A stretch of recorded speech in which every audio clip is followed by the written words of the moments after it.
Antiquities of the Jews Book 1-4, Flavius Josephus, Introduction by Jonathan Domingo. The opening books of Antiquities of the Jews by Flavius Josephus represent one of the most ambitious literary undertakings of the ancient world, the retelling of the entire Hebrew Scriptures in a form accessible to a Greco-Roman audience.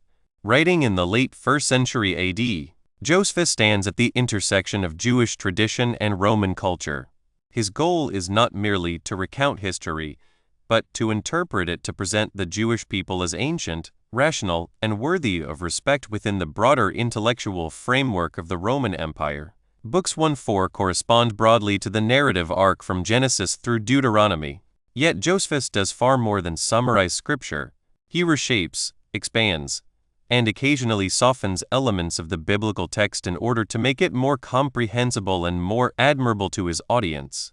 In doing so, he becomes not just a historian, but an interpreter and apologist. Book 1, Creation, Patriarchs, and the Foundations of Humanity. Josephus begins, as Scripture does, with creation, but his retelling is notably streamlined and philosophical. He avoids anthropomorphic descriptions of God that might appear crude to Greek readers, emphasizing instead divine order and rationality.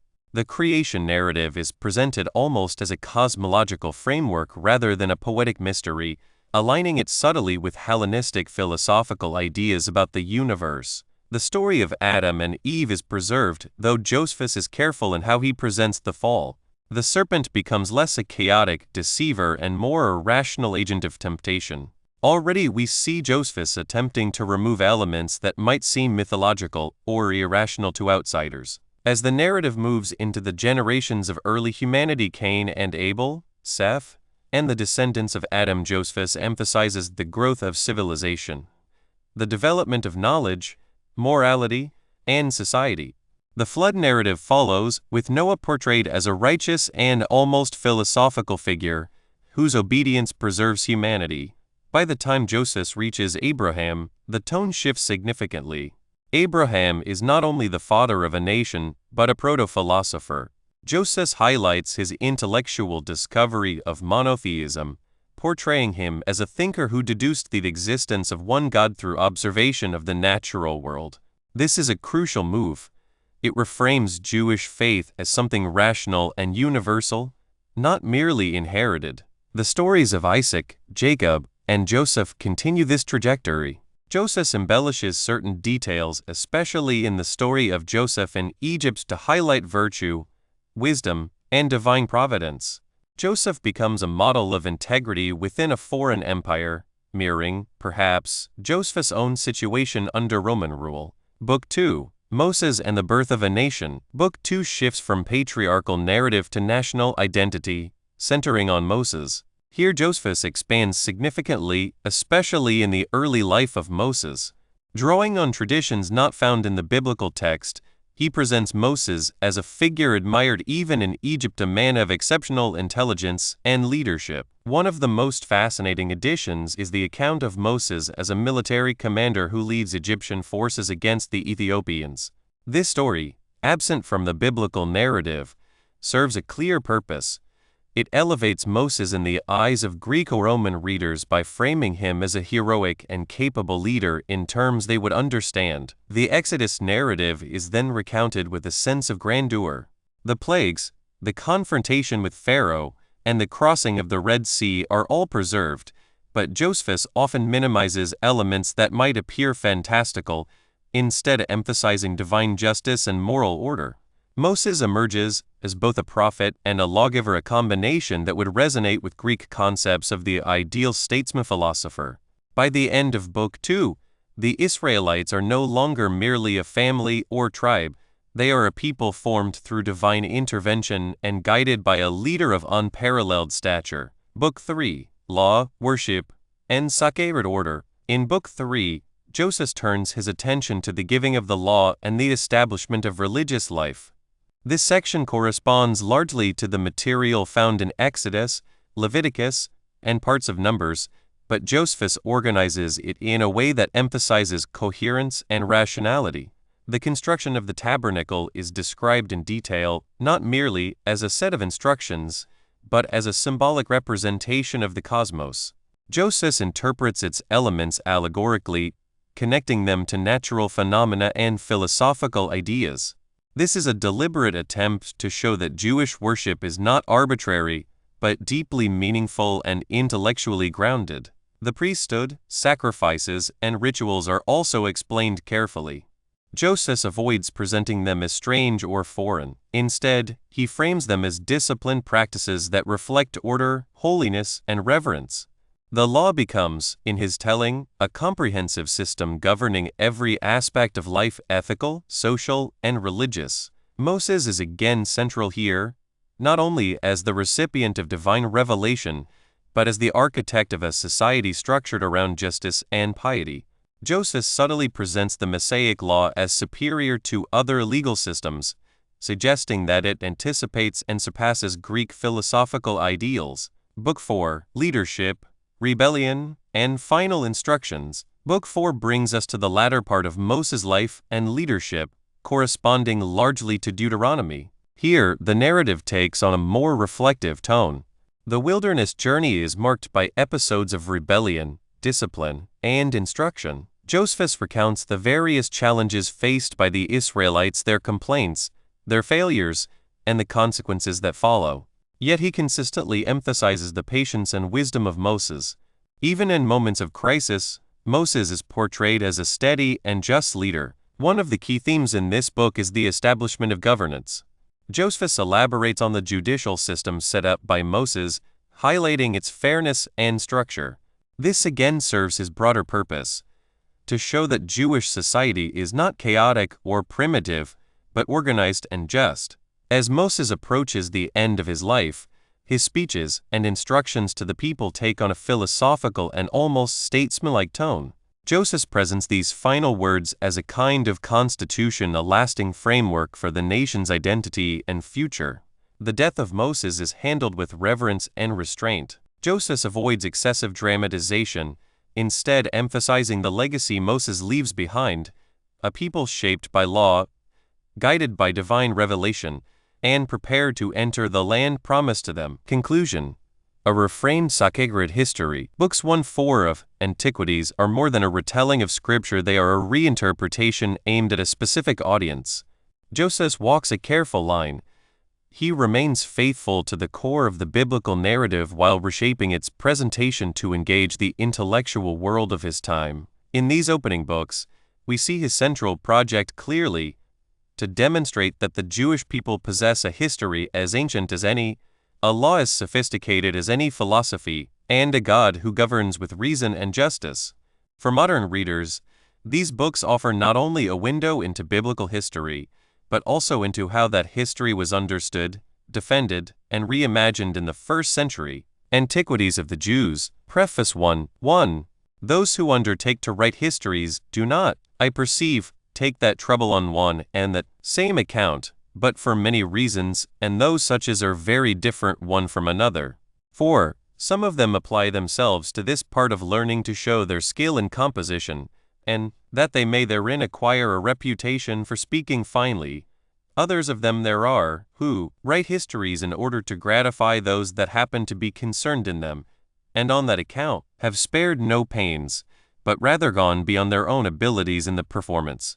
But others there are, who, of necessity and by force, are driven to write history, because they are concerned in the facts, and so cannot excuse themselves from committing them to writing for the advantage of posterity. Nay, there are not a few who are induced to draw their historical facts out of darkness into light, and to produce them for the benefit of the public, on account of the great importance of the facts themselves with which they have been concerned. Now, of these several reasons for writing history, I must profess the two last were my own reasons also, for since I was myself interested in that war which we Jews had with the Romans, and knew myself its particular actions and what conclusion it had, I was forced to give the history of it, because I saw that others perverted the truth of those actions in their writings. 2. Now I have undertaken the present work, as thinking it will appear to all the Greeks too worthy of their study, for it will contain all our antiquities, and the constitution of our government, as interpreted out of the Hebrew Scriptures. And indeed I did formerly intend, when I wrote of the war, 3 to explain who the Jews originally were, what fortunes they had been subject to, and by what legislature they had been instructed in piety and the exercise of other virtues, what wars also they had made in remote ages, till they were unwillingly engaged in this last with the Romans. But because this work would take up a great compass, I separated it into a set treatise by itself, with a beginning of its own and its own conclusion, but in process of time, as usually happens to such as undertake great things, I grew weary and went on slowly, it being a large subject and a difficult thing to translate our history into a foreign, and to us, unaccustomed language. However, some persons there were who desired to know our history, and so exhorted me to go on with it, and, above all the rest, Epaphroditus, for a man who is a lover of all kind of learning, but is principally delighted with the knowledge of history, and this, on account of his having been himself concerned in great affairs, and many turns of fortune, and having shown a wonderful rigor of an excellent nature, and an immovable virtuous resolution in them all. I yielded to this man's persuasions, who always excite such as have abilities in what is useful and acceptable to join their endeavors with his. I was also ashamed myself to permit any laziness of disposition to have a greater influence upon me than the delight of taking pains in such studies as were very useful. I thereupon stirred up myself, and went on with my work more cheerfully. Besides the foregoing motives, I had others which I greatly reflected on, and these were that our forefathers were willing to communicate such things to others, and that some of the Greeks took considerable pains to know the affairs of our nation. 3. I found, therefore, that the second of the Ptolemies was a king who was extraordinarily diligent in what concerned learning and the collection of books, that he was also peculiarly ambitious to procure a translation of our law and of the constitution of our government therein contained into the Greek tongue. Now Eleazar the high priest, one not inferior to any other of that dignity among us, did not envy the forenamed king the participation of that advantage, which otherwise he would for certain have denied him, but that he knew the custom of our nation was to hinder nothing of what we esteemed ourselves from being communicated to others.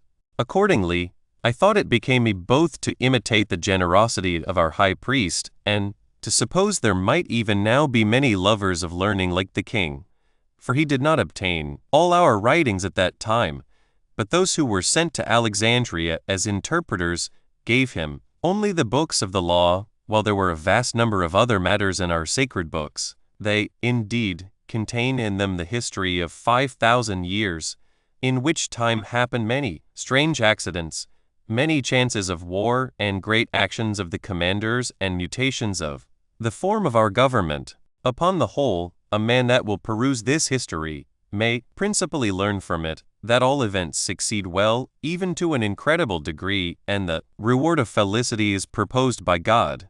But then it is to those that follow his will and do not venture to break his excellent laws, and that so far as men anyway apostatize from the accurate observation of them, what was practical before becomes impracticable. 5. And whatsoever they set about as a good thing is converted into an incurable calamity.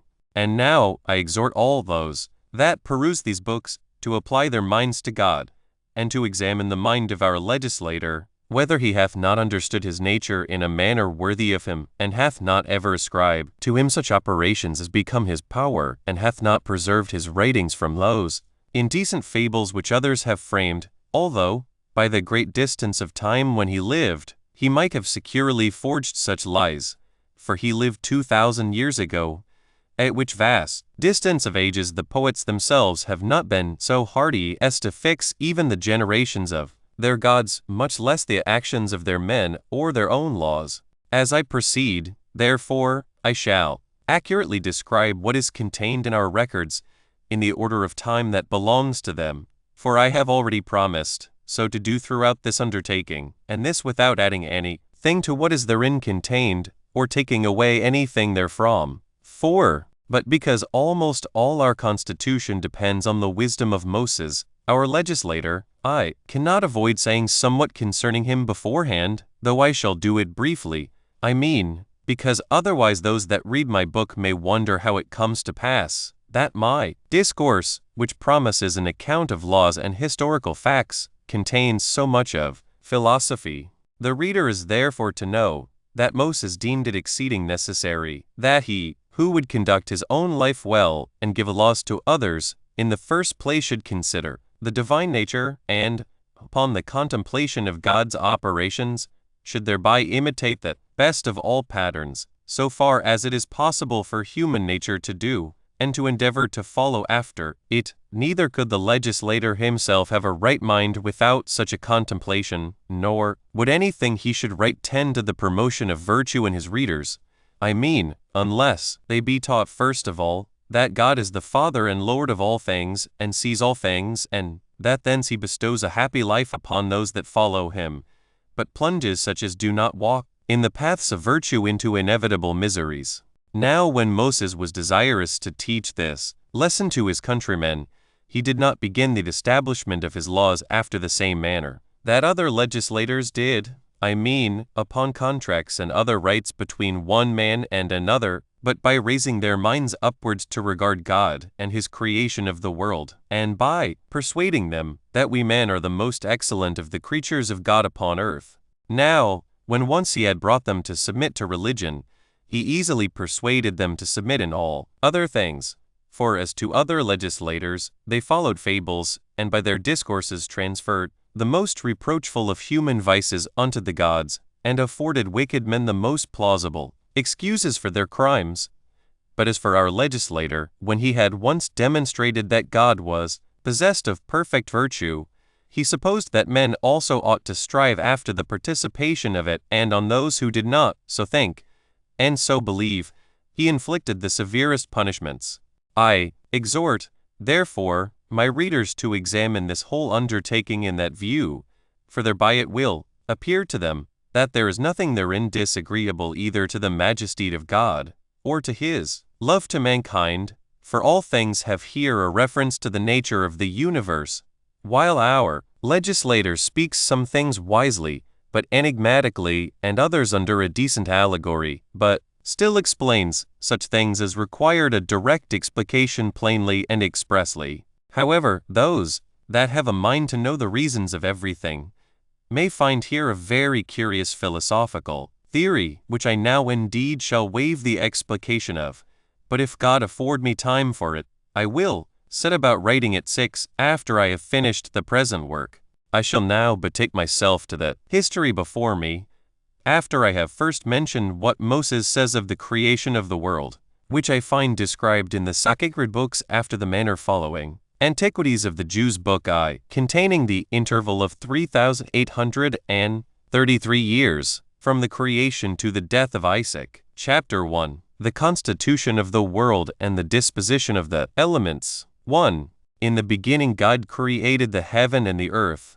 But when the earth did not come into sight, but was covered with thick darkness, and a wind moved upon its surface, God commanded that there should be light, and when that was made, he considered the whole mass, and separated the light and the darkness, and the name he gave to one was night, and the other he called day, and he named the beginning of light and the time of rest, the evening and the morning, and this was indeed the first day. But Moses said it was one day, the cause of which I am able to give even now, but because I have promised to give such reasons for all things in a treatise by itself, I shall put off its exposition till that time. After this, on the second day, he placed the heaven over the whole world, and separated it from the other parts, and he determined it should stand by itself. He also placed a crystalline firmament round it, and put it together in a manner agreeable to the earth, and fitted it for giving moisture and rain, and for affording the advantage of dews.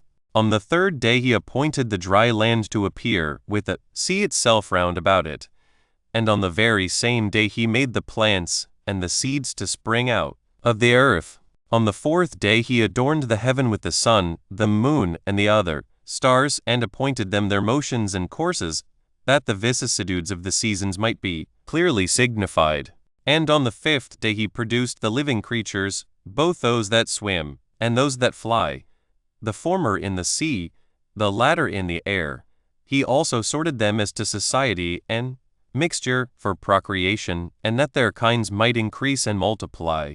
On the sixth day he created the four-footed beasts, and made them male and female.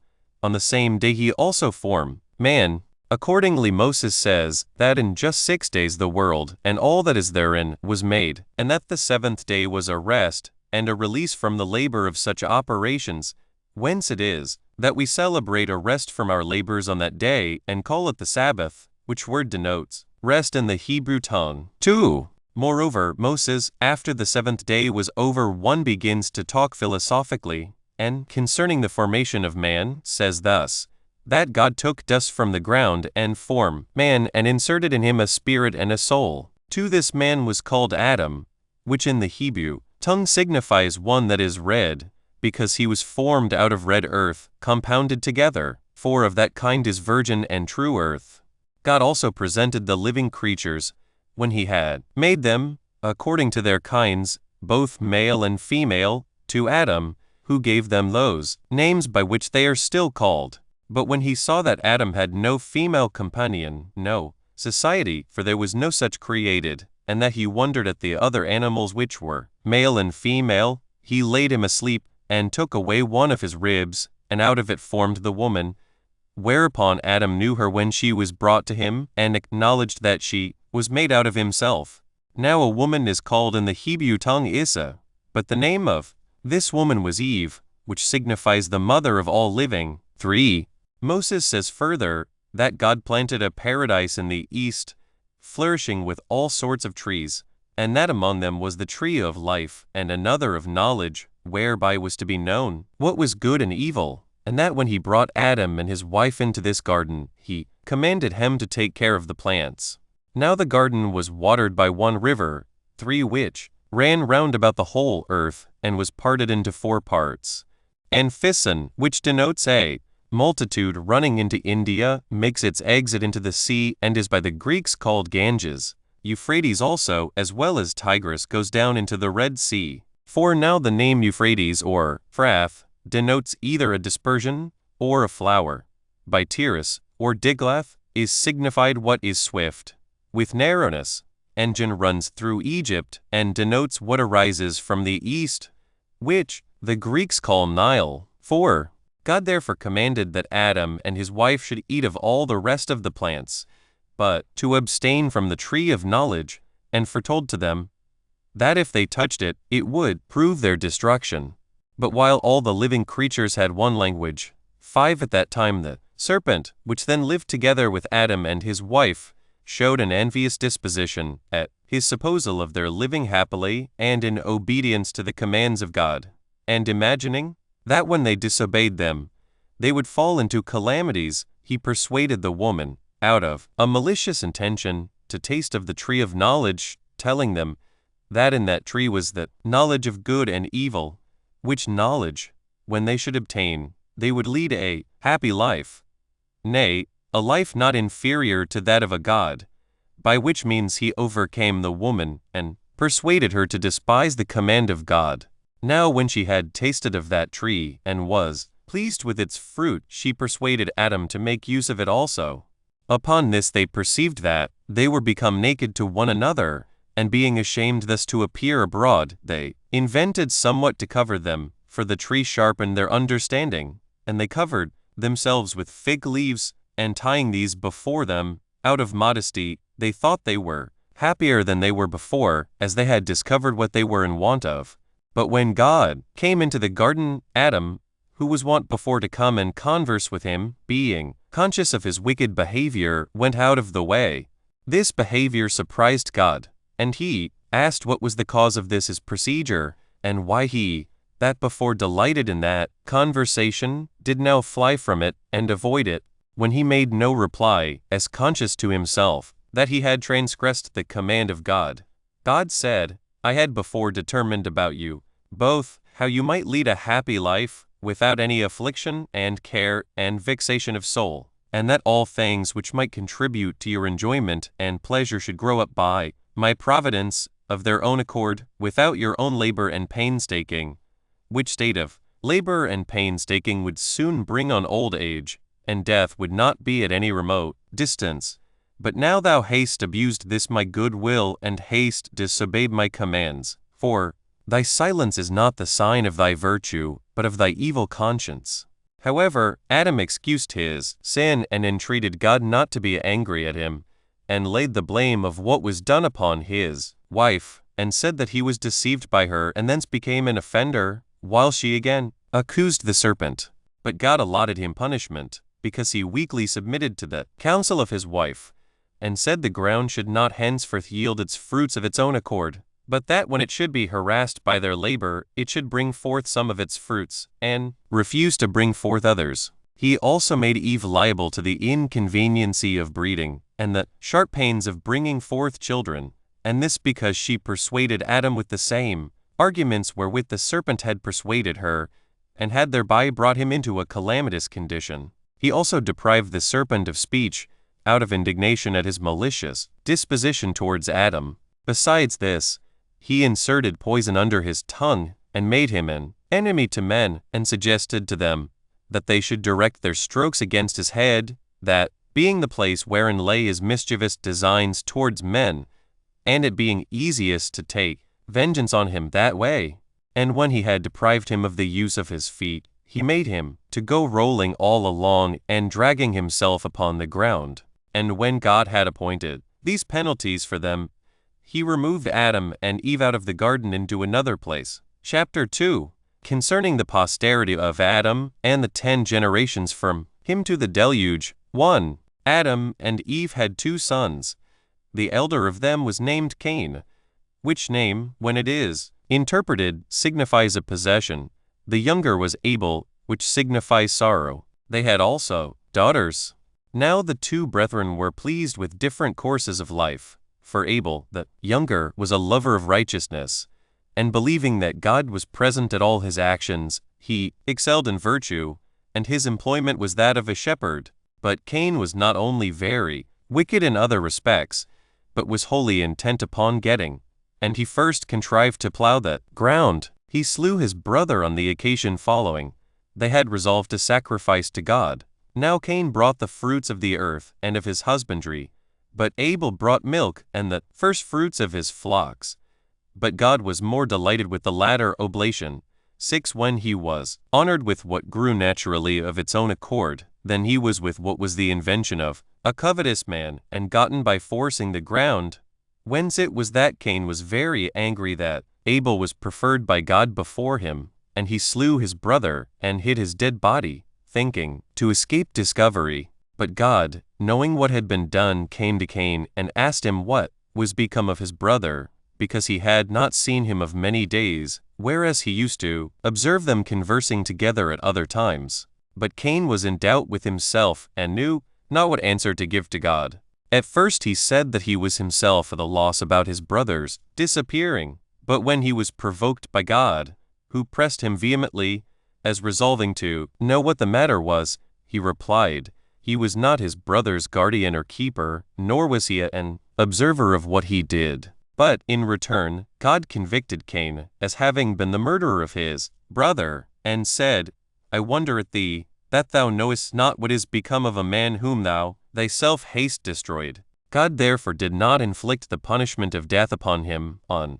account of his offering sacrifice, and thereby making supplication to him not to be extreme in his wrath to him, but he made him accursed, and threatened his posterity in the 7th generation. He also cast him together with his wife out of that land. And when he was afraid that in wandering about he should fall among wild beasts, and by that means perish, God bid him not to entertain such a melancholy suspicion, and to go over all the earth without fear of what mischief he might suffer from wild beasts. And setting a mark upon him, that he might be known, he commanded him to depart. 2. And when Cain had traveled over many countries, he, with his wife, built a city named Nod, which is a place so called, and there he settled his abode, where also he had children. However, he did not accept of his punishment in order to amendment, but to increase his wickedness, for he only aimed to procure everything that was for his own bodily pleasure, though it obliged him to be injurious to his neighbors. He augmented his household substance with much wealth, by rapine and violence. He excited his acquaintance to procure pleasures and spoils by robbery, and became a great leader of men into wicked courses. He also introduced a change in that way off simplicity wherein men lived before, and was the author of measures and weights. And whereas they lived innocently and generously while they knew nothing of such arts, he changed the world into cunning craftiness. He first of all set boundaries about lands. He built a city and fortified it with walls, and he compelled his family to come together to it, and called that city Enoch, after the name of his eldest son Enoch. Now Jared was the son of Enoch, whose son was Malaleel, whose son was Methuselah, whose son was Lamech, who had 77 children, by 2 wives, Silla and Ada. Of those children by Ada, one was Jabal. He erected tents, and loved the life of a shepherd. But Jubal, who was born of the same mother with him, exercised himself in music. 7 and invented the psaltery and the harp. But Tubal, one of his children by the other wife, exceeded all men in strength, and was very expert and famous in martial performances. He procured what tended to the pleasures of the body by that method, and first of all invented the art of making brass. Lamech was also the father of a daughter, whose name was Nummah. And because he was so skillful in matters of divine revelation, that he knew he was to be punished for Cain's murder of his brother, he made that known to his wives.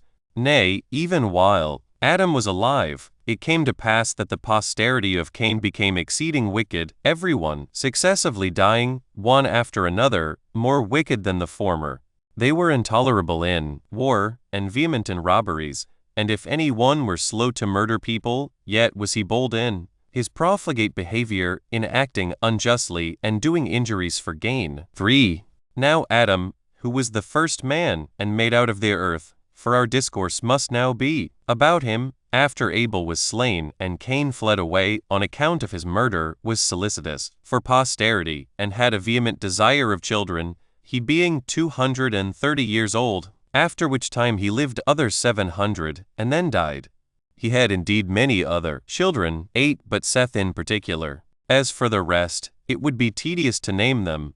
I will, therefore, only endeavor to give an account of those that proceeded from Seth.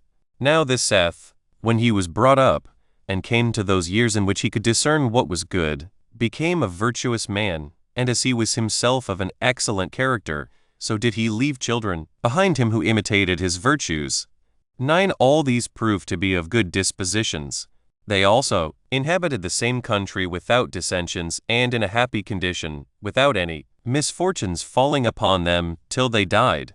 They also were the inventors of that peculiar sort of wisdom which is concerned with the heavenly bodies and their order, and that their inventions might not be lost before they were sufficiently known, upon Adam's prediction that the world was to be destroyed at one time by the force of fire, and at another time by the violence and quantity of water. They made 2 pillars, 10, the one of brick, the other of stone. They inscribed their discoveries on them both, that in case the pillar of brick should be destroyed by the flood, the pillar of stone might remain, and exhibit those discoveries to mankind, and also inform them that there was another pillar of brick erected by them. Now this remains in the land of Syriad to this day. Chapter 3. Concerning the flood, and after what manner Noah was saved in an ark with his kindred, and afterwards dwelt in the plain of Shinar. 1. Now this posterity of Seth continued to esteem God as the Lord of the universe, and to have an entire regard to virtue, for 7 generations, but in process of time they were perverted, and forsook the practices of their forefathers, and did neither pay those honors to God which were appointed them, nor had they any concern to do justice towards men. But for what degree of zeal they had formerly shown for virtue, they now showed by their actions a double degree of wickedness, whereby they made God to be their enemy. For many angels 11 of God, accompanied with women, and begat sons that proved unjust and despisers of all that was good, on account of the confidence they had in their own strength. For the tradition is that these men did what resembled the acts of those whom the Grecians call giants. But Noah was very uneasy at what they did, and being displeased at their conduct, persuaded them to change their dispositions and their acts for the better. But seeing they did not yield to him, but were slaves to their wicked pleasures, he was afraid they would kill him, together with his wife and children, and those they had married. So he departed out of that land. 2. Now God loved this man for his righteousness. Yet he not only condemned those other men for their wickedness, but determined to destroy the whole race of mankind, and to make another race that should be pure from wickedness, and cutting short their lives and making their years, not so many as they formerly lived, but 120 only. 12 He turned the dry land into sea, and thus were all these men destroyed. But Noah alone was saved, for God suggested to him the following contrivance and way of escape, that he should make an ark of 4 stories high, 300 cubits 13 long, 50 cubits broad, and 30 cubits high.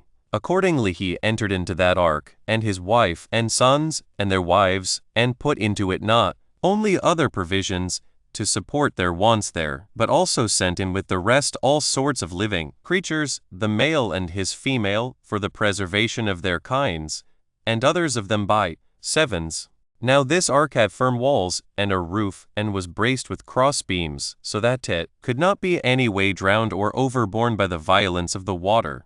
And thus was Noah, with his family, preserved. Now he was the 10th from Adam, as being the son of Lamech, whose father was Methuselah. He was the son of Enoch, the son of Jared, and Jared was the son of Malaleel, who, with many of his sisters, were the children of Canaan, the son of Enos. Now Enos was the son of Seth, the son of Adam. 3. This calamity happened in the 600th year of Noah's government, age, in the 2nd month, 14, called by the Macedonians Dis, but by the Hebrews Marchisuan, for so did they order their year in Egypt. But Moses appointed that Nisan, which is the same with Xanthicus, should be the 1st month for their festivals, because he brought them out of Egypt in that month, so that this month began the year as to all the solemnities they observed to the honor of God, although he preserved the original order of the months as to selling and buying, and other ordinary affairs. Now he says that this flood began on the 17th day of the forementioned month, and this was 1656 years from Adam, the first men, and the time is written down in our sacred books, those who then lived having noted down, 15, with great accuracy, both the births and deaths of illustrious men. 4. For indeed Seth was born when Adam was in his 230th year, who lived 930 years. Seth begat Enos in his 205th year, who, when he had lived 912 years, delivered the government to Canaan his son, whom he had in his 190th year. He lived 905 years. Canaan, when he had lived 910 years, had his son Malaleel, who was born in his 170th year. This Malaleel, having lived 895 years, died, leaving his son Jared, whom he begat when he was in his 165th year. He lived 962 years, and then his son Enoch succeeded him, who was born when his father was 162 years old. Now he, when he had lived 365 years, departed and went to God, whence it is that they have not written down his death. Now Methuselah, the son of Enoch, who was born to him when he was 165 years old, had Lamech for his son when he was 187 years of age, to whom he delivered the government, when he had retained it 969 years. Now Lamech, when he had governed 777 years, appointed Noah, his son, to be ruler of the people, who was born to Lamech when he was 182 years old, and retained the government 950 years. These years, collected together, make up the sum before set down, but let no one inquire into the deaths of these men, for they extended their lives along together with their children and grandchildren. But let him have regard to their births only. 5. When God gave the signal, and it began to rain, the water poured down 40 entire days till it became 15 cubits higher than the earth, which was the reason why there was no greater number preserved, since they had no place to fly to.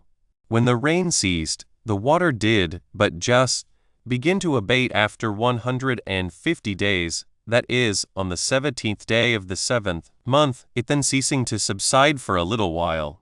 After this, the ark rested on the top of a certain mountain in Armenia, which, when Noah understood, he opened it, and seeing a small piece of land about it, he continued quiet and conceived some cheerful hopes of deliverance. But a few days afterward, when the water was decreased to a greater degree, he sent out a raven, as desirous to learn whether any other part of the earth were left dry by the water, and whether he might go out of the ark with safety. But the raven, finding all the land still overflowed, returned to Noah again, and after 7 days he sent out a dove, to know the state of the ground, which came back to him covered with mud, and bringing an olive branch. Hereby Noah learned that the earth was become clear of the flood. So after he had stayed 7 more days, he sent the living creatures out of the ark. And both he and his family went out, when he also sacrificed to God and feasted with his companions. However, the Armenians call this place, Greek 16, the place of descent. For the ark being saved in that place, its remains are shown there by the inhabitants to this day. 6. Now all the writers of barbarian histories make mention of this flood and of this ark, among whom is Berossus the Chaldean. For when he is describing the circumstances of the flood, he goes on thus: It is said there is still some part of this ship in Armenia at the mountain of the Cordians, and that some people carry off pieces of the bitumen, which they take away, and use chiefly as amulets for the averting of mischiefs. Hieronymus the Egyptian also, who wrote the Phoenician Antiquities and Amnesias, and a great many more, make mention of the same. Nay, Nicolaus of Damascus, in his 96th book, hath a particular relation about them, where he speaks thus: There is a great mountain in Armenia, over Minyas, called Baris, upon which it is reported that many who fled at the time of the deluge were saved, and that one who was carried in an ark came on shore upon the top of it, and that the remains of the timber were a great while preserved. This might be the man about whom Moses, the legislator of the Jews, wrote. 7. But as for Noah, he was afraid, since God had determined to destroy mankind, lest he should drown the earth every year. So he offered burnt offerings, and besought God that nature might hereafter go on in its former orderly course, and that he would not bring on so great a judgment any more, by which the whole race of creatures might be in danger of destruction, but that, having now punished the wicked, he would of his goodness spare the remainder, and such as he had hitherto judged fit to be delivered from so severe a calamity, for that otherwise these last must be more miserable than the first, and that they must be condemned to a worse condition than the others, unless they be suffered to escape entirely, that is, if they be reserved for another deluge, while they must be afflicted with the terror and sight of the first deluge, and must also be destroyed by a second. He also entreated God to accept of his sacrifice, and to grant that the earth might never again undergo the like effects of his wrath, that men might be permitted to go on cheerfully in cultivating the same, to build cities and live happily in them, and that they might not be deprived of any of those good things which they enjoyed before the flood, but might attain to the like length of days and old age which the ancient people had arrived at before. 8. When Noah had made these supplications, God, who loved the man for his righteousness, granted entire success to his prayers, and said that it was not he who brought the destruction on a polluted world, but that they underwent that vengeance on account of their own wickedness, and that he had not brought men into the world if he had himself determined to destroy them, it being an instance of greater wisdom not to have granted them life at all, than, after it was granted, to procure their destruction. But the injuries, said he, they offered to my holiness and virtue, forced me to bring this punishment upon them. But I will leave off for the time to come to require such punishments, the effects of so great wrath, for their future wicked actions, and especially on account of thy prayers. But if I shall at any time send tempests of rain in an extraordinary manner, be not affrighted at the largeness of the showers, for the water shall no more overspread the earth. However, I require you to abstain from shedding the blood of men, and to keep yourselves pure from murder, and to punish those that commit any such thing. I, permit you to make use of all the other living creatures at your pleasure, and as your appetites lead you. For I have made you lords of them all, both of those that walk on the land, and those that swim in the waters, and of those that fly in the regions of the air on high, excepting their blood, for therein is the life. But I will give you a sign that I have left off my anger by my bow, whereby is meant the rainbow, for they determined that the rainbow was the bow of God. And, when God had said and promised this, he went away. 9. Now when Noah had lived 350 years after the flood, and that all that time, happily, he died, having lived the number of 950 years.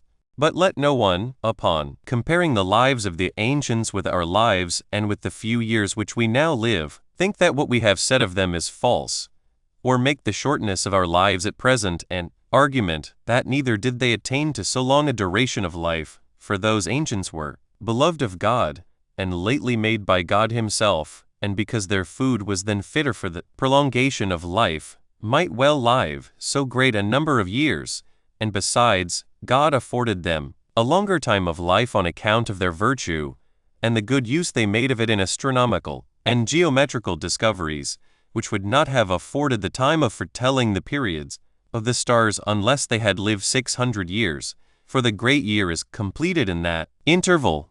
Now I have for witnesses to what I have said all those that have written Antiquities, both among the Greeks and barbarians, for even Manetho, who wrote the Egyptian history, and Berossus, who collected the Chaldean monuments, and Machus, and Testus, and, besides these, Hieronymus the Egyptian, and those who composed the Phoenician history, agree to what I here say. Hesiod also, and Hecataeus, Hellenicus, and Acusilaus, and, besides these, Ephorus and Nicolaus relate that the ancients lived 1,000 years. But as to these matters, let every one look upon them as he thinks fit. Chapter 4. Concerning the Tower of Babylon and the confusion of tongues. 1.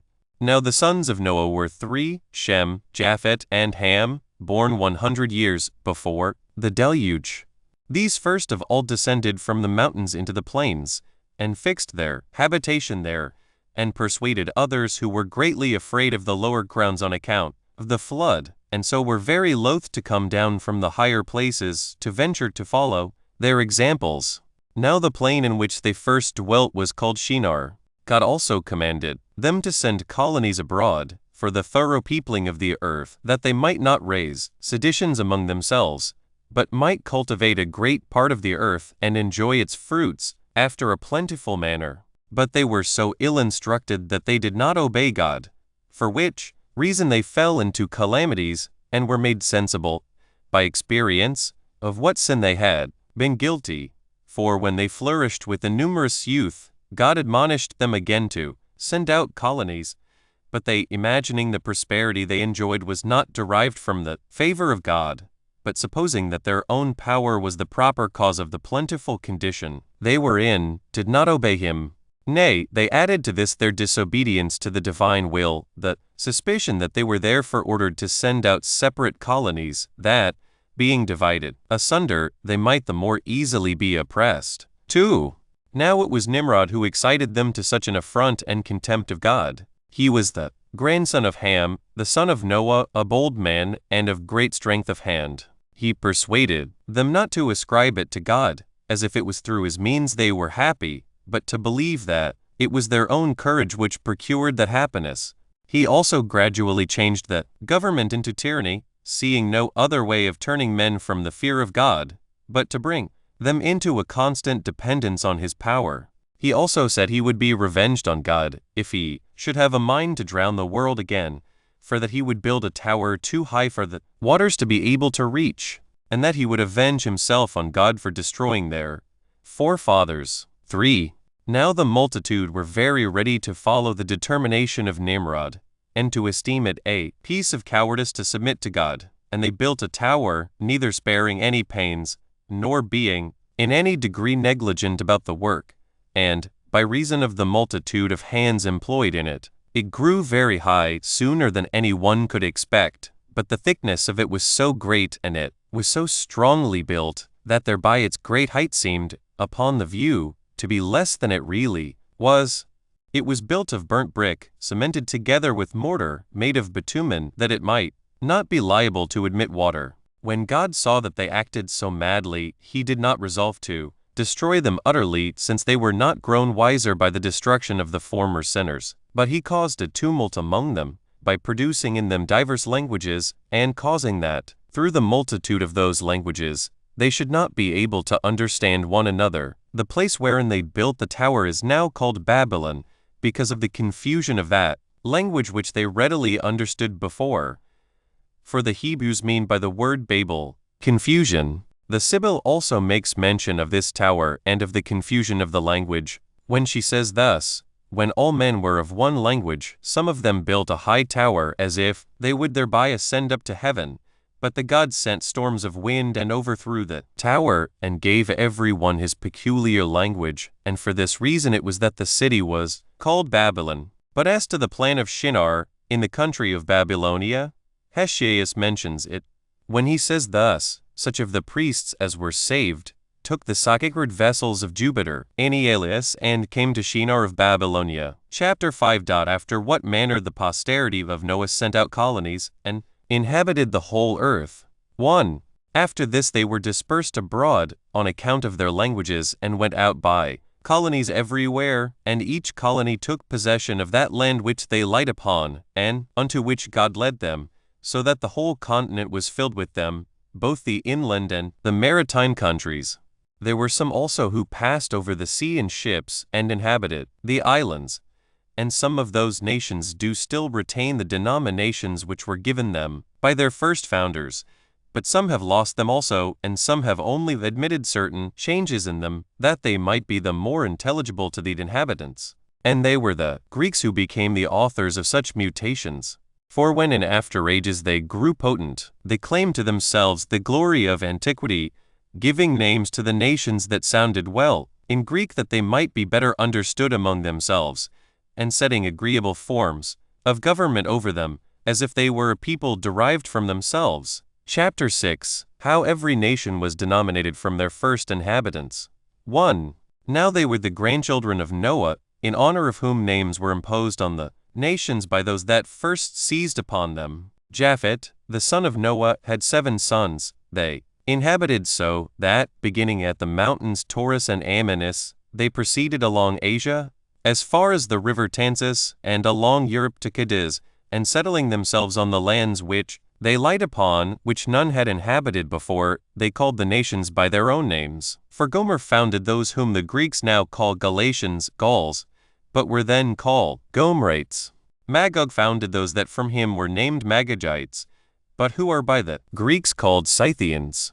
Now as to Javan and Madai, the sons of Japhet, from Madai came the Medians, who were called Medes, by the Greeks, but from Javan, Ionia, and all the Grecians are derived. Thobal founded the Thobalites, who are now called Ibers, and the Masacheni were founded by Masak. Now they are Cappadocians.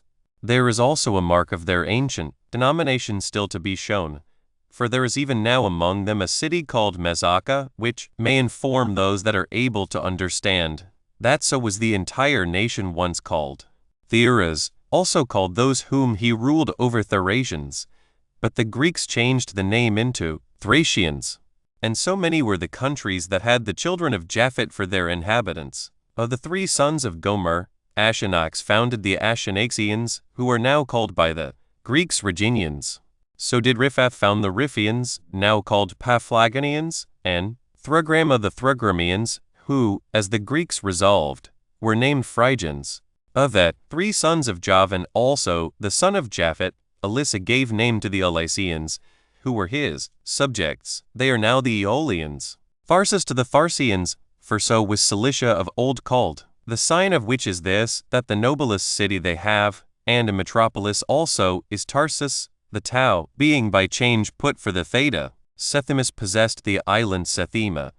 It is now called Cyprus, and from that it is that all islands and the greatest part of the sea coasts are named Sethim by the Hebrews, and one city there is in Cyprus that has been able to preserve its denomination. It has been called Sicus by those who use the language of the Greeks, and has not by the use of that dialect, escaped the name of Setham, and so many nations have the children and grandchildren of Japhet possessed. Now when I have premised somewhat, which perhaps the Greeks do not know, I will return and explain what I have omitted. For such names are pronounced here after the manner of the Greeks, to please my readers, for our own country language does not so pronounce them. But the names in all cases are of one and the same ending, for the name we here pronounce ni is there Noah, and in every case retains the same termination. 2. The children of Ham possessed the land from Syria and Ammonius, and the mountains of Libanus, seizing upon all that was on its seacoasts, and as far as the ocean, and keeping it as their own. Some indeed of its names are utterly vanished away, others of them being changed, and another sound given them, are hardly to be discovered. Yet a few there are which have kept their denominations entire. For of the 4 sons of Ham, time has not at all hurt the name of Chus, for the Ethiopians, over whom he reigned, are even at this day, both by themselves and by all men in Asia, called Chusites. The memory also of the Mesrates is preserved in their name. For all we who inhabit this country of Judea called Egypt Mestor, and the Egyptians Mestrians. Phut also was the founder of Libya, and called the inhabitants Phutites, from himself. There is also a river in the country of Moors which bears that name, whence it is that we may see that greatest part of the Grecian historiographers mention that river and that adjoining country by the appellation of Phut, but the name it has now has been by change given it from one of the sons of Mesraim, who was called Libios. We will inform you presently what has been the occasion, why it has been called Africa also. Canaan, the 4th son of Ham, inhabited the country now called Judea, and called it from his own name Canaan. The children of these 4 were these: Sabas, who founded the Sabians; Evilas, who founded the Evelians, who are called Gechali; Sabaths founded the Sabathans, they are now called by the Greeks Astaborans; Sabactus settled the Sabacans, and Ragmus the Ragmians, and he had 2 sons, the one of whom, Judatas, settled the Judadians, a nation of the western Ethiopians, and left them his name, as did Sabas too, the Sabians. But Nimrod, the son of Chus, stayed and tyrannized at Babylon, as we have already informed you. Now all the children of Mesraim, being 8 in number, possessed the country from Gaza to Egypt, though it retained the name of one only, the Philistim, for the Greeks call part of that country Palestine. As for the rest, Ludiim, and Enamim, and Labim, who alone inhabited in Libya, and called the country from himself Nedim, and Phethrusim, and Chesloim, and Sephorim, we know nothing of them besides their names. For the Ethiopic War 17, which we shall describe hereafter, was the cause that those cities were overthrown. The sons of Canaan were these: Sidonius, who also built a city of the same name. It is called by the Greeks Sidon. Amathus inhabited in Amathine, which is even now called Amath by the inhabitants, although the Macedonians named it Epiphania, from one of his posterity. Arudius possessed the island Aretus. Arucus possessed Ars, which is in Libanus. But for the 7 others, Uis, Cheditus, Jebusitis, Amortus, Gergisus, Euditus, Cynius, Samaris, we have nothing in the sacred books but their names, for the Hebrews overthrew their cities, and their calamities came upon them on the occasion following. 3. Noah, when, after the deluge, the earth was resettled in its former condition, set about its cultivation, and when he had planted it with vines, and when the fruit was ripe, and he had gathered the grapes in their season, and the wine was ready for use, he offered sacrifice, and feasted, and, being drunk, he fell asleep, and lay naked in an unseemly manner. When his youngest son saw this, he came laughing, and showed him to his brethren, but they covered their father's nakedness. And when Noah was made sensible of what had been done, he prayed for prosperity to his other sons. But for Ham, he did not curse him by reason of his nearness and blood, but cursed his prosperity. And when the rest of them escaped that curse, God inflicted it on the children of Canaan. But as to these matters, we shall speak more hereafter. 4. Shem, the 3rd son of Noah, had 5 sons, who inhabited the land that began at Euphrates, and reached to the Indian Ocean. For Elam left behind him the Elamites, the ancestors of the Persians. Ashur lived at the city Nineveh, and named his subjects Assyrians, who became the most fortunate nation beyond others. Arphaxad named the Arphaxadites, who were now called Chaldeans. Aram had the Aramites, which the Greeks called Syrians, as Lod founded the Lodites, which are now called Lydians. Of the 4 sons of Aram, Uz founded Trachonitis and Damascus. This country lies between Palestine and Cilicia. Ul founded Armenia, and Gather, the Bactrians, and Mesa the Messenians. It is now called Charax-Spessini. Sala was the son of Arphaxad, and his son was Heber, from whom they originally called the Jews Hebrews. 18. Heber begat Jotan and Phaleg. He was called Phaleg, because he was born at the dispersion of the nations to their several countries, for Phaleg among the Hebrews signifies division. Now, Joktan, one of the sons of Heber, had these sons, Elmadad, Salaph, Asarmoth, Jeda, Adoram, Izel, Diklah, Abel, Abimael, Sabidus, Ophir, Uelat, and Jobab. These inhabited from Cophan and Indian River and in part of Asia joining to it. And this shall suffice concerning the sons of Shem. 5. I will now treat of the Hebrews.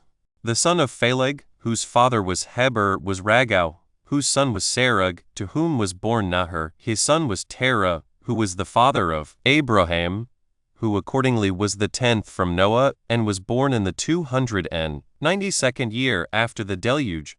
For Terah begat Abram in his 70th year. Nahor begat Haran when he was 120 years old. Nahor was born to Serug in his 132nd year. Ragau had Serug at 130. At the same age also Phaleg had Ragau. Heber begat Phaleg in his 134th year, he himself being begotten by Sala when he was 130 years old, whom Arphaxad had for his son at the 135th year of his age. Arphaxad was the son of Shem, and born 12 years after the deluge. Now Abram had 2 brethren, Nahor and Haran. Of these Haran left a son, Lot, as also Sarai and Milcah his daughters, and died among the Chaldeans in a city of the Chaldeans called and his monument is shown to this day. These married their nieces. Nabor married Milcah, and Abram married Sarai. Now Terah hating Chaldea on account of his mourning for Ilaran, they all removed to Haran of Mesopotamia, where Terah died and was buried, when he had lived to be 205 years old. For the life of man was already, by degrees, diminished, and became shorter than before, till the birth of Moses, after whom the term of human life was 120 years, God determining it to the length that Moses happened to live. Now Nahor had 8 sons by Milcah, Uz and Buz, Kemuel, Chizd, Azo, Feldos, Jaduf, and Bethuel. These were all the genuine sons of Nahor, for Teba and Gom and Takaz and Makkah were born of Rumah his concubine. But Bethuel had a daughter, Rebekah, and a son, Laban. Chapter 7. How Abram our forefather went out of the land of the Chaldeans and lived in the land then called Canaan, but now Judea. 1. Now Abram, having no son of his own, adopted Lot his brother Haran's son and his wife, Sarai's brother. And he left the land of Chaldea when he was 75 years old, and at the command of God went into Canaan, and therein he dwelled himself, and left it to his posterity. He was a person of great sagacity, both for understanding all things and persuading his hearers, and not mistaken in his opinions, for which reason he began to have higher notions of virtue than others had, and he determined to renew and to change the opinion all men happen then to have concerning God.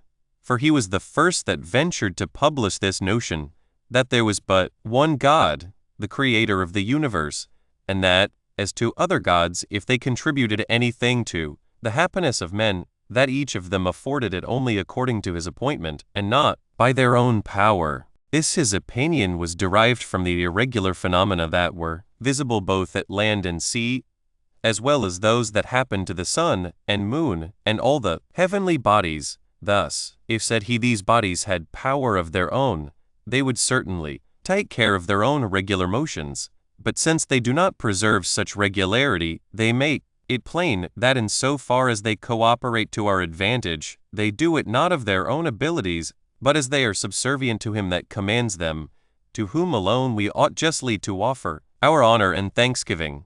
For which doctrines, when the Chaldeans and other people of Mesopotamia raised a tumult against him, he thought fit to leave that country, and at the command and by the assistance of God, he came and lived in the land of Canaan. And when he was there settled, he built an altar and performed a sacrifice to God. 2. Berossus mentions our father Abraham without naming him, when he says thus, in the 10th generation after the flood, there was among the Chaldeans a man righteous and great and skillful in the celestial science. But Hecatsis does more than barely mention him, for he composed and left behind him a book concerning him. And Nicolaus of Damascus, in the 4th book of his history, says thus, Abraham reigned at Damascus, being a foreigner, who came with an army out of the land above Babylon, called the land of the Chaldeans.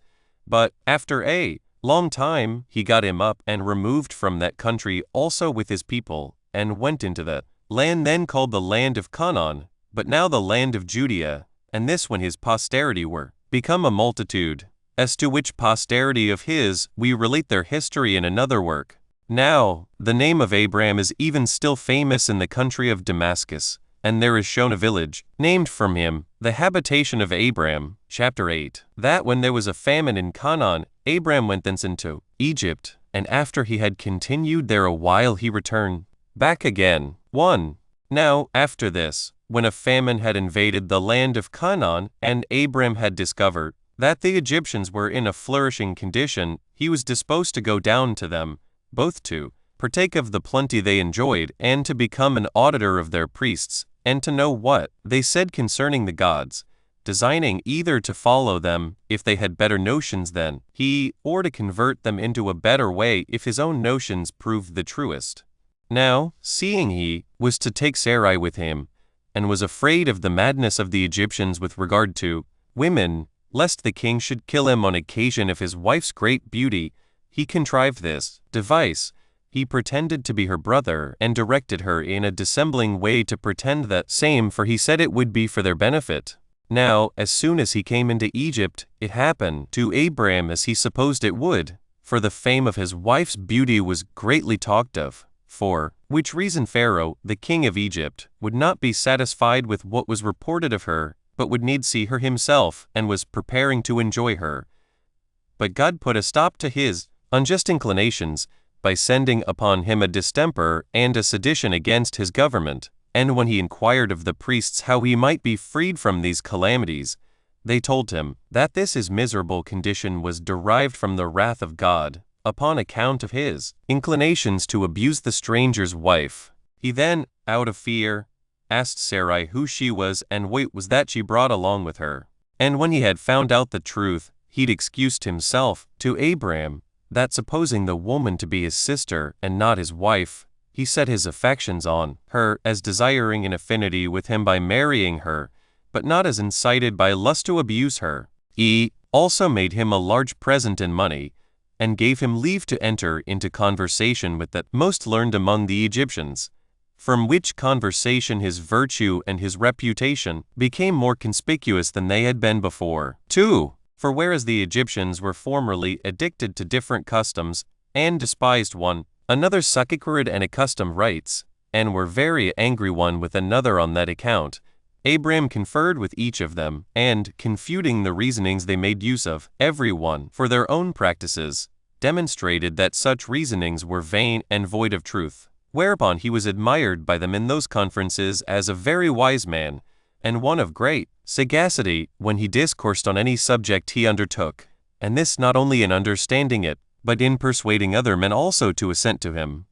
He communicated to them arithmetic, and delivered to them the science of astronomy, for before Abraham came into Egypt they were unacquainted with those parts of learning, for that science came from the Chaldeans into Egypt, and from thence to the Greeks also. 3. As soon as Abraham was come back into Canaan, he parted the land between him and Lot, upon account of the tumultuous behavior of their shepherds, concerning the pastures wherein they should feed their flocks. However, he gave Lot his option, or leave, to choose which lands he would take, and he took himself what the other left, which were the lower grounds at the foot of the mountains, and he himself dwelt in Hebron, which is a city 7 years more ancient than Tunis of Egypt.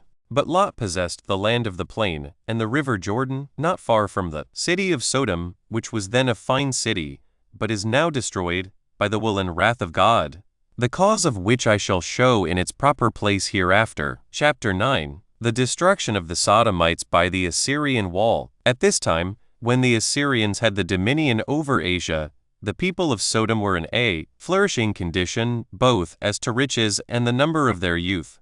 There were 5 kings that managed the affairs of this county, Balas, Barsos, Sennabar, and Sumabber, with the king of Bela. And each king led on his own troops, and the Assyrians made war upon them, and, dividing their army into 4 parts, fought against them. Now every part of the army had its own commander, and when the battle was joined, the Assyrians were conquerors and imposed a tribute on the kings of the Sodomites, who submitted to this slavery 12 years, and so long they continued to pay their tribute. But on the 13th year they rebelled, and then the army of the Assyrians came upon them, under their commanders Amraphel, Arioch, Chedorlaomer, and Tidal. These kings had laid waste all Syria and overthrown the offspring of the giants. And when they were come over against Sodom, they pitched their camp at the vale called the Slime Pits, for at that time there were pits in that place. But now, upon the destruction of the city of Sodom, that vale became the lake Asphaltites, as it is called. However, concerning this lake we shall speak more presently. Now when the Sodomites joined battle with the Assyrians, and the fight was very obstinate, many of them were killed, and the rest were carried captive, among which captives was Lot, who had come to assist the Sodomites. Chapter 10. How Abraham fought with the Assyrians and overcame them, and saved the Sodomite prisoners, and took from the Assyrians the prey they had gotten. 1. When Abraham heard of their calamity, he was at once afraid for Lot his kinsman, and pitied the Sodomites, his friends and neighbors, and thinking it proper to afford them assistance, he did not delay it, but marched hastily, and the 5th night fell upon the Assyrians near Dan, for that is the name of the other spring of Jordan, and before they could arm themselves, he slew some as they were in their beds, before they could suspect any harm, and others, who were not yet gone to sleep, but were so drunk they could not fight, ran away.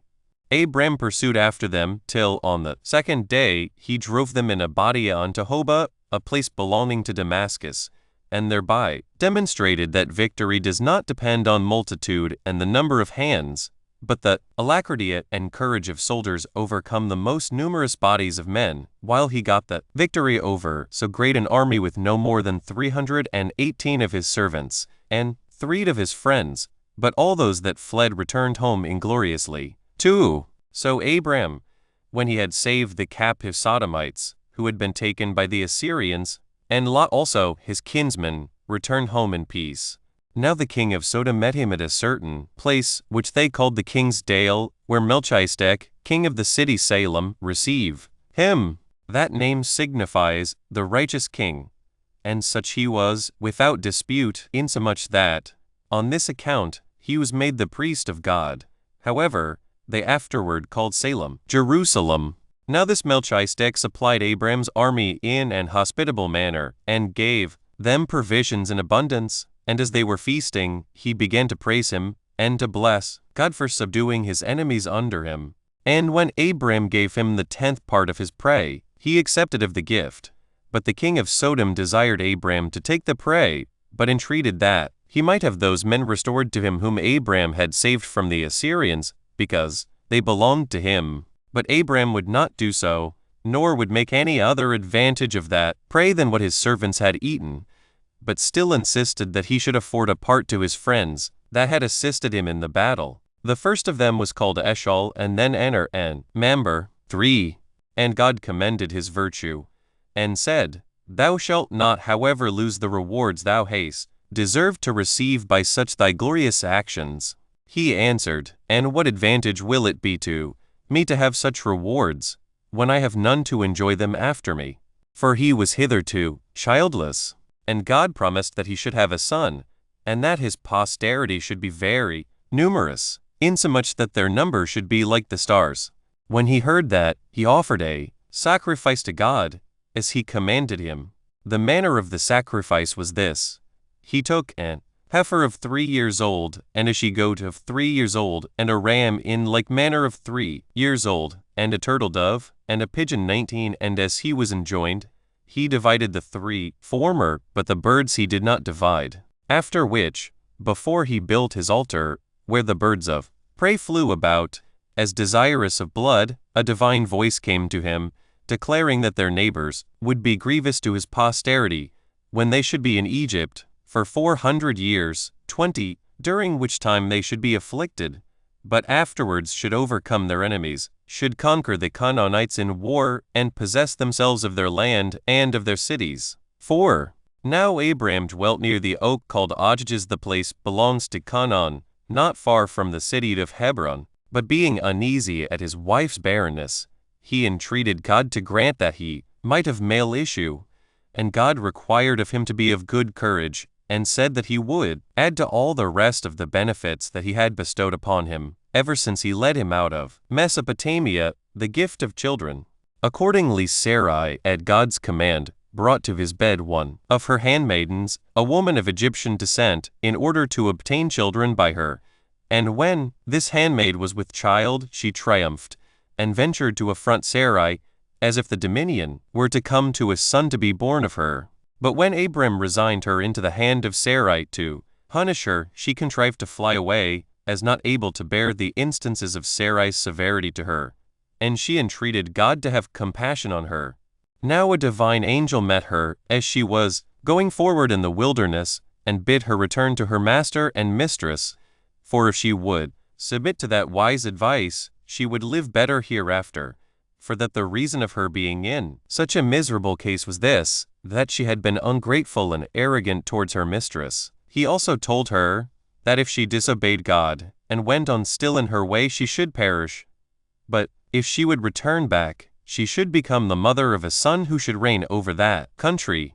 These admonitions she obeyed, and returned to her master and mistress, and obtained forgiveness. A little while afterwards she bare Isbel, which may be interpreted heard of God, because God had heard his mother's prayer. 5. The forementioned son was born to Abram when he was 86 years old, but when he was 99, God appeared to him, and promised him that he should have a son by Sarai, and commanded that his name should be Isaac, and showed him that from this son should spring great nations and kings, and that they should obtain all the land of Canaan by war, from Sidon to Egypt. But he charged him, in order to keep his posterity unmixed with others, that they should be circumcised in the flesh of their foreskin, and that this should be done on the 8th day after they were born. The reason of which circumcision I will explain in another place. And Abram, inquiring also concerning Ishmael, whether he should live or not, God signified to him that he should live to be very old, and should be the father of great nations. Abram therefore gave thanks to God for these blessings, and then he and all his family, and his son Ishmael, were circumcised immediately, the son being that day 13 years of age, and he 99. Chapter 11. How God overthrew the nation of the Sodomites, out of his wrath against them for their sins. 1. About this time the Sodomites grew proud, on account of their riches and great wealth. They became unjust towards men, and impious towards God, insomuch that they did not call to mind the advantages they received from him. They hated strangers, and abused themselves with sodomitical practices. God was therefore much displeased at them, and determined to punish them for their pride, and to overthrow their city, and to lay waste their country, until there should neither plant nor fruit grow out of it. 2. When God had thus resolved concerning the Sodomites, Abraham, as he sat by the oak of Mamre at the door of his tent, saw 3 angels, and thinking them to be strangers, he rose up, and saluted them, and desired they would accept of an entertainment, and abide with him. 2. Which, when they agreed, he ordered cakes of meal to be made presently, and when he had slain a calf, he roasted it, and brought it to them, as they sat under the oak. Now they made a show o' fading, and besides, they asked him about his wife Sarah, where she was, and when he said she was within, they said they would come again hereafter and find her become a mother. Upon which the woman laughed, and said that it was impossible she should bear children, since she was 90 years of age and her husband was 100. Then they concealed themselves no longer, but declared that they were angels of God, and that one of them was sent to inform them about the child, and 2 of the overthrow of Sodom. 3. When Abraham heard this, he was grieved for the Sodomites, and he rose up and besought God for them, and entreated him that he would not destroy the righteous with the wicked. And when God had replied that there was no good man among the Sodomites, for if there were but 10 such men among them, he would not punish any of them for their sins, Abraham held his peace. And the angels came to the city of the Sodomites, and Lot entreated them to accept of a lodging with him, for he was a very generous and hospitable man, and one that had learned to imitate the goodness of Abraham. Now when the Sodomites saw the young men to be of beautiful countenances, and this to an extraordinary degree, and that they took up their lodgings with Lot, they resolved themselves to enjoy these beautiful boys by force and violence. And when Lot exhorted them to sobriety, and not to offer anything immodest to the strangers, but to have regard to their lodging in his house, and promised that if their inclinations could not be governed, he would expose his daughters to their lust instead of these strangers, neither thus were they made ashamed. 4. But God was much displeased at their impudent behavior, so that he both smote those men with blindness, and condemned the Sodomites to universal destruction. But Lot, upon God's informing him of the future destruction of the Sodomites, went away, taking with him his wife and daughters, who were 2 and still virgins, for those that were betrothed 21 to them were above the thoughts of going, and deemed that Lot's words were trifling.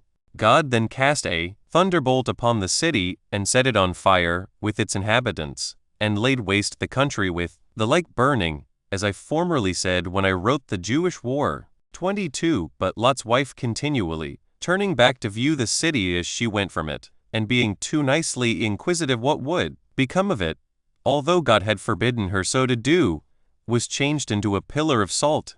23. For I have seen it, and it remains at this day. Now he and his daughters fled to a certain small place, encompassed with the fire, and settled in it. It is to this day called Zor, for that is the word which the Hebrews use for a small thing. There it was that he lived a miserable life, on account of his having no company and his want of provisions. 5. But his daughters, thinking that all mankind were destroyed, approached to their father. 24. Though taking care not to be perceived. This they did, that humankind might not utterly fail, and they bare sons. The son of the elder was named Moab, which denotes one derived from his father. The younger bare Ammon, which name denotes one derived from a kinsman. The former, of whom was the father of the Moabites, which is even still a great nation. The latter was the father of the Ammonites, and both of them are inhabitants of Celesyria. And such was the departure of Lot from among the Sodomites. Chapter 12. Concerning Abimelech, and concerning Ismail the son of Abraham, and concerning the Arabians, who were his posterity. 1. Abraham now removed to Gerar of Palestine, leading Sarah along with him under the notion of his sister, using the like dissimulation that he had used before, and this out of fear. For he was afraid of Abimelech, the king of that country, who did also himself fall in love with Sarah, and was disposed to corrupt her. But he was restrained from satisfying his lust by a dangerous distemper which befell him from God. Now when his physicians despaired of curing him, he fell asleep, and saw a dream, warning him not to abuse the stranger's wife. And when he recovered, he told his friends that God had inflicted that disease upon him, by way of punishment for his injury to the stranger, and in order to preserve the chastity of his wife, for that she did not accompany him as his sister, but as his legitimate wife, and that God had promised to be gracious to him for the time to come, if this person be once secure of his wife's chastity. When he had said this, by the advice of his friends, he sent for Abraham, and bid him not to be concerned about his wife, or fear the corruption of her chastity, for that God took care of him, and that it was by his providence that he received his wife again, without her suffering any abuse. And he appealed to God and to his wife's conscience, and said that he had not any inclination at first to enjoy her, if he had known she was his wife. But since, said he, thou leddest her about as thy sister, I was guilty of no offense. He also entreated him to be at peace with him, and to make God propitious to him, and that if he thought fit to continue with him, he should have what he wanted in abundance, but that if he designed to go away, he should be honorably conducted, and have whatsoever supply he wanted when he came thither. Upon his saying this, Abraham told him that his pretense of kindred to his wife was no lie, because she was his brother's daughter, and that he did not think himself safe in his travels abroad, without this sort of dissimulation, and that he was not the cause of his distemper, but was only solicitous for his own safety. He said also that he was ready to stay with him. Whereupon Abimelech assigned him land and money, and they covenanted to live together without guile, and took an oath at a certain well called Beersheba, which may be interpreted, the well of the oath, and so it is, named by the people of the country unto this day. 2. Now in a little time Abraham had a son by Sarah, as God had foretold to him, whom he named Isaac, which signifies laughter. And indeed they so called him, because Sarah laughed, when God 25 said that she should bear a son, she not expecting such a thing, as being past the age of childbearing, for she was 90 years old, and Abraham 100, so that this son was born to them both in the last year of each of those decimal numbers. And they circumcised him upon the 8th day, and from that time the Jews continue the custom of circumcising their sons within that number of days. But as for the Arabians, they circumcise after the 13th year, because Ishmael, the founder of their nation, who was born to Abraham of the concubine, was circumcised at that age, concerning whom I will presently give a particular account, with great exactness. 3. As for Sarah, she at first loved Ishmael, who was born of her own handmaid Hagar, with an affection not inferior to that of her own son, for he was brought up in order to succeed in the government. But when she herself had borne Isaac, she was not willing that Ishmael should be brought up with him, as being too old for him, and able to do him injuries when their father should be dead. She therefore persuaded Abraham to send him and his mother to some distant country. Now, at the first, he did not agree to what Sarah was so zealous for, and thought it an instance of the greatest barbarity, to send away a young child 26 and a woman unprovided of necessaries. But at length he agreed to it, because God was pleased with what Sarah had determined. So he delivered Ishmael to his mother, as not yet able to go by himself, and commended her to take a bottle of water and a loaf of bread, and so to depart, and to take necessity for her guide. But as soon as her necessary provisions failed, she found herself in anvil case, and when the water was almost spent, she laid the young child, who was ready to expire, under a fig tree, and went on further, that so he might die while she was absent. But a divine angel came to her, and told her of a fountain hard by, and bid her take care, and bring up the child, because she should be very happy by the preservation of Ishmael. She then took courage upon the prospect of what was promised her, and, meeting with some shepherds, by their care she got clear of the distresses she had been in. 4. When the lad was grown up, he married a wife by birth an Egyptian, from whence the mother was herself derived originally. Of this wife were born to Ishmael 12 sons, Nabaioth, Kedar, Abdil, Mabsam, Ijumes, Masmos, Masaus, Chaded, Theman, Jeter, Nephasis, Cadmas. These inhabited all the country from Euphrates to the Red Sea, and called it Nabatean. They are an Arabian nation, and name their tribes from these, both because of their own virtue, and because of the dignity of Abraham their father. Chapter 13. Concerning Isaac the legitimate son of Abraham. 1. Now Abraham greatly loved Isaac, as being his only begotten 27, and given to him at the borders of old age, by the favor of God. The child also endeared himself to his parents still more, by the exercise of every virtue, and adhering to his duty to his parents, and being zealous in the worship of God. Abraham also placed his own happiness in this prospect, that, when he should die, he should leave this his son in a safe and secure condition, which accordingly he obtained by the will of God, who being desirous to make an experiment of Abraham's religious disposition towards himself, appeared to him, and enumerated all the blessings he had bestowed on him, how he had made him superior to his enemies, and that his son Isaac, who was the principal part of his present happiness, was derived from him, and he said that he required this son of his as a sacrifice and holy oblation. Accordingly he commanded him to carry him to the mountain Moriah, and to build an altar, and offer him for a burnt offering upon it, for that this would best manifest his religious disposition towards him, if he preferred what was pleasing to God before the preservation of his own son. 2. Now Abraham thought that it was not right to disobey God in anything, but that he was obliged to serve him in every circumstance of life, since all creatures that live enjoy their life by his providence and the kindness he bestows on them. Accordingly he concealed this command of God and his own intentions about the slaughter of his son from his wife, as also from every one of his servants, otherwise he should have been hindered from his obedience to God. And he took Isaac, together with 2 of his servants, and laying what things were necessary for a sacrifice upon an ass, he went away to the mountain.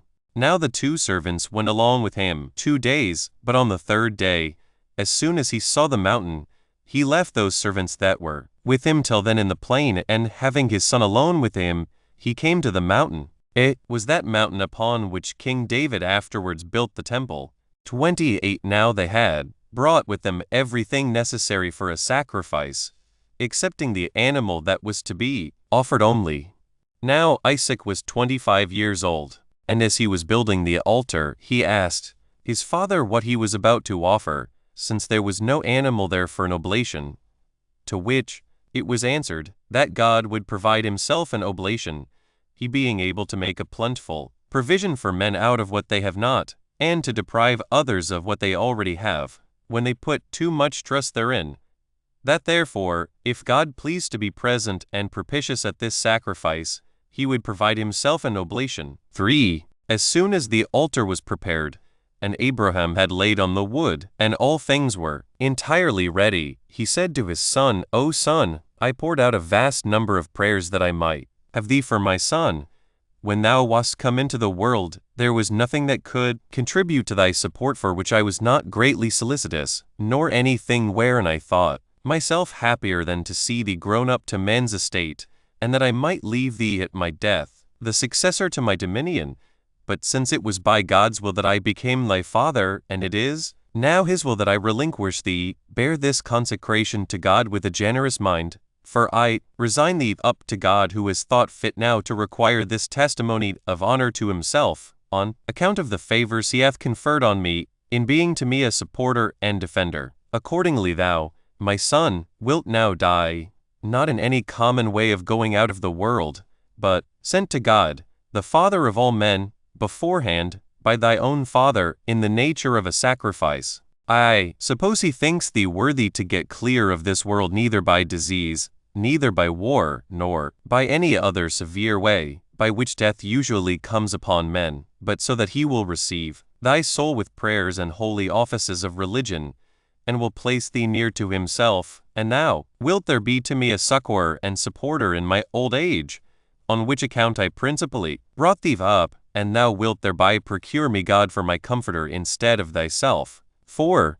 Now Isaac was of such a generous disposition as became the son of such a father, and was pleased with this discourse, and said that he was not worthy to be born at first, if he should reject the determination of God and of his father, and should not resign himself up readily to both their pleasures, since it would have been unjust if he had not obeyed, even if his father alone had so resolved. So he went immediately to the altar to be sacrificed.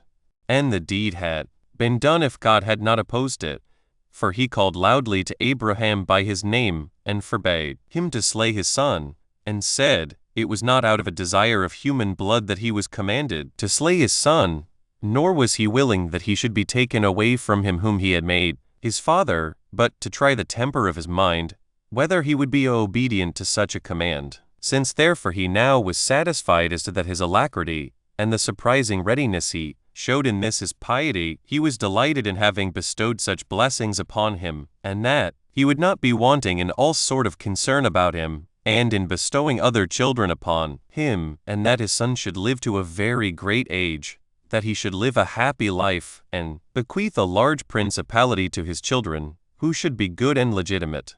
He foretold, also, that his family should increase into many nations 29, and that those patriarchs should leave behind them an everlasting name, that they should obtain the possession of the land of Canaan and be envied by all men. When God had said this, he produced to them a ram, which did not appear before for the sacrifice. So Abraham and Isaac receiving each other unexpectedly, and having obtained the promises of such great blessings, embraced one another. And when they had sacrificed, they returned to Sarah and lived happily together, God affording them his assistance in all things they desired. Chapter 14. Concerning Sarah Abraham's wife, and how she ended her days. Now Sarah died a little while after, having lived 127 years. They buried her in Hebron, the Canaanites publicly allowing them a burying place, which piece of ground Abraham bought for 400 shekels of Ephron, an inhabitant of Hebron. And both Abraham and his descendants built themselves sepulchres in that place. Chapter 15. How the nation of the troglodytes were derived from Abraham. By Keturah. Abraham after this married Keturah, by whom 6 sons were born to him, men of courage, and of sagacious minds, Sambran, and Jazar, and Maddan, and Madian, and Josabak, and Suz. Now the sons of Suz were Sabbathan and Dadon. The sons of Dadon were Ladusim, and Ashur, and Leuam. The sons of Madiah were Ephaz, and Ophran, and Anak, and Ebedez, and Eldaz. Now, for all these sons and grandsons, Abraham contrived to settle them in colonies, and they took possession of Troglodytes and the country of Arabia the Happy, as far as it reaches to the Red Sea. It is related of this Ophran that he made war against Libya and took it, and that his grandchildren, when they inhabited it, called it from his name Africa. And indeed Alexander, Polyhistor gives his attestation to what I here say. Who speaks thus? Cleodemus the prophet, who was also called Malchus, who wrote a history of the Jews in agreement with the history of Moses, their legislator, relates that there were many sons born to Abraham by Keturah. Nay, he names 3 of them, Aphur, and Surim, and Japhran. That from Surim was the land of Assyria denominated, and that from the other 2 Aphur and Japhran the country of Africa took its name, because these men were auxiliaries to Hercules when he fought against Libya and Antiochus, and that Hercules married Ephra's daughter, and of her he begat a son, Diodorus, and that Sophon was his son, from whom that barbarous people called Sephacians were denominated. Chapter 16. How Isaac took Rebekah to wife. 1. Now when Abraham, the father of Isaac, had resolved to take Rebekah, who was granddaughter to his brother Nahor, for a wife to his son Isaac, who was then about 40 years old, he sent the ancientest of his servants to betroth her, after he had obliged him to give him the strongest assurances of his fidelity, which assurances were given after the manner following. They put each other's hands under each other's thighs. Then they called upon God as the witness of what was to be done. He also sent such presents to those that were there as were in esteem, on account that they either rarely or never were seen in that country. The servant got thither not under a considerable time, for it requires much time to pass through Mesopotamia, in which it is tedious traveling, both in the winter for the depth of the clay, and in summer for want of water. And, besides this, for the robberies there committed, which are not to be avoided by travelers, but by caution beforehand. However, the servant came to Haran, and when he was in the suburbs, he met a considerable number of maidens going to the water. He therefore prayed to God that Rebekah might be found among them, or her whom Abraham sent him as his servant to espouse to his son, in case his will were that this marriage should be consummated, and that she might be made known to him by the sign, that while others denied him water to drink, she might give it him too. With this intention he went to the well, and desired the maidens to give him some water to drink. But while the others refused on pretense that they wanted it all at home, and could spare none for him, one only of the company rebuked them for their peevish behavior towards the stranger, and said, "What is there that you will ever communicate to anybody, who have not so much as given the man some water?" She then offered him water in an obliging manner, and now he began to hope that his grand affair would succeed, but desiring still to know the truth, he commended her for her generosity and good nature, that she did not scruple to afford a sufficiency of water to those that wanted it, though it cost her some pains to draw it, and asked who were her parents, and wished them joy of such a daughter. "And mayst thou be espoused," said he, "to their satisfaction, into the family of an agreeable husband, and bring him legitimate children." Nor did she disdain to satisfy his inquiries, but told him her family.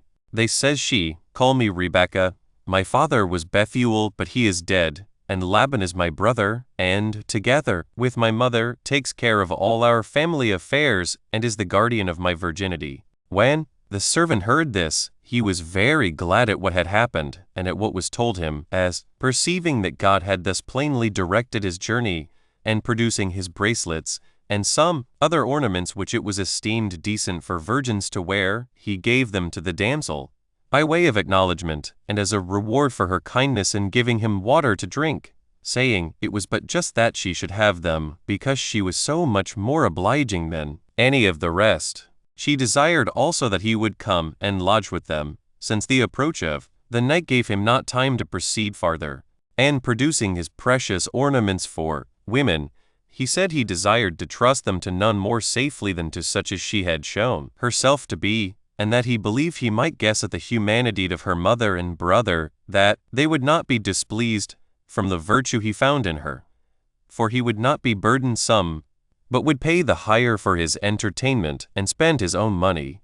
To which she replied, that he guessed right as to the humanity of her parents, but complained that he should think them so parsimonious as to take money, for that he should have all on free cost. But she said she would first inform her brother Laban, and, if he gave her leave, she would conduct him in. 3. As soon then as this was over, she introduced the stranger, and for the camels, the servants of Laban brought them in, and took care of them, and he was himself brought into supper by Laban. And after supper, he says to him, and to the mother of the damsel, addressing himself to her, "Abraham is the son of Terah, and a kinsman of yours, for Nahor, the grandfather of these children, was the brother of Abraham, by both father and mother, upon which account he hath sent me to you, being desirous to take this damsel for his son to wife. He is his legitimate son, and is brought up as his only heir. He could indeed have had the most happy of all the women in that country for him, but he would not have his son marry any of them, but out of regard to his own relations, he desired him to match here, whose affection and inclination I would not have you despise, for it was by the good pleasure of God that other accidents fell out in my journey, and that thereby I lighted upon your daughter and your house. For when I was near to the city, I saw a great many maidens coming to a well, and I prayed that I might meet with this damsel, which has come to pass accordingly. Do you therefore confirm that marriage, whose espousals have been already made by a divine appearance, and show the respect you have for Abraham, who hath sent me with so much solicitude, in giving your consent to the marriage of this damsel?" Upon this they understood it to be the will of God, and greatly approved of the offer, and sent their daughter as was desired. Accordingly Isaac married her, the inheritance being now come to him, for the children by Keturah were gone to their own remote habitations. Chapter 17. Concerning the death of Abraham. A little while after this Abraham died. He was a man of incomparable virtue, and honored by God in a manner agreeable to his piety towards him. The whole time of his life was 175 years, and he was buried in Hebron with his wife Sarah, by their sons, Isaac and Ishmael. Chapter 18. Concerning the sons of Isaac, Esau and Jacob, of their nativity and education. 1.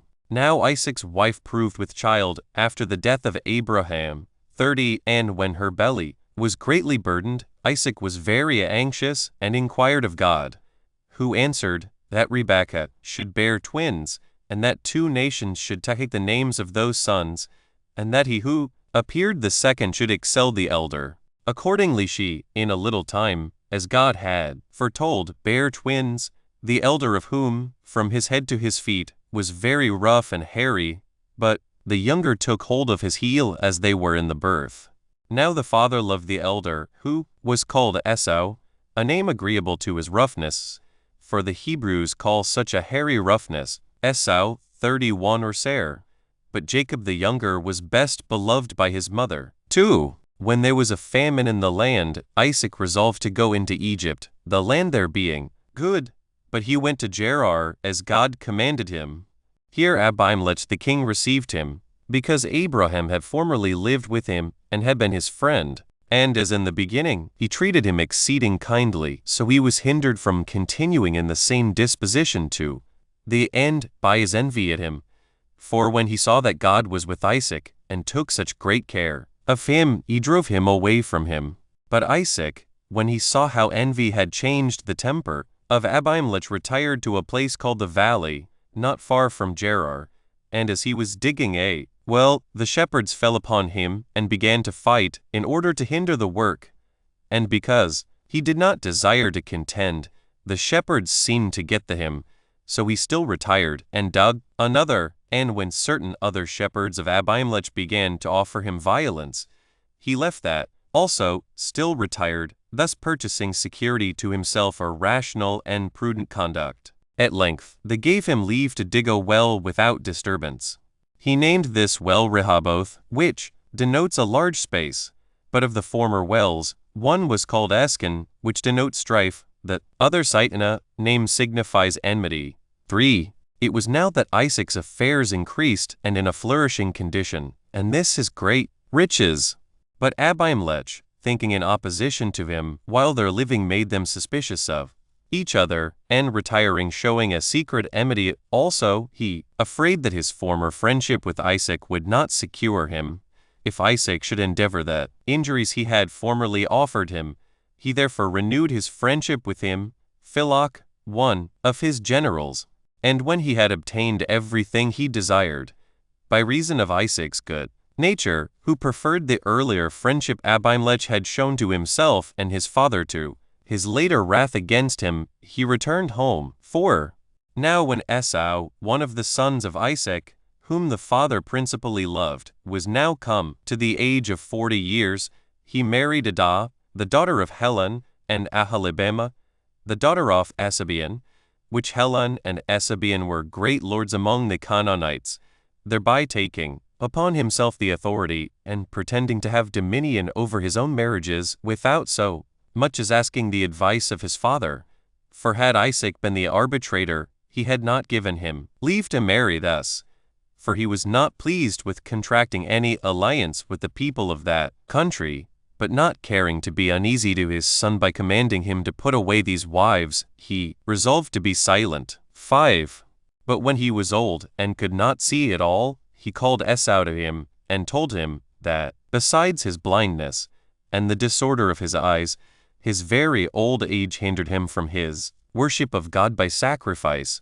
He bid him therefore to go out a-hunting, and when he had caught as much venison as he could, to prepare him a supper 32, that after this he might make supplication to God, to be to him a supporter and an assister during the whole time of his life, saying that it was uncertain when he should die, and that he was desirous, by prayers for him, to procure beforehand God to be merciful to him. 6.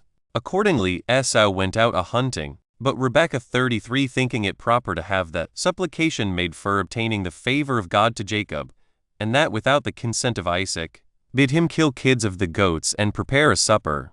So Jacob obeyed his mother according to all her instructions. Now when the supper was got ready, he took a goat's skin and put it about his arm, that by reason of its hairy roughness, he might by his father be believed to be Esau, for they, being twins, and in all things else alike, differed only in this thing. This was done out of his fear, that before his father had made his supplications, he should be caught in his evil practice, and lest he should, on the contrary, provoke his father to curse him. So he brought in the supper to his father. Isaac perceiveth to be Esau, so suspecting no deceit, he ate the supper, and betook himself to his prayers and intercessions with God, and said, O Lord of all ages and Creator of all substance, for it was thou that didst propose to my father great plenty of good things, and haste vouchsafe to bestow on me what I have, and haste promise to my posterity to be their kind supporter, and to bestow on them still greater blessings. Do thou therefore confirm these thy promises, and do not overlook me because of my present weak condition, on account of which I most earnestly pray to thee. Be gracious to this my son, and preserve him and keep him from everything that is evil. Give him a happy life and the possession of as many good things as thy power is able to bestow. Make him terrible to his enemies and honorable and beloved among his friends. 7. Thus did Isaac pray to God, thinking his prayers had been made for Esau. He had but just finished them when Esau came in from hunting, and when Isaac perceived his mistake, he was silent. But Esau required that he might be made partaker of the like blessing from his father that his brother had partook of. But his father refused it, because all his prayers had been spent upon Jacob, so Esau lamented the mistake. However, his father, being grieved at his weeping, said that he should excel in hunting and strength of body, in arms, and all such sorts of work, and should obtain glory for ever on those accounts, he and his posterity after him, but still should serve his brother. 8. Now the mother delivered Jacob, when she was afraid that his brother would inflict some punishment upon him because of the mistake about the prayers of Isaac. For she persuaded her husband to take a wife for Jacob out of Mesopotamia, of her own kindred, Esau having married already Basemath, the daughter of Ishmael, without his father's consent, for Isaac did not like the Canaanites, so that he disapproved of Esau's former marriages, which made him take Basemath to wife in order to please him, and indeed he had a great affection for her. Chapter 19. Concerning Jacob's flight into Mesopotamia, by reason of the fear he was in of his brother. 1. Now Jacob was sent by his mother to Mesopotamia in order to marry Laban her brother's daughter, which marriage was permitted by Isaac, on account of his obsequiousness to the desires of his wife, and he accordingly journeyed through the land of Canaan. And because he hated the people of that country, he would not lodge with any of them, but took up his lodging in the open air, and laid his head on a heap of stones that he had gathered together. At which time he saw in his sleep such a vision standing by him. He seemed to see a ladder that reached from the earth unto heaven, and persons descending upon the ladder that seemed more excellent than human, and at last God himself stood above it, and was plainly visible to him, who, calling him by his name, spake to him in these words, 2. O Jacob, it is not fit for thee, who art the son of a good father, and grandson of one who had obtained a great reputation for his eminent virtue, to be dejected at thy present circumstances, but to hope for better times, for thou shalt have great abundance of all good things, by my assistance. For I brought Abraham hither, out of Mesopotamia, when he was driven away by his kinsmen, and I made thy father a happy man, nor will I bestow a lesser degree of happiness on thyself. Be of good courage, therefore, and under my conduct proceed on this thy journey, for the marriage thou goest so zealously about shall be consummated, and thou shalt have children, of good characters, but their multitude shall be innumerable, and they shall leave what they have, to a still more numerous posterity, to whom and to whose posterity I give the dominion of all the land, and their posterity shall fill the entire earth and sea, so far as the sun beholds them. But do not thou fear any danger, nor be afraid of the many labors thou must undergo, for by my providence I will direct thee what thou art to do in the time present, and still much more in the time to come. 3. Such were the predictions which God made to Jacob, whereupon he became very joyful at what he had seen and heard, and he poured oil on the stones, because on them the prediction of such great benefits was made. He also vowed a vow that he would offer sacrifices upon them if he lived and returned safe, and if he came again in such a condition, he would give the tithe of what he had gotten to God. He also judged the place to be honorable and gave it the name of Bethel, which, in the Greek, is interpreted the house of God. 4. So he proceeded on his journey to Mesopotamia, and at length came to Haran. and meeting with shepherds in the suburbs, with boys grown up, and maidens sitting about a certain well, he stayed with them, as wanting water to drink. And beginning to discourse with them, he asked them whether they knew such a one as Laban, and whether he was still alive. Now they all said they knew him, for he was not so inconsiderable a person as to be unknown to any of them, and that his daughter fed her father's flock together with them, and that indeed they wondered that she was not yet come, for by her means thou mightest learn more exactly whatever thou desirest to know about that family. While they were saying this, the damsel came, and the other shepherds that came down along with her. Then they showed her Jacob, and told her that he was a stranger, who came to inquire about her father's affairs. But she, as pleased, after the custom of children, with Jacob's coming, asked him who he was, and whence he came to them, and what it was helack that he came thither. She also wished it might he in their power to supply the wants he came about. 5. But Jacob was quite overcome, not so much by their kindred, nor by that affection which might arise thence, as by his love to the damsel, and his surprise at her beauty, which was so flourishing, as few of the women of that age could vie with. He said then, there is a relation between thee and me, elder than either thy or my birth, if thou be the daughter of Laban, for Abraham was the son of Terah, as well as Haran and Nahor, of the last of whom Nahor, Bethuel thy grandfather was the son. Isaac my father was the son of Abraham and of Sarah, who was the daughter of Haran. But there is a nearer and later cement of mutual kindred which we bear to one another, for my mother Rebekah was sister to Laban thy father, both by the same father and mother. I therefore and thou are cousin germans. And I am now come to salute you, and to renew that affinity which is proper between us. Upon this the damsel, at the mention of Rebekah, as usually happens to young persons, wept, and that out of the kindness she had for her father, and embraced Jacob, she having learned an account of Rebekah from her father, and knew that her parents loved to hear her named. And when she had saluted him, she said that he brought the most desirable and greatest pleasures to her father, with all their family, who was always mentioning his mother, and always thinking of her, and her alone, and that this will make thee equal in his eyes to any advantageous circumstances whatsoever. Then she bid him go to her father, and follow her while she conducted him to him, and not to deprive him of such a pleasure by staying any longer away from him. 6. When she had said thus, she brought him to Laban, and being owned by his uncle, he was secure himself, as being among his friends, and he brought a great deal of pleasure to them by his unexpected coming.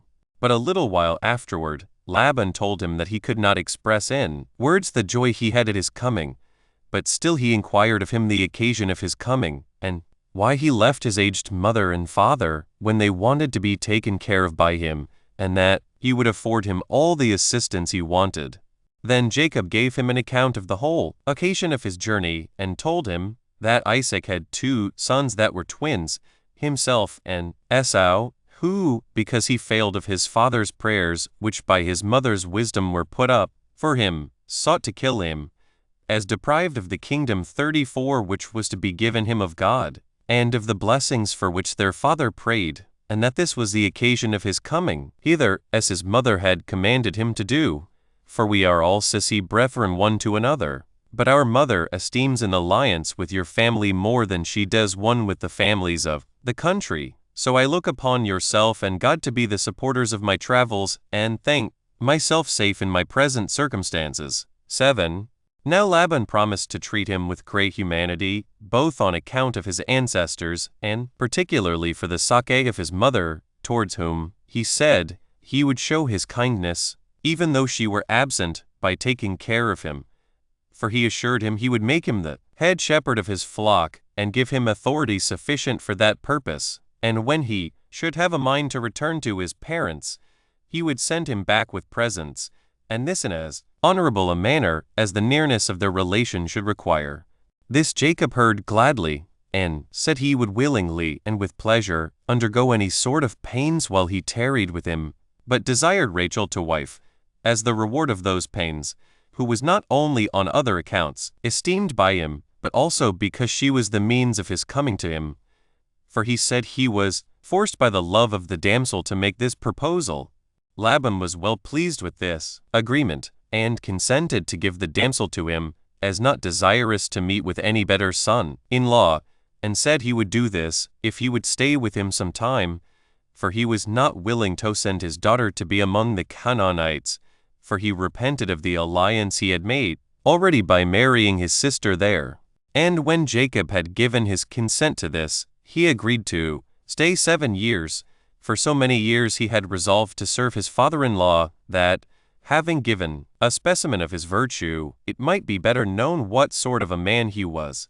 And Jacob, accepting of his terms, after the time was over, he made the wedding feast. And when it was night, without Jacob's perceiving it, he put his other daughter into bed to him, who was both elder than Rachel and of no comely countenance. Jacob lay with her that night, as being both in drink and in the dark. However, when it was day, he knew what had been done to him, and he reproached Laban for his unfair proceeding with him, who asked pardon for that necessity, which forced him to do what he did. For he did not give him Leah out of any ill design, but as overcome by another greater necessity, that, notwithstanding this, nothing should hinder him from marrying Rachel, but that when he had served another 7 years, he would give him her, whom he loved. Jacob submitted to this condition, for his love to the damsel did not permit him to do otherwise, and when another 7 years were gone, he took Rachel to wife. 8. Now each of these had handmaids by their father's donation. Zilpah was handmaid to Leah, and Bilhah to Rachel, by no means slaves, 35, but however subject to their mistresses. Now Leah was sorely troubled at her husband's love to her sister, and she expected she should be better esteemed if she bare him children.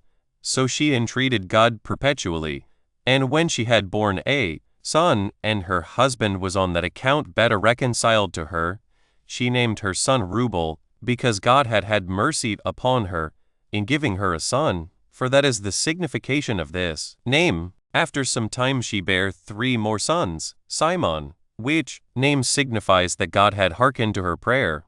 Then she bare Levi, the confirmer of their friendship. After him was born Judah, which denotes thanksgiving. But Rachel, fearing lest the fruitfulness of her sister should make herself enjoy a lesser share of Jacob's affections, put to bed to him her handmaid Bilhah, by whom Jacob had Dan. One may interpret that name into the Greek tongue, a divine judgment. And after him Nephthalim, as it were, unconquerable in stratagems, since Rachel tried to conquer the fruitfulness of her sister by this stratagem. Accordingly, Leah took the same method, and used a counter-stratagem to that of her sister, for she put to bed to him her own handmaid. Jacob therefore had by Zilpah a son, whose name was Gad, which may be interpreted fortune, and after him Asher, which may be called a happy man, because he added glory to Leah. Now Reuben, the eldest son of Leah, brought apples of mandrakes, 36 to his mother. When Rachel saw them, she desired that she would give her the apples, for she longed to eat them. But when she refused and bid her be content that she had deprived her of the benevolence she ought to have had from her husband, Rachel, in order to mitigate her sister's anger, said she would yield her husband to her, and he should lie with her that evening. She accepted of the favor, and Jacob slept with Leah by the favor of Rachel. She bare then these sons, Issachar, denoting one born by hire, and Zabulon, one born as a pledge of benevolence towards her, and a daughter Dinah. After some time Rachel had a son, named Joseph, which signified there should be another added to him. 9. Now Jacob fed the flocks of Laban his father-in-law all this time, being 20 years, after which he desired leave of his father-in-law to take his wives and go home. But when his father-in-law would not give him leave, he contrived to do it secretly. He made trial therefore of the disposition of his wives what they thought of this journey, when they appeared glad, and approved of it. Rachel took along with her the images of the gods, which, according to their laws, they used to worship in their own country, and ran away together with her sister.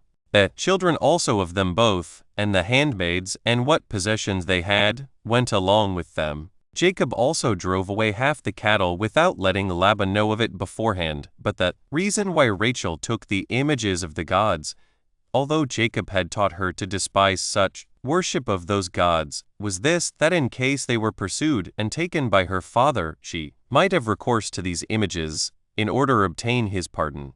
10. But Laban, after 1 day's time, being acquainted with Jacob's and his daughter's departure, was much troubled, and pursued after them, leading a band of men with him, and on the 7th day overtook them, and found them resting on a certain hill, and then indeed he did not meddle with them, for it was eventide.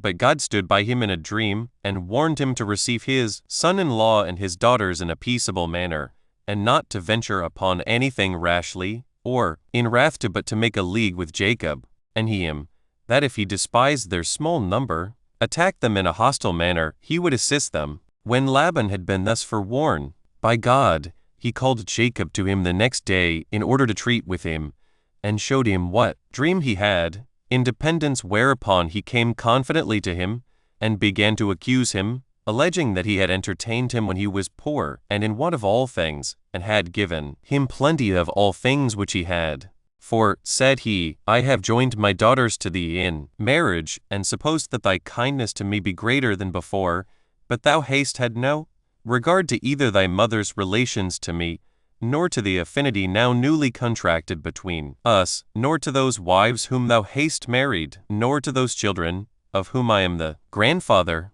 Thou hast treated me as an enemy, driving away my cattle, and by persuading my daughters to run away from their father, and by carrying home those sacred paternal images, which were worshipped by my forefathers and have been honored with the like worship which they paid them by myself. In short, thou hast done this whilst thou art my kinsman, and my sister's son, and the husband of my daughters, and was hospitably treated by me, and didst eat at my table. When Laban had said this, Jacob made his defense that he was not the only person in whom God had implanted the love of his native country, but that he had made it natural to all men, and that therefore it was but reasonable that, after so long time, he should go back to it. But as to the prey, of whose driving away thou accusest me, if any other person were the arbitrator, thou wouldst be found in the wrong. For instead of those thanks I ought to have had from thee for both keeping thy cattle and increasing them, how is it that thou art unjustly angry at me because I have taken and have with me a small portion of them? But then, as to thy daughters, take notice that it is not through any evil practices of mine that they follow me in my return home, but from that just affection which wives naturally have to their husbands. They follow therefore not so properly myself as their own children. And thus far of his apology was made, in order to clear himself of having acted unjustly. To which he added his own complaint and accusation of Laban, saying, While I was thy sister's son, and thou hadst given me thy daughters in marriage, thou hast worn me out with thy harsh commands, and detained me 20 years under them. That indeed which was required in order to my marrying thy daughters, hard as it was, I own to have been tolerable, but as to those that were put upon me after those marriages, they were worse, and such indeed as an enemy would have avoided. For certainly Laban had used Jacob very ill, for when he saw that God was assisting to Jacob in all that he desired, he promised him that of the young cattle which should be born, he should have sometimes what was of a white color, and sometimes what should be of a black color. But when those that came to Jacob's share proved numerous, he did not keep his faith with him, but said he would give them to him the next year, because of his envying him the multitude of his possessions. He promised him as before, because he thought such an increase was not to be expected, but when it appeared to be fact, he deceived him. 11. But then, as to the sacred images, he bid him search for them. And when Laban accepted of the offer, Rachel, being informed of it, put those images into that camel's saddle on which she rode, and sat upon it, and said that her natural purgation hindered her rising up. So Laban left off searching any further, not supposing that his daughter in such circumstances would approach to those images. So he made a league with Jacob, and bound it by oaths that he would not bear him any malice on account of what had happened. And Jacob made the like league and promise to love Laban's daughters.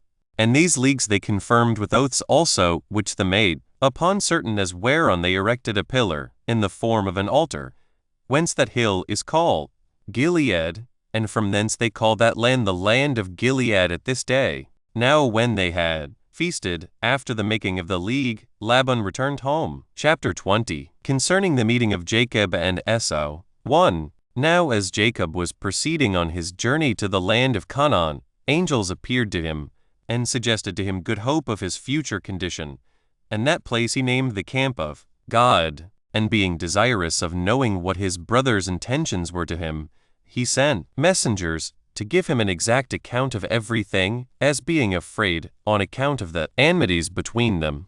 He charged those that were sent to say to Esau, Jacob had thought it wrong to live together with him while he was in anger against him, and so had gone out of the country, and that he now, thinking the length of time of his absence must have made up their differences, was returning, that he brought with him his wives and his children, with what possessions he had gotten, and delivered himself, with what was most dear to him, into his hands, and should think it his greatest happiness to partake together with his brother of what God had bestowed upon him. So these messengers told him this message, upon which Esau was very glad, and met his brother with 400 men. And Jacob, when he heard that he was coming to meet him with such a number of men, was greatly afraid. However, he committed his hope of deliverance to God, and considered how, in his present circumstances, he might preserve himself and those that were with him, and overcome his enemies if they attacked him injuriously. He therefore distributed his company into parts. Some he sent before the rest, and the others he ordered to come close behind, that so, if the first were overpowered when his brother attacked them, they might have those that followed as a refuge to fly unto. And when he had put his company in this order, he sent some of them to carry presents to his brother. The presents were made up of cattle and a great number of 4-footed beasts, of many kinds, such as would be very acceptable to those that received them on account of their rarity. Those who were sent went at certain intervals of space asunder, that, by following thick, one after another, they might appear to be more numerous, that Esau might remit of his anger on account of these presents if he were still in a passion. Instructions were also given to those that were sent to speak gently to him. 2. When Jacob had made these appointments all the day, and night came on, he moved on with his company, and, as they were gone over a certain river called Jabbok, Jacob was left behind, and meeting with an angel, he wrestled with him, the angel beginning the struggle, but he prevailed over the angel, who used a voice, and spake to him in words, exhorting him to be pleased with what had happened to him, and not to suppose that his victory was a small one, but that he had overcome a divine angel, and to esteem the victory as a sign of great blessings that should come to him, and that his offspring should never fall, and that no man should be too hard for his power. He also commanded him to be called Israel, which in the Hebrew tongue signifies one that struggled with the divine angel. 37 These promises were made at the prayer of Jacob, for when he perceived him to be the angel of God, he desired he would signify to him what should befall him hereafter. And when the angel had said what is before related, he disappeared. But Jacob was pleased with these things, and named the place Phanuel, which signifies the face of God. Now when he felt pain by this struggling upon his broad sinew, he abstained from eating that sinew himself afterward, and for his sake it is still not eaten by us. 3. When Jacob understood that his brother was near, he ordered his wives to go before, each by herself, with the handmaids, that they might see the actions of the men as they were fighting, if Esau were so disposed. He then went up to his brother Esau, and bowed down to him, who had no evil design upon him, but saluted him, and asked him about the company of the children and of the women, and desired, when he had understood all he wanted to know about them, that he would go along with him to their father. But Jacob, pretending that the cattle were weary Esau, returned to Seir, for there was his place of habitation, he having named the place Roughness, from his own hairy roughness. Chapter 21. Concerning the violation of Dinah's chastity. 1. Hereupon Jacob came to the place till this day called Tent Succoth, from whence he went to Shechem, which is a city of the Canaanites. Now as the Shechemites were keeping a festival, Dinah, who was the only daughter of Jacob, went into the city to see the finery of the women of that country. But when Shechem, the son of Hamor the king, saw her, he defiled her by violence, and being greatly in love with her, desired of his father that he would procure the damsel to him for a wife. To which desire he condescended, and came to Jacob, desiring him to give leave that his son Shechem might, according to law, marry Dinah.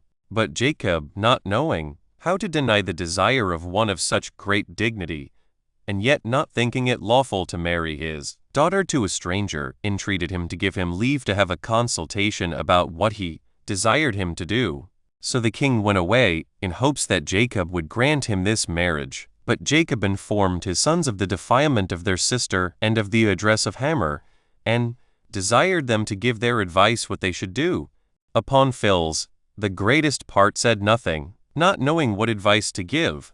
But Simon and Levi, the brethren of the damsel by the same mother, agreed between themselves upon the action following, it being now the time of a festival, when the Shechemites were employed in ease and feasting, they fell upon the watch when they were asleep, and, coming into the city, slew all the males 38, as also the king and his son with them, but spared the women. And when they had done this without their father's consent, they brought away their sister. 2. Now while Jacob was astonished at the greatness of this act, and was severely blaming his sons for it, God stood by him, and bid him be of good courage, but to purify his tents, and to offer those sacrifices which he had vowed to offer when he went first into Mesopotamia, and saw his vision. As he was there for purifying his followers, he lighted upon the gods of Laban, for he did not before know they were stolen by Rachel, and he hid them in the earth, under an oak, in Shechem. And departing thence, he offered sacrifice at Bethel, the place where he saw his dream when he went first into Mesopotamia. 3. And when he was gone thence, and was come over against Ephrata, he there buried Rachel, who died in childbed. She was the only one of Jacob's kindred that had not the honor of burial, at Hebron. And when he had mourned for her a great while, he called the son that was born off for Benjamin. 39, because of the sorrow the mother had with him. These are all the children of Jacob, 12 males and 1 female. Of them 8 were legitimate, viz. 6 of Leah, and 2 of Rachel, and 4 were of the handmaids, 2 of each, all whose names have been set down already. Chapter 22. How Isaac died, and was buried in Hebron. From thence Jacob came to Hebron, a city situate among the Canaanites, and there it was that Isaac lived. And so they lived together for a little while, for as to Rebekah, Jacob did not find her alive. Isaac also died not long after the coming of his son, and was buried by his sons, with his wife, in Hebron, where they had a monument belonging to them from their forefathers. Now Isaac was a man who was beloved of God, and was vouchsafed great instances of providence by God, after Abraham his father, and lived to be exceeding old. For when he had lived virtuously 185 years, he then died. Antiquities of the Jews book, Roman 2, containing the interval of 220 years, from the death of Isaac to the exodus out of Egypt. Chapter 1. How Esau and Jacob, Isaac's sons, divided their habitation, and Esau possessed Idumea and Jacob Canaan. 1. After the death of Isaac, his sons divided their habitations respectively, nor did they retain what they had before. But Esau departed from the city of Hebron, and left it to his brother, and dwelt in Seir, and ruled over Idumea. He called the country by that name from himself, for he was named Edom, which appellation he got on the following occasion. One day returning from the toil of hunting very hungry, it was when he was a child in age, he lighted on his brother when he was getting ready lentil pottage for his dinner, which was of a very red color, on which account he the more earnestly longed for it, and desired him to give him some of it to eat. But he made advantage of his brother's hunger, and forced him to resign up to him his birthright, and he, being pinched with famine, resigned it up to him under an oath. Whence it came that, on account of the redness of this pottage, he was, in way of jest, by his contemporaries, called Edom, for the Hebrews call what is red Edom, and this was the name given to the country. But the Greeks gave it a more agreeable pronunciation, and named it Idumea. 2. He became the father of 5 sons, of whom Jaus and Jalamis and Coreus were by one wife, whose name was Alibama. But of the rest, Eliphaz was born to him by Ada, and Ragal by Basemath, and these were the sons of Esau. Eliphaz had 5 legitimate sons, Theman, Omer, Cephas, Gothem, and Canes, for Amalek was not legitimate, but by a concubine, whose name was Thamah. These dwelt in that part of Idumea which is called Jebelitis, and that denominated from Amalek, Amalkitis. For Idumea was a large country, and did then preserve the name of the whole, while in its several parts it kept the names of its peculiar inhabitants. Chapter 2. How Joseph, the youngest of Jacob's sons, was envied by his brethren, when certain dreams had foreshown his future happiness. 1. It happened that Jacob came to so great happiness as rarely any other person had arrived at. He was richer than the rest of the inhabitants of that country, and was at once envied and admired for such virtuous sons, for they were deficient in nothing, but were of great souls, both for laboring with their hands and enduring of toil, and shrewd also in understanding. And God exercised such a providence over him, and such a care of his happiness, as to bring him the greatest blessings, even out of what appeared to be the most sorrowful condition, and to make him the cause of our forefathers' departure out of Egypt, him and his posterity. The occasion was this: when Jacob had his son Joseph born to him by Rachel, his father loved him above the rest of his sons, both because of the beauty of his body and the virtues of his mind, for he excelled the rest in prudence. This affection of his father excited the envy and the hatred of his brethren, as did also his dreams which he saw and related to his father and to them, which foretold his future happiness, it being usual with mankind to envy their very nearest relations, such their prosperity. Now the visions which Joseph saw in his sleep were these. 2. When they were in the middle of harvest, and Joseph was sent by his father with his brethren, to gather the fruits of the earth, he saw a vision in a dream, but greatly exceeding the customary appearances that come when we are asleep, which, when he was got up, he told his brethren, that they might judge what it portended. He said he saw the last night, that his wheat sheaf stood still in the place where he said it, but that their sheaves ran to bow down to it, as servants bow down to their masters. But as soon as they perceived the vision, foretold that he should obtain power and great wealth, and that his power should be in opposition to them, they gave no interpretation of it to Joseph, as if the dream were not by them understood. But they prayed that no part of what they suspected to be its meaning might come to pass, and they bare a still greater hatred to him on the account. 3. But God, in opposition to their envy, sent a second vision to Joseph, which was much more wonderful than the former. For it seemed to him that the sun took with him the moon and the rest of the stars, and came down to the earth, and bowed down to him. He told the vision to his father, and that, as suspecting nothing of ill will from his brethren, when they were there also, and desired him to interpret what it should signify. Now Jacob was pleased with the dream, for, considering the prediction in his mind, and shrewdly and wisely guessing at its meaning, he rejoiced at the great things thereby signified, because it declared the future happiness of his son, and that, by the blessing of God, the time would come when he should be honored and thought worthy of worship by his parents and brethren, as guessing that the moon and sun were like his mother and father, the former as she that gave increase and nourishment to all things, and the latter he that gave form and other powers to them, and that the stars were like his brethren, since they were 11 in number, as were the stars that received their power from the sun and moon. 4. And thus did Jacob make a judgment of this vision, and that a shrewd one also.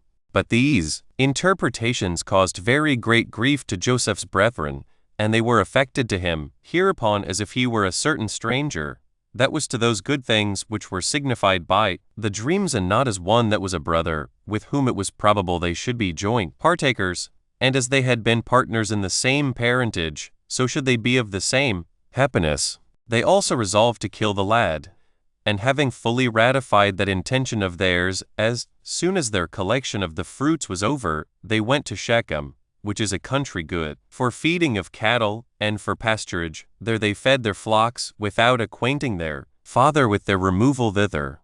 Whereupon he had melancholy suspicions about them, as being ignorant of his son's condition, and receiving no messenger from the flocks that could inform him of the true state they were in. So, because he was in great fear about them, he sent Joseph to the flocks, to learn the circumstances his brethren were in, and to bring him word how they did. Chapter 3. How Joseph was thus sold by his brethren into Egypt, by reason of their hatred to him, and how he there grew famous and illustrious, and had his brethren under his power. 1. Now these brethren rejoiced as soon as they saw their brother coming to them, not indeed as at the presence of a near relation, or as at the presence of one sent by their father, but as at the presence of an enemy, and one that by divine providence was delivered into their hands, and they already resolved to kill him, and not let slip the opportunity that lay before them. But when Reuben, the eldest of them, saw them thus disposed, and that they had agreed together to execute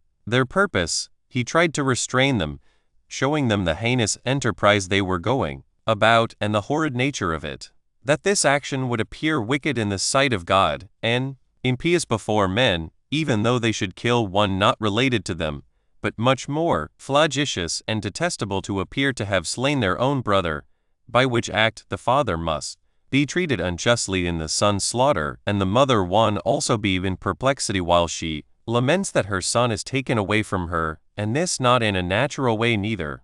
So he entreated them to have a regard to their own consciences, and wisely to consider what mischief would betide them upon the death of so good a child and their youngest brother, that they would also fear God, who was already both a spectator and a witness of the designs they had against their brother, that he would love them if they abstained from this act, and yielded to repentance and amendment.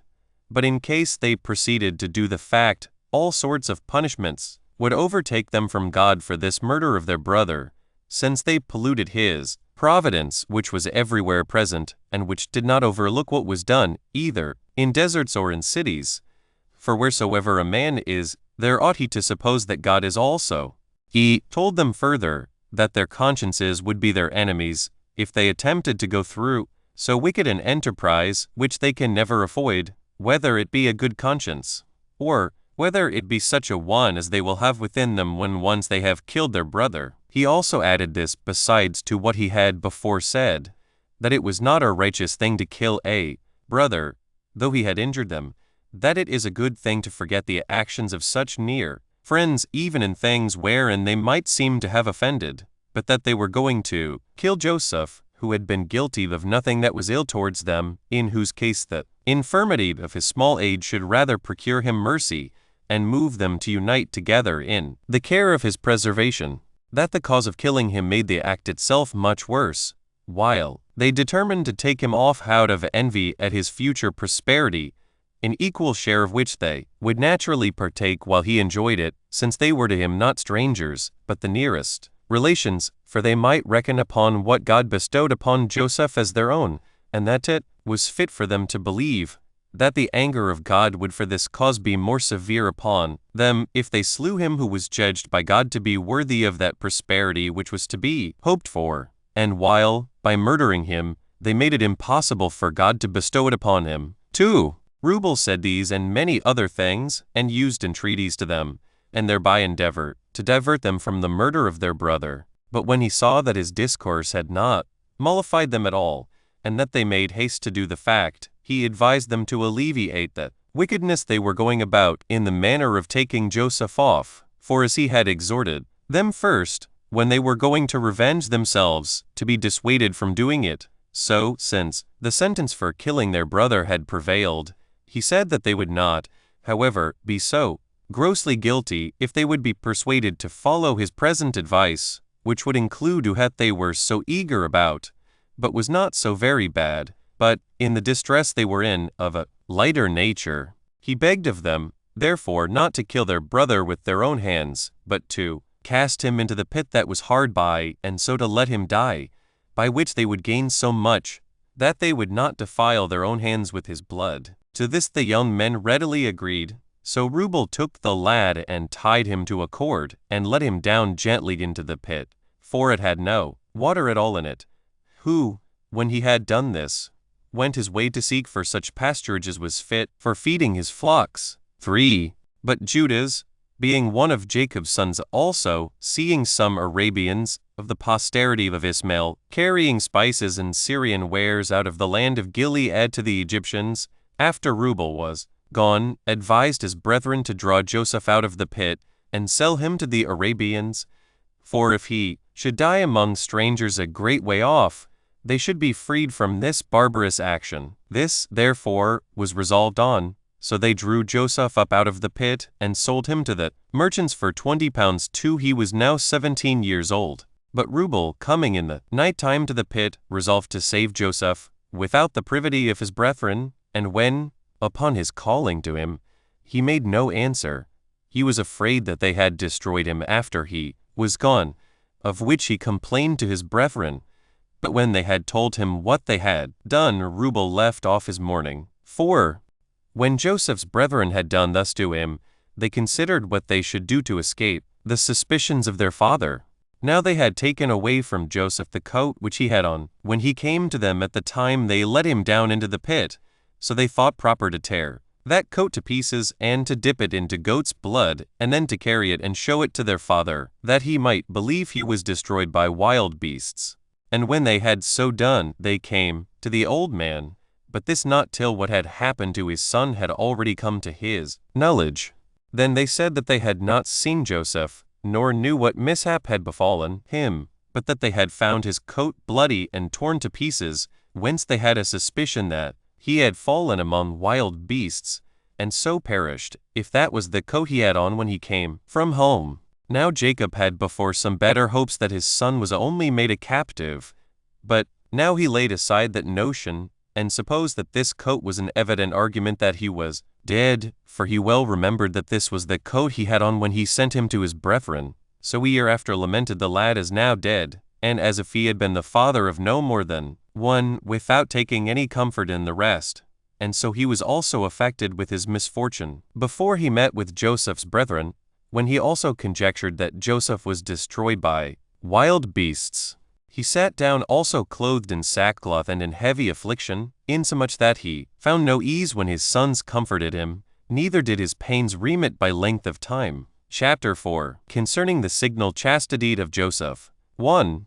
Now Potiphar, an Egyptian, who was chief cook to King Pharaoh, bought Joseph of the merchants, who sold him to him. He had him in the greatest honor, and taught him the learning that became a free man, and gave him leave to make use of a diet better than was allotted to slaves. He entrusted also the care of his house to him. So he enjoyed these advantages, yet did not he leave that virtue which he had before, upon such a change of his condition, but he demonstrated that wisdom was able to govern the uneasy passions of life, in such as have it in reality, and do not only put it on for a show, under a present state of prosperity too. For when his master's wife was fallen in love with him, both on account of his beauty of body and his dexterous management of affairs, and supposed that if she should make it known to him, she could easily persuade him to come and lie with her, and that he would look upon it as a piece of happy fortune that his mistress should entreat him,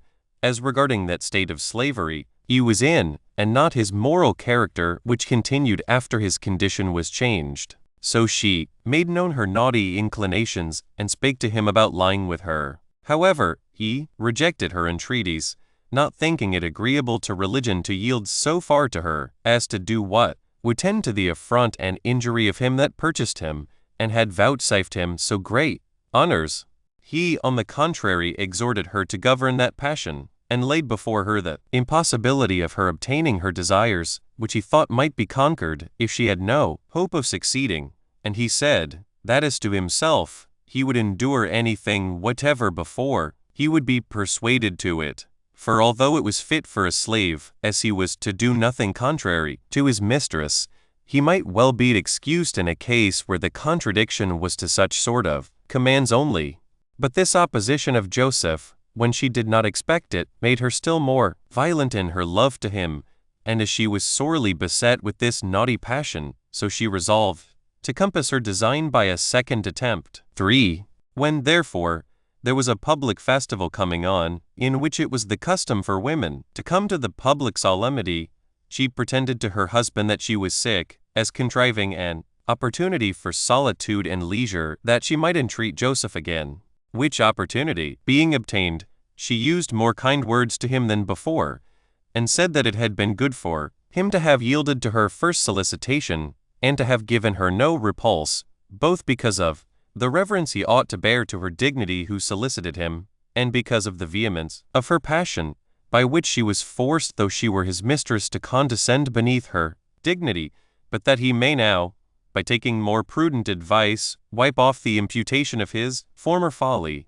For whether it were that he expected the repetition of her solicitations she had now made, and that with greater earnestness than before, for that she had pretended sickness on this very account, and had preferred his conversation before the festival and its solemnity, or whether he opposed her former discourses, as not believing she could be in earnest, she now gave him sufficient security, by thus repeating her application, that she meant not in the least by fraud to impose upon him, and assured him that if he complied with her affections, he might expect the enjoyment of the advantages he already had, and if he were submissive to her, he should have still greater advantages, but that he must look for revenge and hatred from her in case he rejected her desires, and preferred the reputation of chastity before his mistress. For that he would gain nothing by such procedure, because she would then become his accuser, and would falsely pretend to her husband that he had attempted her chastity, and that Potiphar would hearken to her words rather than to his. Let his be ever so agreeable to the truth. For when the woman had said thus, and even with tears in her eyes, neither did pity dissuade Joseph from his chastity, nor did fear compel him to a compliance with her. But he opposed her solicitations, and did not yield to her threatenings, and was afraid to do an ill thing, and chose to undergo the sharpest punishment rather than to enjoy his present advantages, by doing what his own conscience knew would justly deserve that he should die for it. He also put her in mind that she was a married woman, and that she ought to cohabit with her husband only, and desired her to suffer these considerations to have more weight with her than the short pleasure of lustful dalliance, which would bring her to repentance afterwards, would cause trouble to her, and yet would not amend what had been done amiss. He also suggested to her the fear she would be in, lest they should be caught, and that the advantage of concealment was uncertain, and that only while the wickedness was not known would there be any quiet for them, but that she might have the enjoyment of her husband's company without any danger. And he told her that in the company of her husband she might have great boldness from a good conscience, both before God and before men. Nay, that she would act better like his mistress, and make use of her authority over him better while she persisted in her chastity than when they were both ashamed for what wickedness they had been guilty of, and that it is much better to a life, well and known, to have been so, than upon the hopes of the concealment of evil practices. 5. Joseph, by saying this, and more, tried to restrain the violent passion of the woman, and to reduce her affections within the rules of reason. But she grew more ungovernable and earnest in the matter, and since she despaired of persuading him, she laid her hands upon him, and had a mind to force him.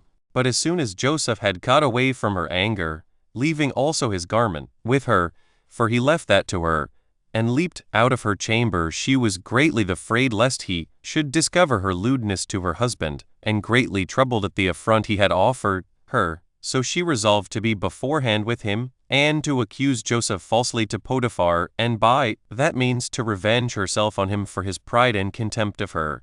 And she thought it a wise thing in itself, and also becoming a woman, thus to prevent his accusation. Accordingly she sat, sorrowful and in confusion, framing herself so hypocritically and angrily that the sorrow which was really for her being disappointed of her lust might appear to be for the attempt upon her chastity, so that when her husband came home and was disturbed at the sight of her and inquired what was the cause of the disorder she was in, she began to accuse Joseph, and, "O husband," said she, "mayst thou not live a day longer if thou dost not punish the wicked slave, who has desired to defile thy bed, who has neither minded who he was when he came to our house, so as to behave himself with modesty, nor has he been mindful of what favors he had received from thy bounty, as he must be an ungrateful man indeed, unless he, in every respect, carry himself in a manner agreeable to us. This man, I say, laid a private design to abuse thy wife, and this at the time of a festival, observing when thou wouldst be absent. So that it now is clear that his modesty, as it appeared to be formerly, was only because of the restraint he was in, out of fear of thee, but that he was not really of a good disposition. This has been occasioned by his being advanced to honor beyond what he deserved and what he hoped for, insomuch that he concluded that he who was deemed fit to be trusted with thy estate and the government of thy family, and was preferred above thy eldest servants, might be allowed to touch thy wife also. Thus when she had ended her discourse, she showed him his garment, as if he then left it with her when he attempted to force her.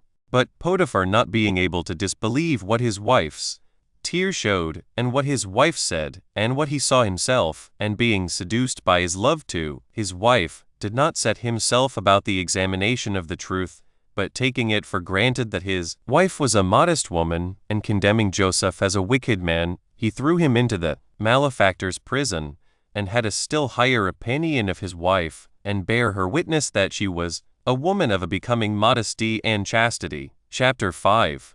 What things befell Joseph in prison. 1.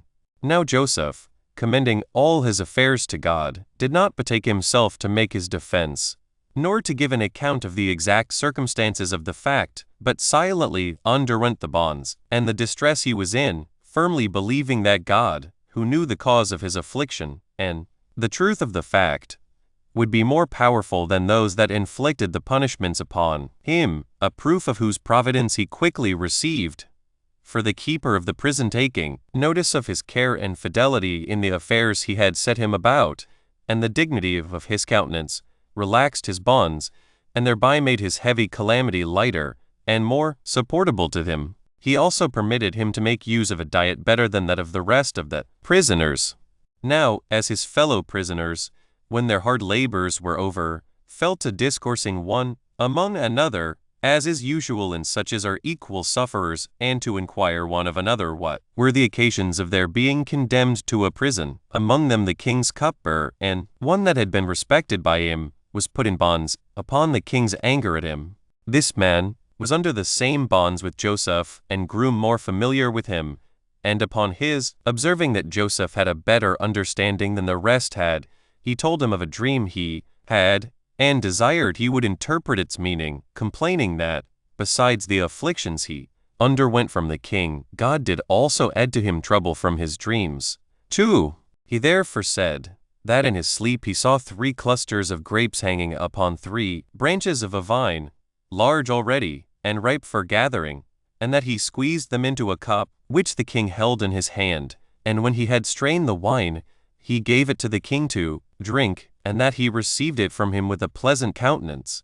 This, he said, was what he saw, and he desired Joseph, that if he had any portion of understanding in such matters, he would tell him what this vision foretold, who bid him be of good cheer, and expect to be loosed from his bonds in 3 days' time, because the king desired his service, and was about to restore him to it again. For he let him know that God bestows the fruit of the vine upon men for good, which wine is poured out to him, and is the pledge of fidelity and mutual confidence among men, and puts an end to their quarrels, takes away passion and grief out of the minds of them that use it, and makes them cheerful. Thou sayest that thou didst squeeze this wine from 3 clusters of grapes with thine hands, and that the king received it. Know, therefore, that this vision is for thy good, and foretells a release from thy present distress within the same number of days, as the branches had whence thou gatheredst thy grapes in thy sleep. However, remember what prosperity I have foretold thee when thou hast found it true by experience, and when thou art in authority, do not overlook us in this prison, wherein thou wilt leave us when thou art gone to the place we have foretold. For we are not in prison for any crime, but for the sake of our virtue and sobriety are we condemned to suffer the penalty of malefactors, and because we are not willing to injure him that has thus distressed us, though it were for our own pleasure. The cupbearer, therefore, as was natural to do, rejoiced to hear such an interpretation of his dream, and waited the completion of what had been thus shown him beforehand. 3. But another servant there was of the king, who had been chief baker, and was now bound in prison with the cupbearer. He also was in good hope, upon Joseph's interpretation of the other's vision, for he had seen a dream also. So he desired that Joseph would tell him what the visions he had seen the night before might mean. They were these that follow. Methought, says he, I carried 3 baskets upon my head. 2 were full of loaves, and the third full of sweetmeats, and other eatables, such as are prepared for kings, but that the fowls came flying, and eat them all up, and had no regard to my attempt to drive them away. And he expected a prediction like to that of the cupbearer. But Joseph, considering and reasoning about the dream, said to him, that he would willingly be an interpreter of good events to him, and not of such as his dream denounced to him. But he told him that he had only 3 days in all to live, for that the 3 baskets signify that on the 3rd day he should be crucified and devoured by fowls, while he was not able to help himself. Now both these dreams had the same several events that Joseph foretold they should have, and this to both the parties. For on the 3rd day before mentioned, when the king solemnized his birthday, he crucified the chief baker, but set the butler free from his bonds, and restored him to his former ministration. 4. But God freed Joseph from his confinement, after he had endured his bonds 2 years, and had received no assistance from the cupbearer, who did not remember what he had said to him formerly, and God contrived this method of deliverance for him. Pharaoh the king had seen in his sleep the same evening 2 visions, and after them had the interpretations of them both given him. He had forgotten the latter, but retained the dreams themselves, being therefore troubled at what he had seen, for it seemed to him to be all of a melancholy nature. The next day he called together the wisest men among the Egyptians, desiring to learn from them the interpretation of his dreams. But when they hesitated about them, the king was so much the more disturbed. And now it was that the memory of Joseph, and his skill in dreams, came into the mind of the king's cupbearer, when he saw the confusion that Pharaoh was in. So he came, and mentioned Joseph to him, as also the vision he had seen in prison, and how the event proved, as he had said, as also that the chief baker was crucified on the very same day, and that this also happened to him according to the interpretation of Joseph. That Joseph himself was laid in bonds by Potiphar, who was his head cook, as a slave, but he said he was one of the noblest of the stock of the Hebrews, and said further, his father lived in great splendor. If, therefore, thou wilt send for him, and not despise him on the score of his misfortunes, thou wilt learn what thy dreams signify. So the king commanded that they should bring Joseph into his presence, and those who received the command came and brought him with them, having taken care of his habit, that it might be decent, as the king had enjoined them to do. 5. But the king took him by the hand, and, O young man, says he, for my servant bears witness that thou art at present the best and most skillful person I can consult with. Vouchsafe me the same favors which thou bestowedst on this servant of mine, and tell me what events they are which the visions of my dreams foreshow. And I desire thee to suppress nothing out of fear, nor to flatter me with lying words, or with what may please me, although the truth should be of a melancholy nature. For it seemed to me that, as I walked by the river, I saw kine fat and very large, 7 in number, going from the river to the marshes, and other kine of the same number, like them, met them out of the marshes, exceeding lean and ill-favored, which ate up the fat and the large kine, and yet were no better than before, and not less miserably pinched with famine. After I had seen this vision, I awaked out of my sleep, and being in disorder, and considering with myself what this appearance should be, I fell asleep again, and saw another dream, much more wonderful than the foregoing, which still did more affright and disturb me.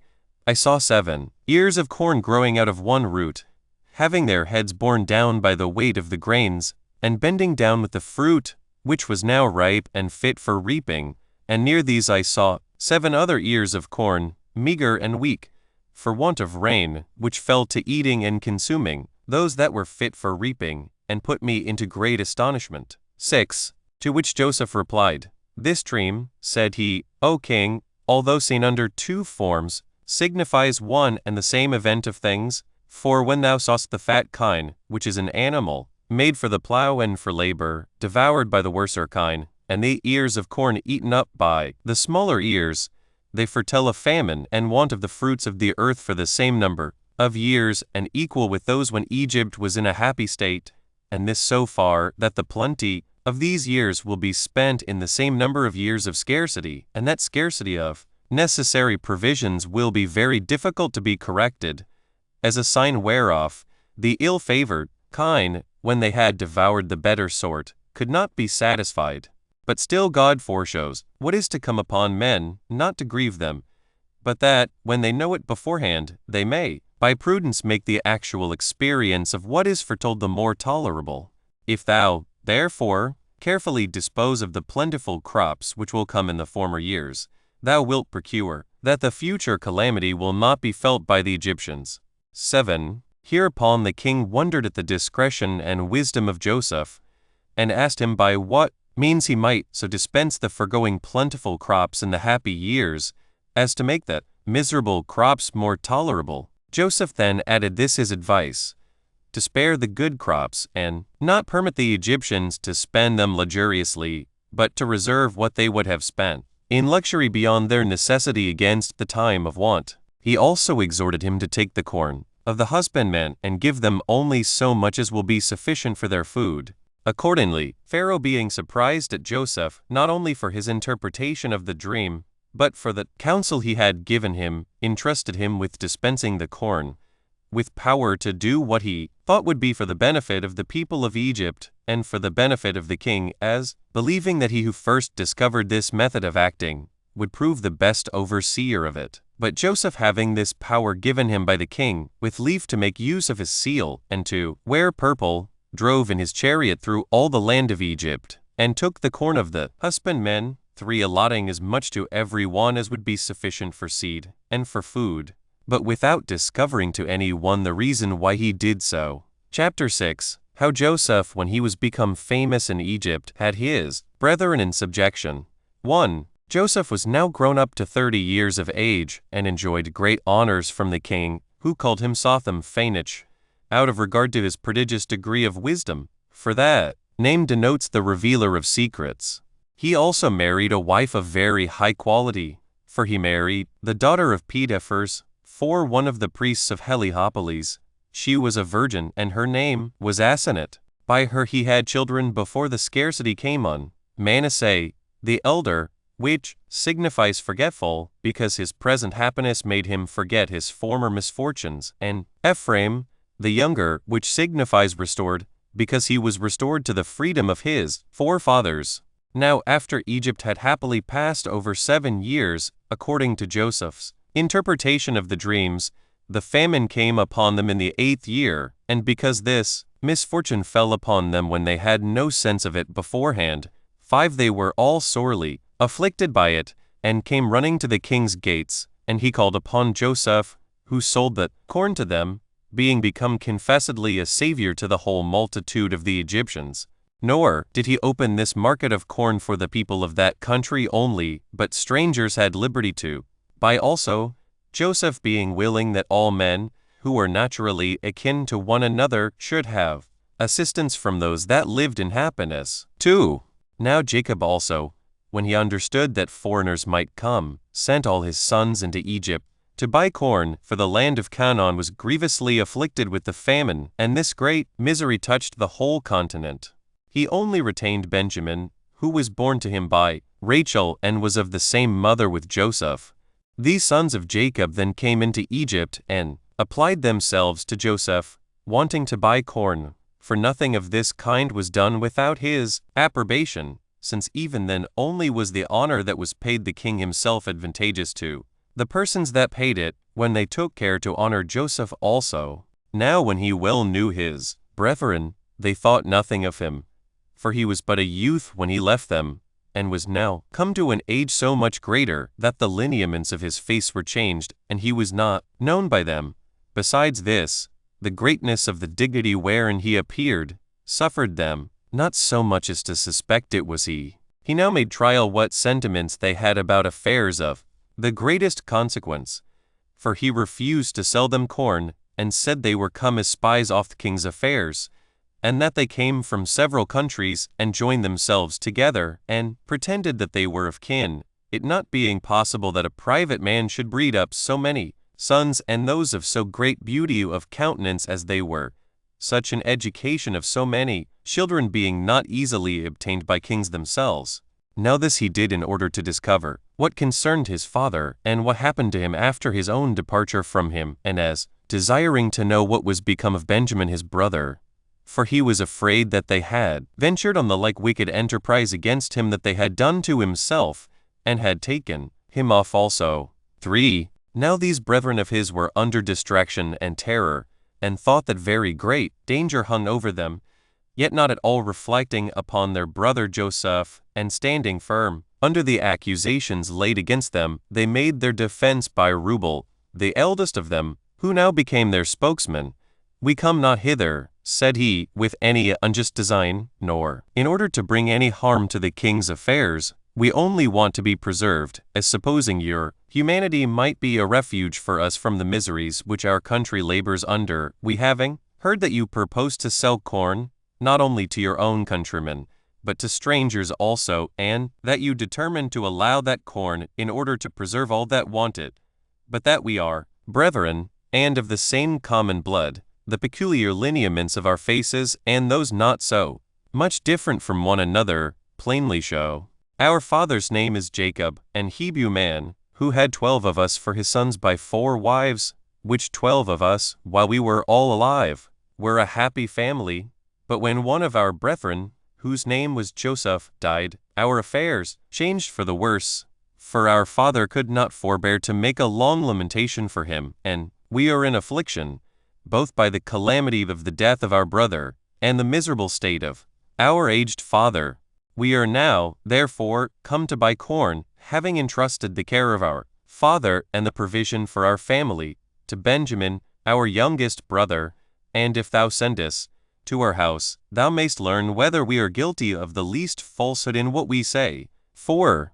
And thus did Reuben endeavor to persuade Joseph to have a better opinion of them. But when he had learned from them that Jacob was alive, and that his brother was not destroyed by them, he for the present put them in prison, as intending to examine more into their affairs when he should be at leisure. But on the 3rd day he brought them out, and said to them, Since you constantly affirm that you are not come to do any harm to the king's affairs, that you are brethren, and the sons of the father whom you named, you will satisfy me of the truth of what you say, if you leave one of your company with me, who shall suffer no injury here, and if, when ye have carried corn to your father, you will come to me again, and bring your brother, whom you say you left there, along with you. For this shall be by me esteemed an assurance of the truth of what you have told me. Hereupon they were in greater grief than before. They wept, and perpetually deplored one among another the calamity of Joseph, and said, they were fallen into this misery, as a punishment inflicted by God for what evil contrivances they had against him. And Reuben was large in his reproaches of them for their too late repentance.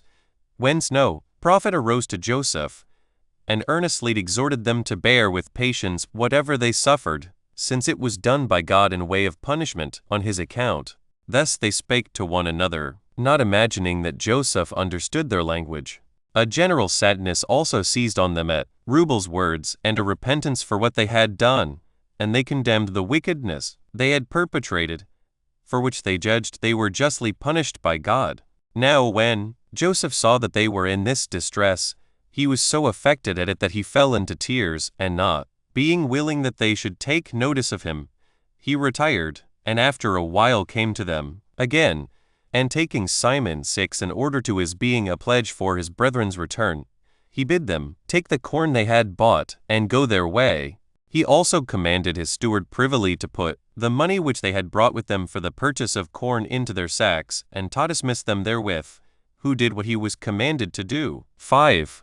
Now when Jacob's sons were come into the land of Canaan, they told their father what had happened to them in Egypt, and that they were taken to have come thither as spies upon the king, and how they said they were brethren, and had left their 11th brother with their father, but were not believed, and how they had left Simeon with the governor, until Benjamin should go thither, and be the testimonial of the truth of what they had said. And they begged of their father to fear nothing, but to send the lad along with them. But Jacob was not pleased with anything his sons had done, and he took the detention of Simeon heinously, and thence thought it a foolish thing to give up Benjamin also. Neither did he yield to Reuben's persuasion, though he begged it of him, and gave leave that the grandfather might, in way of requital, kill his own sons, in case any harm came to Benjamin in the journey. So they were distressed, and knew not what to do. Nay, there was another accident that still disturbed them more, the money that was found hidden in their sacks of corn. Yet when the corn they had brought failed them, and when the famine still afflicted them, and necessity forced them, Jacob did 7 not still resolve to send Benjamin with his brethren, although there was no returning into Egypt unless they came with what they had promised. Now the misery growing every day worse, and his sons begging it of him, he had no other course to take in his present circumstances. And Judas, who was of a bold temper on other occasions, spake his mind very freely to him, that it did not become him to be afraid on account of his son, nor to suspect the worst as he did. For nothing could be done to his son but by the appointment of God, which must also for certain come to pass, though he were at home with him, that he ought not to condemn them to such manifest destruction, nor deprive them of that plenty of food they might have from Pharaoh, by his unreasonable fear about his son Benjamin, but ought to take care of the preservation of Simeon, lest, by attempting to hinder Benjamin's journey, Simeon should perish. He exhorted him to trust God for him, and said he would either bring his son back to him safe, or, together with his, lose his own life. So that Jacob was at length persuaded, and delivered Benjamin to them, with the price of the corn doubled. He also sent presents to Joseph of the fruits of the land of Canaan, balsam and rosin, as also turpentine and honey. 8 Now their father shed many tears at the departure of his sons, as well as themselves. His concern was that he might receive them back again safe after their journey, and their concern was that they might find their father well, and no way afflicted with grief for them. And this lamentation lasted a whole day, so that the old man was at last tired with grief, and stayed behind. But they went on their way for Egypt, endeavoring to mitigate their grieve for their present misfortunes, with the hopes of better success hereafter. 6 As soon as they came into Egypt, they were brought down to Joseph. But here no small fear disturbed them, lest they should be accused about the price of the corn, as if they had cheated Joseph. They then made a long apology to Joseph's steward, and told him that when they came home they found the money in their sacks, and that they had now brought it along with them. He said he did not know what they meant, so they were delivered from that fear.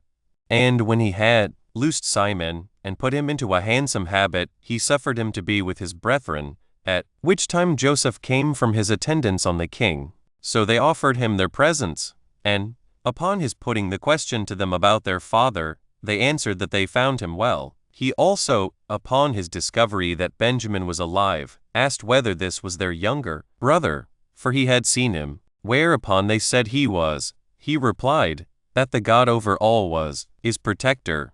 But when his affection to him made him shed tears, he retired, desiring he might not be seen in that plight by his brethren. Then Joseph took them to supper, and they were set down in the same order as they used to sit at their father's table. And although Joseph treated them all kindly, yet did he send a mess to Benjamin that was double to what the rest of the guests had for their shares. 7 Now when after supper they had composed themselves to sleep, Joseph commanded his steward both to give them their measures of corn, and to hide its price again in their sacks, and that withal they should put into Benjamin's sack the golden cup, out of which he loved himself to drink, which things he did, in order to make trial of his brethren, whether they would stand by Benjamin when he should be accused of having stolen the cup, and should appear to be in danger, or whether they would leave him, and, depending on their own innocency, go to their father without him. When the servant had done as he was bidden, the sons of Jacob, knowing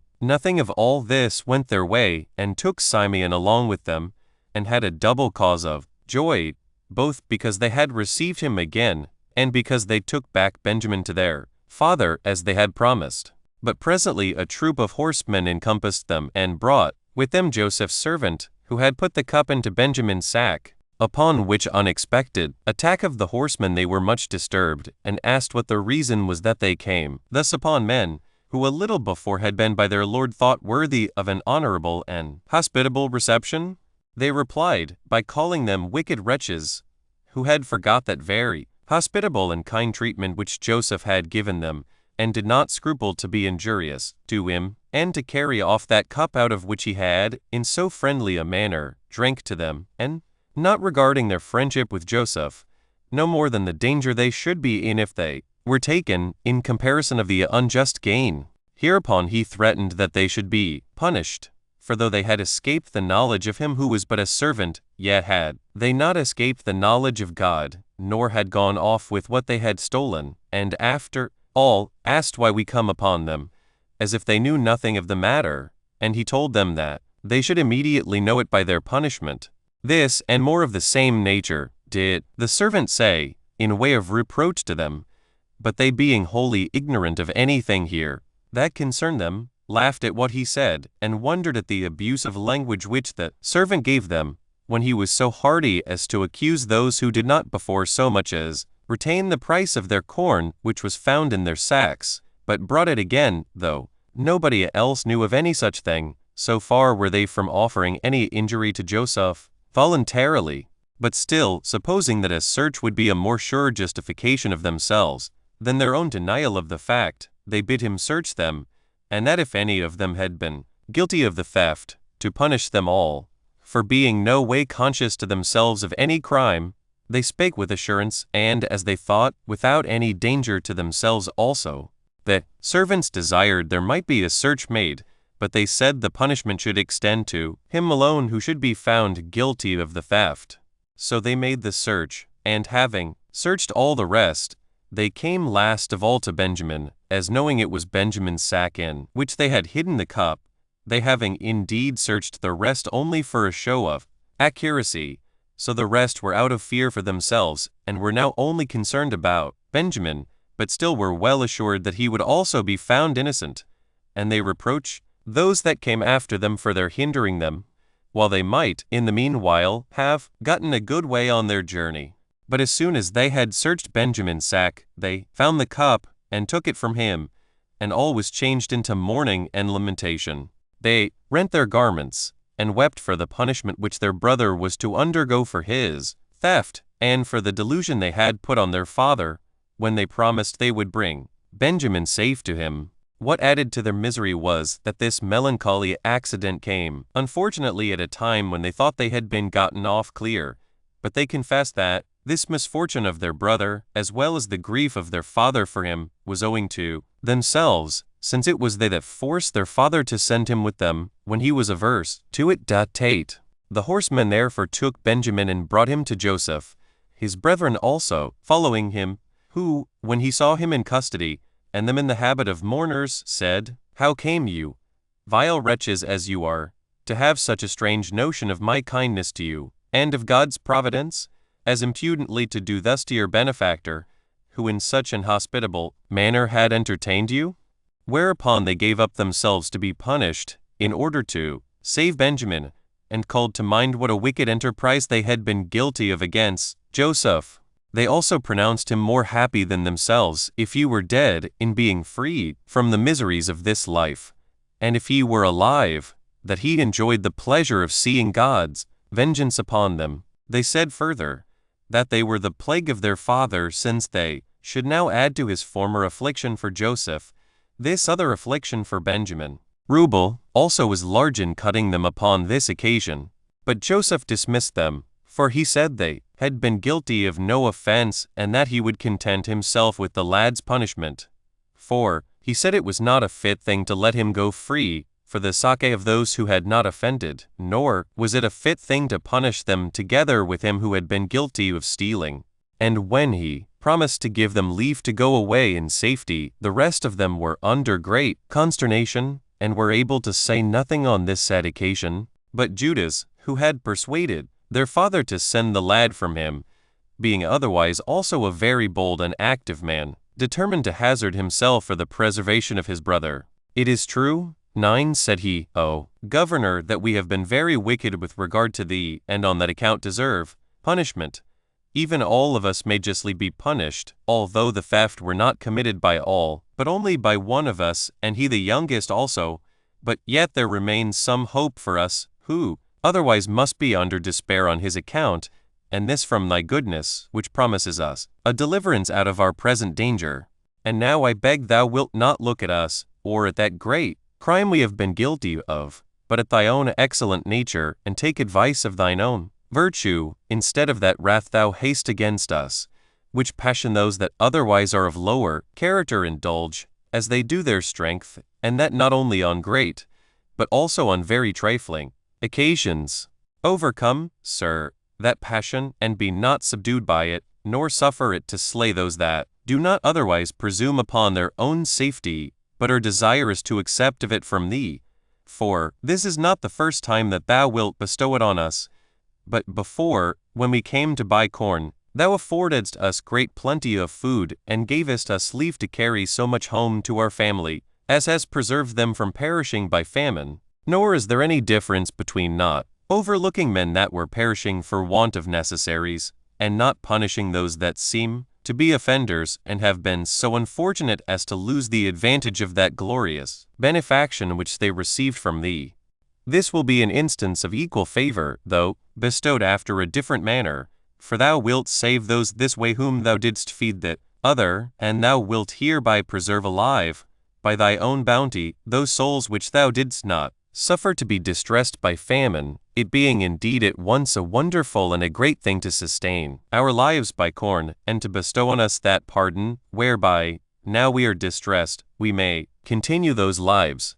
And I am ready to suppose that God is willing to afford thee this opportunity of showing thy virtuous disposition by bringing us into this calamity, that it may appear thou canst forgive the injuries that are done to thyself, and mayst be esteemed kind to others, besides those who, on other accounts, stand in need of thy assistance. Since it is indeed a right thing to do well to those who are in distress for want of food, but still a more glorious thing to save those who deserve to be punished, when it is on account of heinous offenses against thyself. For if it be a thing deserving commendation to forgive such as have been guilty of small offenses that tend to a person's loss, and this be praiseworthy in him that overlooks such offenses, to restrain a man's passion as to crimes which are capital to the guilty, is to be like that most excellent nature of God himself. And truly, as for myself, had it not been that we had a father who had discovered, on occasion of the death of Joseph, how miserably he is always afflicted at the loss of his sons, I had not made any words on account of the saving of our own lives, I mean, any further than as that would be an excellent character for thyself, to preserve even those that would have nobody to lament them when they were dead, but we would have yielded ourselves up to suffer whatsoever thou pleasedst. But now, for we do not plead for mercy to ourselves, though indeed, if we die, it will be while we are young, and before we have had the enjoyment of life, have regard to our Father, and take pity of his old age, on whose account it is that we make these supplications to thee.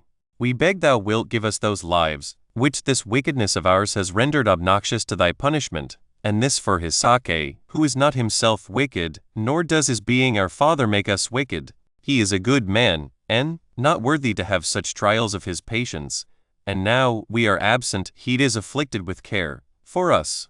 But if he hear of our deaths, and what was the cause of it, he will on that account die an immature death, and the reproachful manner of our ruin will hasten his end, and will directly kill him, nay, will bring him to a miserable death, while he will make haste to rid himself out of the world, and bring himself to a state of insensibility, before the sad story of our end come abroad into the rest of the world. Consider these things in this manner, although our wickedness does now provoke thee with a just desire of punishing that wickedness, and forgive it for our Father's sake, and let thy commiseration of him weigh more with thee than our wickedness. Have regard to the old age of our Father, who, if we perish, will be very lonely while he lives, and will soon die himself also. Grant this boon to the name of fathers, for thereby thou wilt honor him that begat thee, and will grant it to thyself also, who enjoyest already that denomination, thou wilt then by that denomination be preserved of God, the Father of all, by showing a pious regard, to which, in the case of our Father, thou wilt appear to honor him who is styled by the same name. I mean, if thou wilt have this pity on our Father upon this consideration, how miserable he will be if he be deprived of his sons. It is thy part therefore to bestow on us what God has given us, when it is in thy power to take it away, and so to resemble him entirely in charity. For it is good to use that power which can either give or take away on the merciful side. And when it is in thy power to destroy, to forget that thou ever hadst that power, and to look on thyself as only allowed power for preservation, and that the more any one extends this power, the greater reputation does he gain to himself. Now, by forgiving our brother what he has unhappily committed, thou wilt preserve us all. For we cannot think of living if he be put to death, since we dare not show ourselves alive to our Father without our brother, but here must we partake of one and the same catastrophe of his life. And so far we beg of thee, O Governor, that if thou condemnest our brother to die, thou wilt punish us together with him, as partners of his crime. For we shall not think it reasonable to be reserved to kill ourselves for grief of our brother's death, but so to die rather as equally guilty with him of this crime. I will only leave with thee this one consideration, and then will say no more, viz. That our brother committed this fault when he was young, and not yet of confirmed wisdom in his conduct, and that men naturally forgive such young persons. I end here, without adding what more I have to say, that in case thou condemnest us, that omission may be supposed to have hurt us, and permitted thee to take the sever side. But in case thou settest us free, that this may be ascribed to thy own goodness, of which thou art inwardly conscious, that thou freest us from condemnation, and that not by barely preserving us, but by granting us such a favor as will make us appear more righteous than we really are, and by representing to thyself more motives for our deliverance than we are able to produce ourselves. If, therefore, thou resolvest to slay him, I desire thou wilt slay me in his stead, and send him back to his father, or if thou pleasest to retain him with thee as a slave, I am fitter to labor for thy advantage in that capacity, and, as thou seest, am better prepared for either of those sufferings. 10 So Judas, being very willing to undergo anything whatever for the deliverance of his brother, cast himself down at Joseph's feet, and earnestly labored to assuage and pacify his anger. All his brethren also fell down before him, weeping and delivering themselves up to destruction for the preservation of the life of Benjamin. 10 But Joseph, as overcome now with his affections, and no longer able to personate an angry man, commanded all that were present to depart, that he might make himself known to his brethren when they were alone. And when the rest were gone out, he made himself known to his brethren, and said, I commend you for your virtue and your kindness to our brother. I find you better men than I could have expected from what you contrived about me. Indeed, I did all this to try your love to your brother. So I believe you were not wicked by nature in what you did in my case, but that all has happened according to God's will, who has hereby procured our enjoyment of what good things we have. And if he continue in a favorable disposition, of what we hope for hereafter. Since, therefore, I know that our Father is safe and well, beyond expectation, and I see you so well disposed to your brother, I will no longer remember what guilt you seem to have had about me, but will leave off to hate you for that your wickedness, and do rather return you my thanks, that you have concurred with the intentions of God to bring things to their present state.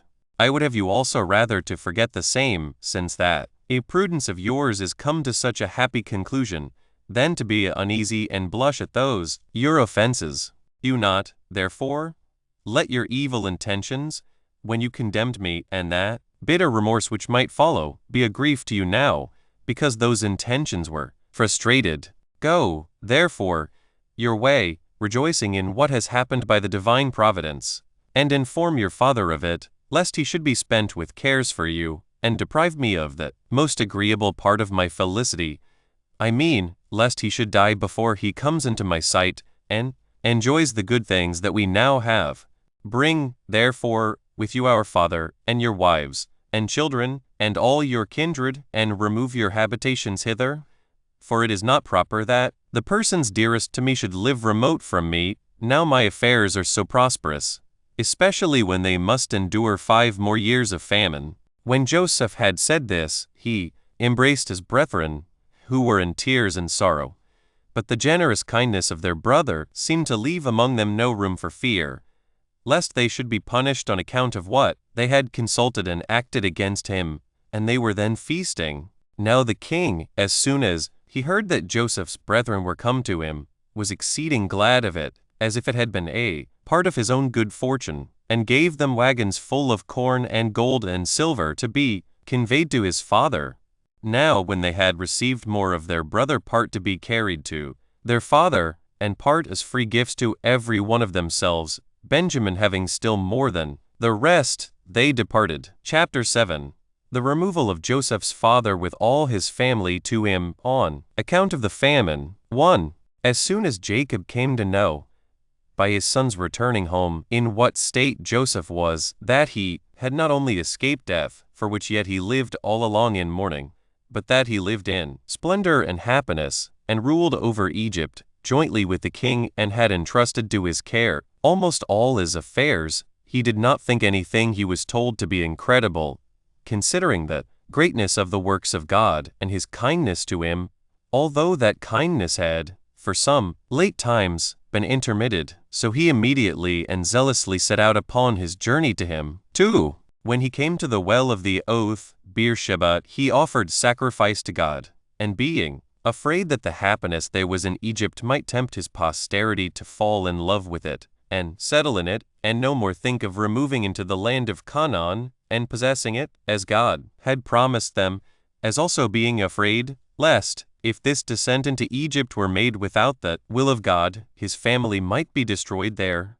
out of fear, without, lest he should depart this life before he came to the sight of Joseph, he fell asleep, revolving these doubts in his mind. 3. But God stood by him, and called him twice by his name, and when he asked who he was, God said, No, sure, it is not just that thou, Jacob, shouldst be unacquainted with that God who has been ever a protector and a helper to thy forefathers, and after them to thyself. For when thy father would have deprived thee of the dominion, I gave it thee, and by my kindness it was that, when thou wast sent into Mesopotamia all alone, thou obtainedst good wives, and returnedst with many children and much wealth. Thy whole family also has been preserved by my providence, and it was I who conducted Joseph, thy son, whom thou gavest up for lost, to the enjoyment of great prosperity. I also made him lord of Egypt, so that he differs but little from a king.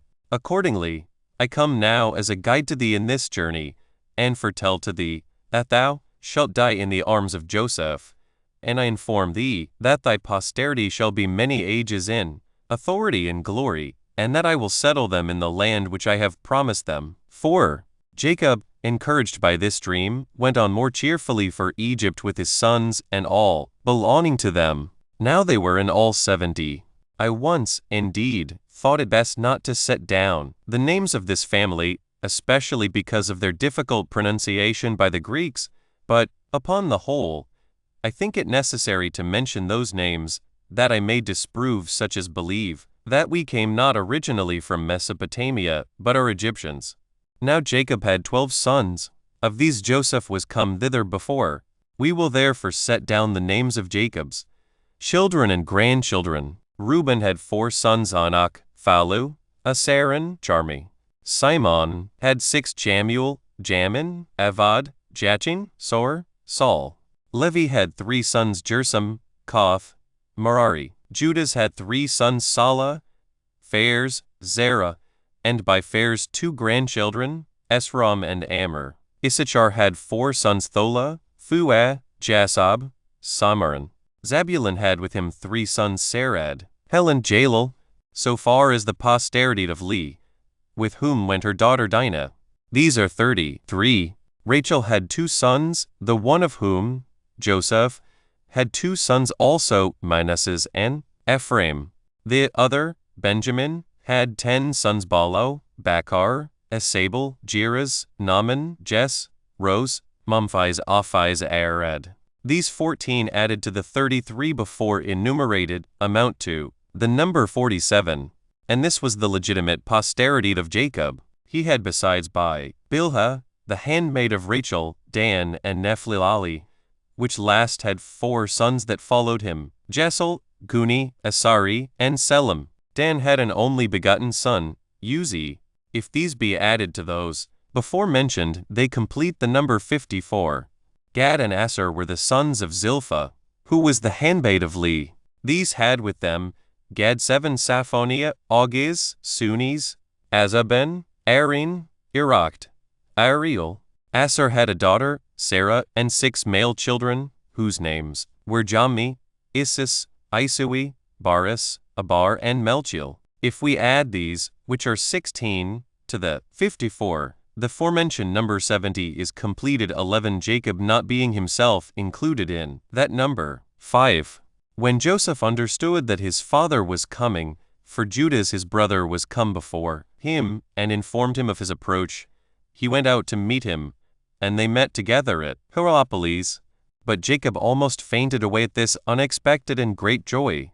However, Joseph revived him, being yet not himself able to contain from being affected in the same manner at the pleasure he now had, yet was he not wholly overcome with his passion as his father was.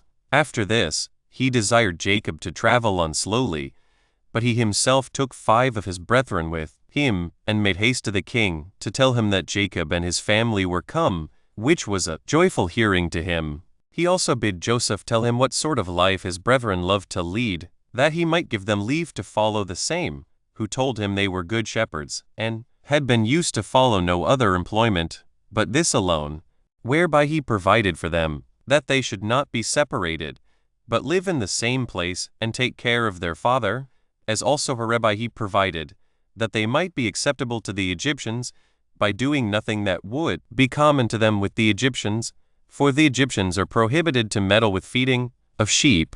12. 6. When Jacob was come to the king and saluted him, and wished all prosperity to his government, Pharaoh asked him how old he now was, upon whose answer, that he was 130 years old. He admired Jacob on account of the length of his life. And when he had added that still he had not lived so long as his forefathers, he gave him leave to live with his children in Heliopolis, for in that city the king's shepherds had their pasturage. 7. However, the famine increased among the Egyptians, and this heavy judgment grew more oppressive to them, because neither did the river overflow the ground, for it did not rise to its former height, nor did God send rain upon it. 13. Nor did they indeed make the least provision for themselves, so ignorant were they what was to be done. But Joseph sold them corn for their money. But when their money failed them, they bought corn with their cattle and their slaves. And if any of them had a small piece of land, they gave up that to purchase them food, by which means the king became the owner of all their substance.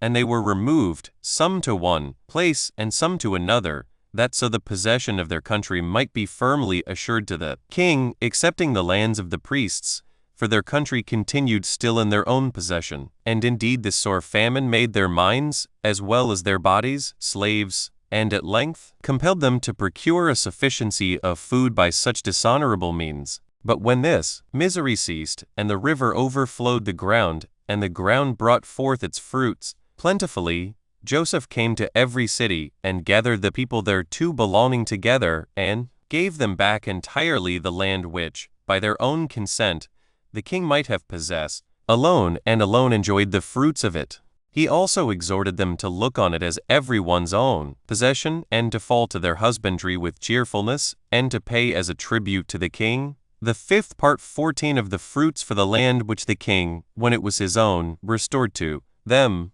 These men rejoiced upon their becoming unexpectedly owners of their lands, and diligently observed what was enjoined them, and by this means Joseph procured to himself a greater authority among the Egyptians and greater love to the king from them. Now this law, that they should pay the 5th part of their fruits as tribute, continued until their later kings. Chapter 8. Of the death of Jacob and Joseph. 1. Now when Jacob had lived 17 years in Egypt, he fell into a disease, and died in the presence of his sons, but not till he made his prayers for their enjoying prosperity, and till he had foretold to them prophetically how every one of them was to dwell in the land of Canaan.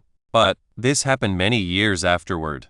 He also enlarged upon the praises of Joseph 15, how he had not remembered the evil doings of his brethren to their disadvantage, nay, on the contrary, was kind to them, bestowing upon them so many benefits, as seldom are bestowed on men's own benefactors. He then commanded his own sons that they should admit Joseph's sons, Ephraim and Manasseh, into their number, and divide the land of Canaan in common with them, concerning whom we shall treat hereafter. However, he made it his request that he might be buried at Hebron, so he died when he had lived full 150 years, 3 only, abated, having not been behind any of his ancestors in piety towards God, and having such a recompense for it, as it was fit those should have who were so good as these were. But Joseph, by the king's permission, carried his father's dead body to Hebron, and there buried it at a great expense. Now his brethren were at first unwilling to return back with him, because they were afraid lest, now their father was dead, he should punish them for their secret practices against him, since he was now gone, for whose sake he had been so gracious to them. But he persuaded them to fear no harm, and to entertain no suspicions of him. So he brought them along with him, and gave them great possessions, and never left off his particular concern for them. 2. Joseph also died when he had lived 110 years, having been a man of admirable virtue, and conducting all his affairs by the rules of reason, and used his authority with moderation, which was the cause of his so great felicity among the Egyptians, even when he came from another country, and that in such ill circumstances also, as we have already described. At length his brethren died, after they had lived happily in Egypt. Now the posterity and sons of these men, after some time, carried their bodies and buried them at Hebron. But as to the bones of Joseph, they carried them into the land of Canaan afterward, when the Hebrews went out of Egypt, for so had Joseph made them promise him upon oath. But what became of every one of these men, and by what toils they got the possession of the land of Canaan, shall be shown hereafter, when I have first explained upon what account it was that they left Egypt. Chapter 9. Concerning the afflictions that befell the Hebrews in Egypt during 400 years. 16. 1. Now it happened that the Egyptians grew delicate and lazy, as to painstaking, and gave themselves up to other pleasures, and in particular to the love of gain. They also became very ill, affected towards the Hebrews, as touched with envy at their prosperity. For when they saw how the nation of the Israelites flourished, and were become eminent already in plenty of wealth, which they had acquired by their virtue and natural love of labor, they thought their increase was to their own detriment, and having, in length of time, forgotten the benefits they had received from Joseph, particularly the crown being now come into another family, they became very abusive to the Israelites, and contrived many ways of afflicting them, for they enjoined them to cut a great number of channels for the river, and to build walls for their cities and ramparts, that they might restrain the river, and hinder its waters from stagnating upon its running over its own banks.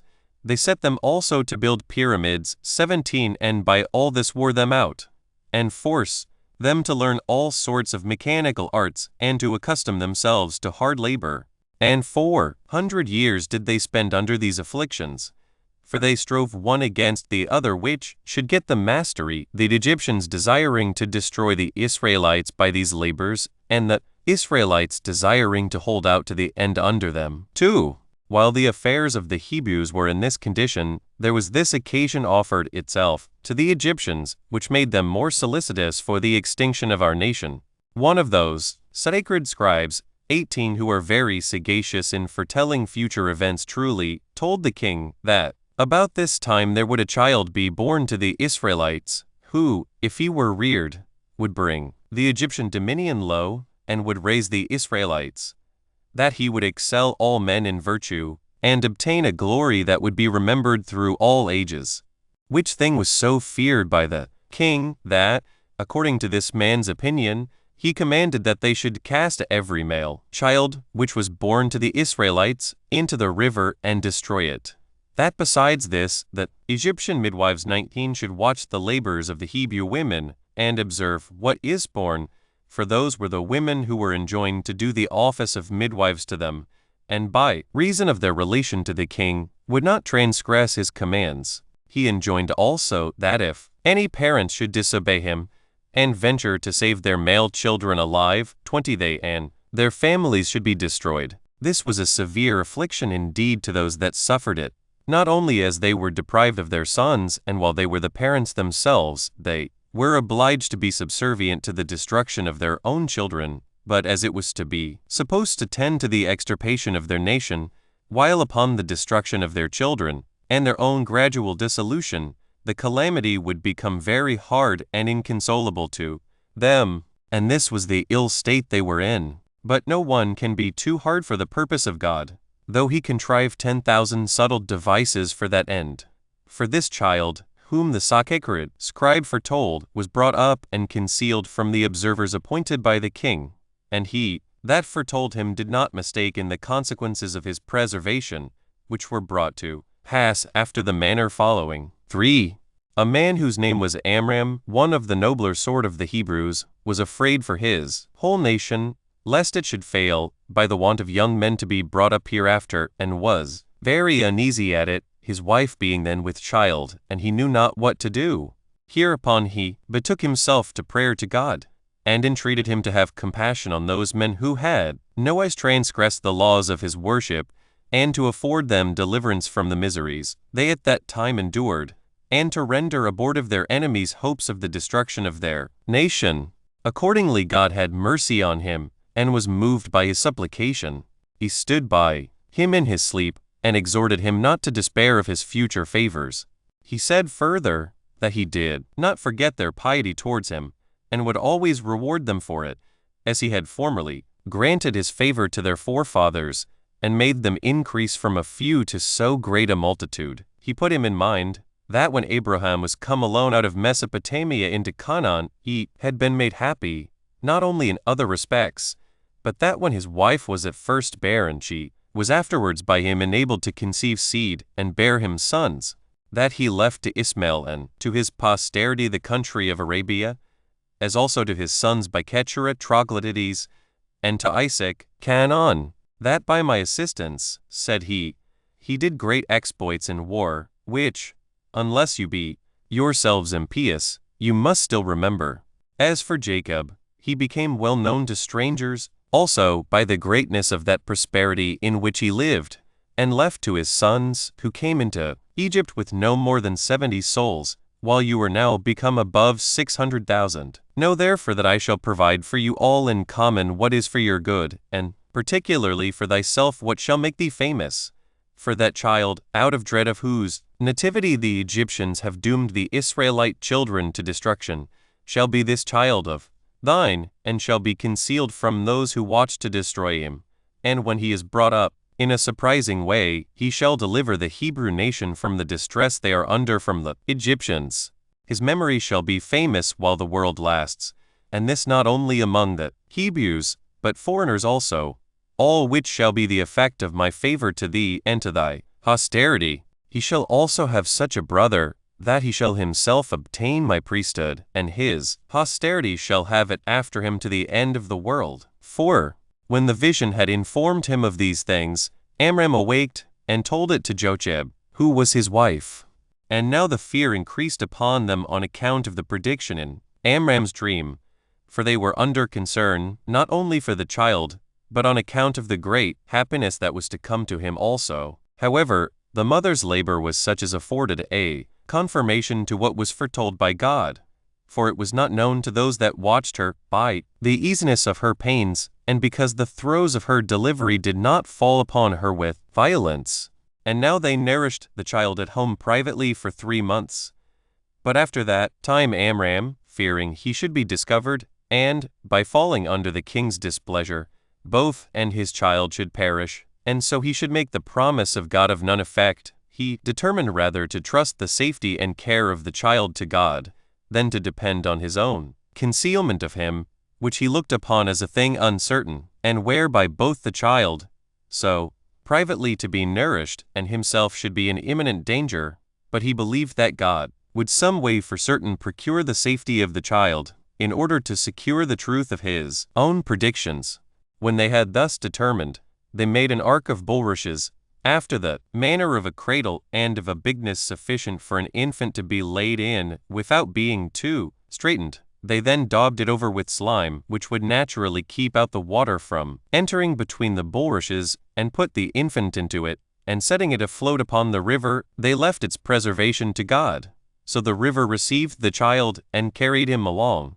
But Miriam, the child's sister, passed along upon the bank over against him, as her mother had bid her, to see whither the ark would be carried, where God demonstrated the human wisdom was nothing, but that the Supreme Being is able to do whatsoever he pleases, that those who, in order to their own security, condemn others to destruction, and use great endeavors about it, fail of their purpose, but that others are in a surprising manner preserved, and obtain a prosperous condition almost from the very midst of their calamities, those, I mean, whose dangers arise by the appointment of God. And indeed, such a providence was exercised in the case of this child, as showed the power of God. 5. Thermuthis was the king's daughter. She was now diverting herself by the banks of the river, and seeing a cradle borne along by the current, she sent some that could swim, and bid them bring the cradle to her. When those that were sent on this errand came to her with the cradle, and she saw the little child, she was greatly in love with it, on account of its largeness and beauty. For God had taken such great care in the formation of Moses, that he caused him to be thought worthy of bringing up, and providing for, by all those that had taken the most fatal resolutions, on account of the dread of his nativity, for the destruction of the rest of the Hebrew nation. Thermuthis bid them bring her a woman that might afford her breast to the child, yet would not the child admit of her breast, but turned away from it, and did the like to many other women. Now Miriam was by when this happened, not to appear to be there on purpose, but only as staying to see the child, and she said, It is in vain that thou, O queen, callest for these women, for the nourishing of the child, who are no way of kin to it. But still, if thou wilt order one of the Hebrew women to be brought, perhaps it may admit the breast of one of its own nation. Now, since she seemed to speak well, Thermuthis bid her procure such a one, and to bring one of those Hebrew women that gave suck. So when she had such authority given her, she came back, and brought the mother, who was known to nobody there. And now the child gladly admitted the breast, and seemed to stick close to it. And so it was, that, at the queen's desire, the nursing of the child was entirely entrusted to the mother. 6. Hereupon it was that Thermuthis imposed this name Mouses upon him, from what had happened when he was put into the river. For the Egyptians call water by the name of Mo, and such as are saved out of it, by the name of Uses. So by putting these two words together, they imposed this name upon him. And he was, by the confession of all, according to God's prediction, as well for his greatness of mind as for his contempt of difficulties, the best of all the Hebrews, for Abraham was his ancestor of the 7th generation. For Moses was the son of Amram, who was the son of Koth, whose father Levi was the son of Jacob, who was the son of Isaac, who was the son of Abraham. Now Moses' understanding became superior to his age, nay, far beyond that standard. And when he was taught, he discovered greater quickness of apprehension than was usual at his age, and his actions at that time promised greater. When he should come to the age of a man, God did also give him that tallness, when he was but 3 years old, as was wonderful. And as for his beauty, there was nobody so unpolite as, when they saw Moses, they were not greatly surprised at the beauty of his countenance. Nay, it happened frequently that those that met him as he was carried along the road were obliged to turn again, upon seeing the child, that they left what they were about, and stood still a great while to look on him, for the beauty of the child was so remarkable and natural to him on many accounts, that it detained the spectators, and made them stay longer to look upon him. 7. Thermuthis therefore perceiving him to be so remarkable a child, adopted him for her son, having no child of her own. And when one time had carried Moses to her father, she showed him to him, and said she thought to make him her successor, if it should please God she should have no legitimate child of her own, and to him I have brought up a child who is of a divine form, 21, and of a generous mind, and as I have received him from the bounty of the river Inn, I thought proper to adopt him my son, and the heir of thy kingdom. And she had said this, she put the infant into her father's hands, so he took him, and hugged him to his breast, and on his daughter's account, in a pleasant way, put his diadem upon his head. But Moses threw it down to the ground, and in a puerile mood, he wreathed it round, and trod upon his feet, which seemed to bring along with evil presage concerning the kingdom of Egypt. But when the sacred scribe saw this, he was the person who foretold that his nativity would the dominion of that kingdom. Lo, he made a violent attempt to kill him, and crying out in a frightful manner, he said, This, O king, this child is he of whom God foretold, that if we kill him we shall be in no danger. He himself affords an attestation to the prediction of the same thing, by his trampling upon thy government, and treading upon thy diadem. Take him, therefore, out of the way, and deliver the Egyptians from the fear they are in about him, and deprive the Hebrews of the hope they have of being encouraged by him. But Thermuthis prevented him, and snatched the child away. And the king was not hasty to slay him, God himself, whose providence protected Moses, inclining the king to spare him. He was, therefore, educated with great care. So the Hebrews depended on him, and were of good hopes great things would be done by him. But the Egyptians were suspicious of what would follow such his education. Yet because if Moses had been slain, there was no one, either akin or adopted, that had any oracle on his side for pretending to the crown of Egypt, and likely to be of greater advantage to them, they abstained from killing him. Chapter 10. How Moses made war with the Ethiopians. 1. Moses, therefore, when he was born and brought up in the foregoing manner, and came to the age of maturity, made his virtue manifest to the Egyptians, and showed that he was born for the bringing them down and raising the Israelites. And the occasion he laid hold of was this: the Ethiopians, who are next neighbors to the Egyptians, made an inroad into their country, which they seized upon, and carried off the effects of the Egyptians, who, in their rage, fought against them, and revenged the affronts they had received from them. But being overcome in battle, some of them were slain, and the rest ran away in a shameful manner, and by that means saved themselves. Whereupon the Ethiopians followed after them in the pursuit, and thinking that it would be a mark of cowardice if they did not subdue all Egypt, they went on to subdue the rest with greater vehemence. And when they had tasted the sweets of the country, they never left off the prosecution of the war. And as the nearest parts had not courage enough at first to fight with them, they proceeded as far as Memphis and the seat itself, while not one of the cities was able to oppose them. The Egyptians, under this sad oppression, betook themselves to their oracles and prophecies, and when God had given them this counsel, to make use of Moses the Hebrew, and take his assistance, the king commanded his daughter to produce him, that he might be the general 22 of their army. Upon which, when she had made him swear he would do him no harm, she delivered him to the king, and supposed his assistance would be of great advantage to them. She withal reproached the priest, who, when they had before admonished the Egyptians to kill him, was not ashamed now to own their want of his help. 2. So Moses, at the persuasion both of Thermuthis and the king himself, cheerfully undertook the business, and the sacred scribes of both nations were glad, those of the Egyptians, that they should at once overcome their enemies by his valor, and that by the same piece of management Moses would be slain, but those of the Hebrews, that they should escape from the Egyptians, because Moses was to be their general. But Moses prevented the enemies, and took and led his army before those enemies were apprised of his attacking them. For he did not march by the river, but by land, where he gave a wonderful demonstration of his sagacity.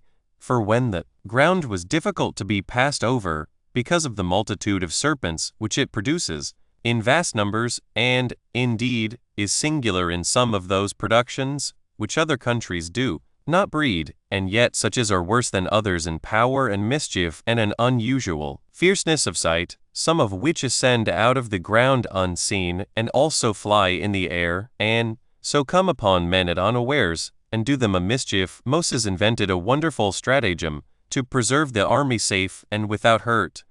For he made baskets, like unto arks, of sedge, and filled them with ibes, 23, and carried them along with them, which animal is the greatest enemy to serpents imaginable, for they fly from them when they come near them, and as they fly they are caught and devoured by them, as if it were done by the hearts.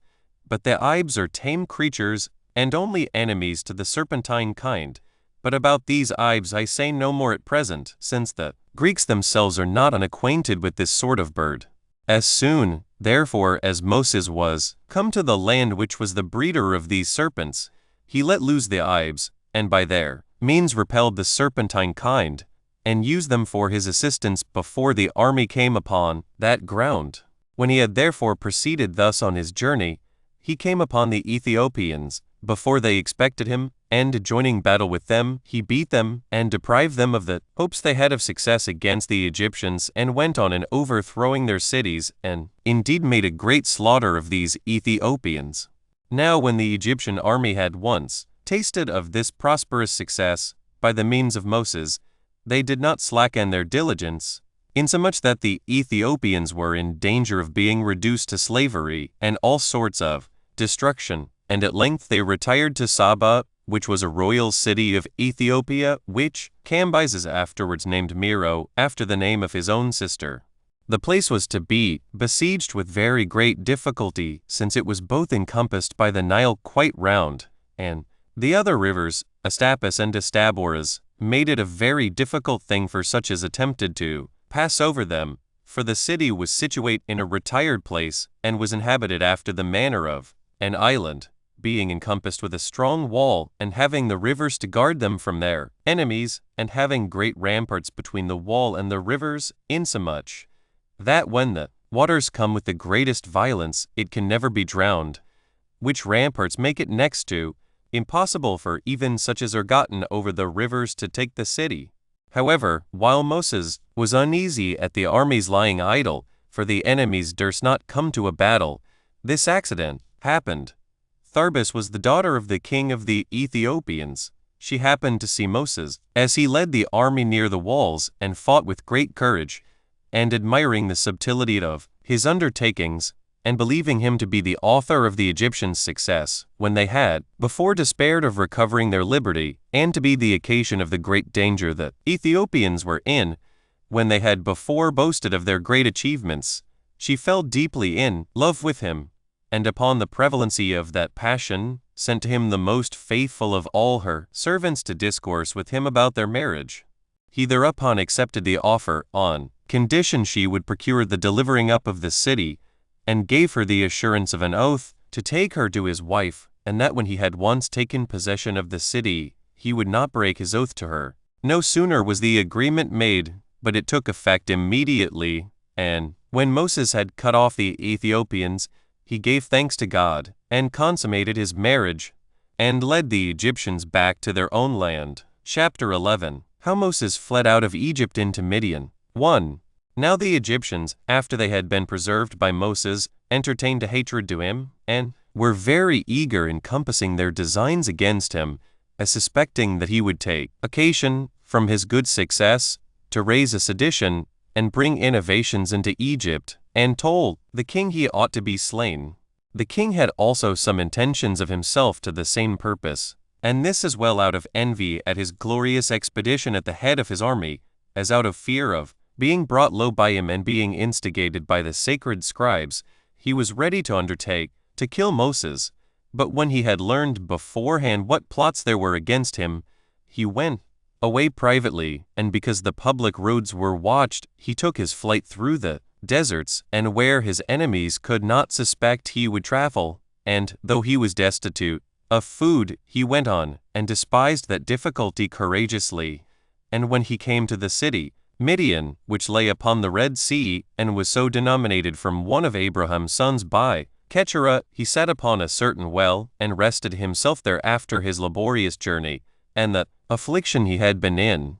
It was not far from the city, and the time of the day was noon, where he had an occasion offered him by the custom of the country of doing what recommended his virtue, and afforded him an opportunity of bettering his circumstances. 2. For that country having but little water, the shepherds used to seize on the wells before others came, lest their flocks should want water, and lest it should be spent by others before they came. There were now come, therefore, to this well 7 sisters that were virgins, the daughters of Raguel, a priest, and one thought worthy by the people of the country of great honor. These virgins, who took care of their father's flocks, which sort of work it was customary and very familiar for women to do in the country of the troglodytes, they came first of all, and drew water out of the well in a quantity sufficient for their flocks, into troughs, which were made for the reception of that water. But when the shepherds came upon the maidens, and drove them away, that they might have the command of the water themselves, Moses, thinking it would be a terrible reproach upon him if he overlooked the young women under unjust oppression, and should suffer the violence of the men to prevail over the right of the maidens, he drove away the men who had a mind to more than their share, and afforded a proper assistance to the women, who, when they had received such a benefit from him, came to their father, and told him how they had been affronted by the shepherds, and assisted by a stranger, and entreated that he would not let this generous action be done in vain, nor go without a reward. Now the father took it well from his daughters that they were so desirous to reward their benefactor, and bid them bring Moses into his presence, that he might be rewarded as he deserved. And when Moses came, he told him what testimony his daughters bare to him, that he had assisted them, and that, as he admired him for his virtue, he said that Moses had bestowed such his assistance on persons not insensible of benefits, but where they were both able and willing to return the kindness, and even to exceed the measure of his generosity. So he made him his son, and gave him one of his daughters in marriage, and appointed him to be the guardian and superintendent over his cattle. For of old, all the wealth of the barbarians was in those cattle. Chapter 12. Concerning the burning bush and the rod of Moses. 1. Now Moses, when he had obtained the favor of Jethro, for that was one of the names of Raguel, stayed there and fed his flock. But some time afterward, taking his station at the mountain called Sinai, he drove his flocks thither to feed them. Now this is the highest of all the mountains thereabout, and the best for pasturage, the herbage being there good, and it had not been before fed upon, because of the opinion men had that God dwelt there, the shepherds not daring to ascend up to it. And here it was that a wonderful prodigy happened to Moses, for a fire fed upon a thorn bush, yet did the green leaves and the flowers continue untouched, and the fire did not at all consume the fruit branches, although the flame was great and fierce. Moses was affrighted at this strange sight, as it was to him, but he was still more astonished when the fire uttered a voice, and called to him by name, and spake words to him, by which it signified how bold he had been in venturing to come into a place whither no man had ever come before, because the place was divine, and advised him to remove a great way off from the flame, and to be contented with what he had seen. And though he were himself a good man, and the offspring of great men, yet that he should not pry any further. And he foretold to him that he should have glory and honor among men, by the blessing of God upon him. He also commanded him to go away thence with confidence to Egypt, in order to his being the commander and conductor of the body of the Hebrews, and to his delivering his own people from the injuries they suffered there. For, said God, they shall inhabit this happy land which your forefather Abraham inhabited, and shall have the enjoyment of all good things. But still he enjoined them, when he brought the Hebrews out of the land of Egypt, to come to that place, and to offer sacrifices of thanksgiving there. Such were the divine oracles which were delivered out of the fire. 2. But Moses was astonished at what he saw, and much more at what he heard. And he said, I think it would be an instance of too great madness, O Lord, for one of that regard I bear to thee, to distrust thy power, since I myself adore it, and know that it has been made manifest to my progenitors. But I am still in doubt how I, who am a private man, and one of no abilities, should either persuade my own countrymen to leave the country they now inhabit, and to follow me to a land whither I lead them, or, if they should be persuaded, how can I force Pharaoh to permit them to depart, since they augment their own wealth and prosperity by the labors and works they put upon them. 3. But God persuaded him to be courageous on all occasions and promised to be with him and to assist him in his words when he was to persuade men, and in his deeds when he was to perform wonders. He bid him also to take a signal of the truth of what he said by throwing his rod upon the ground, which, when he had done, it crept along and was become a serpent, and rolled itself round in its folds, and erected its head, as ready to revenge itself on such as should assault it, after which it become a rod again as it was before.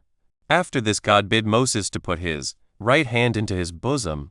He obeyed, and when he took it out it was white, and in color like to chalk, but afterward it returned to its wonted color again. He also, upon God's command, took some of the water that was near him, and poured it upon the ground, and saw the color was that of blood.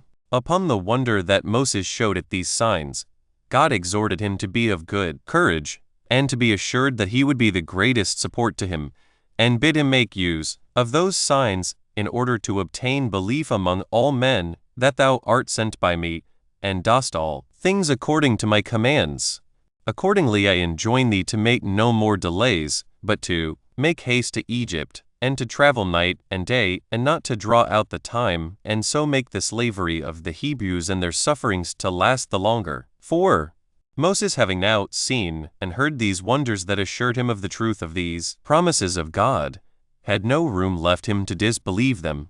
He entreated him to grant him that power when he should be in Egypt, and besought him to vouchsafe him the knowledge of his own name, and since he had heard and seen him, that he would also tell him his name, that when he offered sacrifice he might invoke him by such his name in his oblations. Whereupon God declared to him his holy name, which had never been discovered to men before, concerning which it is not lawful for me to say any more. 24. Now these signs accompanied Moses, not then only, but always when he prayed for them, of all which signs he attributed the firmest ascent to the fire in the bush, and believing that God would be a gracious supporter to him, he hoped he should be able to deliver his own nation and bring calamities on the Egyptians. Chapter 13. How Moses and Aaron returned into Egypt to Pharaoh. 1. So Moses, when he understood that the Pharaoh in whose reign he fled away was dead, asked leave of Rachel to go to Egypt for the benefit of his own people. And he took with him Zipporah, the daughter of Rachel, whom he had married, and the children he had by her, Gershom and Eliezer, and made haste into Egypt. Now the former of those names, Gershom, in the Hebrew tongue, signifies that he was in a strange land, and Eliezer, that, by the assistance of the God of his fathers, he had escaped from the Egyptians.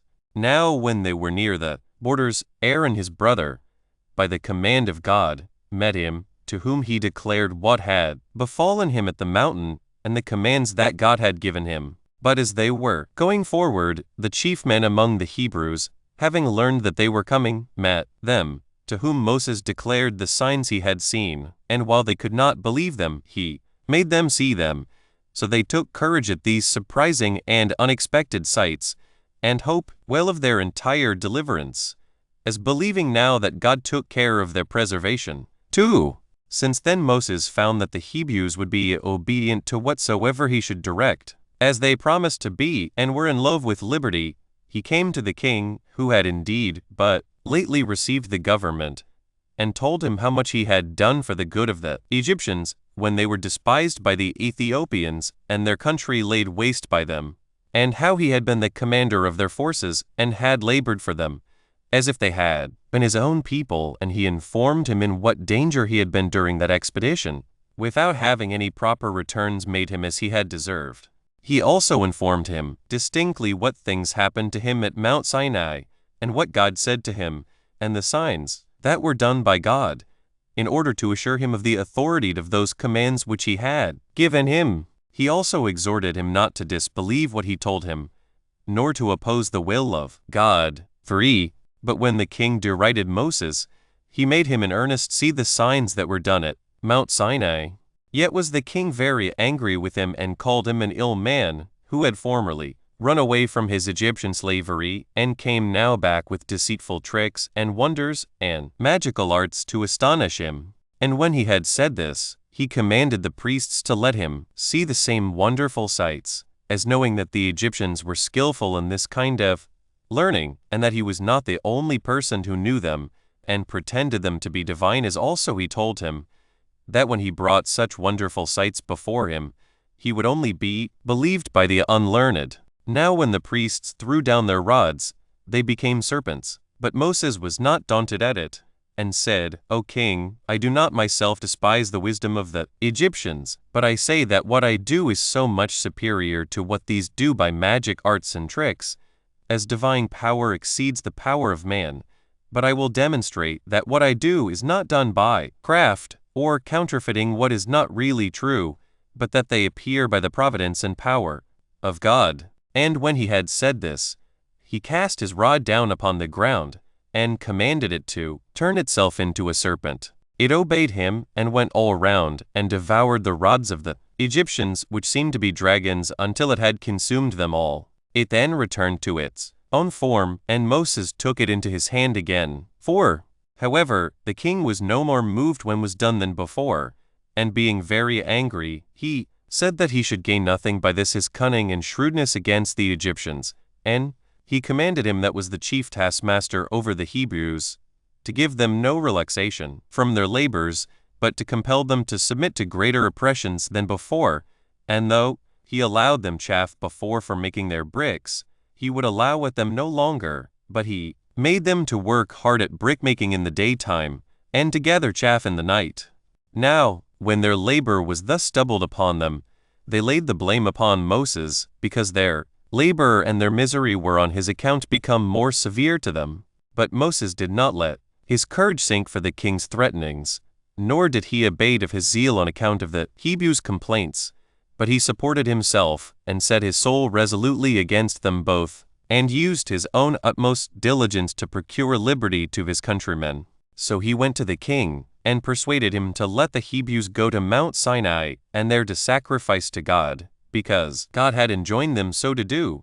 He persuaded him also not to counterwork the designs of God, but to esteem his favor above all things, and to permit them to depart, lest, before he be aware, he lay an obstruction in the way of the divine commands, and so occasion his own suffering such punishments as it was probable any one that counterworked the divine commands should undergo, since the severest afflictions arise from every object to those that provoke the divine wrath against them, for such as these have neither the earth nor the air for their friends, nor are the fruits of the womb according to nature, but everything is unfriendly and adverse towards them. He said further, that the Egyptians should know this by set experience, and that besides, the Hebrew people should go out of their country without their consent. Chapter 14. Concerning the 10 plagues which came upon the Egyptians. 1. But when the king despised the words of Moses, and had no regard at all to them, grievous plagues seized the Egyptians,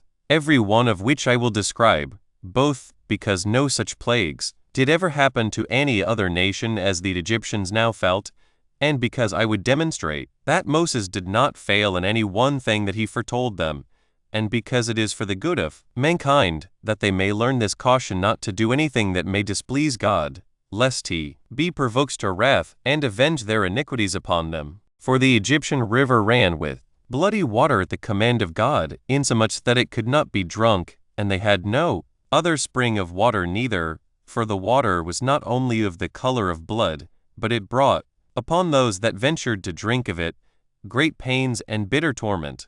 Such was the river to the Egyptians, but it was sweet and fit for drinking to the Hebrews, and no way different from what it naturally used to be. As the king therefore knew not what to do in these surprising circumstances, and was in fear for the Egyptians, he gave the Hebrews leave to go away. But when the plague ceased, he changed his mind again, and would not suffer them to go. 2. But when God saw that he was ungrateful, and upon the ceasing of this calamity would not grow wiser, he sent another plague upon the Egyptians. An innumerable multitude of frogs consumed the fruit of the ground.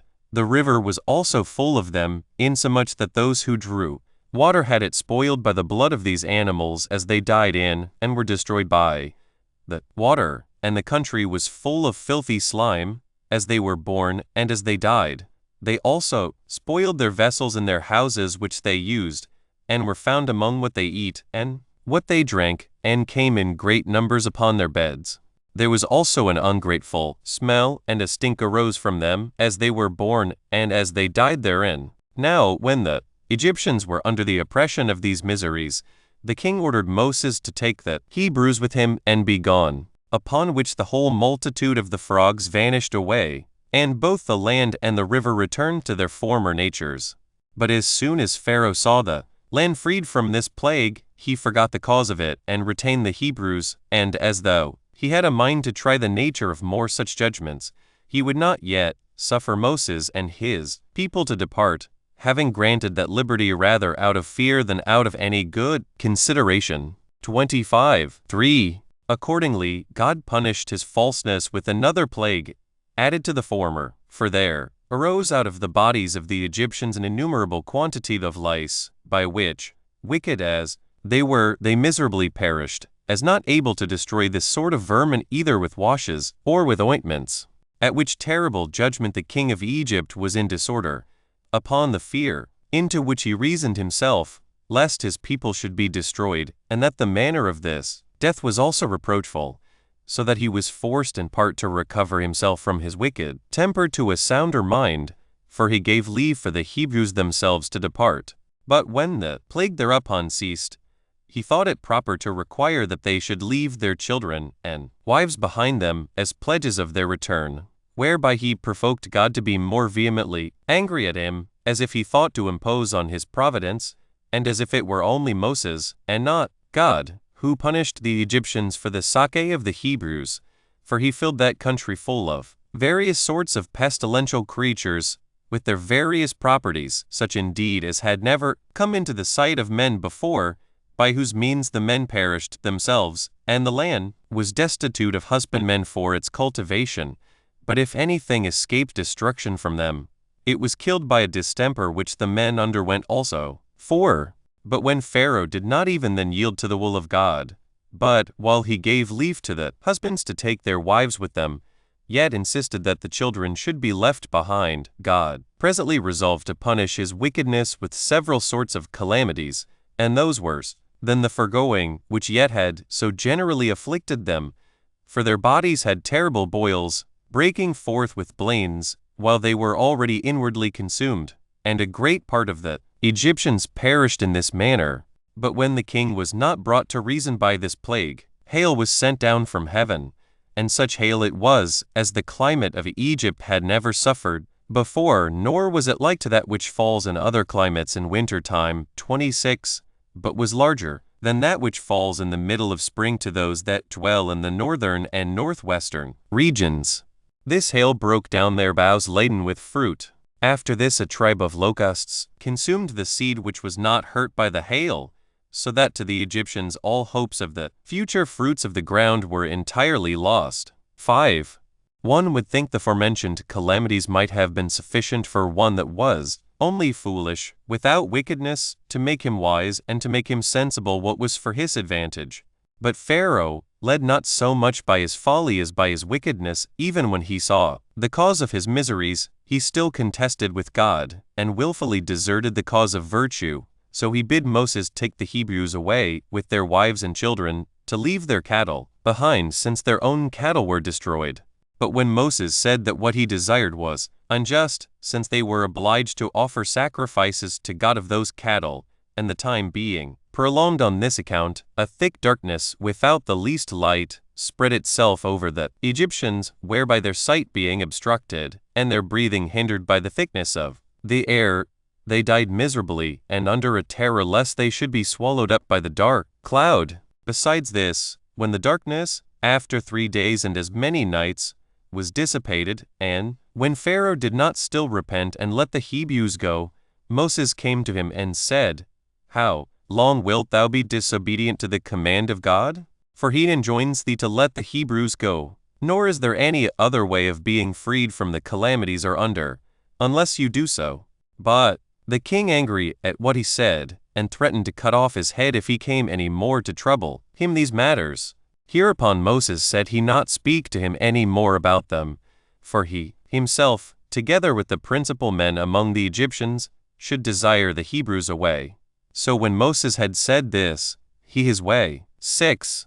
But when God had signified that with one plague he would compel the Egyptians to let Hebrews go, he commanded Moses to tell the people that they should have a sacrifice ready, and they should prepare themselves on the 10th day of the month Xanthicus, against the 14th, which month is called by the Egyptians Pharmoth, Nisan by the Hebrews, but the Macedonians call it Xanthicus, and that he should carry the Hebrews with all they had. Accordingly, he, having got the Hebrews ready for their departure, and having sorted the people into tribes, he kept them together in one place. But when the 14th day was come, and all were ready to depart, they offered the sacrifice, and purified their houses with the blood, using bunches of hyssop for that purpose. And when they had supped, they burnt the remainder of the flesh as just ready to depart. Whence it is that we do still offer this sacrifice in like manner to this day, and call this festival Pascha, which signifies the feast of the Passover, because on that day God passed us over and sent the plague upon the Egyptians. For the destruction of the firstborn came upon the Egyptians that night, so that many of the Egyptians who lived near the king's palace persuaded Pharaoh to let the Hebrews go. Accordingly he called for Moses and bid them be gone, as supposing that if once the Hebrews were gone out of the country, Egypt should be freed from its miseries. They also honored the Hebrews with gifts, 27 some, in order to get them to depart quickly, and others on account of their neighborhood and the friendship they had with them. Chapter 15. How the Hebrews under the conduct of Moses left Egypt. 1. So the Hebrews went out of Egypt, while the Egyptians wept, and repented that they had treated them so hardly. Now they took their journey by Letopolis, a place at that time deserted, but where Babylon was built afterwards, when Cambyses laid Egypt waste. But as they went away hastily, on the 3rd day they came to a place called Beelzephan, on the Red Sea, and when they had no food out of the land, because it was a desert, they eat of loaves kneaded of flour only warmed by a gentle heat, and this food they made use of for 30 days, for what they brought with them out of Egypt would not suffice them any longer time, and this only, while they dispensed it to each person, to use so much only as would serve for necessity, but not for satiety. Whence it is that, in memory of the want we were then in, we keep a feast for 8 days, which is called the Feast of Unleavened Bread. Now the entire multitude of those that went out, including the women and children, was not easy to be numbered, but those that were of an age fit for war were 600,000. 2. They left Egypt in the month Xanthicus, on the 15th day of the lunar month, 430 years after our forefather Abraham came into Canaan, but 215 years only after Jacob removed into Egypt. 28. It was the 80th year of the age of Moses, and of that of Aaron 3 more. They also carried out the bones of Joseph with them, as he had charged his sons to do. 3. But the Egyptians soon repented that the Hebrews were gone, and the king also was mightily concerned that this had been procured by the magic arts of Moses, so they resolved to go after them. Accordingly they took their weapons and other warlike furniture and pursued after them, in order to bring them back, if once they overtook them, because they would now have no pretense to pray to God against them, since they had already been permitted to go out, and they thought they should easily overcome them, as they had no armor, and would be weary with their journey. So they made haste in their pursuit, and asked of every one they met which way they were gone. And indeed that land was difficult to be traveled over, not only by armies, but by single persons. Now Moses led the Hebrews this way, that in case the Egyptians should repent, and be desirous to pursue after them, they might undergo the punishment of their wickedness, and of the breach of those promises they had made to them. As also he led them this way on account of the Philistines, who had quarreled with them, and hated them of old, that by all means they might not know of their departure, for their country is near to that of Egypt, and thence it was that Moses led them not along the road that tended to the land of the Philistines, but he was desirous that they should go through the desert, that so after a long journey, and after many afflictions, they might enter upon the land of Canaan. Another reason of this was, that God commanded him to bring the people to Mount Sinai, that there they might offer him sacrifices. Now when the Egyptians had overtaken the Hebrews, they prepared to fight them, and by their multitude they drove them into a narrow place. For the number that pursued after them was 600 chariots, with 50,000 horsemen, and 200,000 foot, men all armed.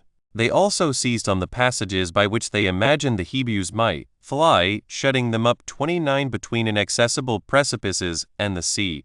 For there was on each side a ridge of mountains that terminated at the sea, which were impassable by reason of their roughness, and obstructed their flight.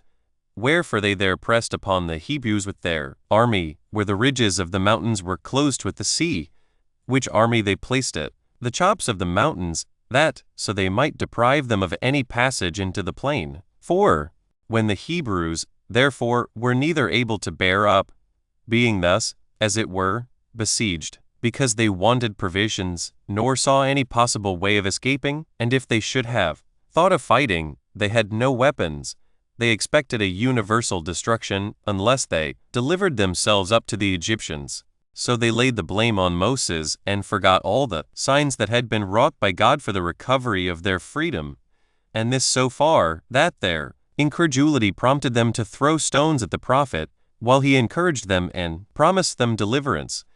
And they resolved that they would deliver themselves up to the Egyptians. So there was sorrow and lamentation among the women and children, who had nothing but destruction before their eyes, while they were encompassed with mountains, the sea, and their enemies, and discerned no way of flying from them. 5. But Moses, though the multitude looked fiercely at him, did not, however, give over the care of them, but despised all dangers, out of his trust in God, who, as he had afforded them the several steps already taken for the recovery of their liberty, which he had foretold them, would not now suffer them to be subdued by their enemies, to be either made slaves or be slain by them. And standing in midst of them, he said, It is not just of us to distrust even men, when they have hitherto well managed our affairs, as if they would not be the same hereafter. But it is no better than madness, at this time to despair of the providence of God, by whose power all those things have been performed he promised, when you expected no such things. I mean all that I have been concerned in for deliverance and escape from slavery. Nay, when we are in the utmost distress, as you see, we ought rather to hope that God will succor us, by whose operation it is that we are now this narrow place, that he may out of such difficulties as are otherwise insurmountable, and out of which neither you nor your enemies expect you can be delivered, and may at once demonstrate his own power and his providence over us. Nor does God use to give his help in small difficulties to those whom he favors, but in such cases where no one can see how any hope in man can better their condition. Depend, therefore, upon such a protector as is able to make small things great, and to show that this mighty force against you is nothing but weakness, and be not affrighted at the Egyptian army, nor do you despair of being preserved, because the sea before, and the mountains behind, afford you no opportunity for flying, for even these mountains, if God so please, may be made plain ground for you, and the sea become dry land. Chapter 16. How the sea was divided asunder for the Hebrews, when they were pursued by the Egyptians, and so gave them an opportunity of escaping from them. 1. When Moses had said this, he led them to the sea, while the Egyptians looked on, for they were within sight. Now these were so distressed by the toil of their pursuit, that they thought proper to put off fighting till the next day. But when Moses was come to the seashore, he took his rod, and made supplication to God, and called upon him to be their helper and assistant, and said, Thou art not ignorant, O Lord, that it is beyond human strength and human contrivance to avoid the difficulties we are now under, but it must be thy work altogether to procure deliverance to this army which has left Egypt at thy appointment. We despair of any other assistance or contrivance, and have recourse only to that hope we have in thee, and if there be any method that can promise us an escape by thy providence, we look up to thee for it. And let it come quickly, and manifest thy power to us, and do thou raise up this people unto good courage, and hope of deliverance, who are deeply sunk into a disconsolate state of mind. We are in a helpless place, but still it is a place that thou possessest. Still the sea is thine, the mountains also, that enclose us are thine. so that these mountains will open themselves if thou commandest them, and the sea also, if thou commandest it, will become dry land. Nay, we might escape by a flight through the air, if thou shouldst determine we should have that way of salvation. 2. When Moses had thus addressed himself to God, he smote the sea with his rod, which parted asunder at the stroke, and receiving those waters into itself, left the ground dry, as a road and a place of flight for the Hebrews. Now when Moses saw this appearance of God, and that the sea went out of its own place, and left dry land, he went first of all into it, and bid the Hebrews to follow him along that divine road, and to rejoice at the danger their enemies that followed them were in, and gave thanks to God for this so surprising a deliverance which appeared from him. 3. Now, while these Hebrews made no stay, but went on earnestly, as led by God's presence with them, the Egyptians supposed first that they were distracted, and were going rashly upon manifest destruction. But when they saw that they were going a great way without any harm, and that no obstacle or difficulty fell in their journey, they made haste to pursue them, hoping that the sea would be calm for them also. They put their horse foremost, and went down themselves into the sea. Now the Hebrews, while these were putting on their armor, and therein spending their time, were beforehand with them, and escaped them, and got first over to the land on the other side without any hurt. Whence the others were encouraged, and more courageously pursued them, as hoping no harm would come to them neither. But the Egyptians were not aware that they went into a road made for the Hebrews and not for others, that this road was made for the deliverance of those in danger, but not for those that were earnest to make use of it for the others' destruction. As soon, therefore, as ever the whole Egyptian army was within it, the sea flowed to its own place, and came down with a torrent raised by storms of wind, 30, and encompassed the Egyptians. Showers of rain also came down from the sky, and dreadful thunders and lightning with flashes of fire. Thunderbolts also were darted upon them. Nor was there anything which used to be sent by God upon men, as indications of his wrath, which did not happen at this time, for a dark and dismal night oppressed them. And thus did all these men perish, so that there was not one man left to be a messenger of this calamity to the rest of the Egyptians. 4. But the Hebrews were not able to contain themselves for joy at their wonderful deliverance, and destruction of their enemies, now indeed supposing themselves firmly delivered, when those that would have forced them into slavery were destroyed, and when they found they had God so evidently for their protector. And now these Hebrews, having escaped the danger they were in, after this manner, and besides that, seeing their enemies punished in such a way as is never recorded of any other men whomsoever, were all the night employed in singing of hymns, and in mirth. 31. Moses also composed a song unto God, containing his praises and a thanksgiving for his kindness, in hexameter verse. 32. 5. As for myself, I have delivered every part of this history as I found it in the sacred books, nor let any one wonder at the strangeness of the narration if a way were discovered to those men of old time, who were free from the wickedness of the modern ages, whether it happened by the will of God or whether it happened of its own accord.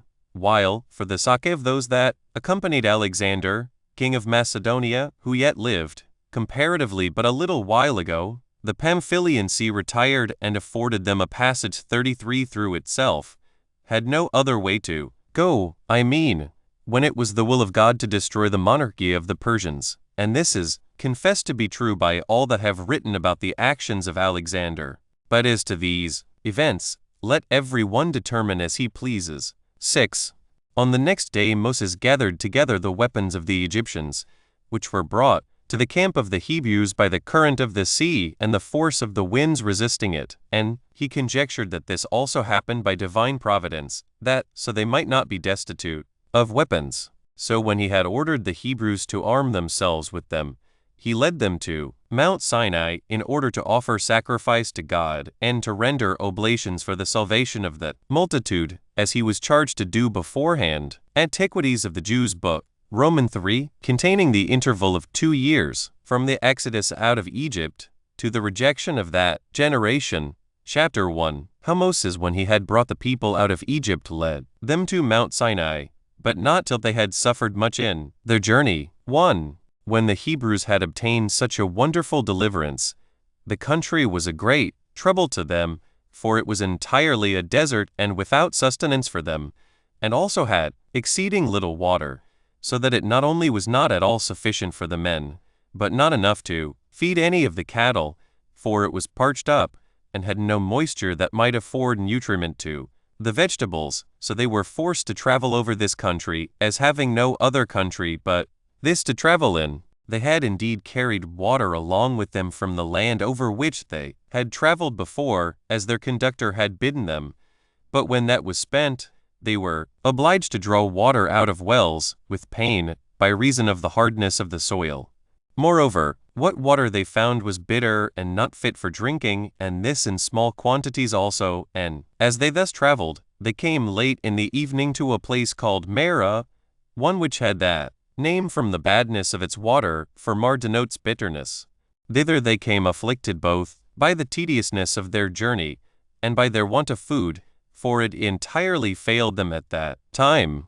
Now here was a well, which made them choose to stay in the place which, although it were not sufficient to satisfy so great an army, did yet afford them some comfort, as found in such desert places, for they heard from those who had been to search, that there was nothing to be found if they traveled on farther.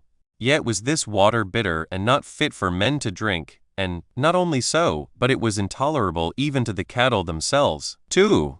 When Moses saw how much the people were cast down, and that the occasion of it could not be contradicted, for the people were not in the nature of a complete army of men who might oppose a manly fortitude to the necessity that distressed them, the multitude of the children, and of the women also, being of too weak capacities to be persuaded by reason, blunted the courage of the men themselves. He was therefore in great difficulties, and made everybody's calamity his own, for they ran all of them to him, and begged of him. The women begged for their infants, and the men for the women, that he would not overlook them, but procure some way or other for their deliverance. He therefore betook himself to prayer to God, that he would change the water from its present badness, and make it fit for drinking. And when God had granted him that favor, he took the top of a stick that lay down at his feet, and divided it in the middle, and made the section lengthways. He then let it down into the well, and persuaded the Hebrews that God had hearkened to his prayers, and had promised to render the water such as they desired it to be, in case they would be subservient to him in what he should enjoin them to do, and this not after a remiss or negligent manner.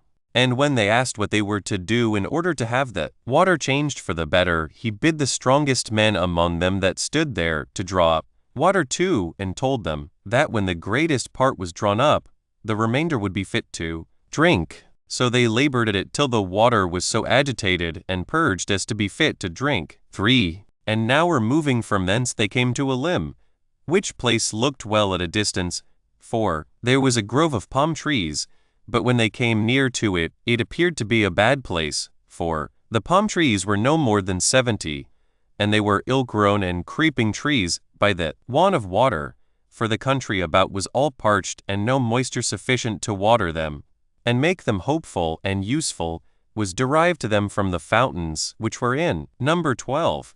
They were rather a few moist places than springs, which not breaking out of the ground, nor running over, could not sufficiently water the trees.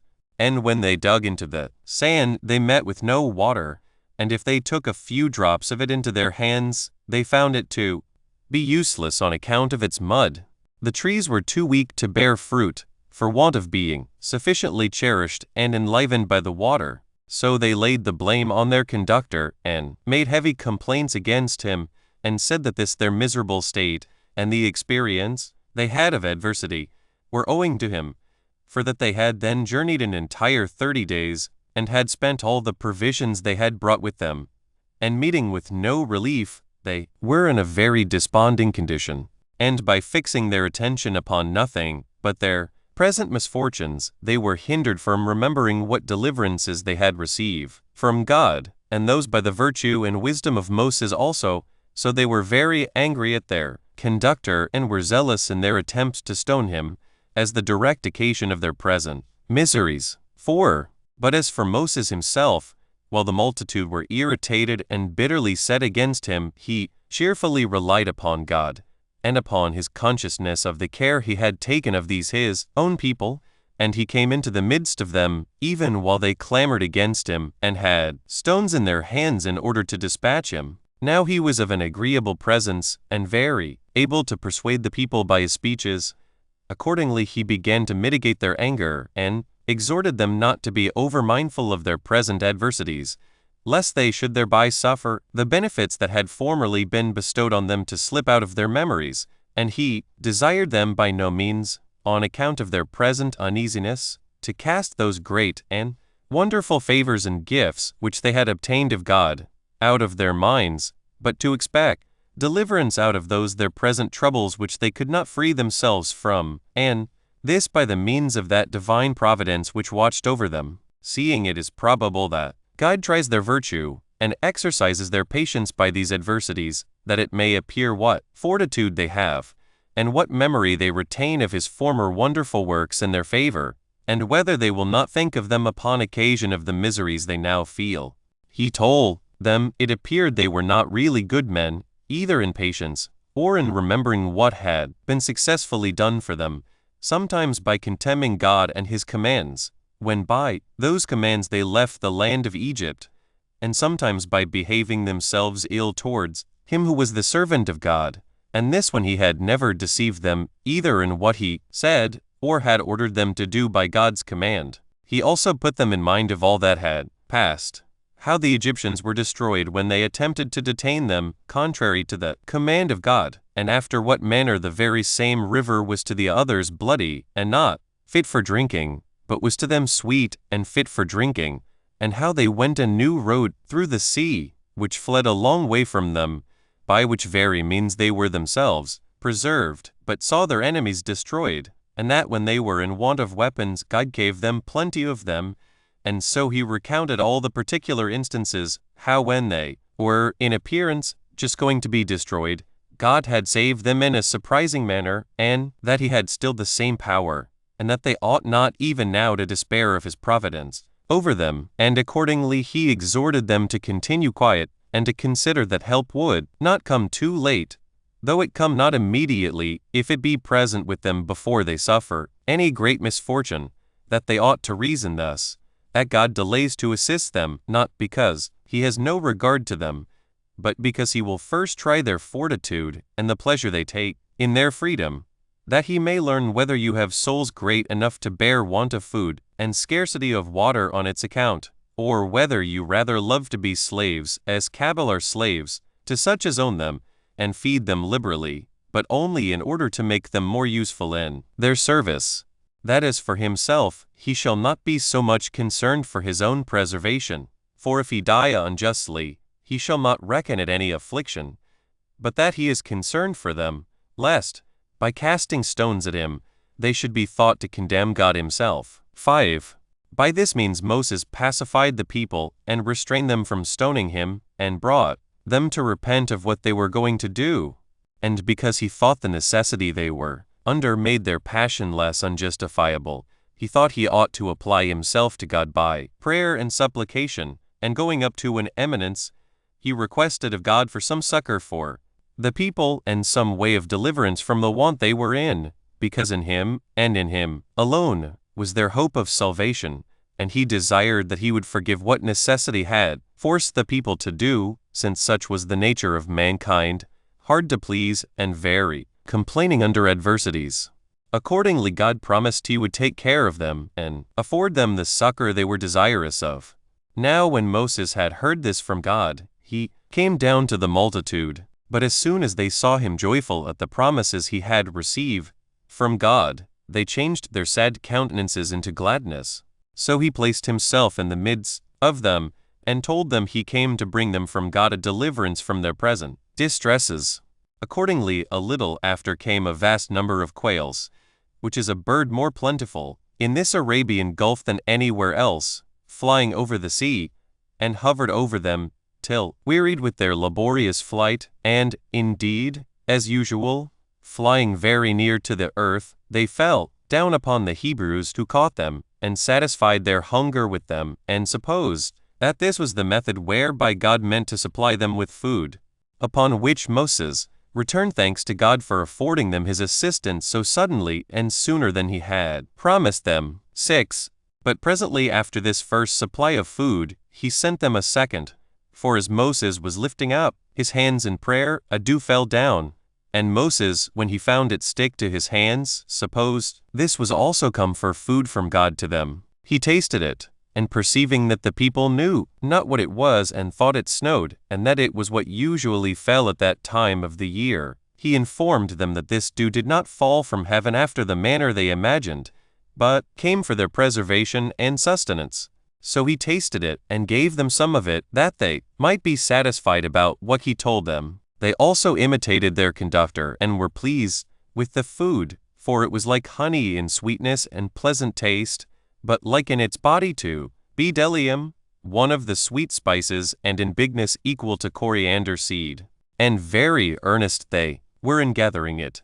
But they were enjoined to gather it equally 3 the measure of an omer for each one every day, because this food should not come in too small a quantity, lest the weaker might not be able to get their share, by reason of the overbearing of the strong in collecting it. However, these strong men, when they had gathered more than the measure appointed for them, had no more than others, but only tired themselves more in gathering it, for they found no more than an omer apiece, and the advantage they got by what was superfluous was none at all, it corrupting both by the worms breeding in it, and by its bitterness. So divine and wonderful a food was this.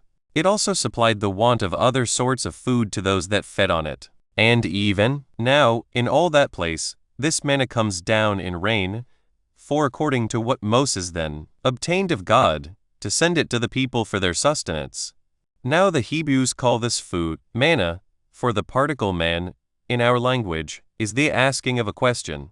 What is this? So the Hebrews were very joyful at what was sent them from heaven. Now they made use of this food for 40 years, or as long as they were in the wilderness. 7. As soon as they were removed thence, they came to Rephidim, being distressed to the last degree by thirst. And while in the foregoing days they had lit on a few small fountains, but now found the earth entirely destitute of water, they were in an evil case. They again turned their anger against Moses, but he at first avoided the fury of the multitude, and then betook himself to prayer to God, beseeching him, that as he had given them food when they were in the greatest want of it, so he would give them drink, since the favor of giving them food was of no value to them while they had nothing to drink. And God did not long delay to give it them, but promised Moses that he would procure them a fountain and plenty of water from a place they did not expect any. So he commanded him to smite the rock which they saw lying there, 5 with his rod, and out of it to receive plenty of what they wanted. For he had taken care that drink should come to them without any labor or painstaking. When Moses had received this command from God, he came to the people, who waited for him, and looked upon him, for they saw already that he was coming apace from his eminence. As soon as he was come, he told them that God would deliver them from their present distress, and had granted them an unexpected favor, and informed them that a river should run for their sakes out of the rock. But they were amazed at that hearing, supposing they were of necessity to cut the rock in pieces. Now they were distressed by their thirst and by their journey, while Moses, only smiting the rock with his rod, opened a passage, and out of it burst water, and that in great abundance, and very clear. But they were astonished at this wonderful effect, and as it were, quenched their thirst by the very sight of it. So they drank this pleasant, this sweet water, and such it seemed to be as might well be expected where God was the donor.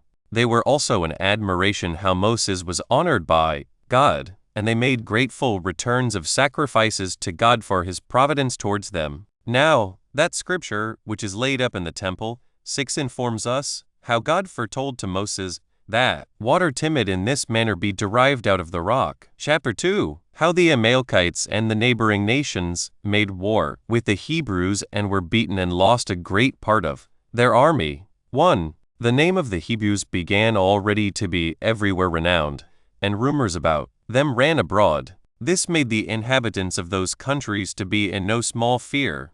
Accordingly they sent ambassadors to one another, and exhorted one another to defend themselves, and to endeavor to destroy these men. Those that induced the rest to do so were such as inhabited Gabalitis and Petra.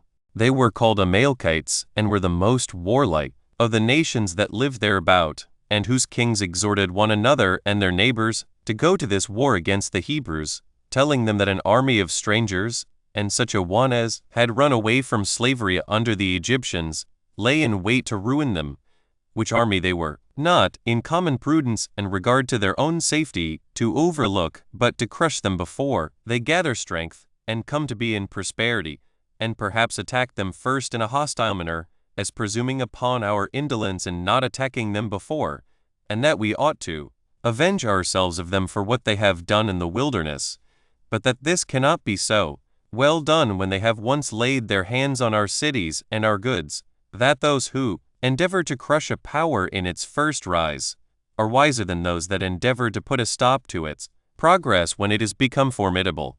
For these last seem to be angry only at the flourishing of others, but the former do not leave any room for their enemies to become troublesome to them. After they had sent such embassiges to the neighboring nations, and among one another, they resolved to attack the Hebrews in battle. 2. These proceedings of the people of those countries occasioned perplexity and trouble to Moses, who expected no such warlike preparations. And when these nations were ready to fight, and the multitude of the Hebrews were obliged to try the fortune of war, they were in a mighty disorder and in want of all necessaries, and yet were to make war with men who were thoroughly well prepared for it. Then therefore it was that Moses began to encourage them, and to exhort them to have a good heart, and rely on God's assistance, by which they had been state of freedom, and to hope for victory over those who were ready to fight with them, in order to deprive them of that blessing, that they were to suppose their own army to be numerous, wanting nothing, neither weapons, nor money, nor provisions, nor such other conveniences as, when men are in possession of, they fight undauntedly, and that they are to judge themselves to have all these advantages in the divine assistance. They are also to suppose the enemy's army to be small, unarmed, weak, and such as want those conveniences which they know must be wanted, when it is God's will that they shall be beaten, and how valuable God's assistance is, they had experienced in abundance of trials, and those such as were more terrible than war, for that is only against men, but these were against famine and thirst, things indeed that are in their own nature insuperable, as also against mountains, and that sea which afforded them no way for escaping. Yet had all these difficulties been conquered by God's gracious kindness to them. So he exhorted them to be courageous at this time, and to look upon their entire prosperity to depend on the present conquest of their enemies. 3. And with these words did Moses encourage the multitude, who then called together the princes of their tribes, and their chief men, both separately and conjointly. The young men he charged to obey their elders, and the elders to hearken to their leader. So the people were elevated in their minds, and ready to try their fortune in battle, and hoped to be thereby at length delivered from all their miseries. Nay, they desired that Moses would immediately lead them against their enemies without the least delay, that no backwardness might be a hindrance to their present resolution. So Moses sorted all that were fit for war into different troops, and set Joshua, the son of Nun, of the tribe of Ephraim, over them, one that was of great courage, and patient to undergo labors, of great abilities to understand and to speak what was proper, and very serious in the worship of God, and indeed made like another Moses, a teacher of piety towards God. He also appointed a small party of the armed men to be near the water, and to take care of the children and the women, and of the entire camp. So that whole night they prepared themselves for the battle. They took their weapons, if any of them had such as were well made, and attended to their commanders as ready to rush forth to the battle as soon as Moses should give the word of command. Moses also kept awake, teaching Joshua after what manner he should order his camp. But when the day began, Moses called for Joshua again, and exhorted him to approve himself in deeds such a one as his reputation made men expect from him, and to gain glory by the present expedition, in the opinion of those under him, for his exploits in this battle. He also gave a particular exhortation to the principal men of the Hebrews, and encouraged the whole army as it stood armed before him. And when he had thus animated the army, both by his words and works, and prepared everything, he retired to a mountain, and committed the army to God and to Joshua. 4. So the armies joined battle, and it came to a close fight, hand to hand, both sides showing great alacrity and encouraging one another.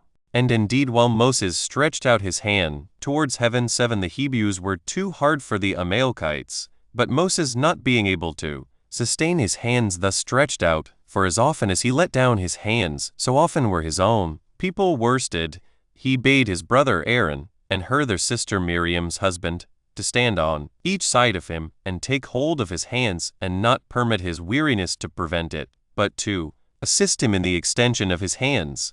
When this was done, the Hebrews conquered the Amalekites by main force, and indeed they had all perished, unless the approach of the night had obliged the Hebrews to desist from killing any more. So our forefathers obtained a most signal and most seasonable victory, for they not only overcame those that fought against them, but terrified also the neighboring nations, and got great and splendid advantages, which they obtained of their enemies by their hard pains in this battle. For when they had taken the enemy's camp, they got ready booty for the public, and for their own private families, whereas till then they had not any sort of plenty of even necessary food. The forementioned battle, when they had once got it, was also the occasion of their prosperity, not only for the present, but for the future ages also, for they not only made slaves of the bodies of their enemies, but subdued their minds also, and after this battle became terrible to all that dwelt round about them. Moreover, they acquired a vast quantity of riches, for a great deal of silver and gold was left in the enemy's camp, as also brazen vessels, which they made common use of in their families, many utensils also that were embroidered there were of both sorts, that is, of what were weaved, and what were the ornaments of their armor, and other things that served for use in the family, and for the furniture of their rooms. They got also the prey of their cattle, and of whatsoever uses to follow camps when they remove from one place to another. So the Hebrews now valued themselves upon their courage, and claimed great merit for their valor, and they perpetually inured themselves to take pains, by which they deemed every difficulty might be surmounted. Such were the consequences of this battle. 5. On the next day, Moses stripped the dead bodies of their enemies, and gathered together the armor of those that were fled, and gave rewards to such as had signalized themselves in the action, and highly commended Joshua, their general, who was attested to by all the army, on account of the great actions he had done. Nor was any one of the Hebrews slain, but the slain of the enemy's army were too many to be enumerated. So Moses offered sacrifices of thanksgiving to God, and built an altar, which he named the Lord the Conqueror. He also foretold that the Amalekites should utterly be destroyed, and that hereafter none of them should remain, because they fought against the Hebrews, and this when they were in the wilderness, and in their distress also. Moreover, he refreshed the army with feasting. And thus did they fight this first battle with those that ventured to oppose them after they were gone out of Egypt. But when Moses had celebrated this festival for the victory, he permitted the Hebrews to rest for a few days, and then he brought them out after the fight in order of battle, for they had now many soldiers in light armor. And going gradually on, he came to Mount Sinai in 3 months' time after they were removed out of Egypt, at which mountain, as we have before related, the vision of the bush and the other wonderful appearances had happened. Chapter 3. That Moses kindly received his father-in-law, Jethro, when he came to him to Mount Sinai. Now when Rachel, Moses' father-in-law, understood in what a prosperous condition his affairs were, he willingly came to meet him, and Moses and his children, and pleased himself with his coming. And when he had offered sacrifice, he made a feast for the multitude near the bush he had formerly seen, which multitude, every one according to their families, partook of the feast. But Aaron and his family took regal, and sung hymns to God, as to him who had been the author procurer of their deliverance and their freedom. They also praised their conductor, as him by whose virtue it was that all things had succeeded with them. Regel also, in his Eucharistical oration to Moses, made great encomiums upon the whole multitude, and he could not but admire Moses for his fortitude, and that humanity he had shewn in the delivery of his friends. Chapter 4. How Regel suggested to Moses to set his people in order, under the rulers of thousands and rulers of hundreds, who live without order before, and how Moses complied in all things with his father-in-law's admonition. 1. The next day, as Regel saw Moses in need of a crowd of business, for he determined the differences of those that referred them to him, every one still going to him, and supposing that they should then only obtain justice, if he were the arbitrator, and those that lost their causes thought it no harm, while they thought they lost them justly, and not by partiality. Regel, however, said nothing to him at that time, as not desirous to be any hindrance to such as had a mind to make use of the virtue of their conductor. But afterward he took him to himself, and when he had him alone, he instructed him in what he ought to do, and advised him to leave that trouble of lesser causes to others, but himself to take care of the greater and of the people's safety, for that certain others of the Hebrews might be found that were fit to determine causes, but that nobody but a Moses could take of the safety of so many 10,000s. Be therefore, says he, insensible of thine own virtue, and what thou hast done by ministering under God to the people's preservation. Permit, therefore, the determination of common causes to be done by others, but do thou reserve thyself to the attendance on God only, and look out for methods of preserving the multitude from their present distress. Make use of the method I suggest to you, as to human affairs, and take a review of the army, and appoint chosen rulers over tens of thousands, and then over thousands. Then divide them into 500s, and again into hundreds, and into 50s, and set rulers over each of them, who may distinguish them into 30s, and keep them in order, and at last number them by 20s and by 10s, and let there be one commander over each number, to be denominated from the number of those over whom they are rulers, but such as the whole multitude have tried and do approve of, as being good and righteous men. 8. And let those rulers decide the controversies they have one with another. But, if any great cause arise, let them bring the cognizance of it before the rulers of a higher dignity. But if any great difficulty arise that is too hard for even their determination, let them send it to thee. By these means 2 advantages will be gained. The Hebrews will have justice done them, and thou wilt be able to attend constantly on God, and procure him to be more favorable to the people. 2.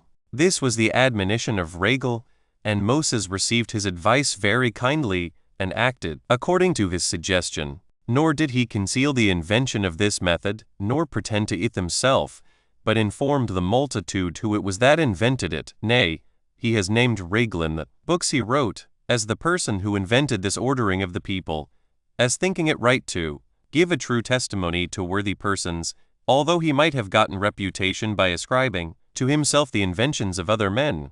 Whence we may learn the virtuous disposition of Moses, but of such his disposition, we shall have proper occasion to speak in other places of these books. Chapter 5. How Moses ascended up to Mount Sinai and received laws from God, and delivered them to the Hebrews. 1. Now Moses called the multitude together, and told them that he was going from them unto Mount Sinai to converse with God, to receive from him, and to bring back with him a certain oracle. But he enjoined them to pitch their tents near the mountain, and prefer the habitation that was nearest to God, before one more remote. When he had said this, he ascended up to Mount Sinai, which is the highest of all the mountains that are in that country 9, and is not only very difficult to be ascended by men on account of its vast altitude, but because of the sharpness of its precipices also. Nay, indeed, it cannot be looked at without pain of the eyes, and besides this, it was terrible and inaccessible on account of the rumor that passed about, that God dwelt there. But the Hebrews removed their tents as Moses had bidden them, and took possession of the lowest parts of the mountain, and were elevated in their minds, in expectation that Moses would return from God with promises of the good things he had proposed to them. So they feasted and waited for their conductor, and kept themselves pure as in other respects, and not accompanying with their wives for 3 days, as he had before ordered them to do. And they prayed to God, that he would favorably receive Moses and his conversing with him, and bestow some such gift upon them by which they might live well. They also lived more plentifully as to their diet, and put on their wives and children more ornamental and decent clothing than they usually wore, too. So they passed 2 days in this way of feasting. But on the 3rd day, before the sun was up, a cloud spread itself over the whole camp of the Hebrews, such a one as none had before seen, and encompassed the place where they had pitched their tents. And while all the rest of the air was clear, there came strong winds, that raised up large showers of rain, which became a mighty tempest. There was also such lightning as was terrible to those that saw it, and thunder with its thunderbolts were sent down, and declared God to be there present in a gracious way to such as Moses desired he should be gracious. Now, as to these matters, every one of my readers may think as he pleases, but I am under a necessity of relating this history as it is described in the sacred books. This sight, and the amazing sound that came to their ears, disturbed the Hebrews to a prodigious degree, for they were not such as they were accustomed to. And then the rumor that was spread abroad, how God frequented that mountain, greatly astonished their minds, so they sorrowfully contained themselves within their tents, as both supposing Moses to be destroyed by the divine wrath, and expecting the like destruction for themselves. 3. When they were under these apprehensions, Moses appeared as joyful and greatly exalted. When they saw him, they were freed from their fear, and admitted of more comfortable hopes as to what was to come. The air also was become clear and pure of its former disorders, upon the appearance of Moses, whereupon he called together the people to a congregation, in order to their hearing what God would say to them. And when they were gathered together, he stood on an eminence whence they might all hear him, and said, God has received me graciously, O Hebrews, as he has formerly done, and has suggested a happy method of living for you, and an order of political government, and is now present in the camp. I therefore charge you, for his sake and the sake of his works, and what we have done by his means, that you do not put a low value on what I am going to say, because the commands have been given by me that now deliver them to you, nor because it is the tongue of a man that delivers them to you. But if you have a due regard to the great importance of the things themselves, you will understand the greatness of him whose institutions they are, and who has not disdained to communicate them to me for our common advantage. For it is not to be supposed that the author of these institutions is barely Moses, the son of Amram and Jochebed, but he who obliged the Nile to run bloody for your sakes, and tamed the haughtiness of the Egyptians by various sorts of judgments. He who provided a way through the sea for us, he who contrived a method of sending us food from heaven when we were distressed for want of it, he who made the water to issue out of a rock when we had very little of it before, he by whose means Adam was made to partake of the fruits both of the land and of the sea, he by whose means Noah escaped the deluge, he by whose means our forefather Abraham, of a wandering pilgrim, was made the heir of the land of Canaan, he by whose means Isaac was born of parents that were very old, he by whose means Jacob was adorned with 12 virtuous sons, he by whose means Joseph became a potent lord over the Egyptians. He it is who conveys these instructions to you by me as his interpreter, and let them be to you venerable, and contended for more earnestly by you than your own children, and your own wives. For if you will follow them, you will lead a happy life, you will enjoy the land fruitful, the sea calm, and the fruit of the womb born complete, as nature requires. You will be also terrible to your enemies, for I have been admitted into the presence of God, and been made a hearer of his incorruptible voice, so great is his concern for your nation, and its duration. 4. When he had said this, he brought the people, with their wives and children, so near the mountain, that they might hear God himself speaking to them about the precepts which they were to practice, that the energy of what should be spoken might not be hurt by its utterance by that tongue of a man which could but imperfectly deliver it to their understanding. And they all heard a voice that came to all of them from above, insomuch that no one of these words escaped them, which Moses wrote on 2 tables, which it is not lawful for us to set down directly, but their import we will declare. 10:5. The first commandment teaches us that there is but one God, and that we ought to worship Him only. The second commands us not to make the image of any living creature to worship it. The third, that we must not swear by God in a false matter.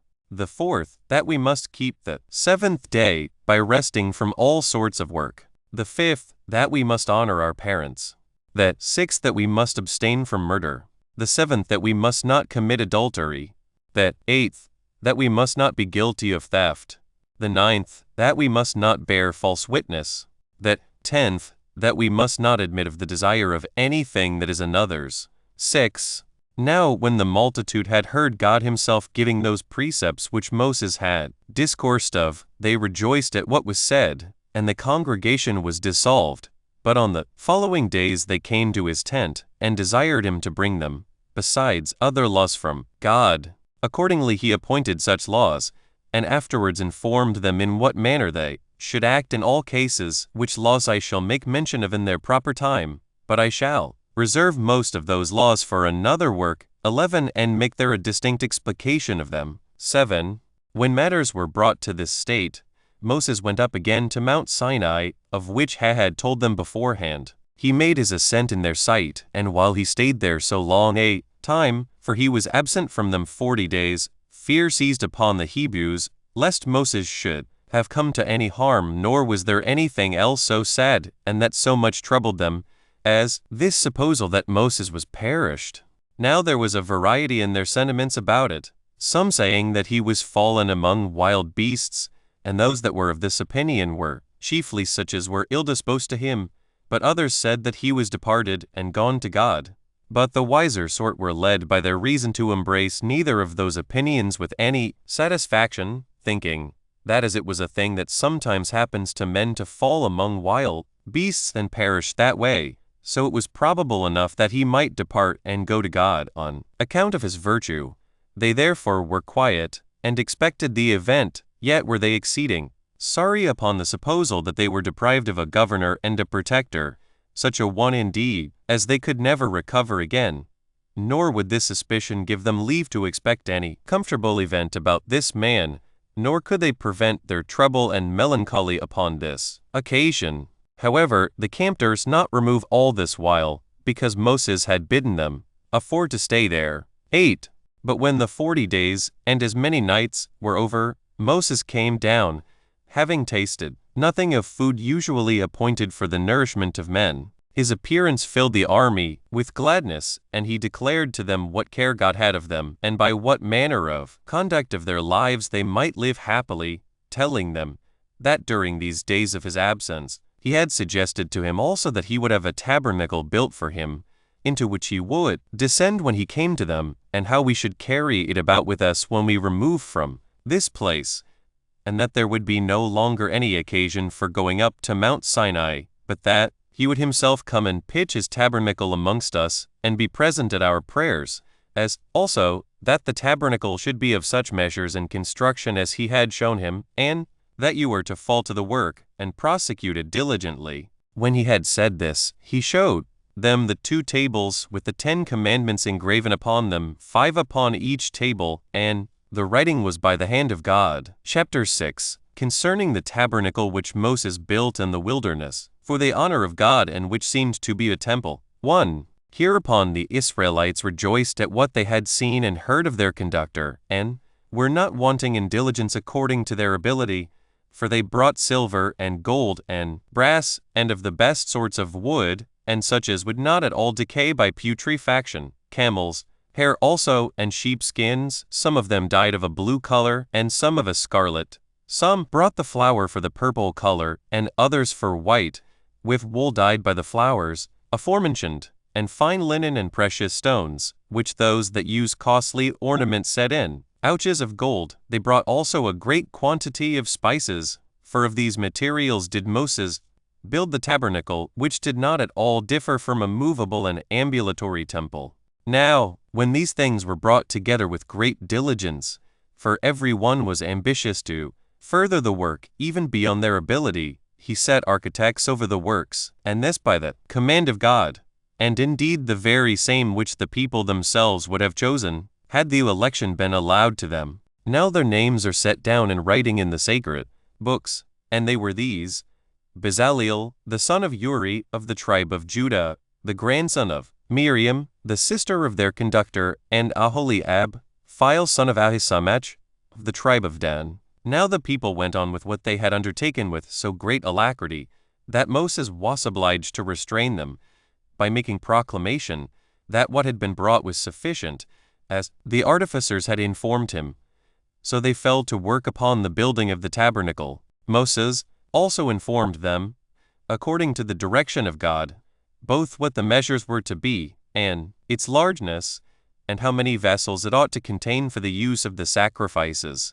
The women also were ambitious to do their parts, about the garments of the priests, and about other things that would be wanted in this work, both for ornament and for the divine service itself. 2. Now when all things were prepared, the gold and the silver and the brass and what was woven, Moses, when he had appointed beforehand that there should be a festival and that sacrifices should be offered according to every one's ability, reared up the tabernacle 12, and when he had measured the open court 50 cubits broad and 100 long, he set up brazen pillars, 5 cubits high, 20 on each of the longer sides, and 10 pillars for the breadth. Behind every one of the pillars also had a ring. Their chapiters were of silver, but their bases were of brass. They resembled the sharp ends of spears, and were of brass, fixed into the ground. Cords were also put through the rings, and were tied at their farther ends to brass nails of a cubit long, which, at every pillar, were driven into the floor, and would keep the tabernacle from being shaken by the violence of winds. But a curtain of fine soft linen went round all the pillars, and hung down in a flowing and loose manner from their chapiters, and enclosed the whole space, and seemed not at all unlike to a wall about it. And this was the structure of 3 of the sides of this enclosure. But as for the 4th side, which was 50 cubits in extent, and was the front of the whole, 20 cubits of it were for the opening of the gates, wherein stood 2 pillars on each side, after the resemblance of open gates. These were made wholly of silver, and polished, and that all over, excepting the bases, which were of brass. Now on each side of the gates there stood 3 pillars, which were inserted into the concave bases of the gates, and were suited to them, and round them was drawn a curtain of fine linen. But to the gates themselves, which were 20 cubits in extent, and 5 in height, the curtain was composed of purple, and scarlet, and blue, and fine linen, and embroidered with many and divers sorts of figures, excepting the figures of animals. Within these gates was the brazen laver for purification, having a basin beneath of the like matter, whence the priests might wash their hands and sprinkle their feet. And this was the ornamental construction of the enclosure about the court of the tabernacle, which was exposed to the open air. 3. As to the tabernacle itself, Moses placed it in the middle of that court, with its front to the east, that, when the sun arose, it might send its first rays upon it. Its length, when it was set up, was 30 cubits, and its breadth was 10 cubits. Though one of its walls was on the south, and the other was exposed to the north, and on the back part of it remained the west, it was necessary that its height should be equal to its breadth 10 cubits. There were also pillars made of wood, 20 on each side. They were wrought into a quadrangular figure, in breadth a cubit and a half, but the thickness was 4 fingers. They had thin plates of gold affixed to them on both sides, inwardly and outwardly. They had each of them 2 tenons belonging to them, inserted into their bases, and these were of silver, in each of which bases there was a socket to receive the tenon. But the pillars on the west wall were 6. Now all these tenons and sockets accurately fitted one another, insomuch that the joints were invisible, and both seemed to be one entire and united wall. It was also covered with gold, both within and without. The number of pillars was equal on the opposite sides, and there were on each part 20, and every one of them had the third part of a span in thickness, so that the number of 30 cubits were fully made up between them. But as to the wall behind, where the 6 pillars made up together only 9 cubits, they made 2 other pillars, and cut them out of 1 cubit, which they placed in the corners, and made them equally fine with the other. Now every one of the pillars had rings of gold affixed to their fronts outward, as if they had taken root in the pillars, and stood one row over against another round about, through which were inserted bars gilt over with gold, each of them 5 cubits long, and these bound together the pillars, the head of one bar running into another, after the nature of one tenon inserted into another. But for the wall behind, there was but one row of bars that went through all the pillars, into which row ran the ends of the bars on each side of the longer walls, the male with its female being so fastened in their joints that they held the whole firmly together. And for this reason was all this joined so fast together, that the tabernacle might not be shaken either by the winds or by any other means, but that it might preserve itself quiet and immovable continually. 4. As for the inside, Moses parted its length into 3 partitions. At the distance of 10 cubits from the most secret end, Moses placed 4 pillars, the workmanship of which was the very same with that of the rest, and they stood upon the like bases with them, each a small matter distant from his fellow. Now the room within those pillars was the most holy place, but the rest of the room was the tabernacle, which was open for the priests. However, this proportion of the measures of the tabernacle proved to be an imitation of the system of the world, for that third part thereof which was within the 4 pillars, to which the priests were not admitted, is, as it were, a heaven peculiar to God. But the space of the 20 cubits is, as it were, sea and land, on which men live, and so this part is peculiar to the priests only. But at the front where the entrance was made, they placed pillars of gold that stood on bases of brass, in number 7. But then they spread over the tabernacle veils of fine linen and purple and blue and scarlet, colors embroidered. The first veil was 10 cubits every way, and this they spread over the pillars, which parted the temple, and kept the most holy place concealed within. And this veil was that which made this part not visible to any. Now the whole temple was called the holy place. But that part which was within the 4 pillars, and to which none were admitted, was called the Holy of Holies.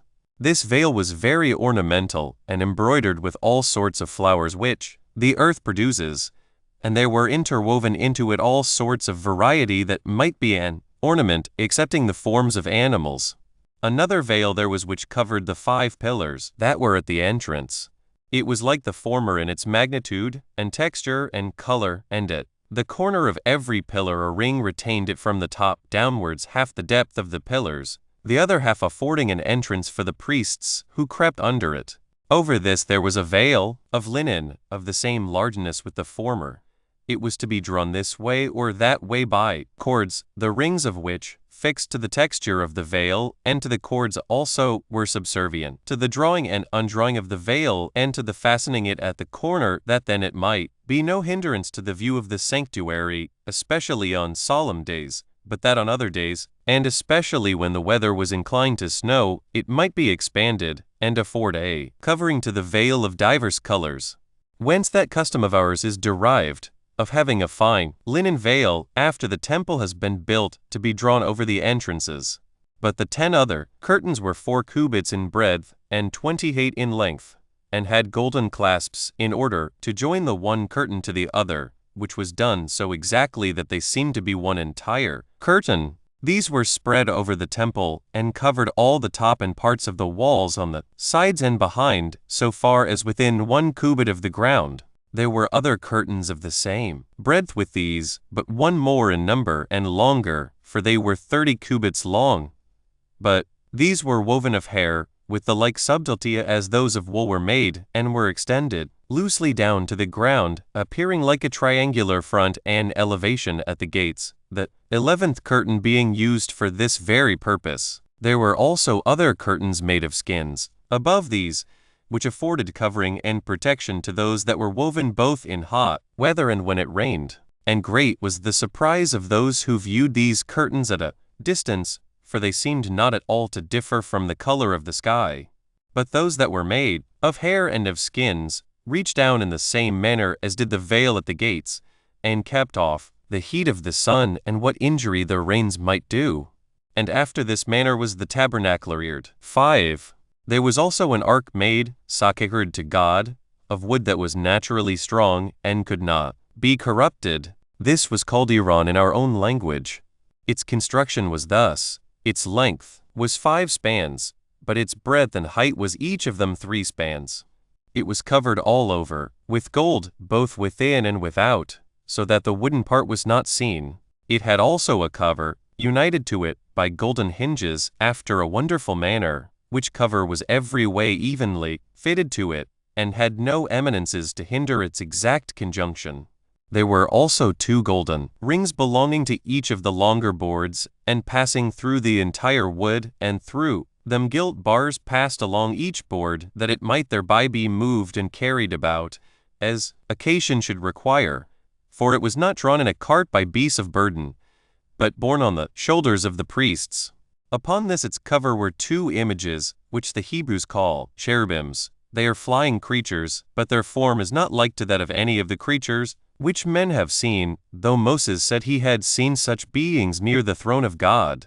In this ark he put the 2 tables whereon the 10 commandments were written, 5 upon each table, and 2.5 upon each side of them. And this ark he placed in the most holy place. 6. But in the holy place he placed a table, like those at Delphi. Its length was 2 cubits, and its breadth 1 cubit, and its height 3 spans. It had feet also, the lower half of which were complete feet, resembling those which the Dorians put to their bedsteads, but the upper parts towards the table were wrought into a square form.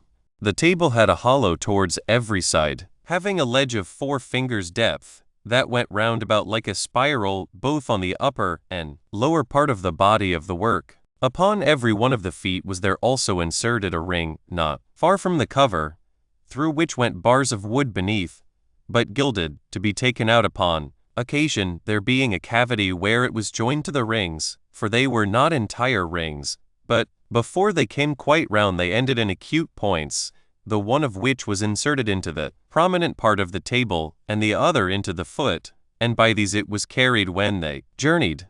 Upon this table, which was placed on the north side of the temple, not far from the most holy place, were laid 12 unleavened loaves of bread, 6 upon each heap, one above another. They were made of 2/10 deals of the purest flour, which 10th deal in omer is a measure of the Hebrews, containing 7 Athenian catalo, and above those loaves were put 2 vials full of frankincense. Now after 7 days other loaves were brought in their stead, on the day which is by us called the Sabbath. For we call the 7th day the Sabbath. But for the occasion of this intention of placing loaves here, we will speak to it in another place. 7. Over against this table, near the southern wall, was set a candlestick of cast gold, hollow, within, being of the weight of 100 pounds, which the Hebrews call chinchers. If it be turned into the Greek language, it denotes a talent. It was made with its knops and lilies, and pomegranates, and bowls which ornaments amounted to 70 in all, by which means the shaft elevated itself on high from a single base, and spread itself into as many branches as there are planets, including the sun among them. It terminated in 7 heads, in one row, all standing parallel to one another, and these branches carried 7 lamps, one by one, in imitation of the number of the planets. These lamps looked to the east and to the south, the candlestick being situate obliquely. 8. Now between this candlestick and the table, which, as we said, were within the sanctuary, was the altar of incense, made of wood indeed, but of the same wood of which the foregoing vessels were made, such as was not liable to corruption. It was entirely crusted over with a golden plate. Its breadth on each side was a cubit, but the altitude double. Upon it was a grate of gold, that was extant above the altar, which had a golden crown encompassing it round about, whereto belonged rings and bars, by which the priests carried it when they journeyed.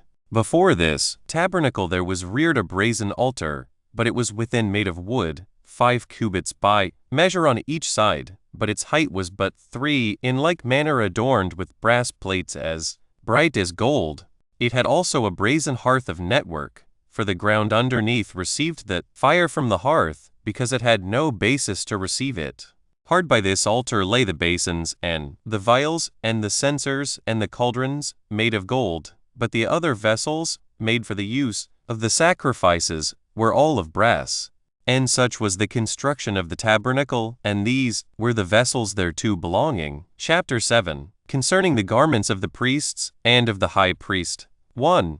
There were peculiar garments appointed for the priests, and for all the rest, which they call Kohano priestly garments, as also for the high priests, which they call Kahano Rabbi, and denote the high priest's garments. Such was there for the habit of the rest. But when the priest approaches the sacrifices, he purifies himself with the purification which the law prescribes, and, in the first place, he puts on that which is called machines, which means somewhat that is fast-tied. It is a girdle, composed of fine twined linen, and is put about the privy parts, the feet being to be inserted into them in the nature of breeches, but above half of it is cut off, and it ends at the thighs, and is there tied fast. 2. Over this he wore a linen vestment, made of fine flax doubled. It is called chethon, and denotes linen, for we call linen by the name of chethon. This vestment reaches down to the feet, and sits close to the body, and has sleeves that are tied fast to the arms. It is girded to the breast a little above the elbows, by a girdle often going round, 4 fingers broad, but so loosely woven that you would think it were the skin of a serpent. It is embroidered with flowers of scarlet, and purple, and blue, and fine twined linen, but the warp was nothing but fine linen. The beginning of its circumvolution is at the breast, and when it has gone often round, it is there tied, and hangs loosely there down to the ankles. I mean this all the time the priest is not about any laborious service, for in this position it appears in the most agreeable manner to the spectators. But when he is obliged to assist at the offering sacrifices, and to do the appointed service, that he may not be hindered in his operations by its motion, he throws it to the left, and bears it on his shoulder. Moses indeed calls this belt albaneth, but we have learned from the Babylonians to call it emia, for so it is by them called. This vestment has no loose or hollow parts anywhere in it, but only a narrow aperture about the neck, and it is tied with certain strings hanging down from the edge over the breast and back, and is fastened above each shoulder. It is called massabazanes. 3. Upon his head he wears a cap, not brought to a conic form nor encircling the whole head, but still covering more than the half of it, which is called masnimphs, and its make is such that it seems to be a crown, being made of thick swats, but the contexture is of linen, and it is doubled round many times, and sewed together. Besides which, a piece of fine linen covers the whole cap from the upper part, and reaches down to the forehead, and hides the seams of the swats, which would otherwise appear indecently. This adheres closely upon the solid part of the head, and is there too so firmly fixed, that it may not fall off during the sacred service about the sacrifices. So we have now shown you what is the habit of the generality of the priests. 4. The high priest is indeed adorned with the same garments that we have described, without abating one, only over these he puts on a vestment of a blue color.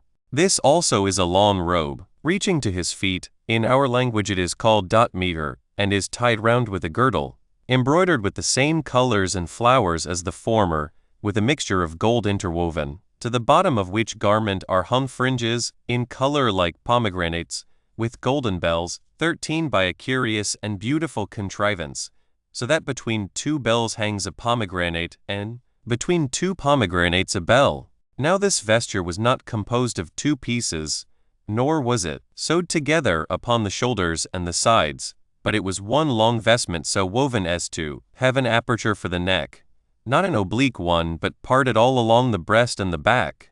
A border also was sewed to it, lest the aperture should look too indecently. It was also parted, where the hands were to come out. 5. Besides these, the high priest put on a third garment, which was called the ephod, which resembles the epimis of the Greeks. Its make was after this manner. It was woven to the depth of a cubit, of several colors, with gold intermixed and embroidered, but it left the middle of the breast uncovered. It was made with sleeves also, nor did it appear to be at all differently made from a short coat. But in the void place of this garment there was inserted a piece of the bigness of a span embroidered with gold, and the other colors of the ephod, and was called essen, the breastplate. which in the Greek language signifies the oracle. This piece exactly filled up the void space in the ephod. It was united to it by golden rings at every corner, the like rings being annexed to the ephod, and a blue ribbon was made use of to tie them together by those rings, and that the space between the rings might not appear empty, they contrived to fill it up with stitches of blue ribbons. There were also 2 sardonyxes upon the ephod, at the shoulders to fasten it in, the nature of buttons, having each end running to the sardonyxes of gold, that they might be buttoned by them. On these were engraven the names of the sons of Jacob in our own country, letters and in our own tongue, 6 on each of the stones on either side, and the elder sons' names were on the right shoulder. 12 stones also there were upon the breastplate, extraordinary in largeness and beauty, and they were an ornament not to be purchased by men, because of their immense value. These stones, however, stood in 3 rows, by 4 in a row, and were inserted into the breastplate itself, and they were set in ouches of gold, that were themselves inserted in the breastplate, and were so made that they might not fall out. Lo, the first 3 stones were a sardonyx, a topaz, and an emerald. The second row contained a carbuncle, a jasper, and a sapphire. The first of the 3rd row was a ligure, then an amethyst, and the 3rd an agate, being the 9th of the whole number. The first of the 4th row was a chrysolite, the next was an onyx, and then a beryl, which was the last of all. Now the names of all those sons of Jacob were engraven in these stones, whom we esteem the heads of our tribes, each stone having the honor of a name, in the order according to which they were born.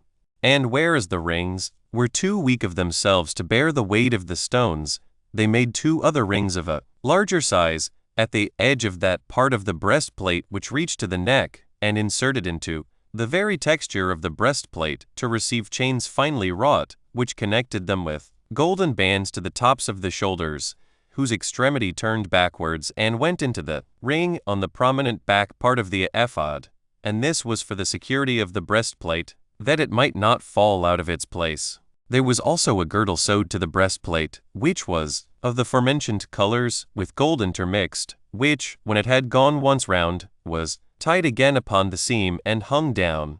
There were also golden loops that admitted its fringes at each extremity of the girdle, and included them entirely. 6. The high priest's mitre was the same that we described before, and was wrought like that of all the other priests, above which there was another, with swaths of blue embroidered, and round it was a golden crown polished, of 3 rows, one above another, out of which arose a cup of gold, which resembled the herb which we call saccharis, but those Greeks that are skillful in botany call it hysobamus.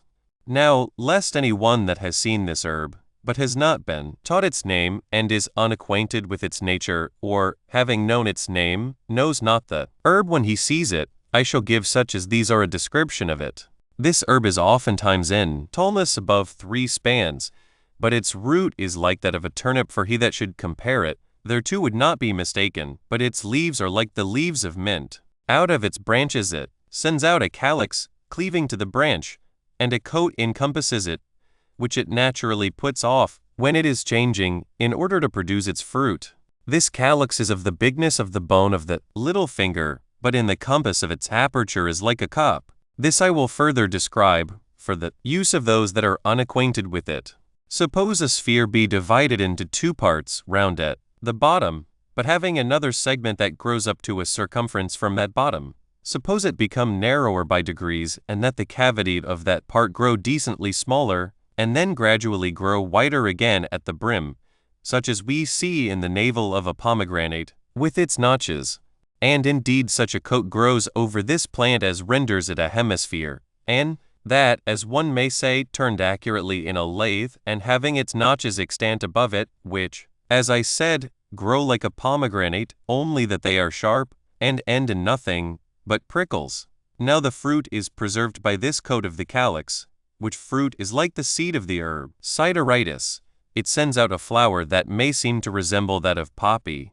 Of this was a crown, made as far from the hinder part of the head to each of the temples, but this ephilis, for so this calyx may be called, did not cover the forehead, but it was covered with a golden plate. 14. which had inscribed upon it the name of God in sacred characters, and such were the ornaments of the high priest. 7. Now here one may wonder at the ill will which men bear to us, and which they profess to bear on account of our despising that deity which they pretend to honor. For if any one do but consider the fabric of the tabernacle and take a view of the garments of the high priest and of those vessels which we make use of in our sacred ministration, he will find that our legislator was a divine man, and that we are unjustly reproached by others.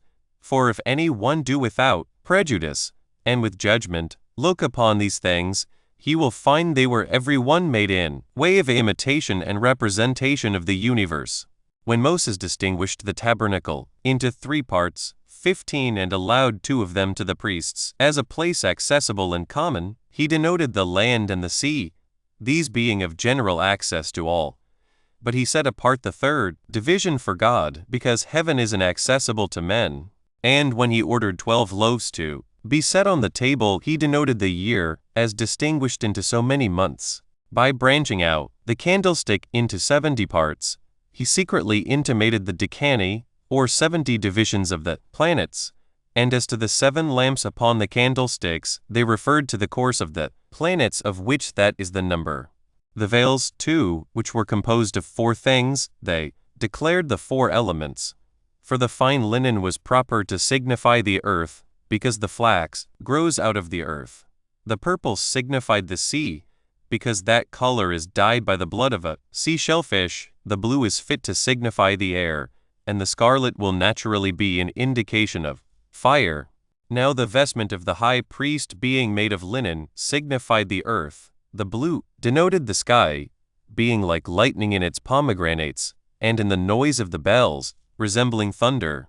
And for the ephod, it showed that God had made the universe of 4 elements. And as for the gold interwoven, I suppose it related to the splendor by which all things are enlightened. He also appointed the breastplate to be placed in the middle of the ephod, to resemble the earth, for that has the very middle place of the world. And the girdle which encompassed the high priest round signified the ocean, for that goes round about and includes the universe. Each of the sardonyxes declares to us the sun and the moon, those, I mean, that were in the nature of buttons on the high priest's shoulders. And for the 12 stones, whether we understand by them the months, or whether we understand the like number of the signs of that circle which the Greeks call the zodiac, we shall not be mistaken in their meaning. And for the mitre, which was of a blue color, it seems to me to mean heaven, for how otherwise could the name of God be inscribed upon it? That it was also illustrated with a crown, and that of gold, also, is because of that splendor with which God is pleased. Let this explication 16 suffice at present, since the course of my narration will often, and on many occasions, afford me the opportunity of enlarging upon the virtue of our legislator. Chapter 8 of the Priesthood of Aaron. 1. When what has been described was brought to a conclusion, gifts not being yet presented, God appeared to Moses, and enjoined him to bestow the high priesthood upon Aaron his brother, as upon him that best of them all deserved to obtain that honor on account of his virtue. And when he had gathered the multitude together, he gave them an account of Aaron's virtue, and of his good will to them, and of the dangers he had undergone for their sakes. Upon which, when they had given testimony to him in all respects, and showed their readiness to receive him, Moses said to them, O you Israelites, this work is already brought to a conclusion in a manner most acceptable to God, and according to our abilities. And now since you see that he it is received into this tabernacle, we shall first of all stand in need of one that may officiate for us, and may minister to the sacrifices and to the prayers that are to be put up for us. And indeed had the inquiry after such a person been left to me, I should have thought myself worthy of this honor, both because all men are naturally fond of themselves, and because I am conscious to myself that I have taken a great deal of pains for your deliverance. But now God himself has determined that Aaron is worthy of this honor, and has chosen him for his priest, as knowing him to be the most righteous person among you, so that he is to put on the vestments which are consecrated to God. He is to have the care of the altars, and to make provision for the sacrifices, and he it is that must put up prayers for you to God, who will readily hear them, not only because he is himself solicitous for your nation, but also because he will receive them as offered, by one that he hath himself chosen to this office. 17 The Hebrews were pleased with what was said, and they gave their approbation to him whom God had ordained. For Aaron was of them all the most deserving of this honor on account of his own stock and gift of prophecy and his brother's virtue. He had at that time 4 sons, Nadab, Abihu, Eleazar, and Ithamar. 2. Now Moses commanded them to make use of all the utensils which were more than were necessary to the structure of the tabernacle, for covering the tabernacle itself, the candlestick, and altar of incense, and the other vessels, that they might not be at all hurt when they journeyed, either by the rain or by the rising of the dust. And when he had gathered the multitude together again, he ordained that they should offer half a shekel for every man, as an oblation to God, which shekel is a piece among the Hebrews, and is equal to 4 Athenian drachmae. 18 Whereupon they readily obeyed what Moses had commanded, and the number of the offers was 605,550. Now this money that was brought by the men that were free was given by such as were about 20 years old, but under 50, and what was collected was spent in the uses of the tabernacle. 3. Moses now purified the tabernacle and the priests, which purification was performed after the following manner. He commanded them to take 500 shekels of choice myrrh, equal quantity of cassia, and half the foregoing weight of cinnamon and calamus. This last is a sort of sweet spice. To beat them small, and wet them with an bin of oil of olives, and hin is our own country measure, and contains 2 Athenian choas, or congiuses. Then mix them together, and boil them, and prepare them after the art of the apothecary, and make them into a very sweet ointment, and afterward to take it to anoint and to purify the priests themselves, and all the tabernacle, as also the sacrifices. There were also many, and those of various kinds of sweet spices, that belonged to the tabernacle, and such as were of very great price, and were brought to the golden altar of incense, the nature of which I do not now describe, lest it should be troublesome to my readers. But incense 19 was to be offered twice a day, both before sun rising and at sun setting. They were also to keep oil already purified for the lamps, 3 of which were to give light all day long, 20 upon the sacred candlestick before God, and the rest were to be lighted at the evening. 4. Now all was finished.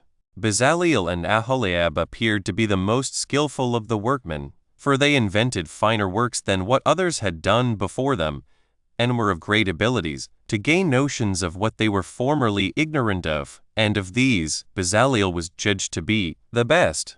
Now the whole time they were about this work was the interval of 7 months, and after this it was that was ended the first year since their departure out of Egypt. But at the beginning of the 2nd year, on the month Xanthicus, as the Macedonians call it, but on the month Nisan, as the Hebrews call it, on the new moon, they consecrated the tabernacle and all its vessels, which I have already described. 5. Now God showed himself pleased with the work of the Hebrews, and did not permit their labors to be in vain, nor did he disdain to make use of what they had made, but he came and sojourned with them, and pitched his tabernacle in the holy house. And in the following manner did he come to it. The sky was clear, but there was a mist over the tabernacle only, encompassing it, but not with such a very deep and thick cloud as is seen in the winter season, nor yet in so thin a one as men might be able to discern anything through it, but from it there dropped a sweet dew, and such a one as showed the presence of God to those that desired and believed it. 6. Now when Moses had bestowed such honorary presents on the workmen, as it was fit they should receive, who had wrought so well, he offered sacrifices in the open court of the tabernacle, as God commanded him, a bull, a ram, and a kid of the goats, for a sin offering. Now I shall speak of what we do in our sacred offices in my discourse about sacrifices, and therein shall inform men in what cases Moses bid us offer a whole burnt offering, and in what cases the law permits us to partake of them as of food.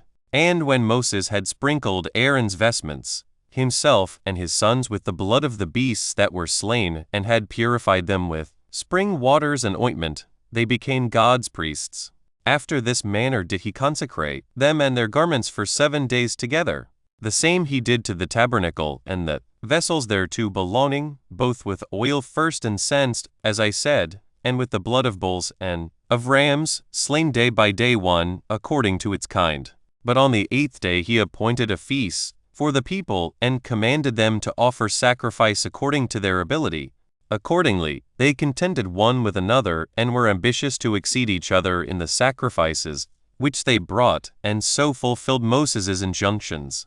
But as the sacrifices lay upon the altar, a sudden fire was kindled from among them of its own accord, and appeared to the sight like fire from a flash of lightning, and consumed whatsoever was upon the altar. 7. Hereupon an affliction befell Aaron, considered as a man and a father, but was undergone by him with true fortitude. For he had indeed a firmness of soul in such accidents, and he thought, this calamity came upon him according to God's will.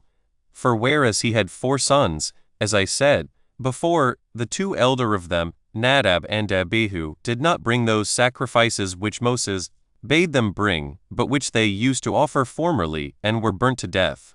Now when the fire rushed upon them, and began to burn them, nobody could quench it. Accordingly they died in this manner, and Moses bid their father and their brethren to take up their bodies, to carry them out of the camp, and to bury them magnificently. Now the multitude lamented them, and were deeply affected at this their death, which so unexpectedly befell them. But Moses entreated their brethren and their father not to be troubled for them, and to prefer the honor of God before their grief about them, for Aaron had already put on his sacred garments. 8. But Moses refused all that honor which he saw the multitude ready to bestow upon him, and attended to nothing else but the service of God. He went no more up to Mount Sinai, but he went into the tabernacle, and brought back answers from God for what he prayed for. His habit was also that of a private man, and in all other circumstances he behaved himself like one of the common people, and was desirous to appear without distinguishing himself from the multitude, but would have it known that he did nothing else but take care of them. He also set down in writing the form of their government, and those laws by obedience whereto they would lead their lives so as to please God, and so as to have no quarrels one among another. However, that laws he ordained were such as God suggested to him. So I shall now discourse concerning that form of government and those laws. 9. I will now treat of what I before omitted, the garment of the high priest. For he Moses left no room for the evil practices of false prophets.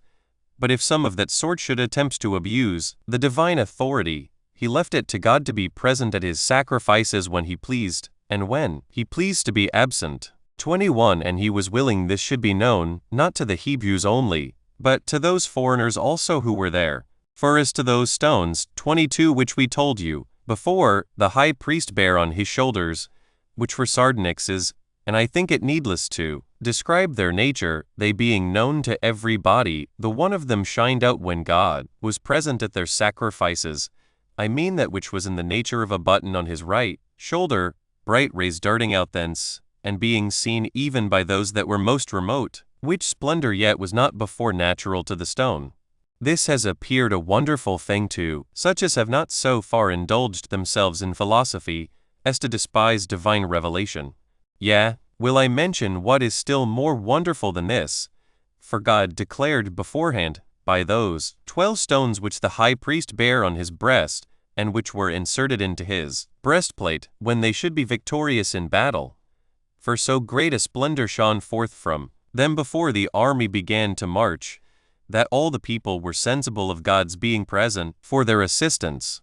Whence it came to pass that those Greeks, who had a veneration for our laws, because they could not possibly contradict this, called that breastplate the oracle. Now, this breastplate, and this sardonyx, left off shining 200 years before I composed this book, God having been displeased at the transgressions of his laws, of which things we shall further discourse on a fitter opportunity, but I will now go on with my proposed narration. 10. The tabernacle being now consecrated, and a regular order being settled for the priests, the multitude judged that God now dwelt among them, and betook themselves to sacrifices and praises to God as being now delivered from all expectation of evils and as entertaining a hopeful prospect of better times hereafter. They offered also gifts to God, some as common to the whole nation, and others as peculiar to themselves, and these tribe by tribe. For the heads of the tribes combined together 2 by 2, and brought a wagon and a yoke of oxen. These amounted to 6, and they carried the tabernacle when they journeyed. Besides which, each head of a tribe brought a bowl, and a charger, and a spoon of 10 derricks full of incense. Now the charger and the bowl were of silver, and together they weighed 200 shekels, but the bowl cost no more than 70 shekels, and these were full of fine flour mingled with oil, such as they use on the altar about the sacrifices. They brought also a young bullock, and a ram with a lamb of a year old for a whole burnt offering, as also a goat for the forgiveness of sins. Every one of the heads of the tribes brought also other sacrifices, called peace offerings, for every day 2 bulls, and 5 rams with lambs of a year old, and kids of the goats. These heads of tribes were 12 days in sacrificing, one sacrificing every day. Now Moses went no longer up to Mount Sinai, but went into the tabernacle, and learned of God what they were to do, and what laws should be made, which laws were preferable to what have been devised by human understanding, and proved to be firmly observed for all time to come, as being believed to be the gift of God, insomuch that the Hebrews did not transgress any of those laws, either as tempted in times of peace by luxury, or in times of war by distress of affairs. But I say no more here concerning them, because I have resolved to compose another work concerning our laws. Chapter 9. The manner of our offering sacrifices. 1. I will now, however, make mention of a few of our laws which belong to purifications and the like sacred offices, since I am accidentally come to this matter of sacrifices. These sacrifices were of 2 sorts. Of those sorts, one was offered for private persons, and the other for the people in general, and they are done in 2 different ways. In the one case, what is slain is burnt as a whole burnt offering, whence that name is given to it. But the other is a thank offering, and is designed for feasting those that sacrifice. I will speak of the former. Suppose a private man offer a burnt offering, he must slay either a bull, a lamb, or a kid of the goats, and the 2 latter of the first year, though of bulls he is permitted to sacrifice those of a greater age. But all burnt offerings are to be of males. When they are slain, the priests sprinkle the blood round about the altar. They then cleanse the bodies, and divide them into parts, and salt them with salt, and lay them upon the altar, while the pieces of wood are piled one upon another, and the fire is burning. They next cleanse the feet of the sacrifices, and the inwards in an accurate manner, and so lay them to their rest to be purged by the fire, while the priests receive the hides. This is the way of offering a burnt offering. 2. But those that offer thank offerings do indeed sacrifice the same creatures, but such as are unblemished, and above a year old. However, they may take either males or females. They also sprinkle the altar with their blood, but they lay upon the altar the kidneys and the caul, and all the fat, and the lobe of the liver, together with the rump of the lamb. Then, giving the breast and the right shoulder to the priests, the offerers feast upon the remainder of the flesh for 2 days, and what remains they burn. 3. The sacrifices for sins are offered in the same manner as is the thank offering. But those who are unable to purchase complete sacrifices offer 2 pigeons or turtle doves, the one of which is made a burnt offering to God, the other they give as food to the priests. But we shall treat more accurately about the oblation of these creatures in our discourse concerning sacrifices. But if a person fall into sin by ignorance, he offers an ewe lamb, or a female kid of the goats, of the same age, and the priests sprinkle the blood at the altar, not after the former manner, but at the corners of it. They also bring the kidneys and the rest of the fat, together with the lobe of the liver, to the altar, while the priests bear away the hides and the flesh, and spend it in the holy place on the same day. 23. For the law does not permit them to leave of it until the morning. But if any one sin, and is conscious of it himself, but hath nobody that can prove it upon him, he offers a ram, the law enjoining him so to do. the flesh of which the priests eat, as before, in the holy place on the same day. And if the rulers offer sacrifices for their sins, they bring the same oblations that private men do, only they so far differ that they are to bring for sacrifices a bull, or a kid of the goats, both males. 4.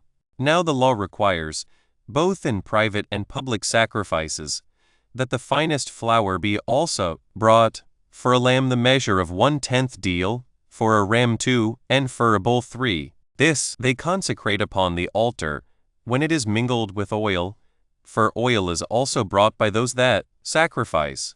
For a bull the half of an hin, and for a ram the third part of the same measure, and 1/4 of it for a lamb. This hin is an ancient Hebrew measure, and is equivalent to 2 Athenian choas or congiuses. They bring the same quantity of oil which they do of wine, and they pour the wine about the altar. But if any one does not offer a complete sacrifice of animals, but brings fine flour only for a vow, he throws a handful upon the altar as its first fruits, while the priests take the rest for their food, either boiled or mingled with oil, but made into cakes of bread. But whatsoever it be that a priest himself offers, it must of necessity be all burnt. Now the law forbids us to sacrifice any animal at the same time with its dam, and in other cases, not till the 8th day after its birth. Other sacrifices there are also appointed for escaping distempers, or for other occasions, in which meat offerings are consumed, together with the animals that are sacrificed, of which it is not lawful to leave any part till the next day, only the priests are to take their own share. Chapter 10. Concerning the festivals, and how each day of such festival is to be observed. 1. The law requires that out of the public expenses a lamb of the first year be killed every day, at the beginning and at the ending of the day.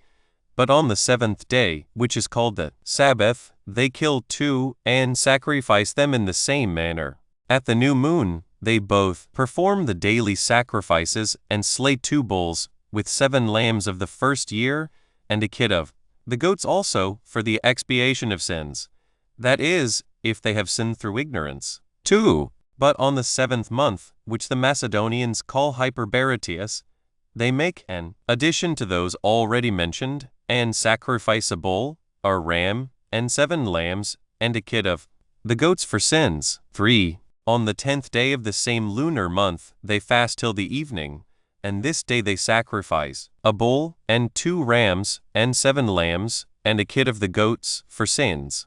And besides these, they bring 2 kids of the goats, the one of which is sent alive out of the limits of the camp into the wilderness for the scapegoat and to be an expiation for the sins of the whole multitude, but the other is brought into a place of great cleanness, within the limits of the camp, and is there burnt, with its skin, without any sort of cleansing. With this goat was burned a bull not brought by the people, but by the high priest at his own charges, which, when it was slain, he brought of the blood into the holy place, together with the blood of the kid of the goats, and sprinkled the ceiling with his finger 7 times, as also its pavement, and again as often toward the most holy place, and about the golden altar. He also at last brings it into the open court, and sprinkles it about the great altar. Besides this, they set the extremities, and the kidneys, and the fat, with the lobe of the liver, upon the altar. The high priest likewise presents a ram to God as a burnt offering. 4. Upon the 15th day of the same month, when the season of the year is changing for winter, the law enjoins us to pitch tabernacles in every one of our houses, so that we preserve ourselves from the cold of that time of the year, as also that when we should arrive at our own country, and come to that city which we should have then for our metropolis, because of the temple, therein to be built, and keep a festival for 8 days, and offer burnt offerings, and sacrifice thank offerings, that we should then carry in our hands a branch of myrtle, and willow, and a bough of the palm tree, with the addition of the palm citron, that the burnt offering on the first of those days was to be a sacrifice of 13 bulls, and 14 lambs, and 15 rams, with the addition of a kid of the goats, as an expiation for sins, and on the following days the same number of lambs and of rams with the kids of the goats, but abating 1 of the bulls every day, till they amounted to 7 only. On the 8th day all work was laid aside, and then, as we said before, they sacrificed to God a bullock, a ram, and 7 lambs, with a kid of the goats, for an expiation of sins. And this is the accustomed solemnity of the Hebrews, when they pitch their tabernacles. 5. In the month of Xanthicus, which is by us called Nisan, and is the beginning of our year, on the 14th day of the lunar month, when the sun is in Aries, for in this month it was that we were delivered from bondage under the Egyptians, the law ordained that we should every year slay that sacrifice which I before told you we slew when we came out of Egypt, and which was called the Passover. And so we do celebrate this Passover in companies, leaving nothing of what we sacrifice till the day following. The feast of unleavened bread succeeds that of the Passover, and falls on the 15th day of the month, and continues 7 days, wherein they feed on unleavened bread, on every one of which days 2 bulls are killed, and 1 ram, and 7 lambs. Now these lambs are entirely burnt, besides the kid of the goats which is added to all the rest, for sins, for it is intended as a feast for the priest on every one of those days. But on the 2nd day of unleavened bread, which is the 16th day of the month, they first partake of the fruits of the earth, for before that day they do not touch them, and while they suppose it proper to honor God, from whom they obtain this plentiful provision, in the first place they offer the first fruits of their barley, and that in the manner following. They take a handful of the ears and dry them, then beat them small and purge the barley from the bran. They then bring 1/10 deal to the altar to God, and, casting 1 handful of it upon the fire, they leave the rest for the use of the priest. And after this it is that they may publicly or privately reap their harvest. They also at this participation of the first fruits of the earth sacrifice a lamb as a burnt offering to God. 6. When a week of weeks has passed over after this sacrifice, which weeks contain 49 days, on the 50th day, which is Pentecost, but is called by the Hebrews Asartha, which signifies Pentecost, they bring to God a loaf made of wheat flour, of 2/10 deals, with leaven, and for sacrifices they bring 2 lambs, and when they have only presented them to God, they are made ready for supper for the priests, nor is it permitted to leave anything of them till the day following. They also slay 3 bullocks for a burnt offering, and 2 rams, and 14 lambs, with 2 kids of the goats, for sins, nor is there any one of the festivals but in it they offer burnt offerings. They also allow themselves to rest on every one of them. Accordingly the law prescribes in them all what kinds they are to sacrifice, and how they are to rest entirely, and must slay sacrifices, in order to feast upon them. 7. However, out of the common charges, baked bread was set on the table of showbread, without leaven, of 24/10 deals of flour, for so much is spent upon this bread. 2 heaps of these were baked. They were baked the day before the Sabbath, but were brought into the holy place on the morning of the Sabbath, and set upon the holy table, 6 on a heap, 1 loaf, still standing over against another, where 2 golden cups full of frankincense were also set upon them, and there they remained till another Sabbath, and then other loaves were brought in their stead, while the loaves were given to the priests for their food, and the frankincense was burnt in that sacred fire wherein all their offerings were burnt also, and so other frankincense was set upon the loaves instead of what was there before. The high priest also of his own charges offered a sacrifice, and that twice every day. It was made of flour mingled with oil, and gently baked by the fire. The quantity was 1/10 deal of flour. He brought the half of it to the fire in the morning, and the other half at night. The account of these sacrifices I shall give more accurately hereafter, but I think I have premised what for the present may be sufficient concerning them. Chapter 11. Of the purifications. 1. Moses took out the tribe of Levi from communicating with the rest of the people, and set them apart to be a holy tribe, and purified them by water taken from perpetual springs, and with such sacrifices as were usually offered to God on the like occasions. He delivered to them also the tabernacle and the sacred vessels, and the other curtains, which were made for covering the tabernacle, that they might minister under the conduct of the priests, who had been already consecrated to God. 2. He also determined concerning animals, which of them might be used for food, and which they were obliged to abstain from, which matters, when this work shall give me occasion, shall be further explained, and the causes shall be added by which he was moved to allot some of them to be our food, and enjoined us to abstain from others. However, he entirely forbade us the use of blood for food, and esteemed it to contain the soul and spirit. He also forbade us to eat the flesh of an animal that died of itself, as also the caul and the fat of goats, and sheep, and bulls. 3. He also ordered that those whose bodies were afflicted with leprosy, and that had a gonorrhea, should not come into the city. 24. Nay, he removed the women, when they had their natural purgations, till the 7th day, after which he looked on them as pure, and permitted them to come in again. The law permits those also who have taken care of funerals to come in after the same manner, when this number of days is over. But if any continued longer than that number of days in a state of pollution, the law appointed the offering 2 lambs for a sacrifice, the one of which they are to purge by fire, and for the other, the priests take it for themselves. In the same manner do those sacrifice who have had the gonorrhea. But he that sheds his seed in his sleep, if he go down into cold water, has the same privilege with those that have lawfully accompanied with their wives. And for the lepers, he suffered them not to come into the city at all, nor to live with any others, as if they were in effect dead persons.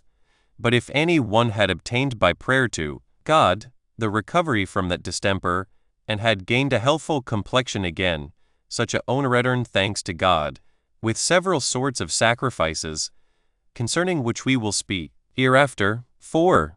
Whence one cannot but smile at those who say that Moses was himself afflicted with the leprosy when he fled out of Egypt, and that he became the conductor of those who on that account left that country, and led them into the land of Canaan. For had this been true, Moses would not have made these laws to his own dishonor, which indeed it was more likely he would have opposed if others had endeavored to introduce them, and this the rather, because there are lepers in many nations who yet are in honor, and not only free from reproach and avoidance, but who have been great captains of armies, and been entrusted with high offices in the commonwealth, and have had the privilege of entering into holy places and temples, so that nothing hindered. But if either Moses himself, or the multitude that was with him, had been liable to such a misfortune in the color of his skin, he might have made laws about them for their credit and advantage, and have laid no manner of difficulty upon them. Accordingly, it is a plain case that it is out of violent prejudice only that they report these things about us. But Moses was pure from any such distemper, and lived with countrymen who were pure of it also, and thence made the laws which concerned others that had the distemper. He did this for the honor of God. But as to these matters, let every one consider them after what manner he pleases. 5. As to the women, when they have borne a child, Moses forbade them to come into the temple, or touch the sacrifices, before 40 days were over, supposing it to be a boy. But if she hath borne a girl, the law is that she cannot be admitted before twice that number of days be over. And, when after the before-mentioned time appointed for them, they perform their sacrifices, the priests distribute them before God. 6. But if any one suspect that his wife has been guilty of adultery, he was to bring 1/10 deal of barley flour. They then cast 1 handful to God, and gave the rest of it to the priests for food. 1 of the priests set the woman at the gates that are turned towards the temple, and took the veil from her head, and wrote the name of God on parchment, and enjoined her to swear that she had not at all injured her husband, and to wish that, if she had violated her chastity, her right thigh might be put out of joint, that her belly might swell, and that she might die thus. But that if her husband, by the violence of his affection, and of the jealousy which arose from it, had been rashly moved to this suspicion, that she might bear a male child in the 10th month. Now when these oaths were over, the priest wiped the name of God out of the parchment, and wrung the water into a vial. He also took some dust out of the temple, if any happened to be there, and put a little of it into the vial, and gave it her to drink. Whereupon the woman, if she were unjustly accused, conceived with child, and brought it to perfection in her womb. But if she had broken her faith of wedlock to her husband, and had sworn falsely before God, she died in a reproachful manner. Her thigh fell off from her, and her belly swelled with a dropsy. And these are the ceremonies about sacrifices, and about the purifications thereto belonging, which Moses provided for his countrymen. He also prescribed the following laws to them. Chapter 12. Several laws. 1. As for adultery, Moses forbade it entirely, as esteeming it a happy thing that men should be wise in the affairs of wedlock, and that it was profitable both to cities and families that children should be known to be genuine. He also abhorred men's lying with their mothers as one of the greatest crimes, and the like for lying with the father's wife, and with aunts, and sisters, and sons' wives, as all instances of abominable wickedness. He also forbade a man to lie with his wife when she was defiled by her natural purgation, and not to come near brute beasts, nor to approve of the lying with a male, which was to hunt after unlawful pleasures on account of beauty. To those who were guilty of such insolent behavior, he ordained death for their punishment. 2. As for the priests, he prescribes to them a double degree of purity 25, for he restrained them in the instances above, and moreover forbade them to marry harlots. He also forbade them to marry a slave or a captive, and such as got their living by cheating trades and by keeping inns, as also a woman parted from her husband, on any account whatsoever.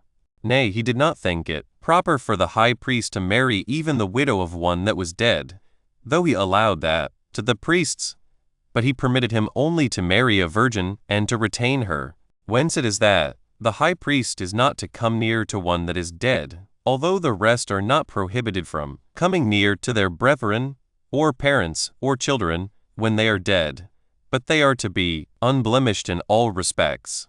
He ordered that the priest who had any blemish should have his portion indeed among the priests, but he forbade him to ascend the altar, or to enter into the holy house.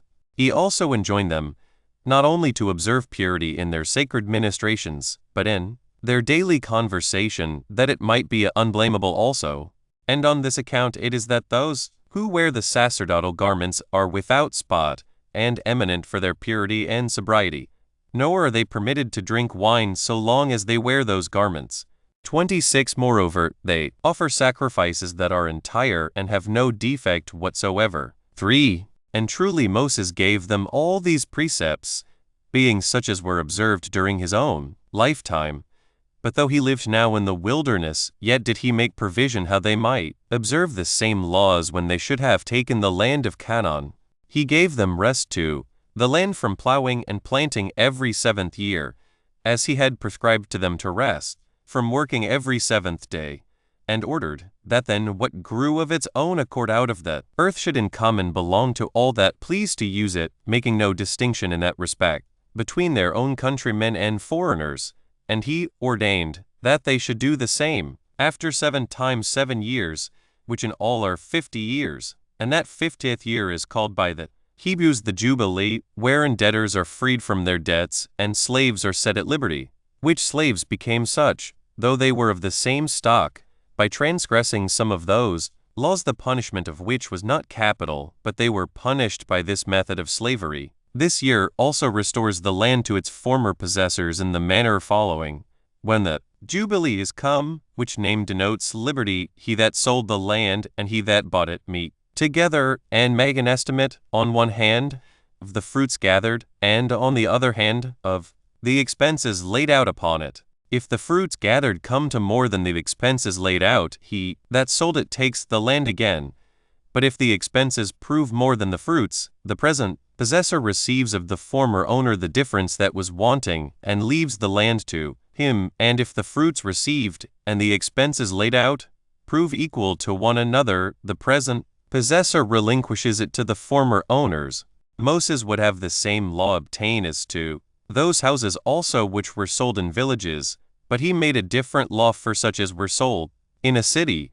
For if he that sold it tendered the purchaser his money again within a year, he was forced to restore it. But in case a whole year had intervened, the purchaser was to enjoy what he had bought. This was the constitution of the laws which Moses learned of God when the camp lay under Mount Sinai, and this he delivered in writing to the Hebrews. 4. Now when this settlement of laws seemed to be well over, Moses thought fit at length to take a review of the host, as thinking it proper to settle the affairs of war. So he charged the heads of the tribes, excepting the tribe of Levi, to take an exact account of the number of those that were able to go to war. For as to the Levites, they were holy and free from all such burdens. Now, when the people had been numbered, there were found 600,000 that were able to go to war from 20 to 50 years of age, besides 3,650. Instead of Levi, Moses took Manasseh, the son of Joseph, among the heads of tribes, and Ephraim instead of Joseph. It was indeed the desire of Jacob himself to Joseph, that he would give him his sons to be his own by adoption, as I have before related. 5. When they set up the tabernacle, they received it into the midst of their camp, 3 of the tribes pitching their tents on each side of it, and roads were cut through the midst of these tents. It was like a well-appointed market, and everything was there ready for sale in due order, and all sorts of artificers were in the shops. And it resembled nothing so much as a city that sometimes was movable and sometimes fixed. The priests had the first places about the tabernacle, then the Levites, who, because their whole multitude was reckoned from 30 days old, were 23,880 males, and during the time that the cloud stood over the tabernacle, they thought proper to stay in the same place, as supposing that God there inhabited among them, but when that removed, they journeyed also. 6. Moreover, Moses was the inventor of the form of their trumpet, which was made of silver. Its description is this. In length it was little less than a cubit. It was composed of a narrow tube, somewhat thicker than a flute, but with so much breadth as was sufficient for admission of the breath of a man's mouth. It ended in the form of a bell, like common trumpets. Its sound was called in the Hebrew tongue asasra. 2 of these being made, one of them was sounded when they required the multitude to come together to congregations. When the first of them gave a signal, the heads of the tribes were to assemble and consult about the affairs to them properly belonging. But when they gave the signal by both of them, they called the multitude together. Whenever the tabernacle was removed, it was done in this solemn order. At the first alarm of the trumpet, those whose tents were on the east quarter prepared to remove. When the second signal was given, those that were on the south quarter did the like. In the next place, the tabernacle was taken to pieces, and was carried in the midst of 6 tribes that went before, and of 6 that followed, all the Levites assisting about the tabernacle. When the third signal was given, that part which had their tents towards the west put themselves in motion, and at the fourth signal those on the north did so likewise. They also made use of these trumpets in their sacred ministrations, when they were bringing their sacrifices to the altar, as well on the Sabbaths as on the rest of the festival days. And now it was that Moses offered that sacrifice which was called the Passover in the wilderness, as the first he had offered after the departure out of Egypt. Chapter 13. Moses removed from Mount Sinai and conducted the people to the borders of the Canaanites. A little while afterwards he rose up and went from Mount Sinai, and, having passed through several mansions, of which we will speak, he came to a place called Hazeroth, where the multitude began again to be mutinous, and to Moses for the misfortunes they had suffered their travels, and that when he had persuaded to leave a good land, they at once had lost land, and instead of that happy state he had them, they were still wandering in their miserable condition, being already in want water, and if the manna should happen to fail, must then utterly perish. Yet while they spake many and sore things against, there was one of them who exhorted them to be unmindful of Moses, and of what great pains he had been at about their common safety, not to despair of assistance from God. The multitude thereupon became still more unruly and mutinous against Moses than before. Hereupon Moses, although he was so basely abused by them, encouraged them in their despairing condition, and promised that he would procure them a quantity of flesh meat, and that not for a few days only, but for many days. This they were not to believe. And when one of them asked whence he could obtain such vast plenty of what he promised, he replied, Neither God nor I, we hear such opprobrious language from, will leave off our labors for you, and this soon appear also. As soon as ever he had this, the whole camp was filled with quails. They stood round about them, and gathered great numbers. However, it was not long ere God punished the Hebrews for their insolence. Those reproaches they had used towards him, no small number of them died. And still to this day the place retains the memory of this destruction and is named Kibroth Hadava, which is graves of lust. Chapter 14. How Moses sent some persons to search out the land of the Canaanites and the largeness of their cities, and further that, when those who were sent were returned, after 40 days, and reported that they should not be a match for them, and extolled the strength of the Canaanites, the multitude were disturbed and fell into despair, and were resolved to stone Moses, and to return back again into Egypt, and serve the Egyptians. 1. When Moses had led the Hebrews away from thence to a place called Paran, which was near to the borders of the Canaanites, and a place difficult to be continued in, he gathered the multitude together to a congregation, and standing in the midst of them, he said, of the two things that God determined to bestow upon us, liberty and the possession of a happy country, the one of them ye already are partakers of, by the gift of God, and the other you will quickly obtain. For we now have our abode near the borders of the Canaanites, and nothing can hinder the acquisition of it. When we now at last are fallen upon it, I say, not only no king nor city, but neither the whole race of mankind, if they were all gathered together, could do it. Let us, therefore, prepare ourselves for the work, for the Canaanites will not resign up their land to us without fighting, but it must be wrested from them by great struggles and war. Let us then send spies who may take a view of the goodness of the land and what strength it is of. But above all things let us be of one mind, and let us honor God, who above all is our helper and assister. 2. When Moses had said thus, the multitude requited him with marks of respect, and chose 12 spies of the most eminent men, one out of each tribe, who, passing over all the land of Canaan, from the borders of Egypt, came to the city Hamath, and to Mount Lebanon, and having learned the nature of the land and of its inhabitants, they came home, having spent 40 days in the whole work. They also brought with them of the fruits which the land bare.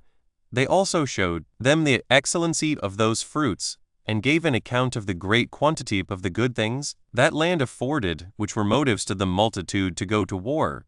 But then they terrified them again with the great difficulty there was in obtaining it, that the rivers were so large and deep that they could not be passed over, and that the hills were so high that they could not travel along for them, that the cities were strong with walls, and their firm fortifications round about them. They told them also that they found at Hebron the posterity of the giants. Accordingly, these spies, who had seen the land of Canaan, when they perceived that all these difficulties were greater than they had met with since they came out of Egypt, they were afraid at them themselves, and endeavored to affright the multitude also. 3. So they supposed, from what they had heard, that it was impossible to get the possession of the country. And when the congregation was dissolved, they, their wives and children, continued their lamentation, as if God would not indeed assist them, but only promise them fair. They also again blamed Moses, and made a clamor against him and his brother Aaron, the high priest. Accordingly they passed that night very ill and with contumelious language against them. But in the morning they ran to a congregation, intending to stone Moses and Aaron, and so to return back into Egypt. 4. But of the spies there were Joshua the son of Nun of the tribe of Ephraim, and Caleb of the tribe of Judah, that were afraid of the consequence, and came into the midst of them, and stilled the multitude, and desired them to be of good courage, and neither to condemn God, as having told them lies, nor to hearken to those who had affrighted them, by telling them what was not true concerning the Canaanites, but to those that encouraged them to hope for good success, and that they should gain possession of the happiness promised them, because neither the height of mountains nor the depth of rivers could hinder men of true courage from attempting them, especially while God would take care of them beforehand and be assistant to them.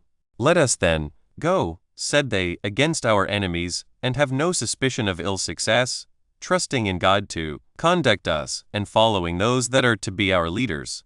Thus did these two exhort them, and endeavored to pacify the rage they were in. But Moses and Aaron fell on the ground and besought God, not for their own deliverance, but that he would put a stop to what the people were unwarily doing, and would bring their minds to a quiet temper, which were now disordered by their present passion. The cloud also did now appear, and stood over the tabernacle, and declared to them the presence of God to be there. Chapter 15. How Moses was displeased at this, and foretold that God was angry, and that they should continue in the wilderness for 40 years, and not, during that time, either return into Egypt, or take possession of Canaan. 1. Moses came now boldly to the multitude, and informed them that God was moved at their abuse of him, and would inflict punishment upon them, not indeed such as they deserved for their sins, but such as parents inflict on their children, in order to their correction.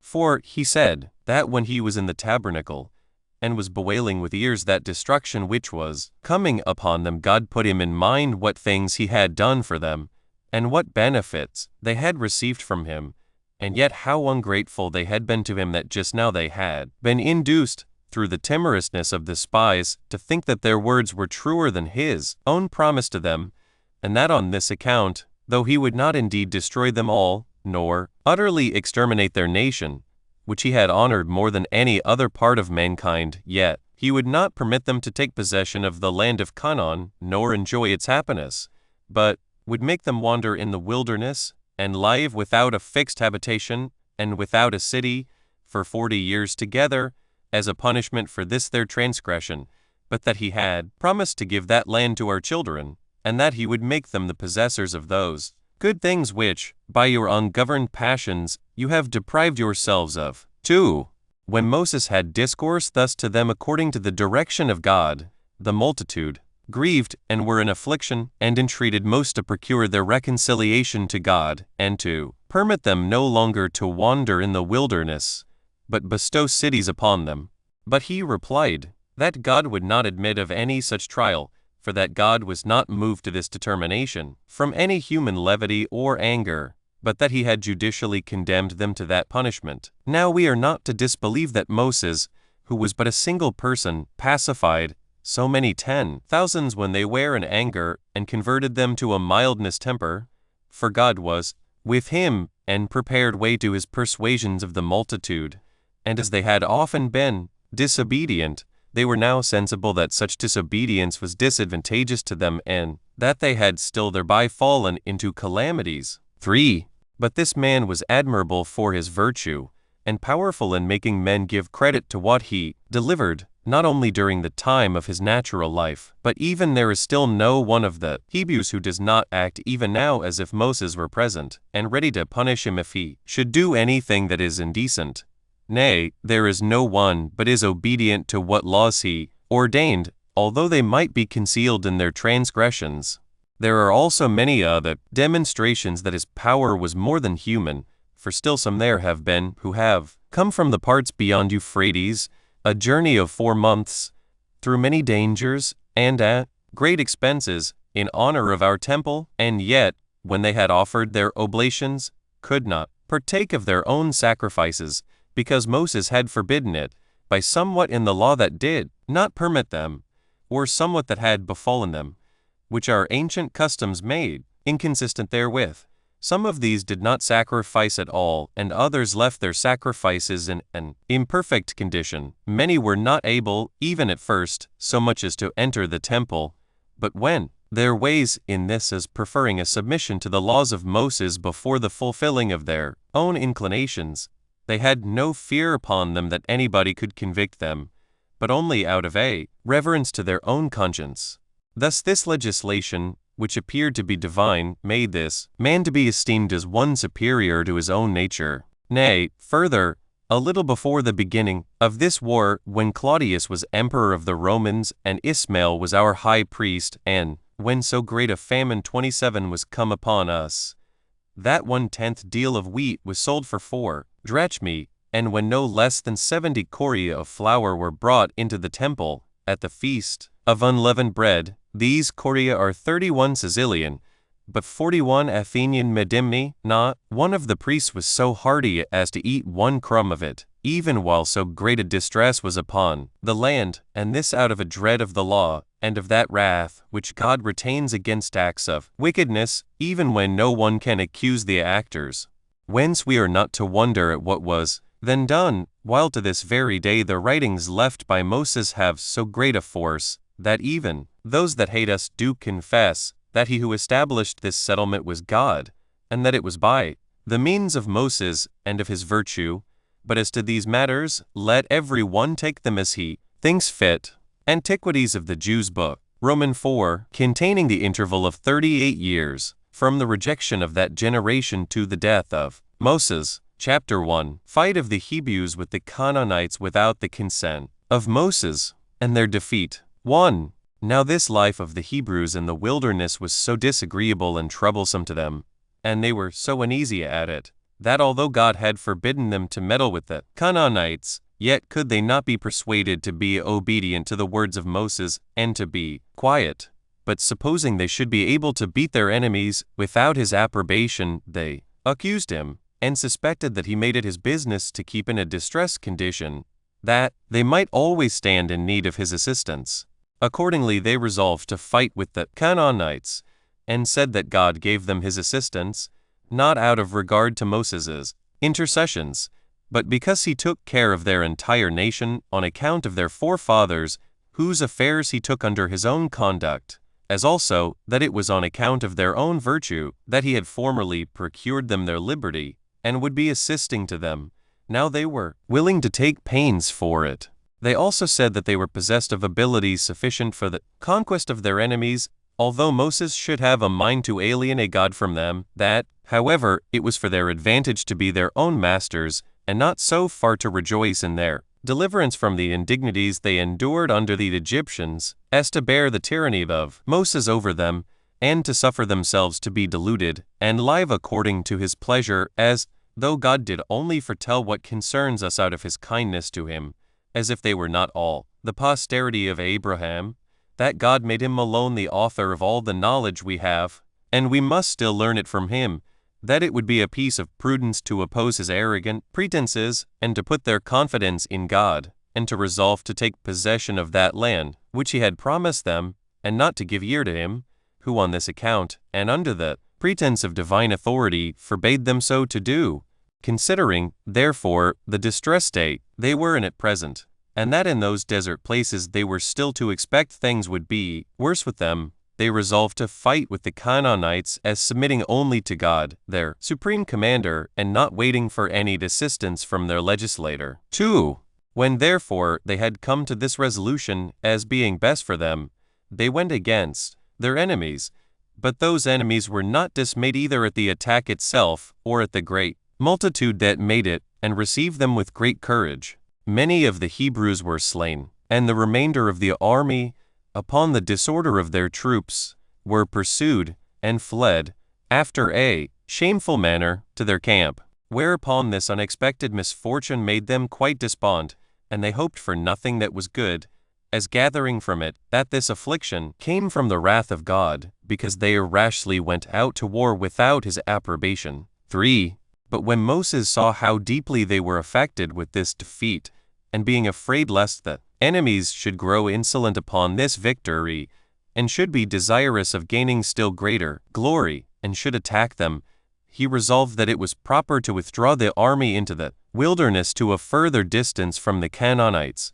So the multitude gave themselves up again to his conduct, for they were sensible that, without his care for them, their affairs could not be in a good condition, and he caused the host to remove, and he went further into the wilderness, as intending there to let them rest, and not to permit them to fight the Canaanites before God should afford them a more favorable opportunity. Chapter 2. The sedition of Korah and of the multitude against Moses and against his brother concerning the priesthood. 1. That which is usually the case of great armies, and especially upon ill success, to be hard to be pleased and governed with difficulty, did now befall the Jews, for they being in number 600,000, and by reason of their great multitude not readily subject to their governors, even in prosperity, they at this time were more than usually angry, both against one another and against their leader, because of the distress they were in, and the calamities they then endured. Such a sedition overtook them, as we have not the like example either among the Greeks or the barbarians, by which they were in danger of being all destroyed, but were notwithstanding saved by Moses, who would not remember that he had been almost stoned to death by them. Nor did God neglect to prevent their ruin, but, notwithstanding the indignities they had offered their legislator and the laws, and disobedience to the commandments which he had sent them by Moses, he delivered them from those terrible calamities which, without his providential care, had been brought upon them by this sedition. So I will first explain the cause whence this sedition arose, and then will give an account of the sedition itself, as also of what settlements made for their government after it was over. 2. Korah, a Hebrew of principal account, both by his family and by his wealth, one that was also able to speak well, and one that could easily persuade the people by his speeches, saw that Moses was in an exceeding great dignity, and was at it, and envied him on that account. He of the same tribe with Moses and of kin to him was particularly grieved, because he thought he better deserved that honorable post on account of great riches, and not inferior to him in his birth. So he raised a clamor against him among the Levites, who were of the same tribe, and among his kindred, saying that it was a very sad thing that they should overlook Moses, while hunted after and paved the way to glory for himself, and by ill art should obtain it, under the pretense of God's command, while, contrary to laws, he had given the priesthood to Aaron, the common suffrage of the multitude, but by his own vote, as bestowing dignities in a way on whom he pleased. He added that this concealed way of imposing on them was harder to be borne than if it had been done by an open force upon them, because he did now not only their power without their consent, but even they were unapprised of his contrivances against them. For whosoever is conscious to himself that he deserves any dignity aims to get it by persuasion, and not by an arrogant method of violence. Those that believe it impossible to obtain honors justly make a show of goodness, and do not introduce force, but by cunning tricks grow wickedly powerful. That it was proper for the multitude to punish such men, even while they think themselves concealed in their designs, and not suffer them to gain strength till they have them for their open enemies. For what account, added he, is Moses able to give, why he has bestowed the priesthood on Aaron and his sons? For if God had determined to bestow that honor on one of the tribe of Levi, I am more worthy of it than he is, I myself being equal to Moses by my family, and superior to him both in riches and in age. But if God had determined to bestow it on the eldest be, that of Reuben might have it most justly, and then Dathan, and Abiram, and On, the son of Peleth, would have it. For these are the oldest men of that tribe, and potent on account of their great wealth also. 3. Now Korah, when he said this, had a mind to appear to take care of the public welfare, but in reality he was endeavoring to procure to have that dignity transferred by the multitude to himself. Thus did he, out of a malignant design, but with discourse to those of his own tribe. When these words did gradually spread to more people, and when the hearers still added to what tended to the scandals that were cast upon the whole army was full of them. Now of those that conspired with Korah there were 250, and those of the principal men also, who were eager to have the priesthood taken away from Moses' brother, and to bring him into disgrace. Nay, the multitude themselves were provoked to be seditious, and attempted to stone Moses. Wad gathered themselves together after an indecent manner, with confusion and disorder, and now all were, in a tumultuous manner, raising up before the tabernacle of God to prosecute the tyrant, and to relieve the multitude from their slavery under him who, under color of the divine, laid violent injunctions upon them. For had it been God who chose one that was to the office of a priest, he would have raised person to that dignity, and would not produce such a one as was inferior to many others, nor have given him that office, and that and he had judged it fit to bestow it on Aaron, he would have permitted it to the multitude to bestow it, and not have left it to be bestowed by his own brother. 4. Now, although Moses had a great while ago foreseen this calumny of Korah, and had seen that people were irritated, yet was he not affrighted at it, but being of good courage, because given them right advice about their affairs, and knowing that his brother had been made partaker of the priesthood at the command of God, and not by his own favor to him, he came to the assembly. And as for the multitude, he said not a word to them, but spake as loud to Korah as he could, and, being very skillful in making speeches, and having this natural talent, among others, that he could greatly move the multitude with his discourses, he said, O Korah, both thou and all these, with thee pointing to the 250 men seem to be worthy of this honor.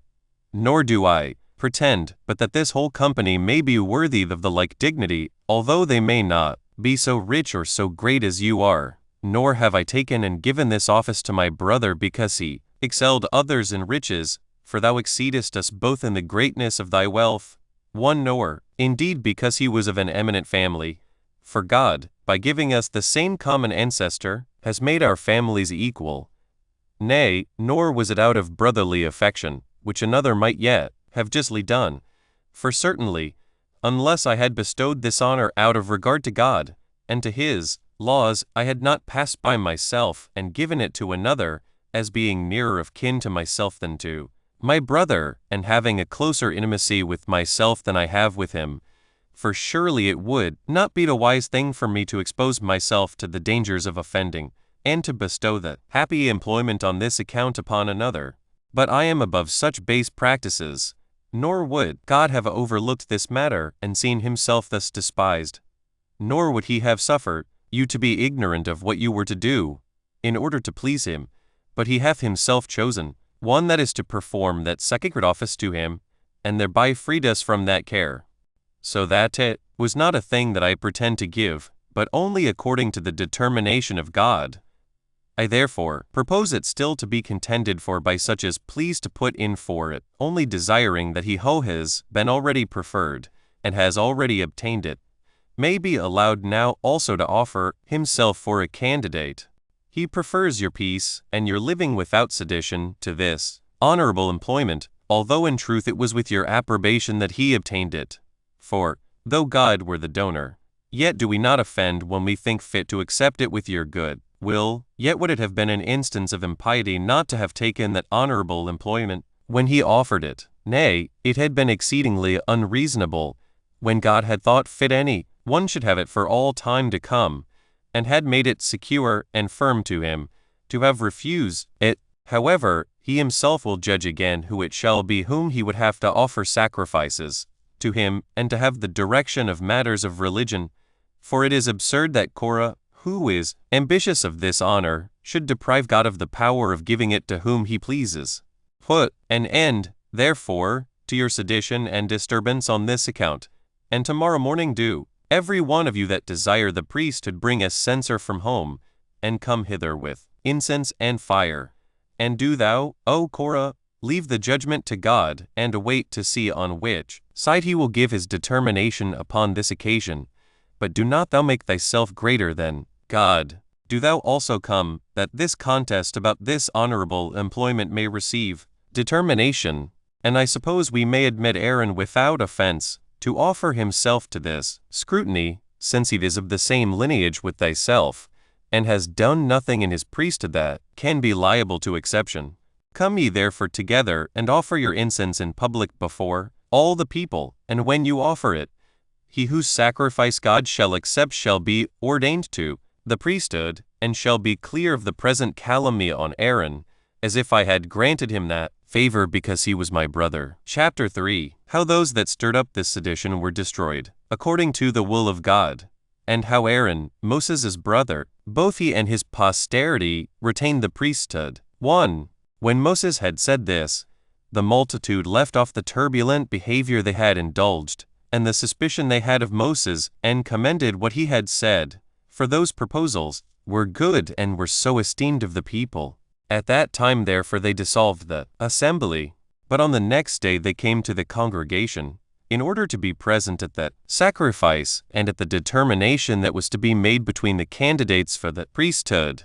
Now this congregation proved a turbulent one, and the multitude were in great suspense and expectation of what was to be done.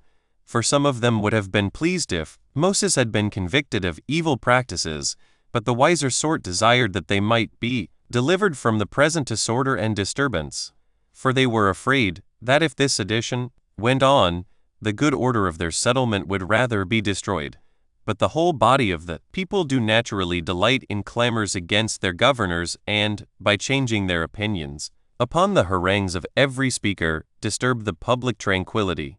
And now Moses sent messengers for Abiram and Dathan, and ordered them to come to the assembly and wait there for the holy offices that were to be performed. But they answered the messenger that they would not obey his summons, nay, would not overlook Moses' behavior, who was growing too great for them by evil practices. Now when Moses heard of this their answer, he desired the heads of the people to follow him, and he went to the faction of Dathan, not thinking it any frightful thing at all to go to these insolent people. So they made no opposition, but went along with him. But Dathan and his associates, when they understood that Moses and the principal of the people were coming to them, came out with their wives and children, and stood before their tents and looked to see what Moses would do. They had also their servants about them to defend themselves, in case Moses should use force against them too. But he came near, and lifted up his hands to heaven, and cried out with a loud voice, in order to be heard by the whole multitude, and said, O Lord of the creatures that are in the heaven, in the earth, and in the sea, for thou art the most authentic witness to what I have done, that it has all been done by thy appointment, and that it was thou that affordedst us assistance when we attempted anything, and showedst mercy on the Hebrews in all their distresses.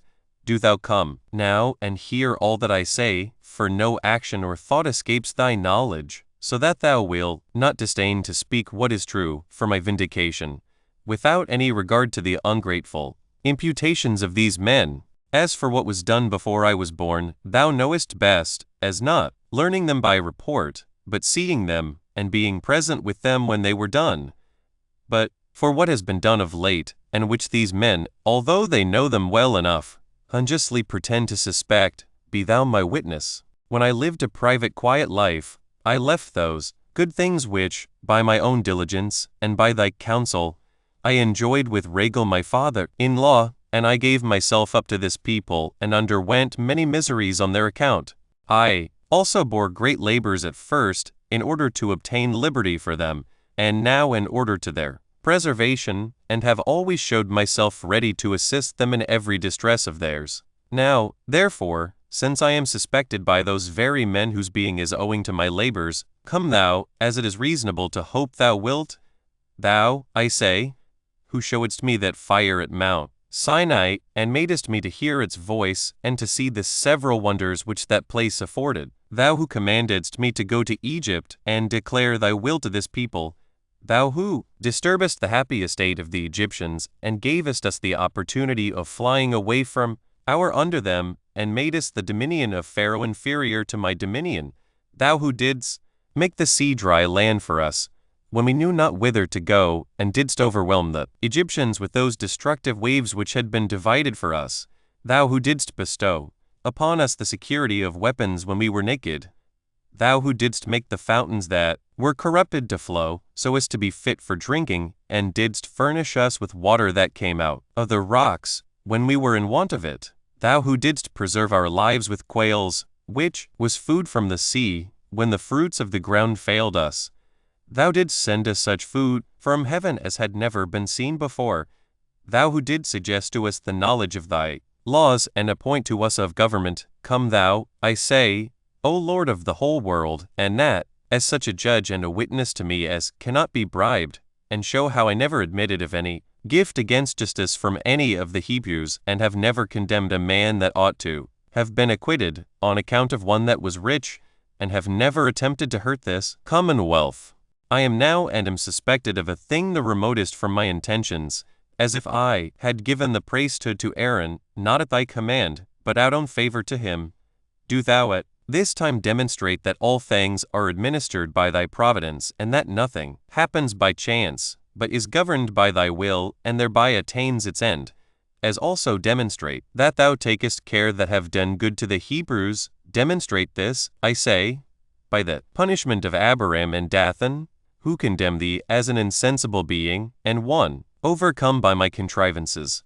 This thou do by inflicting such an open punishment on these men, who so madly fly in the face of thy glory, as will take them out of the world, not in an manner, but so that it may appear they do die after the manner of other men. Let that ground which they tread upon open about them and consume them, with their families and goods. This will be a demonstration of thy power to all, and this method of their sufferings will be an instruction of wisdom for those that entertain profane sentiments of thee. By this means I shall be a good servant in the precepts thou hast given by me. But if the calumnies they have raised against me be true, mayst thou preserve these men from every evil accident, and bring all that destruction on me which I have imprecated upon them. And when thou hast inflicted punishment on those that have endeavored to deal unjustly with this people, bestow upon them concord and peace. Save this multitude that follow thy commandments, and preserve them free from harm, and let them not partake of the punishment of those that have sinned. For thou knowest thyself it is not just that for the wickedness of those men the whole body of the Israelites should suffer punishment. 3. When Moses had said this, with tears in his eyes, the ground was moved on a sudden, and the agitation that set it in motion was like that which the wind produces in waves of the sea. The people were all affrighted, and the ground that was about their tents sunk down at the great noise with a terrible sound, and carried whatsoever was dear to the seditious into itself, who so entirely perished, that there was not the least appearance that any man had ever been seen there. The earth that had opened itself about them, closing again, and becoming entire as it was before, insomuch that such as saw it afterward did not perceive that any such accident had happened to it. Thus did these men perish and become a demonstration of the power of God. And truly, Annie, one would lament them, not only on account of this calamity that befell them, which yet deserves our commiseration, but also because their kindred were pleased with their sufferings, for they forgot the relation they bare to them, and at the sight of this sad accident approved of the judgment given against them, and because they looked upon the people about Dathan as pestilent men, they thought they perished as such, and did not grieve for them. 4. And now Moses called for those that contended about the priesthood, that trial might be made, who should be priest, and that he who sacrificed God was best pleased with might be ordained to that function. There attended 250 men, who indeed were honored by the people, not only on account of the power of their ancestors, but also on account of their own, in which they excelled the others.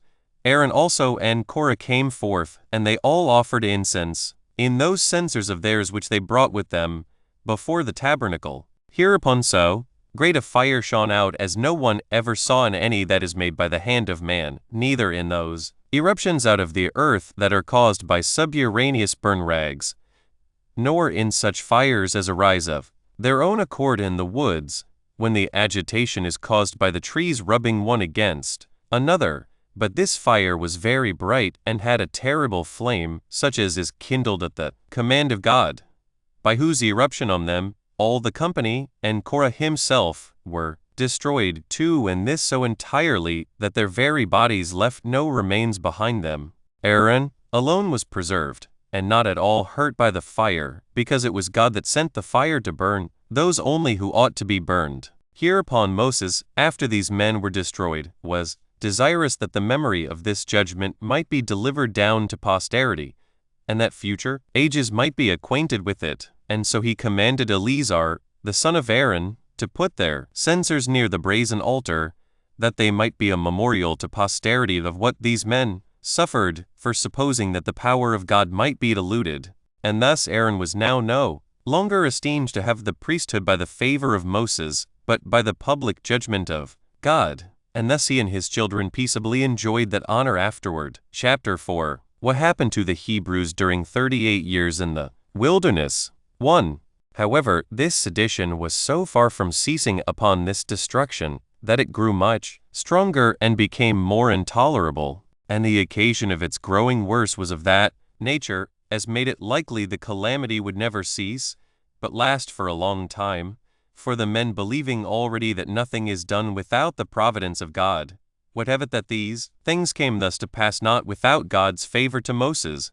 They therefore laid the blame upon him that God was so angry, and that this happened not so much because of the wickedness of those that were punished, as because Moses procured the punishment, and that these men had been destroyed without any sin of theirs, only because they were zealous about the divine worship, as also that he who had been the cause of this diminution of the people, by destroying so many men, and those the most excellent of them all, besides his escaping any punishment, himself had now given the priesthood to his brother so firmly that nobody could any longer dispute it with him, for no one else, to be sure, could now put in for it, since he must have seen those that first did so to have miserably perished. Nay, besides this, the kindred of those that were destroyed made great entreaties to the multitude to abate the arrogance of Moses, because it would be safest for them so to do. 2.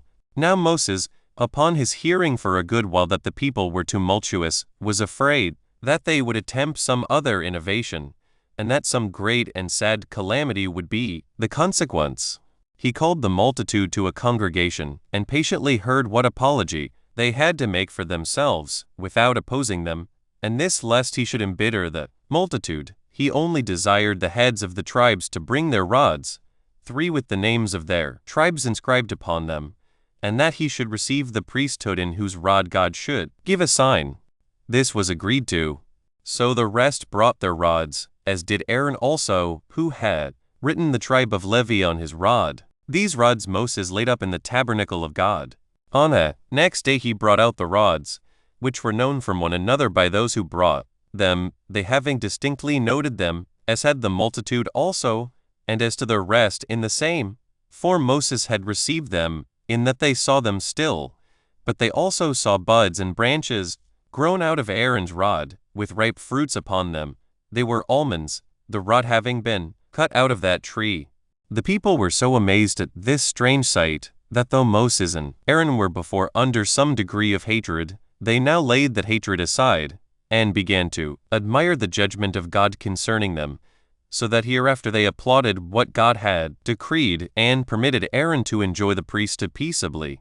And thus God ordained him priest 3 several times, and he retained that honor without further disturbance. And hereby this sedition of the Hebrews, which had been a great one and had lasted a great while, was at last composed. 3. And now Moses, because the tribe of Levi was made free from war and warlike expeditions, and was set apart for the divine worship, lest they should want and seek after the necessaries of life, and so neglect the temple, commanded the Hebrews, according to the will of God, that, when they should gain the possession of the land of Canaan, they should assign 48 good and fair cities to the Levites, and permit them to enjoy their suburbs as far as the limit of 2,000 cubits would extend from the walls of the city. And besides this, he appointed that the people should pay the tithe of their annual fruits of the earth, both to the Levites and to the priests. And this is what that tribe receives of the multitude. But I think it necessary to set down what is paid by all, peculiarly to the priests. 4.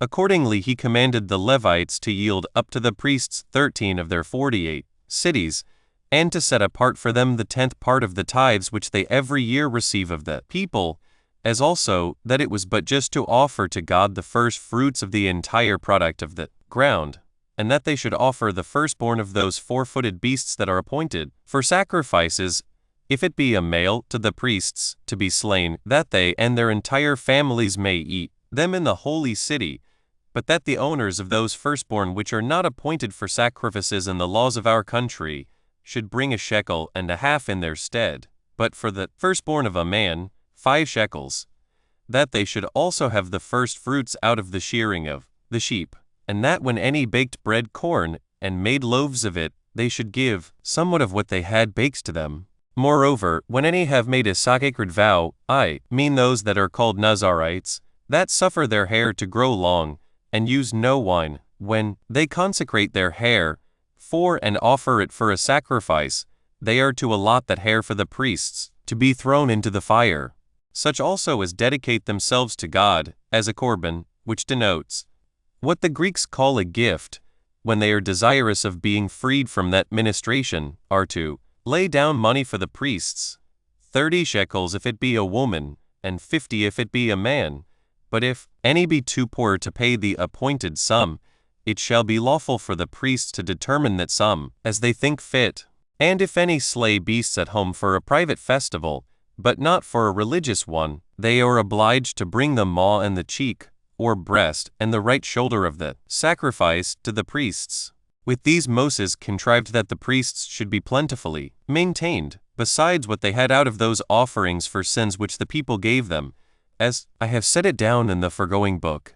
He also ordered that out of everything allotted for the priests, their servants, their sons, their daughters, and their wives should partake, as well as themselves, excepting what came to them out of the sacrifices that were offered for sins, for of those none but the males of the family of the priests might eat, and this in the temple also, and that the same day they were offered. 5. When Moses had made these constitutions, after the sedition was over, he removed, together with the whole army, and came to the borders of Idumea. He then sent ambassadors to the king of the Idumeans, and desired him to give him a passage through his country, and agreed to send him what hostages he should desire to secure him from an injury. He desired him also that he would allow his army liberty to buy provisions, and, if he insisted upon it, he would pay down a price for the very water they should drink. But the king was not pleased with this embassage from Moses,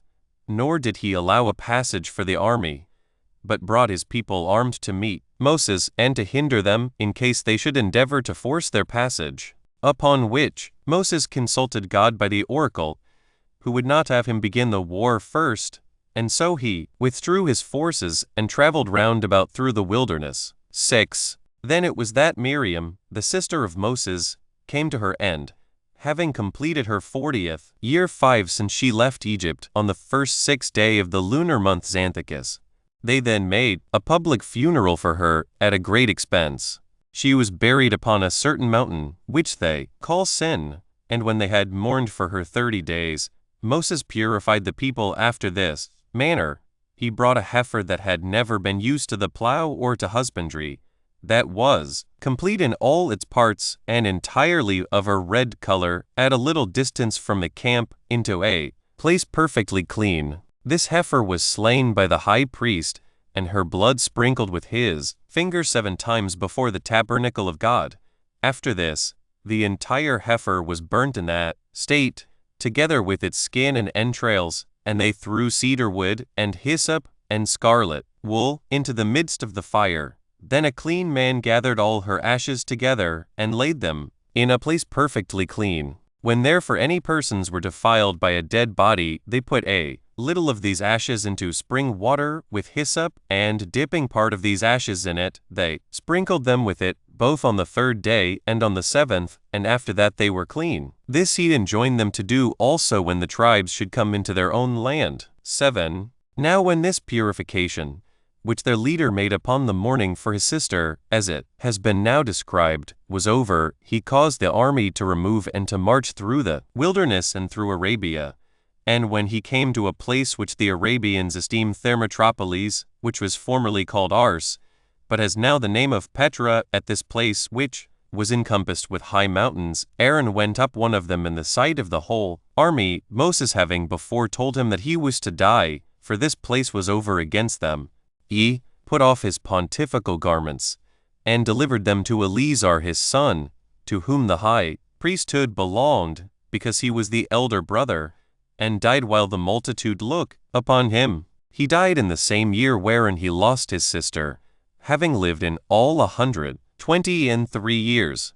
He died on the 1st day of that lunar month, which is called by the Athenians Hecatombion, by the Macedonians Luz, but by the Hebrews Abba. Chapter 5. How Moses conquered Sihon and Og, kings of the Amorites, and destroyed their whole army, and then divided their land by lot to 2 tribes and a half of the Hebrews. 1. The people mourned for Aaron 30 days, and when this mourning was over, Moses removed the army from that place, and came to the river Arnon, which, issuing out of the mountains of Arabia, and running through all that wilderness, falls into the lake Asphaltitis, and becomes the limit between the land of the Moabites and the land of the Amorites.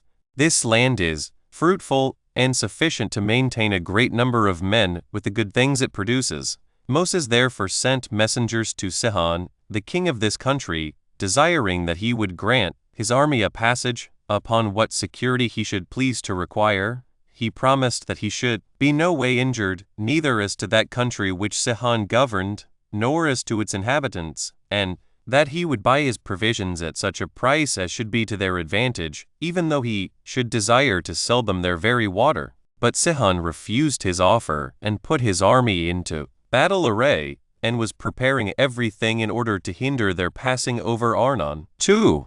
When Moses saw that the Amorite king was disposed to enter upon hostilities with them, he thought he ought not to bear that insult, and determining to wean the Hebrews from their indolent temper, and prevent the disorders which arose thence, which had been the occasion of their former sedition, nor indeed were they now thoroughly easy in their minds, he inquired of God whether he would give him leave to fight, which when he had done, and God also promised him the victory, he was himself very courageous, and ready to proceed to fighting. Accordingly he encouraged the soldiers, and he desired of them that they would take that pleasure of fighting, now God gave them leave so to do. They then, upon the receipt of this permission, which they so much longed for, put on their whole armor, and set about the work, without delay.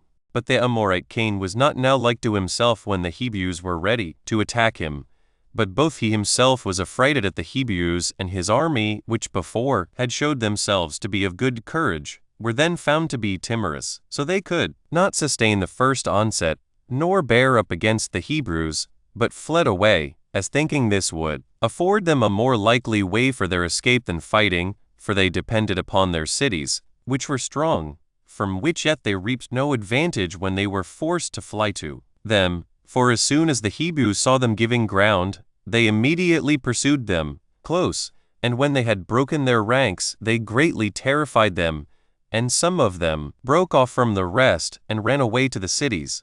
Now the Hebrews pursued them briskly, and obstinately persevered in the labors they had already undergone.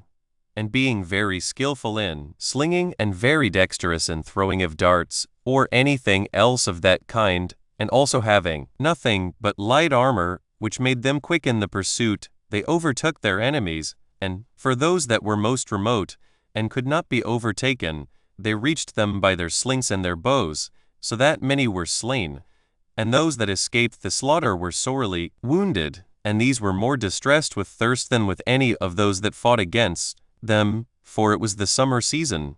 And when the greatest number of them were brought down to the river out of a desire to drink, as also when others fled away by troops, the Hebrews came round them and shot at them, so that, what with darts and what with arrows, they made a slaughter of them all. Sihon their king was also slain. So the Hebrews spoiled the dead bodies, and took their prey. The land also which they took was full of abundance of fruits, and the army went all over it without fear, and fed their cattle upon it. And they took the enemies prisoners, for they could no way put a stop to them, since all the fighting men were destroyed. Such was the destruction which overtook the Amorites, who were neither sagacious in counsel, nor courageous in action. Hereupon the Hebrews took possession of their land, which is a country, situate between 3 rivers, and naturally resembled an island, the river Arnon being its southern, the river Jabbok determining its northern side, which running into Jordan loses its own name, and takes the other, while Jordan itself runs along by it, on its western coast. 3. When matters were come to this state, Og, the king of Gilead and Gaulonitis, fell upon the Israelites. He brought an army with him, and in haste to the assistance of his friend Sihon.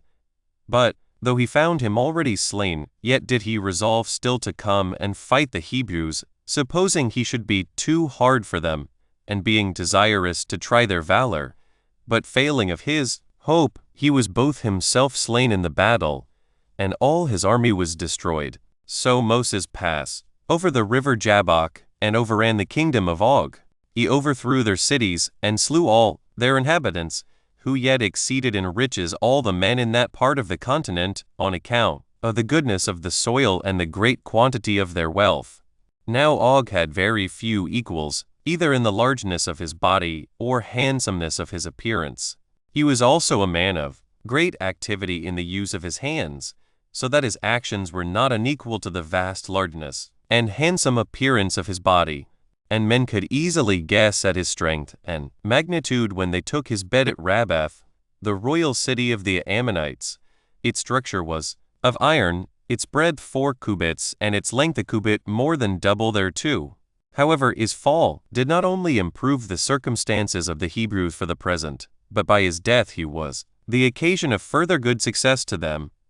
For they presently took those 60 cities, which were encompassed with excellent walls, and had been subject to him, and all got both in general, and in particular a great prey. Chapter 6. Concerning Balaam the prophet, and what kind of man he was. 1.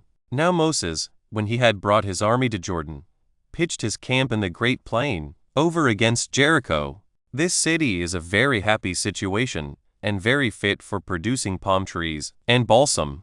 And now the Israelites began to be very proud of themselves, and were very eager for fighting. Moses then, after he had offered for a few days sacrifices of thanksgiving to God, and feasted the people, sent a party of armed men to lay waste the country of the Midianites, and to take their cities.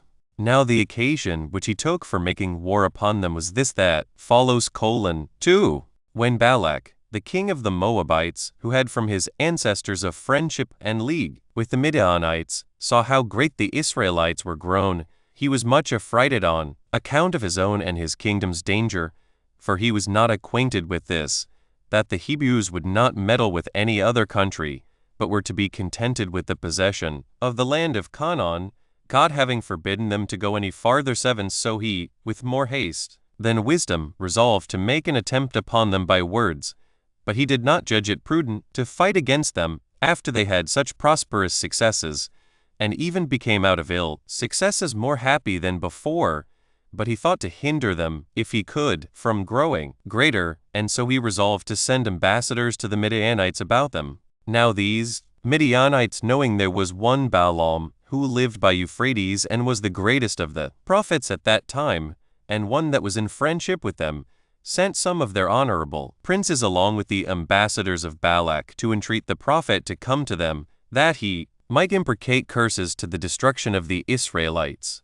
So Balsam received the ambassadors, and treated them very kindly, and when he had supped, he inquired what was God's will, and what this matter was for which the Midianites entreated him to come to them. But when God opposed his going, he came to the ambassadors, and told them that he was himself very willing, and desirous to comply with their request, but informed them that God was opposite to his intentions, even that God, who had raised him to great reputation on account of the truth of his predictions, for that this army, which they entreated him to come and curse, was in the favor of God, on which account he advised them to go home again, and not to persist in their enmity against the Israelites. And when he had given them that answer, he dismissed the ambassadors. 3. Now the Midianites, at the earnest request and fervent entreaties of Balak, sent other ambassadors to Balaam, who, desiring to gratify the men, inquired again of God.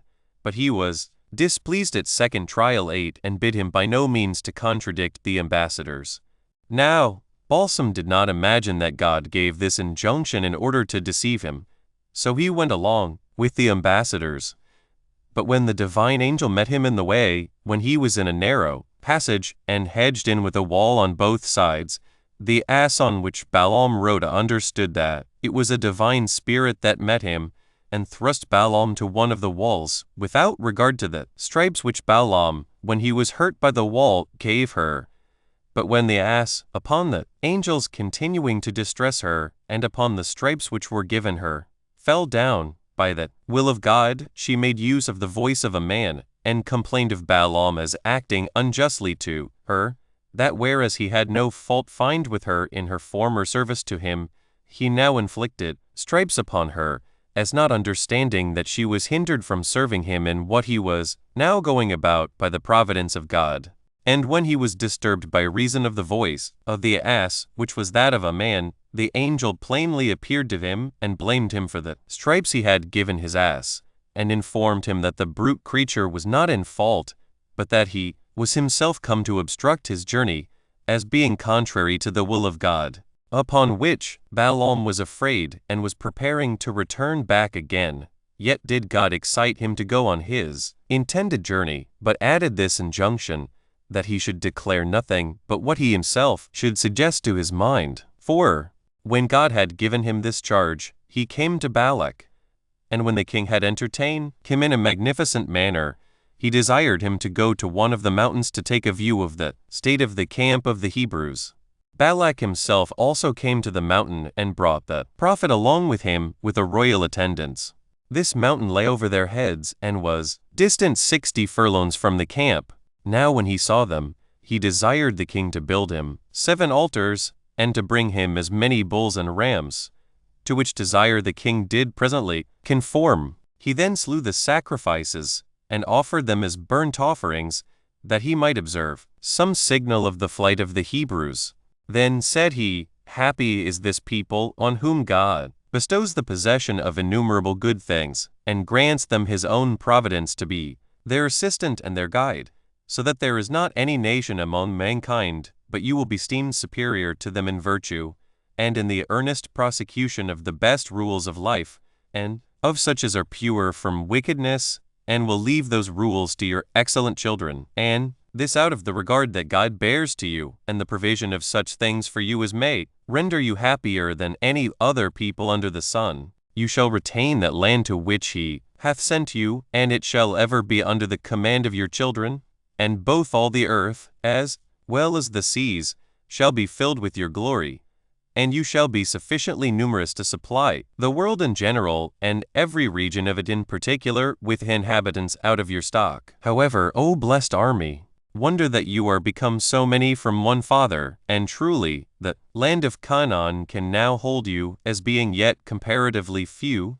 but know ye that the whole world is proposed to be your place of habitation forever. The multitude of your posterity also shall live as well in the islands as on the continent, and that more in number than are the stars of heaven. And when you are become so many, God will not relinquish the care of you, but will afford you an abundance of all good things in times of peace, with victory and dominion in times of war. May the children of your enemies have an inclination to fight against you, and may they be so hardy as to come to arms, and to assault you in battle, for they will not return with victory, nor will their return be agreeable to their children and wives. To so great a degree of valor will you be raised by the providence of God, who is able to diminish the affluence of some and to supply the wants of others. 5. Thus did Balaam speak by inspiration, as not being in his own power, but moved to say what he did by the divine Spirit. But then Balak was displeased, and said he had broken the contract he had made, whereby he was to come, as he and his confederates had invited him, by the promise of great presents. For whereas he came to curse their enemies, he had made an encomium upon them, and had declared that they were the happiest of men. To which Balaam replied, O Balak, if thou rightly considerest this whole matter, canst thou suppose that it is in our power to be silent, or to say anything, when the Spirit of God seizes upon us? For he puts such words as he pleases in our mouths, and such discourses as we are not ourselves conscious of. I well remember by what entreaties both you and the Midianites so joyfully brought me hither, and on that account I took this journey. It was my prayer that I might not put any affront upon you as to what you desired of me, but God is more powerful than the purposes I had made to serve you. For those that take upon them to foretell the affairs of mankind, as from their own abilities are entirely unable to do it, or to forbear to utter what God suggests to them, or to offer violence to his will, for when he prevents us and enters into us, nothing that we say is our own. I then did not intend to praise this army, nor to go over the several good things which God intended to do to their race, but since he was so favorable to them, and so ready to bestow upon them a happy life and eternal glory, he suggested the declaration of those things to me. But now, because it is my desire to oblige thee thyself, as well as the Midianites, whose entreaties it is not decent for me to reject, go to, let us again rear other altars, and offer the like sacrifices that we did before, that I may see whether I can persuade God to permit me to bind these men with curses. Which, when Balak had agreed to, God would not, even upon second sacrifices, consent to his cursing the Israelites. 9 Then fell Balaam upon his face, and foretold what calamities would befall the several kings of the nations and the most eminent cities, some of which of old were not so much as inhabited, which events have come to pass among the several people concerned, both in the foregoing ages, and in this, till my own memory, both by sea and by land, from which completion of all these predictions that he made, one may easily guess that the rest will have their completion in time to come. 6. But Balak, being very angry that the Israelites were not cursed, sent away Balaam without, thinking him worthy of any honor. Whereupon, when he was just upon his journey, in order to pass the Euphrates, he sent for Balak, and for the princes of the Midianites, and spake thus to them, O Balak, and you Midianites that are here present, for I am obliged even without the will of God to gratify you. It is true no entire destruction can seize upon the nation of the Hebrews, neither by war, nor by plague, nor by scarcity of the fruits of the earth, nor can any other unexpected accident be their entire ruin, for the providence of God is concerned to preserve them from such a misfortune, nor will it permit any such calamity to come upon them, whereby they may all perish, but some small misfortunes, and those for a short time, whereby they may appear to be brought low, may still befall them, but after that they will flourish again, to the terror of those that brought those mischiefs upon them, so that if you have a mind to gain a victory over them for a short space of time, you will obtain it by following my directions. Do you therefore set out the handsomest of such of your daughters as are most eminent for beauty, 10 and proper to force and conquer the modesty of those that behold them, and these deck and trim to the highest degree able. Then do you send them to be near camp, and give them in charge, that the young men of the Hebrews desire there alloweth them, and when they see they are enamored of them, let them take leaves, and if they entreat them to stay, let give their consent till they have persuaded leave off their obedience to their own laws, the worship of that God who established them to worship the gods of the Midianites, and for by this means God will be angry at them. 11. Accordingly, when Balaam had suggested counsel to them, he went his way. 7. So when the Midianites had sent their daughters as Balaam had exhorted them, the Hebrew men were allured by their beauty, and came with them, and besought them not to grudge them the enjoyment of their beauty, nor to deny them their conversation. These daughters of Midianites received their words gladly, and consented to it, and stayed with them. But when they brought them to be enamored of them, and their inclinations to them were grown to rightness, they began to think of departing from them. Then it was that these men became greatly disconsolate at the women's departure, and they were urgent with them not to leave them, but begged they would continue there, and become their wives, and they promised them they should be owned as mistresses all they had. This they said with an oath, and called God for the arbitrator of what they promised, and this with tears in their eyes, and all such marks of concern as might show how miserable they thought themselves without them, and so might move their compassion for them. So the women, as soon as they perceived they had made their slaves, and had caught them with their conservation, began to speak thus to them. 8. O you illustrious young men, we have of our own at home, and great plenty of good things there, together with the natural, affectionate parents and friends, nor is it out of our want of any such things that we came to discourse with you. Nor did we admit of your invitation with design to prostitute the beauty of our bodies for gain, but taking you for brave and worthy men, we agreed to your request, that we might treat you with such honors as hospitality required. And now seeing you say that you have a great affection for us, and are troubled when you think we are departing, we are not averse to your entreaties, and if we may receive such assurance of your goodwill as we think can be alone sufficient, we will be glad to lead our lives with you as your wives, but we are afraid that you will in time be weary of our company, and will then abuse us, and send us back to our parents, after an ignominious manner. And they desired that they would excuse them in their guarding against that danger. But the young men professed they would give them any assurance they should desire, nor did they at all contradict what they requested, so great was the passion they had for them. If then, said they, this be your resolution, since you make use of such customs and conduct of life as are entirely different from all other men, 12 Insomuch that your kinds of food are peculiar to yourselves and your kinds, of drink not common to others, it will be absolutely necessary, if you would have us for your wives, that you do withal worship our gods. Nor can there be any other demonstration of the kindness which you say you already have, and promise to have hereafter to us, than this, that you worship the same gods that we do. For has any one reason to complain, that now you are come into this country, you should worship the proper gods of the same country? Especially, while our gods are common to all men, and yours such as belong to nobody else but yourselves.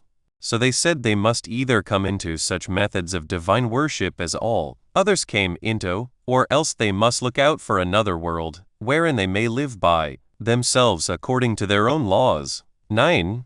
Now the young men were induced by the fondness they had for these women to think they spake very well. So they gave themselves up to what they persuaded them, and transgressed their own laws, and supposing there were many gods, and resolving that they would sacrifice to them, according to the laws of that country which ordained them, they both were delighted with their strange food, and went on to do everything that the women would have them do, though in contradiction to their own laws, so far indeed that this transgression was already gone through the whole army of the young men, and they fell into a sedition that was much worse than the former, and into danger of the entire abolition of their own institutions. For when once the youth had tasted of these strange customs, they went with insatiable inclinations into them, and even where some of the principal men were illustrious on account of the virtues of their fathers, they also were corrupted together with the rest. 10. Even Zimri, the head of the tribe of Simon, accompanied with Cosbi, a Midianitish woman, who was the daughter of Sur, a man of authority in that country, and being desired by his wife to disregard the laws of Moses, and to follow those she was used to, he complied with her, and this, both by sacrificing after a manner different from his own, and by taking a stranger to wife. When things were thus, Moses was afraid that matters should grow worse, and called the people to a congregation, but then accused nobody by name, as unwilling to drive those into despair, who, by lying concealed, might come to repentance. But he said that they did not do what was either worthy of themselves or of their fathers, by preferring pleasure to God, and to the living, according to his will, that it was fit they should change their courses while their affairs were still in a good state, and think that to be true fortitude which offers not violence to their laws, but that which resists their lusts. And besides that, he said it was not a reasonable thing, when they had lived soberly in the wilderness, to act madly now when they were in prosperity, and that they ought not to lose, now they have abundance, what they had gained when they had little. And so did he endeavor, by saying this, to correct the young inert, and to bring them to repentance for what they had done. 11. But Zimri arose up after him, and said, Yes, indeed, Moses, thou art at liberty to make use of such laws as thou art so fond of, and haste, by accustoming thyself to them, made them firm. Otherwise, if things had not been thus, thou hadst often been punished before now, and hadst known that the Hebrews are not easily put upon. But thou shalt not have me one of thy followers in thy tyrannical commands, for thou dost nothing else hitherto, but, under pretense of laws and of God, wickedly impose on us slavery, and gain dominion to thyself, while thou deprivest us of the sweetness of life, which consists in acting according to our own wills, and is the right of free men and of those that have no lord over them. Nay, indeed, this man is harder upon the Hebrews than were the Egyptians themselves, as pretending to punish, according to his laws, every one's acting what is most agreeable to himself. But thou thyself better deservest to suffer punishment, who presumest to abolish what every one acknowledges to be what is good for him, and aimest to make thy single opinion to have more force than that of all the rest. And what I do, and think to be right, I shall not hereafter deny to be according to my own sentiments. I have married, as thou sayest rightly, a strange woman, and thou hearest what I do from myself, as from one that is free, for truly I did not intend to conceal myself.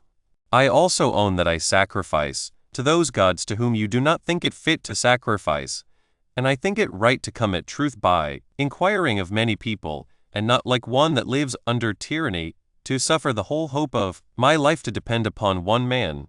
Nor shall any one find cause to rejoice who declares himself to have more authority over my actions than myself. 12.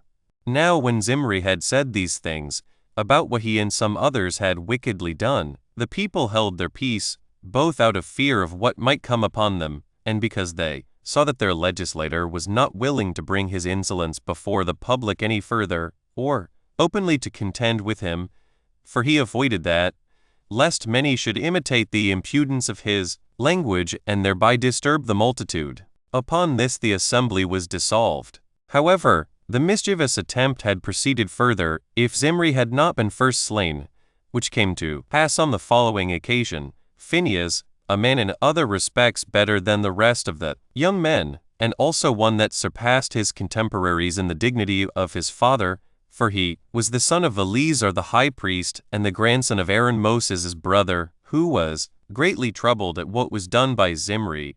He resolved in earnest to inflict punishment on him, before his unworthy behavior should grow stronger by impunity, and in order to prevent this transgression from proceeding further, which would happen if the ringleaders were not punished, he was of so great magnanimity, both in strength of mind and body, that when he undertook any very dangerous attempt, he did not leave it off till he overcame it, and got an entire victory.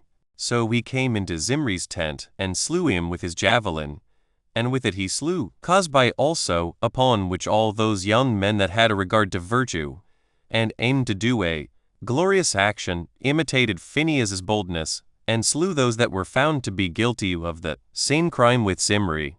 Accordingly many of those that had transgressed perished by the magnanimous valor of these young men, and the rest all perished by a plague, which distemper God himself inflicted upon them, so that all those their kindred who, instead of hindering them from such wicked actions as they ought to have done, had persuaded them to go on, were esteemed by God as partners in their wickedness, and died.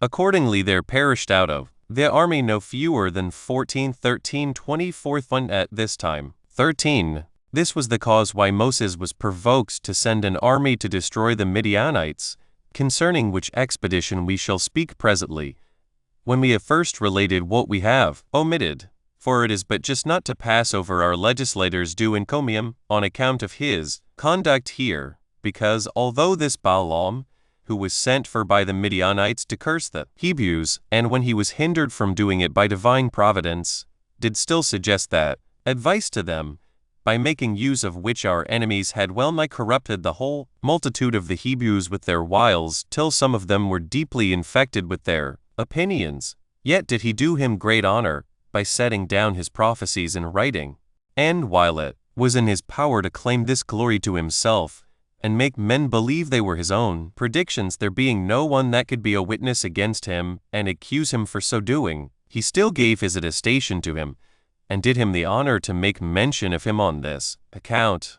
But let every one think of these matters as he pleases. Chapter 7. How the Hebrews fought with the Midianites, and overcame them. 1.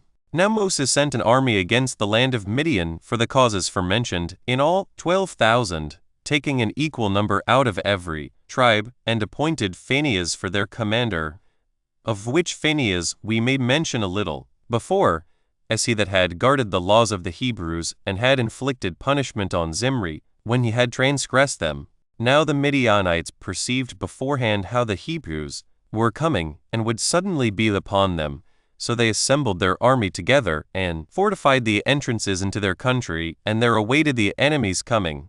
When they were come, and they had joined battle with them, an immense multitude of the Midianites fell, nor could they be numbered, they were so very many, and among them fell all their kings, 5, in number, viz., Evi, Zur, Reba, Hur, and Rechem, who was of the same name with a city, the chief and capital of all Arabia, which is still now so called by the whole Arabian nation, Arisum, from the name of the king that built it, but is by the Greeks called Petra.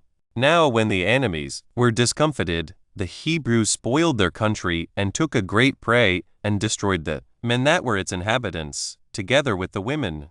Only they let the virgins alone, as Moses had commanded Phinehas to do, who indeed came back, bringing with him an army that had received no harm, and a great deal of prey, 52,000 beeves, 75,600 sheep, 60,000 asses, with an immense quantity of gold and silver furniture, which the Midianites made use of in their houses, for they were so wealthy that they were very luxurious. There were also led captive about 32,000 virgins. 14 So Moses parted the prey into parts, and gave 1/50th part to Eleazar and the 2 priests, and another 50th part to the Levites, and distributed the rest of the prey among the people. After which they lived happily, as having obtained an abundance of good things by their valor, and there being no misfortune that attended them, or hindered their enjoyment of that happiness. 2. But Moses was now grown old, and appointed Joshua for his successor, both to receive directions from God as a prophet, and for a commander of the army, if they should at any time stand in need of such a one. And this was done by the command of God, that to him the care of the public should be committed. Now Joshua had been instructed in all those kinds of learning, which concern the laws and God himself, and Moses had been his instructor. 3. At this time it was that the 2 tribes of Gad and Reuben, and the half-tribe of Manasseh, abounded in a multitude of cattle, as well as in all other kinds of prosperity, whence they had a meeting, and in a body came and besought Moses to give them, as their peculiar portion, that land of the Amorites which they had taken by right of war, because it was fruitful, and good for feeding of cattle. But Moses, supposing that they were afraid of fighting with the Canaanites, and invented this provision for their cattle as a handsome excuse for avoiding that war, he called them arrant cowards, and said they had only contrived a decent excuse for that cowardice, and that they had a mind to live in luxury and ease, while all the rest were laboring with great pains to obtain the land they were desirous to have, and that they were not willing to march along and undergo the remaining hard service, whereby they were, under the divine promise, to pass over Jordan, and overcome those our enemies which God had shown them, and so obtain their land. But these tribes, when they saw that Moses was angry with them, and when they could not deny, but he had a just cause to be displeased at their petition, made an apology for themselves, and said that it was not on account of their fear of dangers, nor on account of their laziness, that they made this request to him, but that they might leave the prey they had gotten in places of safety, and thereby might be more expedite, and ready to undergo difficulties and to fight battles. They added this also, that when they had built cities, wherein they might preserve their children, and wives, and possessions, if he would bestow them upon them, they would go along with the rest of the army. Hereupon Moses was pleased with what they said, so he called for Eleazar the high priest, and Joshua, and the chief of the tribes, and permitted these tribes to possess the land of the Amorites, but upon this condition, that they should join with their kinsmen in the war until all things were settled. Upon which condition they took possession of the country, and built them strong cities, and put into them their children and their wives, and whatsoever else they had that might be an impediment to the labors of their future marches. 4. Moses also now built those 10 cities, which were to be of the number of the 48 for the Levites, 3 of which he allotted to those that slew any person involuntarily, and fled to them, and he assigned the same time for their banishment with that of the life of that high priest, under whom the slaughter and flight happened, after which death of the high priest he permitted the slayer to return home. During the time of his exile, the relations of him that was slain may, by this law, kill the manslayer, if they caught him without the bounds of the city to which he fled, though this permission was not granted to any other person. Now the cities which were set apart for this flight were these: Bezer at the borders of Arabia, Ramoth of the land of Gilead, and Golan in the land of Bashan. There were to be also, by Moses' command, 3 other cities, allotted for the habitation of these fugitives out of the cities of the Levites, but not till after they should be in possession of the land of Canaan. 5. At this time the chief men of the tribe of Manasseh came to Moses, and informed him that there was an eminent man of their tribe dead, whose name was Zelophehad, who left no male children, but left daughters, and asked him whether these daughters might inherit his land or not. He made this answer, that if they shall marry into their own tribe, they shall carry their estate. along with them.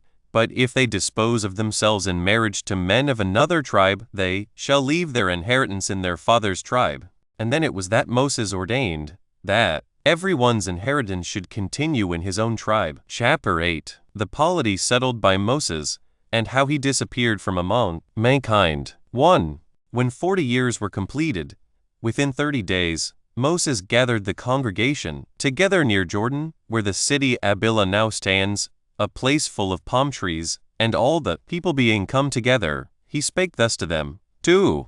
O you Israelites and fellow soldiers, who have been partners with me in this long and uneasy journey, since it is now the will of God, and the course of old age at 120 requires it that I should depart out of this life, and since God has forbidden me to be a patron or an assistant to you in what remains to be done beyond Jordan, I thought it reasonable not to leave off my endeavors even now for your happiness, but to do my utmost to procure for you that eternal enjoyment of good things, and a memorial for myself, when you shall be in the fruition of great plenty and prosperity. Come, therefore, let me suggest to you by what means you may be happy, and may leave an eternal prosperous possession thereof to your children after you, and then let me thus go out of the world, and I cannot but deserve to be believed by you both on account of the great things I have already done for you, and because, when souls are about to leave the body, they speak with the sincerest freedom. O children of Israel, there is but one source of happiness for all mankind, the favor of God. 15. For he alone is able to give good things to those that deserve them, and to deprive those of them that sin against him, towards whom, if you behave yourselves according to his will, and according to what I, who well understand his mind, do exhort you to, you will both be esteemed blessed, and will be admired by all men, and will never come into misfortunes, nor cease to be happy. You will then preserve the possession of the good things you already have, and will quickly obtain those that you are at present in want of. Only do you be obedient to those whom God would have you to follow. Nor do you prefer any other constitution of government before the laws now given you, neither do you disregard that way of divine worship which you now have, nor change it for any other form, and if you do this, you will be the most courageous of all men in undergoing the fatigues of war, and will not be easily conquered by any of your enemies, for while God is present with you to assist you, it is to be expected that you will be able to despise the opposition of all mankind, and great rewards of virtue are proposed for you, if you preserve that virtue through your whole lives. Virtue itself is indeed the principal and the first reward, and after that it bestows abundance of others, so that your exercise of virtue towards other men will make your own lives happy, and render you more glorious than foreigners can be, and procure you an undisputed reputation with posterity. These blessings you will be able to obtain in case you hearken to and observe those laws which, by divine revelation, I have ordained for you, that is, in case you withal meditate upon the wisdom that is in them. I am going from you myself, rejoicing in the good things you enjoy, and I recommend you to the wise conduct of your law, to the becoming order of your polity, and to the virtues of your commanders, who will take care of what is for your advantage. And that God, who has been till now your leader, and by whose good will I have myself been useful to you, will not put a period now to his providence over you, but as long as you desire to have him your protector in your pursuits after virtue, so long will you enjoy his care over you. Your high priest also Eleazar, as well as Joshua with the senate and chief of your tribes, will go before you and suggest the best advices to you, by following which advices you will continue to be happy. To whom do you give ear without reluctance, as sensible that all such as know well how to be governed, will also know how to govern, if they be promoted to that authority themselves.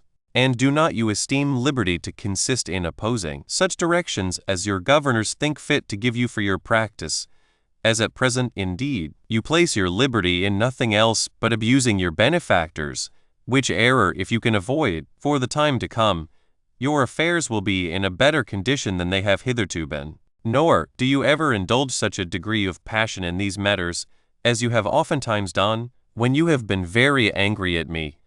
For you know that I have been oftener in danger of death from you than from our enemies.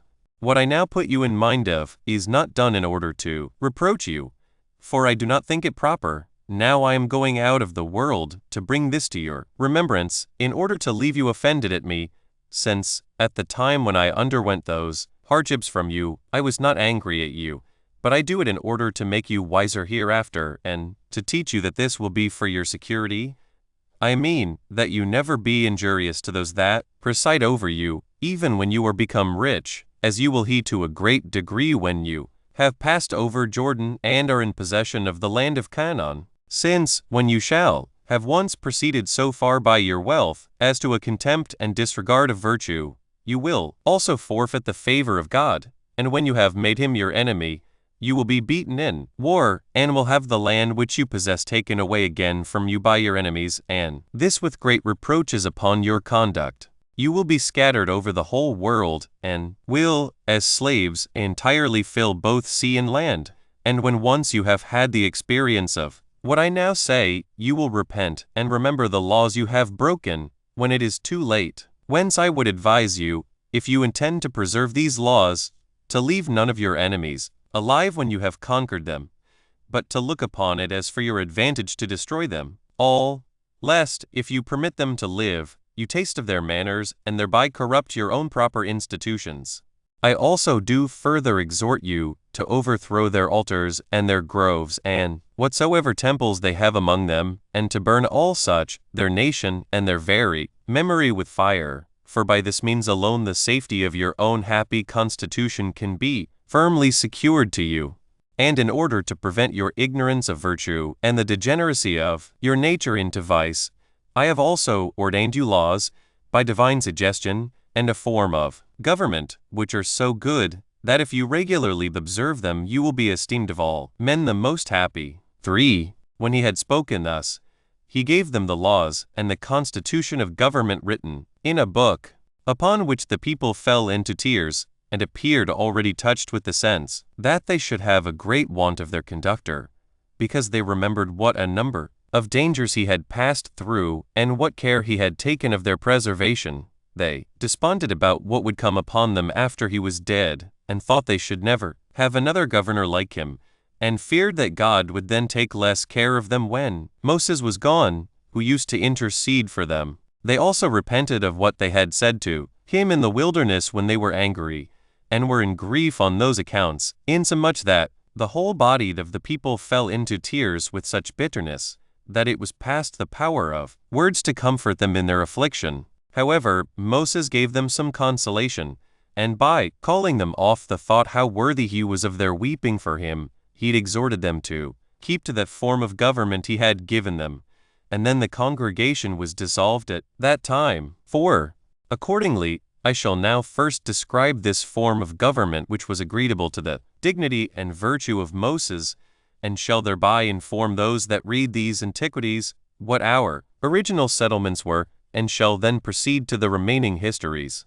Now those settlements are all still in writing, as he left them, and we shall add nothing by way of ornament, nor anything besides what Moses left us, only we shall so far innovate as to digest the several kinds of laws into a regular system, for they were by him left in writing as they were accidentally scattered in their delivery, and as he upon inquiry had learned them of God.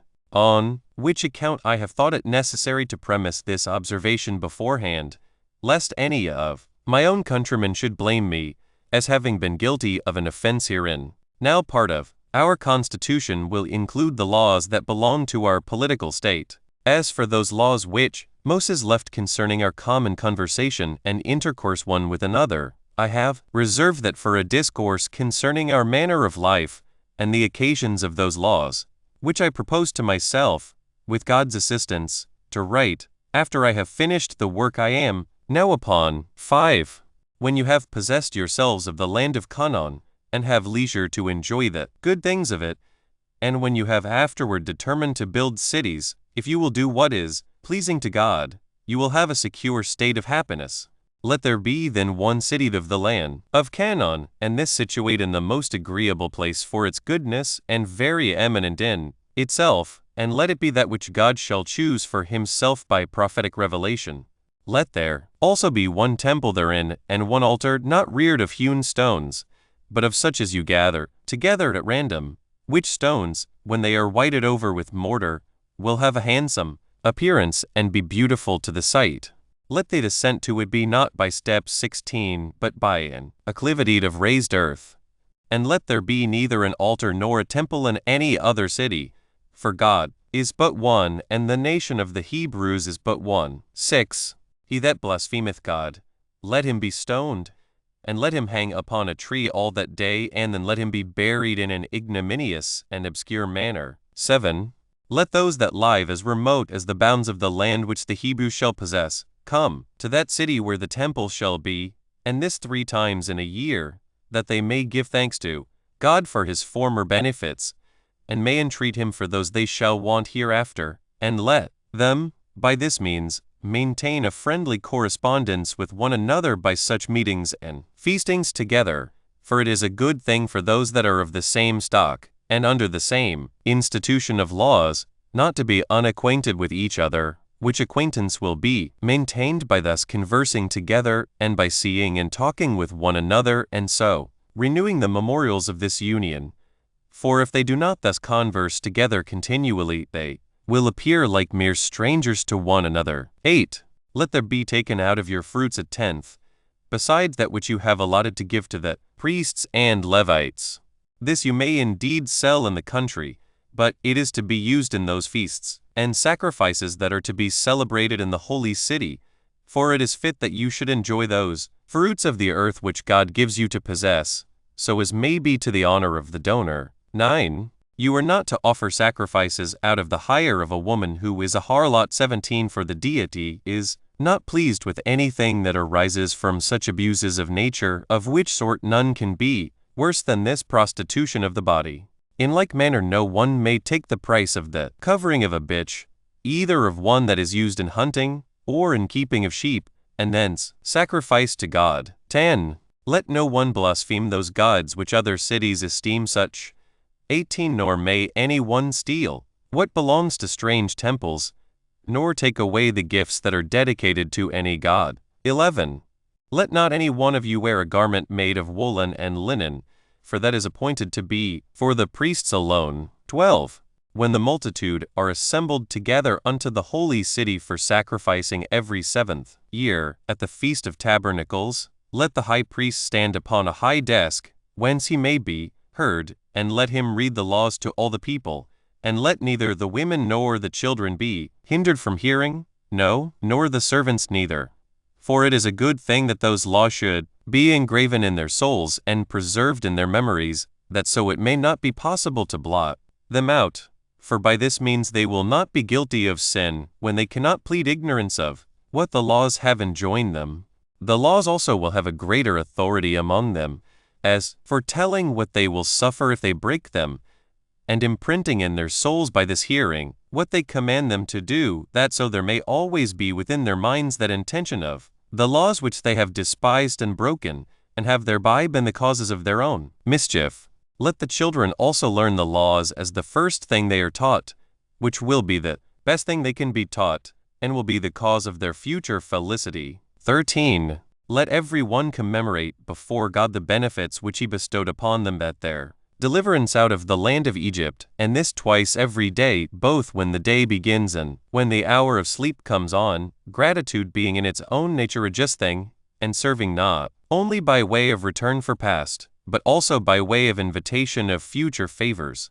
They are also to inscribe the principal blessings they have received from God upon their doors, and show the same remembrance of them upon their arms, as also they are to bear on their forehead and therearm those wonders which declare the power of God, and his goodwill towards them, that God's readiness to bless them may appear everywhere conspicuous about them. 19. 14. Let there be 7 men to judge in every city, 20, and these such as have been before most zealous in the exercise of virtue and righteousness. Let every judge have 2 officers allotted, him out of the tribe of Levi.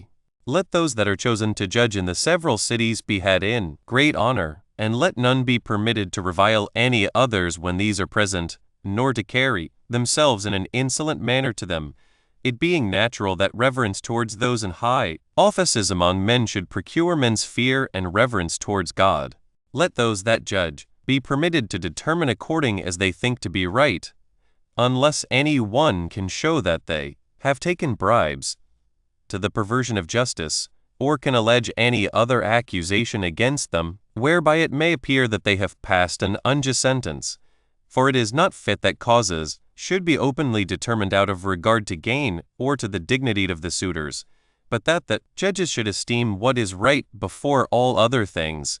Otherwise God will by that means be despised and esteemed inferior to those, the dread of whose power has occasioned the unjust sentence. For justice is the power of God. He therefore that gratifies those in great dignity supposes them more potent than God himself. But if these judges be unable to give a just sentence about the causes that come before them, which case is not unfrequent in human affairs, let them send the cause undetermined to the holy city, and there let the high priest, that prophet, and the Sanhedrim determine as it shall seem good to them. 15. But let not a single witness be credited, but 3 or 2 at the least, and those such whose testimony is confirmed by their good lives. But let not the testimony of women be admitted, on account of the levity and boldness of their sex. 21. Nor let servants be admitted to give testimony on account of the ignobility of their soul, since it is probable that they may not speak truth, either out of hope of gain or fear of punishment. But if any one be believed to have borne false witness, let him, when he is convicted, suffer all the very same punishments which he, against whom he bore witness, was to have suffered. 16. If a murder be committed in any place, and he that did it be not found, nor is there any suspicion upon one as if he had hated the man, and so had killed him, let there be a very diligent inquiry made after the man, and rewards proposed to any one who will discover him. But if still no information can be procured, let the magistrates and senate of those cities that lie near the place in which the murder was committed assemble together and measure the distance from the place where the dead body lies. Then let the magistrates of the nearest city thereto purchase a heifer and bring it to a valley, and to a place therein where there is no land plowed or trees planted, and let them cut the sinews of the heifer. Then the priests and Levites and the senate of that city shall take water and wash their hands over the head of the heifer, and they shall openly declare that their hands are innocent of this murder, and that they have neither done it themselves nor been assisting to any that did it. They shall also beseech God to be merciful to them, that no such horrid act may any more be done in that land. 17. Aristocracy, and the way of living under it, is the best constitution, and may you never have any inclination to any other form of government, and may you always love that form, and have the laws for your governors, and govern all your actions according to them. For you need no supreme governor but God. But if you shall desire a king, let him be one of your own nation. Let him be always careful of justice and other virtues perpetually. Let him submit to the laws, and esteem God's commands to be his highest wisdom. But let him do nothing without the high priest and the votes of the senators. Let him not have a great number of wives, nor pursue after abundance of riches, nor a multitude of horses, whereby he may grow too proud to submit to the laws. And if he affect any such things, let him be restrained, lest he become so potent that his state be inconsistent with your welfare. 18. Let it not be esteemed lawful to remove boundaries, neither our own, nor of those with whom we are at peace.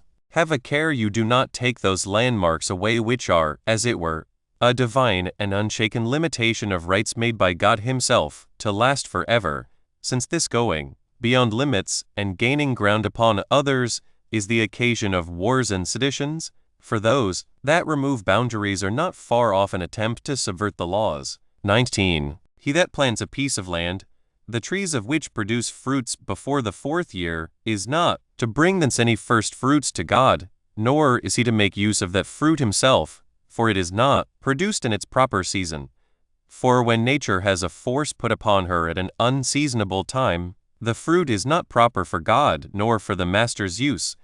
But let the owner gather all that is grown on the 4th car, for then it is in its proper season, and let him that has gathered it carry it to the holy city, and spend that, together with the tithe of his other fruits, in feasting with his friends, with the orphans and the widows. But on the 5th year the fruit is his own, and he may use it as he pleases. 20. You are not to sow with seed a piece of land which is planted with vines, for it is enough that it supply nourishment to that plant and be not harassed by plowing also. You are to plow your land with oxen, and not to oblige other animals to come under the same yoke with them, but to till your land with those beasts that are of the same kind with each other.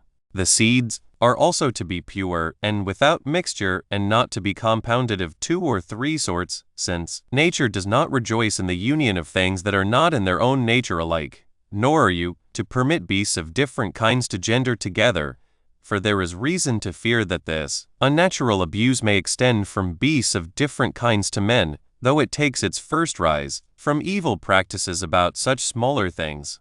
Nor is anything to be allowed by imitation, whereof any degree of subversion may creep into the constitution. Nor do the laws neglect small matters, but provide that even those may be managed after an unblameable manner. 21. Let not those that reap and gather in the corn that is reaped gather in the gleanings also, but let them rather leave some handfuls for those that are in want of the necessaries of life, that it may be a support and a supply to them, in order to their subsistence. In like manner when they gather their grapes, let them leave some smaller bunches for the poor, and let them pass over some of the fruits of the olive trees when they gather them, and leave them to be partaken of by those that have none of their own. For the advantage arising from the exact collection of all will not be so considerable to the owners as will arise from the gratitude of the poor. And God will provide that the land shall more willingly produce what shall be for the nourishment of its fruits, in case you do not merely take care of your own advantage, but have regard to the support of others also. Nor are you to muzzle the mouths of the oxen when they tread the ears of corn in the threshing floor.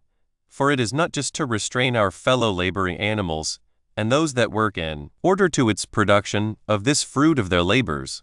Nor are you to prohibit those that pass by it, the time when your fruits are ripe to touch them, but to give them leave to fill themselves full of what you have, and this whether they be of your own country or strangers, as being glad of the opportunity of giving them some part of your fruits when they are ripe.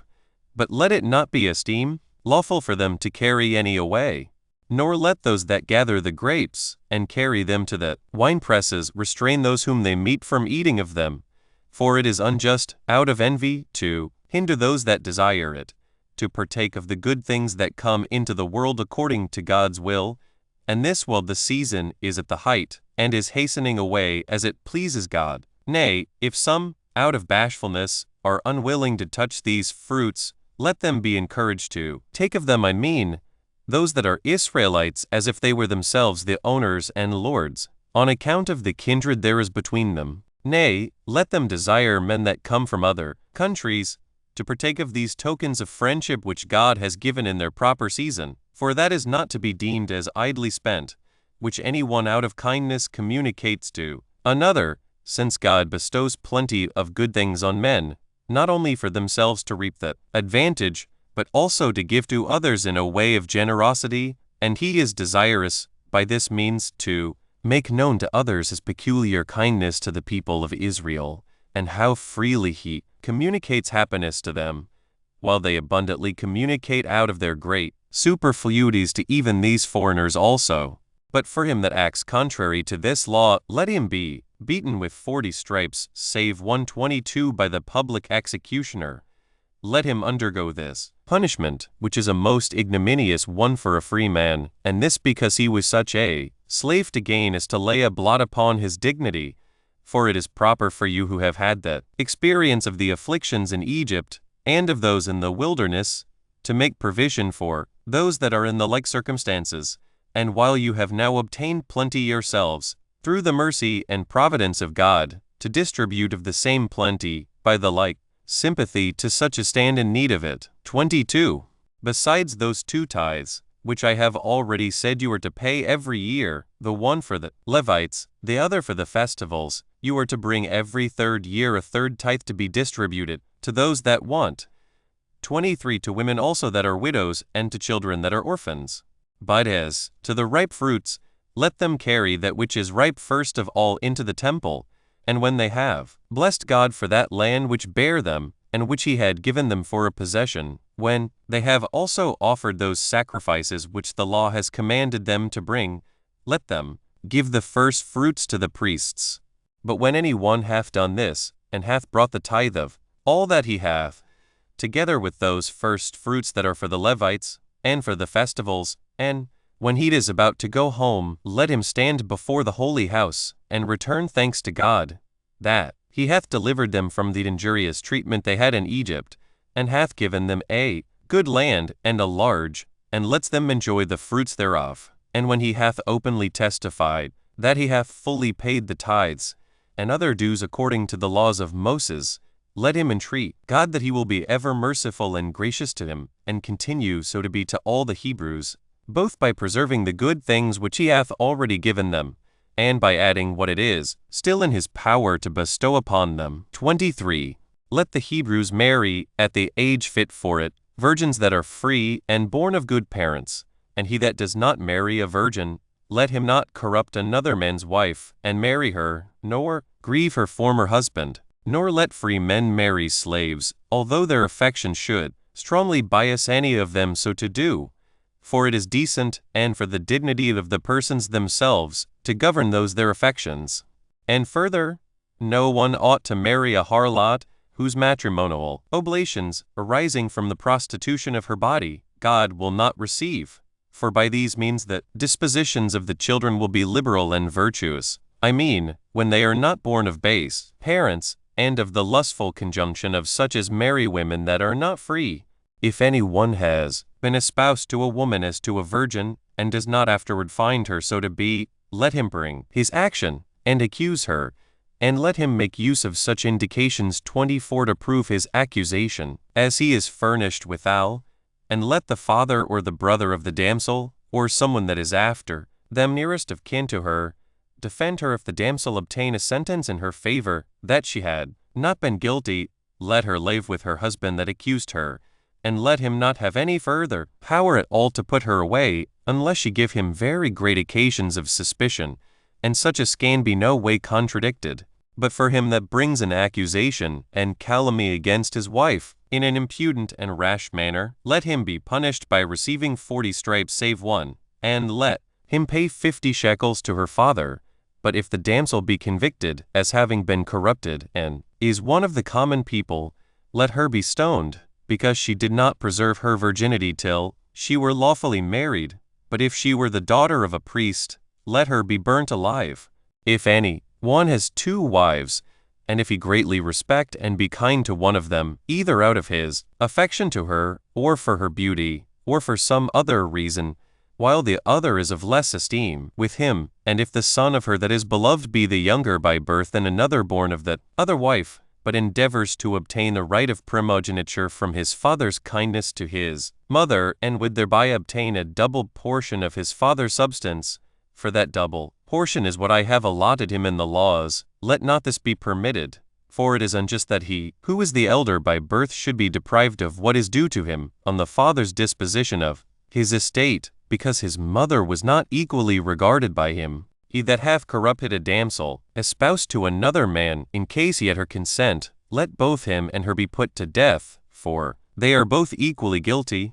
The man, because he persuaded the woman willingly to submit to a most impure action, and to prefer it to lawful wedlock. The woman, because she was persuaded to yield herself to be corrupted, either for pleasure or for gain. However, if a man light on a woman when she is alone, and forces her, where nobody was present to come to her assistance, let him only be put to death. Let him that hath corrupted a virgin not yet espoused marry her. But if the father of the damsel be not willing that she should be his wife, let him pay 50 shekels as the price of her prostitution. He that desires to be divorced from his wife for any cause 25, whatsoever, and many such causes happen among men, let him in writing give assurance that he will never use her as his wife any more. For by this means she may be at liberty to marry another husband, although before this bill of divorce be given, she is not to be permitted so to do. But if she be misused by him also, or if, when he is dead, her first husband would marry her. Again, it shall not be lawful for her to return to him. If a woman's husband die and leave her without children, let his brother marry her, and let him call the son that is born to him by his brother's name, and educate him as the heir of his inheritance. For this procedure will be for the benefit of the public, because thereby families will not fail and the estate will continue among the kindred, and this will be for the solace of wives under their affliction, that they are to be married to the next relation of their former husbands. But if the brother will not marry her, let the woman come before the Senate, and protest openly that this brother will not admit her for his wife, but will injure the memory of his deceased brother, while she is willing to continue in the family and to hear him children. And when the Senate have inquired of him for what reason it is that he is averse to this marriage, whether he gives a bad or a good reason, the matter must come to this issue, that the woman shall lose the sandals of the brother, and shall spit in his face, and say he deserves this reproachful treatment from her, as having injured the memory of the deceased, and then let him go away out of the Senate, and bear this reproach upon him all his life long, and let her marry to whom she pleases, of such as seek her in marriage. But now if any man take captive, either a virgin, or one that hath been married 26 and has a mind to marry her, let him not be allowed to bring her to bed to him, or to live with her as his wife, before she hath her head shaven, and hath put on her mourning habit, and lamented her relations and friends that were slain in the battle, that by this means she may give vent to her sorrow for them, and after that may betake herself to feasting and matrimony. For it is good for him that takes a woman, in order to have children by her, to be complacent to her inclinations, and not merely to pursue his own pleasure, while he hath no regard to what is agreeable to her. But when 30 days are past, as the time of mourning, for so many are sufficient to prudent persons, for lamenting the dearest friends, then let them proceed to the marriage. But in case when he hath satisfied his lust, he be too proud to retain her for his wife, let him not have it in his power to make her a slave, but let her go away whither she pleases, and have that privilege of a free woman. 24. As to those young men that despise their parents, and do not pay them honor, but offer them affronts, either because they are ashamed of them or think themselves wiser than they in the first place, let their parents admonish them in words, for they are by nature of authority, sufficient for becoming their judges, and let them say thus to them, that they cohabited together, not for the sake of pleasure, nor for the augmentation of their riches, by joining both their stocks together, but that they might have children to take care of them in their old age, and might by them have what they then should want. And say further to him, that when thou wast born, we took thee up with gladness, and gave God the greatest thanks for thee, and brought time up with great care, and spared for nothing that appeared useful for thy preservation, and for thy instruction in what was most excellent. And now, since it is reasonable to forgive the sins of those that are young, let it suffice thee to have given so many indications of thy contempt of us. Reform thyself, and act more wisely for the time to come, considering that God is displeased with those that are insolent towards their parents, because he is himself the father of the whole race of mankind, and seems to bear part of that dishonor which falls upon those that have the same name, when they do not meet with dire returns from their children. And on such the law inflicts inexorable punishment, of which punishment mayst thou never have the experience. Now if the insolence of young men be thus cured, let them escape the reproach which their former errors deserved, for by this means the lawgiver will appear to be good, and parents happy, while they never behold either a son or a daughter brought to punishment. But if it happen that these words and instructions, conveyed by the man in order to reclaim the man, appear to be useless, then the offender renders the law's implacable enemies to the insolence he has offered his parents. Let him therefore be brought forth 27 by these very parents out of the city, with a multitude following him, and there let him be stoned, and when he has continued there for 1 whole day, that all the people may see him, let him be buried in the night. And thus it is that we bury all whom the laws condemn to die upon any account whatsoever. Let our enemies that fall in battle be also buried, nor let any one dead body lie above the ground, or suffer a punishment beyond what justice requires. 25. Let no one lend to any one of the Hebrews upon usury, neither usury of what is eaten or what is drunken, for it is not just to make advantage of the misfortunes of one of thy own countrymen, but when thou hast been assistant to his necessities, think it thy gain if thou obtainest their gratitude to thee, and withal that reward which will come to thee from God, for thy humanity towards him. 26. Those who have borrowed either silver or any sort of fruits, whether dry or wet, I mean this, when the Jewish affairs shall, by the blessing of God, be to their own mind, let the borrowers bring them again, and restore them with pleasure to those who lent them, laying them up, as it were, in their own treasuries, and justly expecting to receive them thence, if they shall want them again. But if they be without shame, and do not restore it, let not the lender go to the borrower's house, and take a pledge himself, before judgment be given concerning it. But let him require the pledge, and let the debtor bring it of himself, without the least opposition to him that comes upon him under the protection of the law. And if he that gave the pledge be rich, let the creditor retain it till what he lent be paid him again. But if he be poor, let him that takes it return it before the going down of the sun, especially if the pledge be a garment, that the debtor may have it for a covering in his sleep, God himself naturally showing mercy to the poor. It is also not lawful to take a millstone, nor any utensil thereto belonging, for a pledge, that the debtor may not be deprived of instruments to get their food withal, and lest they be undone by their necessity. 27. Let death be the punishment for stealing a man, but he that hath purloined gold or silver, let him pay double. If any one kill a man that is stealing something out of his house, let him be esteemed guiltless, although the man were only breaking in at the wall. Let him that hath stolen cattle pay fourfold what is lost, excepting the case of an ox, for which let the thief pay fivefold. Let him that is so poor that he cannot pay what meal it is laid upon him, be a servant to whom he was adjudged to pay it. 28. If any one be sold to one of his own nation, let him serve him 6 years, and on the 7th let him go free. But if he have a son by a woman servant in his purchaser's house, and if, on account of his goodwill to his master, and his natural affection to his wife and children, he will be his servant still, let him be set free only at the coming of the year of Jubilee, which is the 50th year, and let him then take away with him his children and wife, and let them be free. Also, 29. If any one find gold or silver on the road, let him inquire after him that lost it, and make proclamation of the place where he found it, and then restore it to him again, as not thinking it right to make his own profit by the loss of another.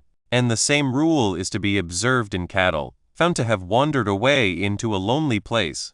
If the owner be not presently discovered, let him that is the finder keep it with himself, and appeal to God that he has not purloined what belongs to another. 30. It is not lawful to pass by any beast that is in distress, when in a storm it is fallen down in the mire, but to endeavor to preserve it, as having a sympathy with it in its pain. 31. It is also a duty to show the roads to those who do not know them, and not to esteem it a matter for sport when we hinder others' advantages, by setting them in a wrong way. 32. In like manner, let no one revile a person blind or dumb. 33. If men strive together, and there be no instrument of iron, let him that is smitten be avenged immediately, by inflicting the same punishment on him that smote him. But if when he is carried home he lie sick many days, and then die, let him that smote him not escape punishment. But if he that is smitten escape death, and yet be at great expense for his cure, the smiter shall pay for all that has been expended during the time of his sickness, and for all that he has paid the physician. He that kicks a woman with child, so that the woman miscarry. 28. Let him pay a fine, in money, as the judges shall determine, as having diminished the multitude by the destruction of what was in her womb. And let money also be given the woman's husband by him that kick her. But if she die of the stroke, let him also be put to death, the law judging it equitable that life should go for life. 34. Let no one of the Israelites keep any poison 29 that may cause death, or any other harm. But if he be caught with it, let him be put to death, and suffer the very same mischief that he would have brought upon them for whom the poison was prepared. 35. He that maimeth any one, let him undergo the like himself, and be deprived of the same member of which he hath deprived the other, unless he that is maimed will accept of money, instead of it. 30. For the law makes the sufferer the judge of the value of what he hath suffered, and permits him to estimate it, unless he will be more severe. 36. Let him that is the owner of an ox which pusheth with his horn, kill him, but if he pushes, and gores any one in the threshing floor, let him be put to death by stoning, and let him not be thought fit for food. But if his owner be convicted as having known what his nature was, and have not kept him up, let him also be put to death, as being the occasion of the ox's having killed a man. But if the ox have killed a manservant, or a maidservant, let him be stoned, and let the owner of the ox pay 30 shekels 31 to the master of him that was slain. But if it be an ox that is thus smitten and killed, let both the oxen, that which smote the other and that which was killed, be sold, and let the owners of them divide their price between them. 37. Let those that dig a well or a pit be careful to lay planks over them, and so keep them shut up, not in order to hinder any persons from drawing water, but that there may be no danger of falling into them. But if any one's beast fall into such a well or pit thus digged, and not shut up, and perish, let the owner pay its price to the owner of the beast. Let there be a battlement round the tops of your houses instead of a wall, that may prevent any persons from rolling down and perishing. 38. Let him that has received anything in trust for another take care to keep it as a sacred and divine thing, and let no one invent any contrivance whereby to deprive him that hath entrusted it with him of the same, and this whether he be a man or a woman, no, not although he or she were to gain an immense sum of gold, and this where he cannot be convicted of it by any body. For it is fit that a man's own conscience, which knows what he hath, should in all cases oblige him to do well. Let this conscience be his witness, and make him always act so as may procure him commendation from others, but let him chiefly have regard to God, from whom no wicked man can lie concealed.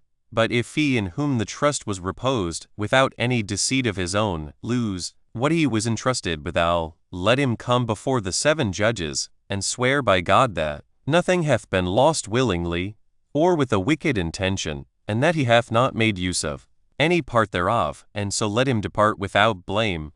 But if he hath made use of the least part of what was committed to him, and it be lost, let him be condemned to repay all that he had received. After the same manner as in these trusts it is to be, if any one defraud those that undergo bodily labor for him. And let it be always remembered that we are not to defraud a poor man of his wages, as being sensible that God has allotted these wages to him instead of land and other possessions. Nay, this payment is not at all to be delayed, but to be made that very day, since God is not willing to deprive the laborer of the immediate use of what he hath labored for. 39. You are not to punish children for the faults of their parents, but on account of their own virtue rather to vouchsafe them commiseration, because they were born of wicked parents, than hatred, because they were born of bad ones. Nor indeed ought we to impute the sin of children to their fathers, while young persons indulge themselves in many practices different from what they have been instructed in, and this by their proud refusal of such instruction. 40. Let those that have made themselves eunuchs be had in detestation, and do you avoid any conversation with them who have deprived themselves of their manhood, and of that fruit of generation which God has given to men for the increase of their kind. Let such be driven away, as if they had killed their children, since they beforehand have lost what should procure them. For evident it is, that while their soul is become effeminate, they have withal transfused that effeminacy to their body also. In like manner do you treat all that is of a monstrous nature when it is looked on, nor is it lawful to geld men or any other animals. 32. 41.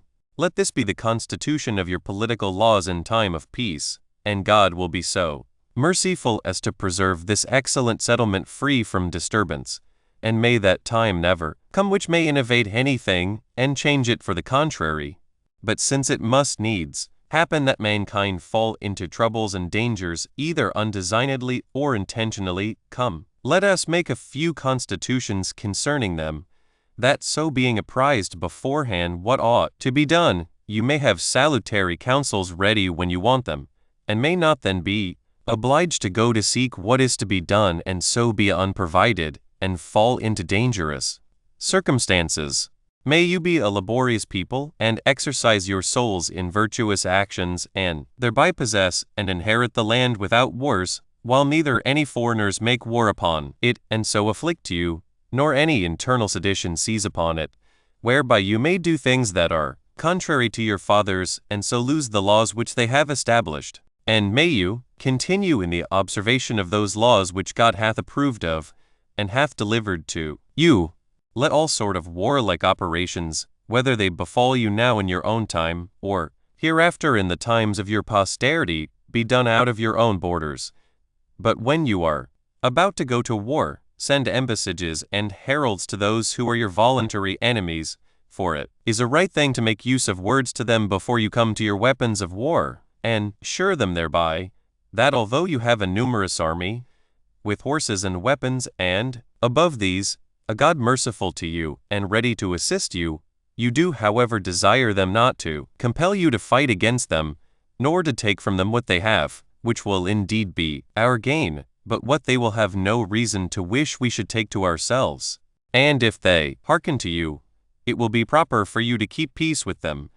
But if they trust in their own strength as superior to yours, and will not do you justice, lead your army against them, making use of God as your supreme commander, but ordaining for a lieutenant under him one that is of the greatest courage among you. For these different commanders, besides their being an obstacle to actions that are to be done on the sudden, are a disadvantage to those that make use of them. Lead an army pure, and of chosen men, composed of all such as have extraordinary strength of body and hardness of soul. But do you send away the timorous part, lest they run away in the time of action, and so afford an advantage to your enemies? Do you also give leave to those that have lately built them houses, and have not yet lived in them a year's time, and to those that have planted them vineyards, and have not yet been partakers of their fruits, to continue in their own country, as well as those also who have betrothed, or lately married them wives, lest they have such an affection for these things that they heed too sparing of their lives, and, by reserving themselves for these enjoyments, they become voluntary cowards on account of their wives. 42. When you have pitched your camp, take care that you do nothing that is cruel. And when you are engaged in a siege, and want timber for the making of warlike engines, do not you render the land naked by cutting down trees that bear fruit, but spare them, as considering that they were made for the benefit of men, and that if they could speak, they would have a just plea against you, because, though they are not occasions of the war, they are unjustly treated, and suffer in it, and would, if they were able, remove themselves into another land. When you have beaten your enemies in battle, slay those that have fought against you, but preserve the others alive, that they may pay you tribute, excepting the nation of the Canaanites. For as to that people, you must entirely destroy them. 43. Take care, especially in your battles, that no woman use the habit of a man, nor man the garment of a woman. 44. This was the form of political government which was left us by Moses. Moreover, he had already delivered laws in writing 33 in the 40th year after they came out of Egypt, concerning which we will discourse in another book. But now on the following days, for he called them to assemble continually, he delivered blessings to them, and curses upon those that should not live according to the laws, but should transgress the duties that were determined for them to observe. After this, he read to them a poetic song, which was composed in hexameter verse, and left it to them in the holy book.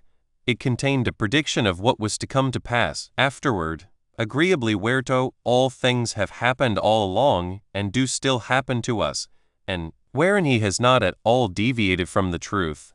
Accordingly, he delivered these books to the priest, 34, with the ark, into which he also put the 10 commandments written on 2 tables. He delivered to them the tabernacle also, and exhorted the people, that when they had conquered the land and were settled in it, they should not forget the injuries of the Amalekites, but make war against them, and inflict punishment upon them for what mischief they did them when they were in the wilderness.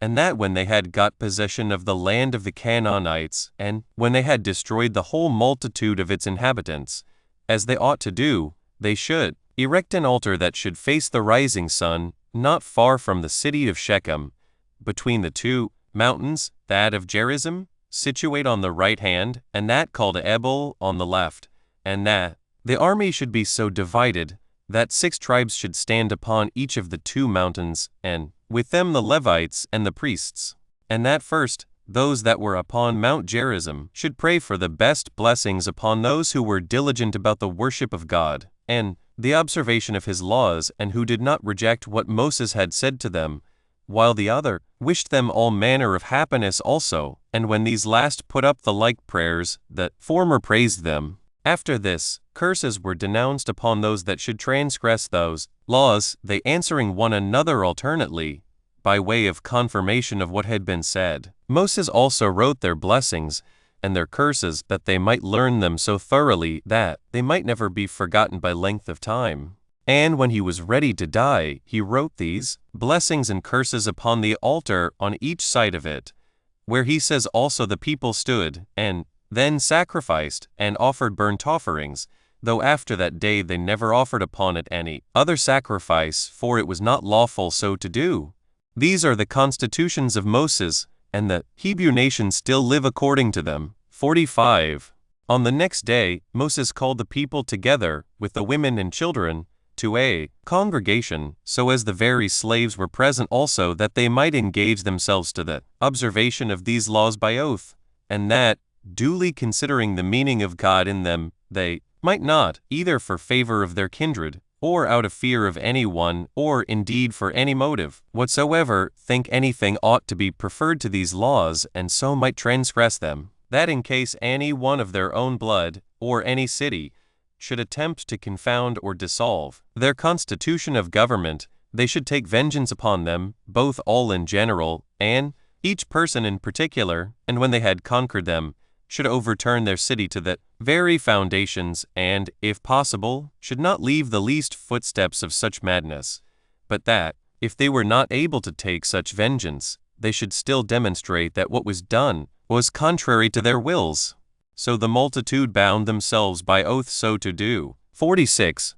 Moses taught them also by what means their sacrifices might be the most acceptable to God, and how they should go forth to war, making use of the stones in the high priest's breastplate, for their direction. 35. As I have before signified, Joshua also prophesied while Moses was present. And when Moses had recapitulated whatsoever he had done for the preservation of the people, both in their wars and in peace, and had composed them a body of laws, and procured them an excellent form of government, he foretold, as God had declared to him, that if they transgressed that institution for the worship of God, they should experience the following miseries. Their land should be full of weapons of war from their enemies, and their cities should be overthrown, and their temple should be burnt, that they should be sold for slaves to such men as would have no pity on them in their afflictions, that they would then repent, when that repentance would no way profit them under their sufferings. Yet, said he, will that God, who founded your nation, restore your cities to your citizens, with their temple also, and you shall lose these advantages not once only, but often. 47. Now when Moses had encouraged Joshua to lead out the army against the Canaanites, by telling him that God would assist him in all his undertakings, and had blessed the whole multitude, he said, since I am going to my forefathers, and God has determined that this should be the day of my departure to them, I return him thanks while I am still alive and present with you, for that providence he hath exercised over you, which hath not only delivered us from the miseries we lay under, but hath bestowed a state of prosperity upon us, as also that he hath assisted me in the pains I took, and in all the contrivances I had in my care about you, in order to better your condition, and hath on all occasions showed himself favorable to us. Or rather he it was who first conducted our affairs, and brought them to a happy conclusion, by making use of me as a vicarious general under him, and as a minister in those matters wherein he was willing to do you good, on which account I think it proper to bless that divine power which will take care of you for the time to come, and this in order to repay that debt which I owe him, and to leave behind me a memorial that we are obliged to worship and honor him, and to keep those laws which are the most excellent gift of all those he hath already bestowed upon us, or which, if he continue favorable to us, he will bestow upon us hereafter. Certainly a human legislator is a terrible enemy when his laws are affronted, and are made to no purpose. And may you never experience that displeasure of God which will be the consequence of the neglect of these his laws, which he, who is your Creator, hath given you. 48. When Moses had spoken thus at the end of his life, and had foretold what would befall to every one of their tribes 36 afterward, with the addition of a blessing to them, the multitude fell into tears, insomuch that even the women, by beating their breasts, made manifest the deep concern they had when he was about to die. The children also lamented still more, as not able to contain their grief, and thereby declared that even at their age they were sensible of his virtue and mighty deeds, and truly there seemed to be a strife betwixt the young and the old who should most grieve for him. The old grieved because they knew what a careful protector they were to be deprived of, and so lamented their future state.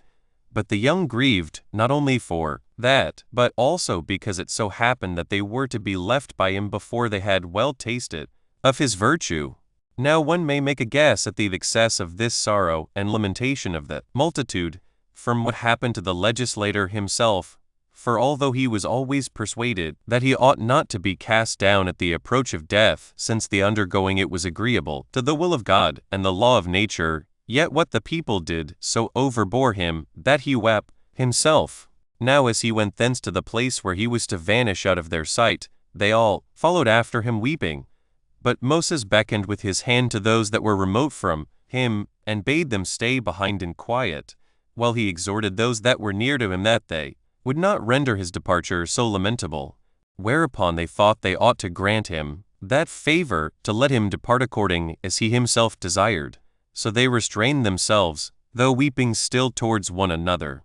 All those who accompanied him were the Senate, and Eleazar the high priest, and Joshua their commander. Now as soon as they were come to the mountain called Abarim, which is a very high mountain, situate over against Jericho, and one that affords, to such as are upon it, a prospect of the greatest part of the excellent land of Canaan, he dismissed the Senate, and as he was going to embrace Eleazar and Joshua, and was still discoursing with them, a cloud stood over him on the sudden, and he disappeared in a certain valley, although he wrote in the holy books that he died, which was done out of fear, lest they should venture to say that, because of his extraordinary virtue, he went to God. 49.